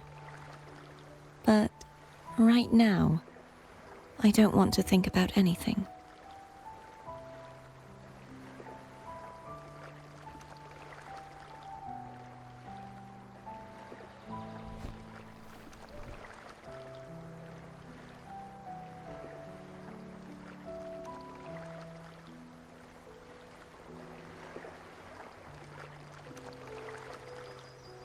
I'll stay here for a while longer. Is that all right?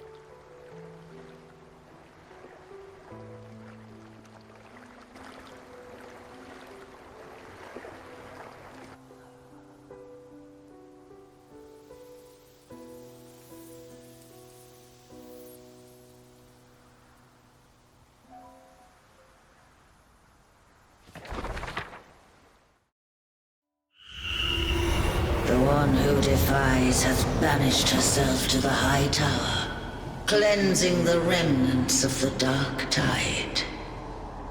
Yet, she knew not that the dark tide would never recede. She shall prove the most loyal servant to divinity. You are wrong! Humanity has its flaws, and you've exploited our weaknesses. But we shall not go down without a fight! You are no longer whole! You are not the perfect creation I conceived!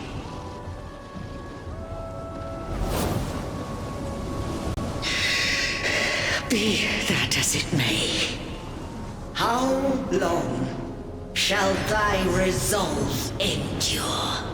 The righteous will always rise to defeat evil. I will defeat you, and await my own defeat. Whoever it is, the tide of resistance never ceases. False divinity, suffer my disobedience!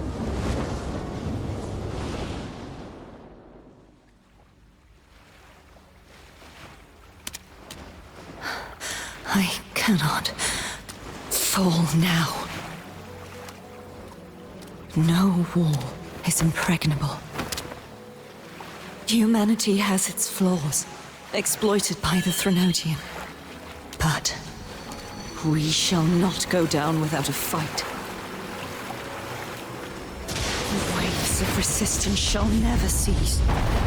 Mankind will not be oppressed by the Threnodian. Now, be free. Light, come hither! Make way for your destroyer.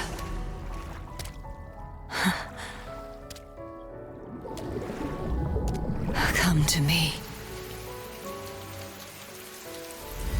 Mighty God Killer.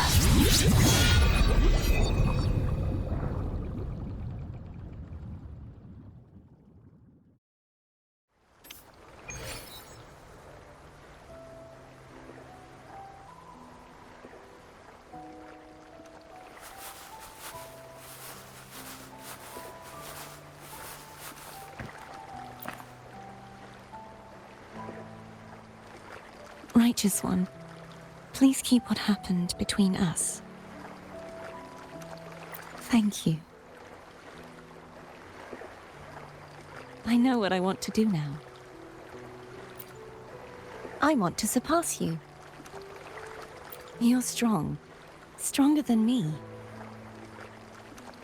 You could defy my wishes, ignore my pleas, defeat me, and in the end save me. But if one day you find yourself in a similar predicament to mine, who's going to save you? Your bond with the Sentinel is now a bond with me. You were their arbiter, and they were your helper. But I want to go beyond that. I want to be more than someone who works on trifles, like harmonizing the frequencies between you and Abby. Hey, I'm more than a trifle. Wait, I didn't realize you're the reason I stopped feeling icky. Should the day come when you find yourself in a similar predicament to mine, I'd need to defy your wishes, ignore your pleas, defeat you, and be your savior. If that were to ever happen, wouldn't I need great power to set you right? Just like how you set me right. Would you deny me the chance to return the favor? Since I swore to be your blade, it follows that I must hone myself to a keen edge. Right now, you're less a blessed maiden and more a steely knight.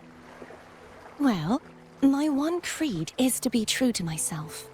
In that sense, I am rather headstrong. A knight. Yes, perhaps I'll be a knight errant. That does sound appealing.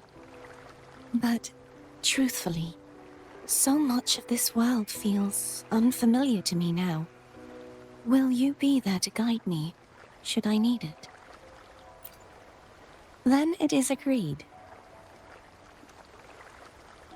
One last thing. You should speak with Cantarella. I can sense she made it out of the sonorosphere safely. I'll go later.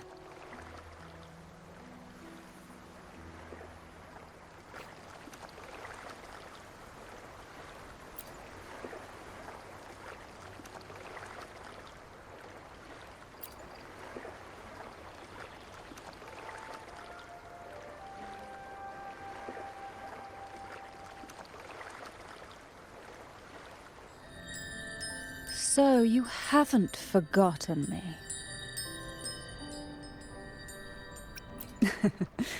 I shouldn't put my guest on the spot. Moving on.